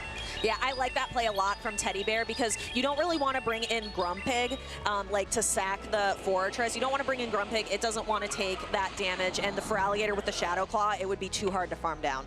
And this Shadow Celio with a slight head start, I mean, could offer some issues for Teddy Bear, because I think these Powder Snows are adding up enough where you might eventually put this Grumpig within surf range. Now, we see the Feraligatr lurking in the back for Teddy Bear. That's not going to be good for Arrow's Tinkaton, but if Celio can get rid of this Grumpig and provide some damage to that Feraligatr, it could be enough to swing this game. Oh, but Teddy Bear calls a body slam bait. That is massive. And that forces Arroh to drain the energy out of his Shadow Celio. Teddy Bear puts up a Protect Shield here to preserve the Grumpig and its energy and throw a Dynamic Punch here. Cannot overfarm too much or it's threatened with a knockout. Now, perhaps Arroh was thinking triple body slam would still be an efficient play in terms of getting rid of this Grumpig. This will be enough, and I mean, this Celio is still quite healthy. You're going to need a Hydro Cannon at least to knock this out. If Arroh can get off a body slam, and I think he is on his 4 cycle, I wonder if this chip damage is enough where a Gigaton Hammer could potentially knock out the Feraligatr. Because we've seen, even resisted, Gigaton Hammer does a lot of heavy damage. Here comes that Tinkaton rolling back in, and it does still have some residual energy on it. Tinkaton should be able to reach the Gigaton Hammer. I believe 1 fast attack prior to that Hydro Cannon. There it is. This is resisted damage, ladies and gentlemen, but it is such a powerful attack. I think it might be enough to knock out the Feraligatr, and it does bring the hammer down. Tinkaton, game number 1 goes to Arroh. Says not very effective, but it sure doesn't feel like it when you are on the receiving end of Tinkaton with Gigaton Hammer. There's a reason why it's one of my favorite Pokemon. Very happy to see Arrow bring this Steel type instead of the Aegislash, one of my least favorite Pokemon currently in Go PvP. Right, you know, he got his regional win with the Aegislash, and he decided, okay, I'm going to go with something that's maybe a little bit more reliable, maybe a little bit more neutral at times than the Aegislash, which is such a unique Pokemon. It can be really hit or miss, difficult to use, but Tinkaton has a little bit more reliability where even in bad matchups, like we saw, right? We just saw it 2 seconds ago against the Feraligatr. It's a bad matchup, quote unquote, but Gigaton Hammer is so strong, it can really fight back in those bad matchups because of that attack. Yeah, and I think Teddy Bear did just about everything that he could in that matchup. Just calling back again, like playing for switch advantage instead. I still think that was probably the correct call in that moment. But Arrow, just the Tinkaton, Gigaton Hammer, just too much to overcome. Absolutely, and here we go. Game number 2. It's going to be a great lead for Teddy Bear. The Tinkaton will like this matchup against the Furret, and it's a quick swap into Typhlosion. But this is what we talked about, DeFi. This is what we talked about. Typhlosion ahead energy can flip this matchup against the Frogger. I mean, even energy. It can, but this time it's ahead, so it should be able to, if all shields are committed here, this Typhlosion will just simply beat the Feraligatr. Which feels wrong to me as someone who played the main series games through the Johto region. I know which Pokemon is supposed to prevail here, and it is not Feraligatr. And because Arroh got a head start there, he's actually just forgoing the good timing. He just wants to make sure he gets both shields first. And this is an interesting decision. Do you commit the shield? He does. So now the switch timer should be up after these charge attacks are thrown. If you're Teddy Bear, you may have an opportunity to go for a Thunder Punch catch. It would be a little bit risky, and he does. He catches on the Tinkaton, but I mean, the Incinerates are going to do so much here if he stays in. Yeah, so we're gonna watch and see the Thunder Punch is neutral, so yeah, it's a catch, but your Tinkaton hasn't even thrown a Bulldoze, and it's already at half health. You've put now this Tinkaton in a more manageable range to try to get rid of it with two Pokemon that are weak to it. Arroh and what we call ABA weak to the Tinkaton. Both his lead and the back Pokemon are soft, and I don't think a Seed Bomb is going to be enough here. So if you go for the Brave Bird, oh, he catches on the Furret, but this is still going to do massive damage to Furret. Yeah, let's watch that Gigaton Hammer. We're going to see it fly, and Furret getting squashed as flat as a Unova Stunfisk pancake under the weight of Gigaton Hammer. Furret takes the hit. Teddy actually sacrificing his Feraligatr here. Swift might be just about enough to knock out, and he saves a lot of energy onto the Tinkaton. But here's the problem. There is so much energy on the Dartrix. It's going to have the opportunity to potentially land a Brave Bird.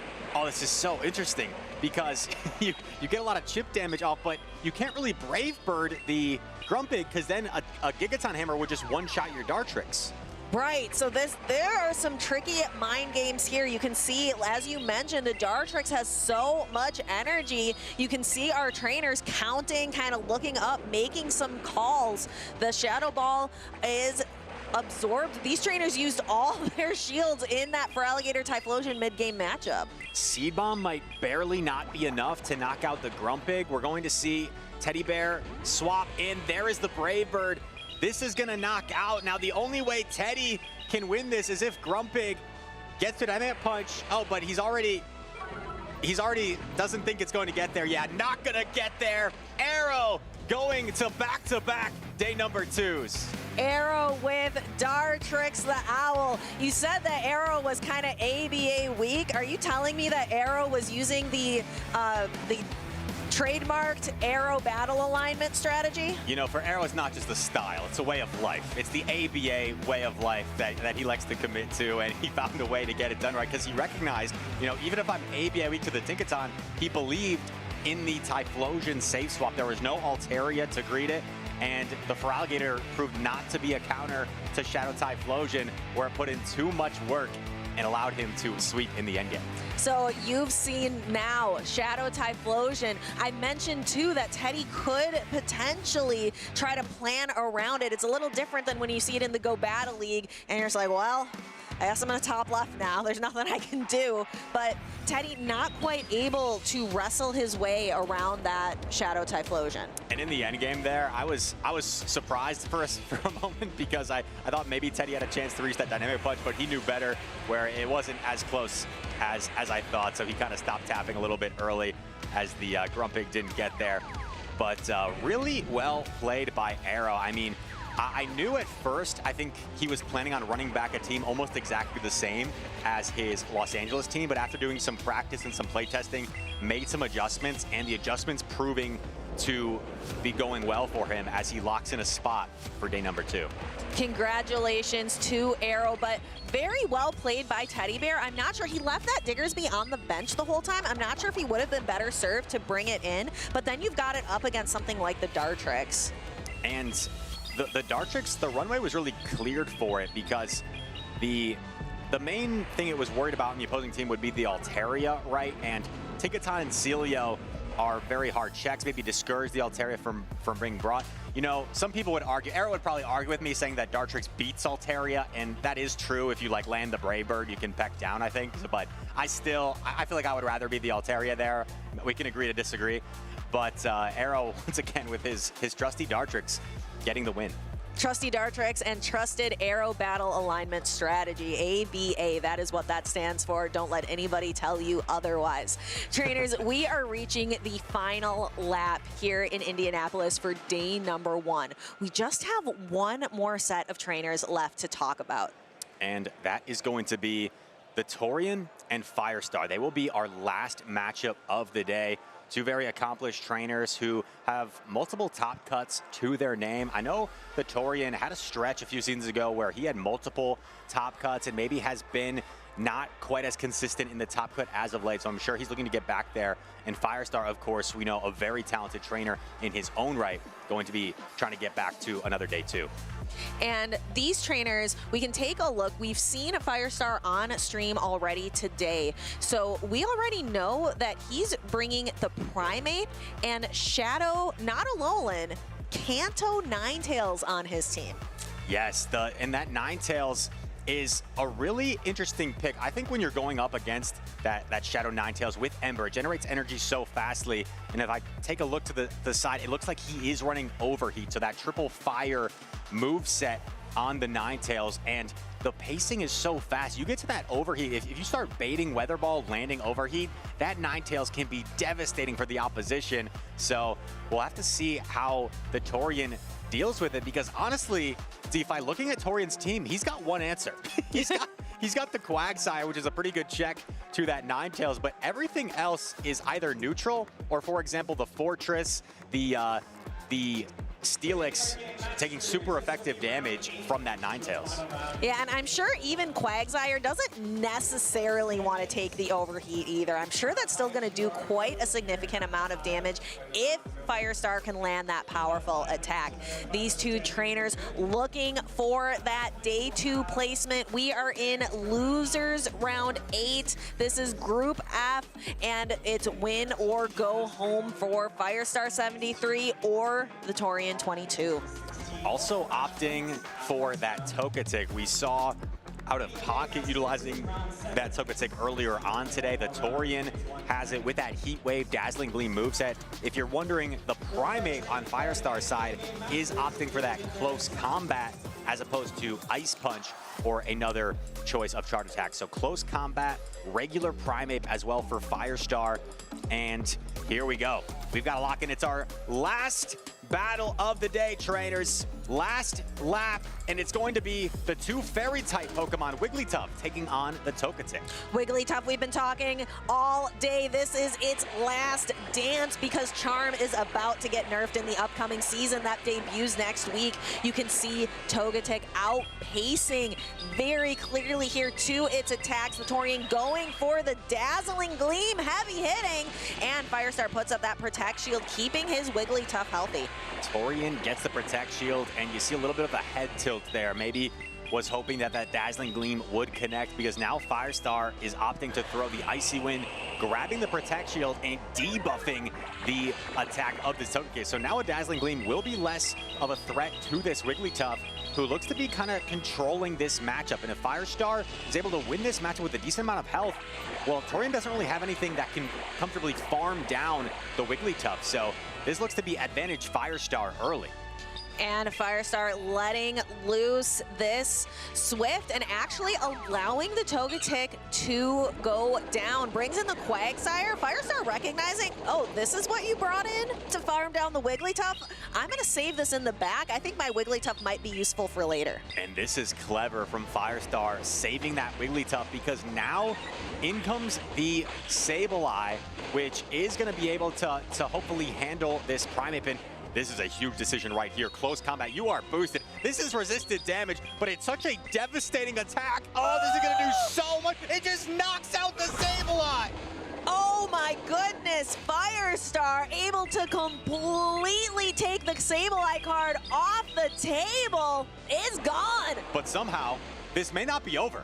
This may not be over. Just totally one-shots the Sableye, But there is the one thing that maybe Torian still has a chance to defeat in back. It is that Shadow Ninetales. As this Quagsire starts to get low, is there a world where it can sweep this endgame? Oh, but allowing Firestar to get to the Weather Ball. Oh, this is so difficult if you're Torian, yet you almost have to protect shield because it would put you too low. But now you almost have to undercharge, and he's undercharging quite a bit because he needs a lot of energy for that Wigglytuff if he's ever going to reach 2 Aqua Tails. Yeah, and Firestar's switch timer is not available yet, so does an undercharge, but not like he needed to put a little bit more oomph into that Aqua Tail because that allowed Firestar to get to this next Weather Ball to almost KO the Quags. Oh, and there is a simultaneous knockout, but the Wigglytuff was still there for Firestar, so he takes game number 1. Wow, that was back and forth. That was a tennis match. I'm going back and forth like, oh, the Torian's got it now. No, Firestar, he has it. I knew that close combat would do a ton of damage to the Sailor. I didn't think it would actually knock out from that health range. That was crazy from a regular Primate, but it was boosted. Oh my goodness, that was a sight to behold. I'd say that Primate was the linchpin to make his strategy work, because without, like, if he hadn't completely decimated and taken the Shadow Sableye out of play, that Shadow Sableye... Look how healthy it is. Look how healthy this thing is in that resisted close combat. Just said bye-bye. Unbelievable. Yeah, completely crazy. I think if he hadn't been able to pull that off, I think the Torian had a lot of win conditions with that Shadow Sableye. Right, and the Wigglytuff was only 1 charm away from the Swift there. So if you're wondering why the Torian didn't knock out the Ninetales in the end, Torian would have needed to have back-to-back. And honestly, even if he did have back-to-back, I think Wigglytuff would win the chart attack priority over Quagsire. So maybe, as close as that looked, I think maybe Firestar actually had that game sealed. So I think the pivotal part was really from the get-go, was saving that Wigglytuff just made things really uncomfortable for the Torian. Firestar is hungry. He wants to get back in that grand finals position, and the Torian right now is standing in his way. Let's see, can the Torian flip this back around? That was an unfortunate shield call with that close combat. Can the Torian shake this off and reverse sweep Firestar? Right, I got a chance to talk to Firestar just very briefly while we were out watching in the crowd, and he was saying he didn't feel like he played very well in his previous match, so he looked extremely locked in, extremely technical there, really dissecting Torian in that game. And here we go, it's game number 2. And it's Shadow Kanto Ninetales into the Togetic yet again for Torian. Yeah, and Torian safe swapping his Quagsire. Now the Quagsire is going to be met with that Primate. The Torian might be a little hesitant to no shields anything from this Primate after what we just saw occur with his Sableye. We see an Aqua Tail taken by the Primate, and because the Ninetales resists all the chart attacks of that Togetic, it's a very dominant matchup. Firestar, if you look at the teams, if he can keep the alignment here, that's going to be the key. If he keeps alignment, this looks very good for Firestar.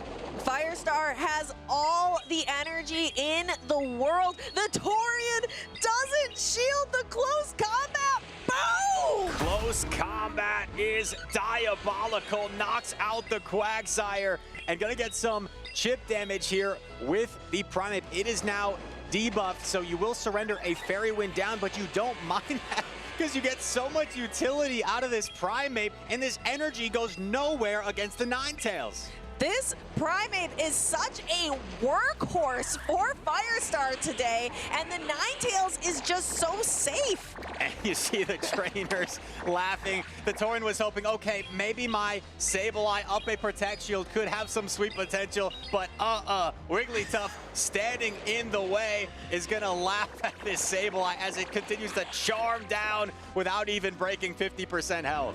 That Shadow Sableye has gone absolutely nowhere for the Torian to sit today. We saw it get obliterated with a close combat and then just wiggled down by the Wigglytuff's charms. That was a quick and decisive victory for Firestar 73, making day 2 here in Indianapolis. Very difficult alignment there from the Torian. His real only hope that game was to somehow flip the Quagsire Primate matchup in the mid game. But once Firestar kept the alignment, it was so dominant from there. Had the Ninetales against the Togetic and Wigglytuff against the Sableye. Nothing he could do at that point.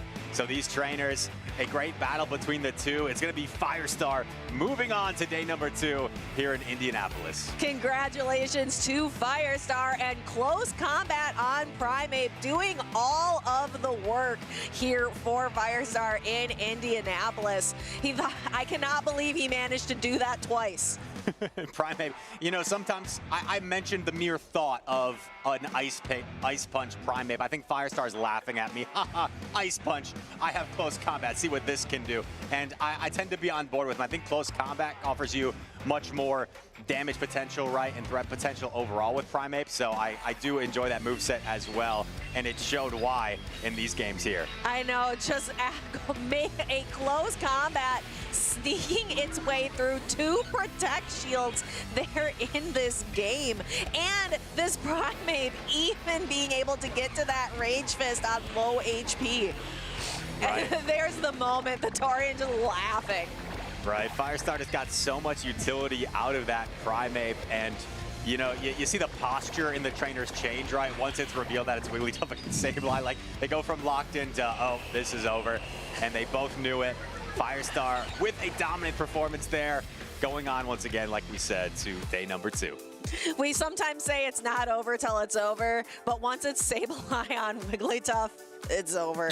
The Wigglytuff has sang. About as over as it gets. You know, one matchup where it's actually not over, we're talking about the Primate there, is Shadow Primate with close combat actually can one-shot a Wigglytuff with that close combat. So a Pokemon that can over-farm there, but like you said, Sableye, it's game over. Game over, but it is game on for Firestar in game number 2. And I want to hear more from this trainer. We have Butters and Firestar down on the stage. Let's talk to them a little bit more. Thank you so much, Stephanie. I'm here with Firestar, and your Primate was close combating everything. Be honest with me, Firestar. Did you know that close combat into that Shadow Sableye was gonna knock out? I didn't know, but I had a good feeling, I'll say that. I felt like I was in a great position, like Ninetales and Primate were both very strong, so I was able to play them, maybe not neutrally, but I was able to play them well enough to take a win there. You have the Primate, you have the Shadow Kanto Ninetales, you have the Jellicent. It seems like you have multiple unique wild card picks on your team. So far, which one is your favorite? Ninetales for sure. I've been having so much fun with it. You know, Arroh inspired me a little bit, and it's been great in my matchup so far. So excited to bring it into day 2. Interesting. You have an awesome tournament so far. Obviously, you just clinched day number 2. If it wasn't for that pesky low kick chestnut, you might just be on that winner's side. How are you feeling about your tournament run so far? Not bad at all. I mean, I made a couple of mistakes in my winners finals, but you know, that's what a loser's side is for. The loser side is for you to redeem yourself, keep playing, and you know, show yourself off the best you can. All right, well done, Firestar. You played awesome there. I think we're gonna go back to the casters. We are going to go take it back to the casters. Thank you so much, Butters. Firestar saying this is what the loser side is for. That's what Firestar is known for, is making his losers bracket runs, and he is poised to do that again tomorrow. I'm sure he'll have a lot of fans rooting for him in the chat tomorrow, so make sure you guys stay tuned to watch day 2. See if Firestar can make a loser's run as well as so many other terrific trainers. I think we have the bracket coming up that we are going to take a look at. And starting on the winner's side, nitetimeclashet taking on Uzo, Mateus in SJ, outofpoket taking on mushromqween, and caspianpike taking on Dino. Is there any one in particular matchup, D-Fighter, that stands out to you that you're looking forward to? It's hard to pick because Right. we have our titans like nitetimeclashet and out of pocket with trainers who are looking because those two, like, they're ready. They're into worlds. They're just fighting for championship points for like travel awards, where there are trainers like mushromqween, S. James, uzoukwe, Dinho, like their worlds ticket is on the line and they are fighting for their lives on the winner's side of the bracket. Caspianpike and Dinho probably trying to build upon a best career finish for them, and then you see the out of pockets, the nighttime clashers, the SJs of the world as well, looking to add just more to their long list of achievements. And there's not a lot of season left to add more achievements to your list. We're here in Indianapolis. We've got New Orleans here in a couple of weeks, couple short weeks, June 12th to the 14th, and then all roads lead to Worlds in August. So trainers do not have a lot of time. If you're looking for championship points, if you're looking to add some medals, some trophies to your roster, there's not a lot of time left. Not a lot of time left. Last lap of the season, but we are not slowing down. Make sure that you guys are here with us tomorrow in the morning to follow along the action. I can't wait to get things going. And you do not want to miss a moment. We have been seeing photo finishes here in Indianapolis, here in the raceway capital of the world. So be sure that you are following the channels. Visit Pokemon.com/broadcast to make sure you do not miss a moment of the action. What a day. Pleasure to be here with all of you. And that is going to do it for us here today. Signing off alongside Stephanie, Chris Reisner here. And, you know, the stream may be ending for today, but the story is not finished just yet. So we will see you guys tomorrow. Take care and keep on tapping.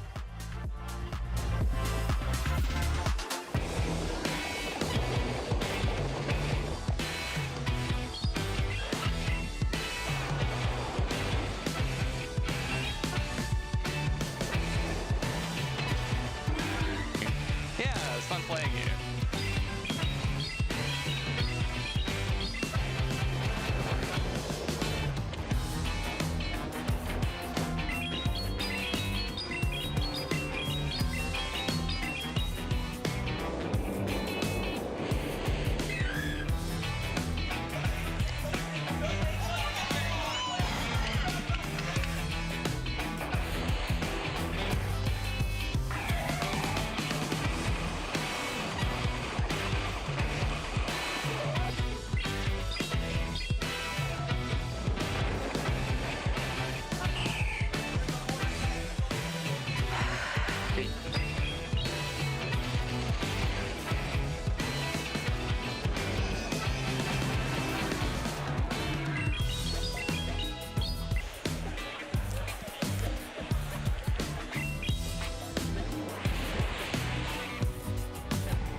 GG's.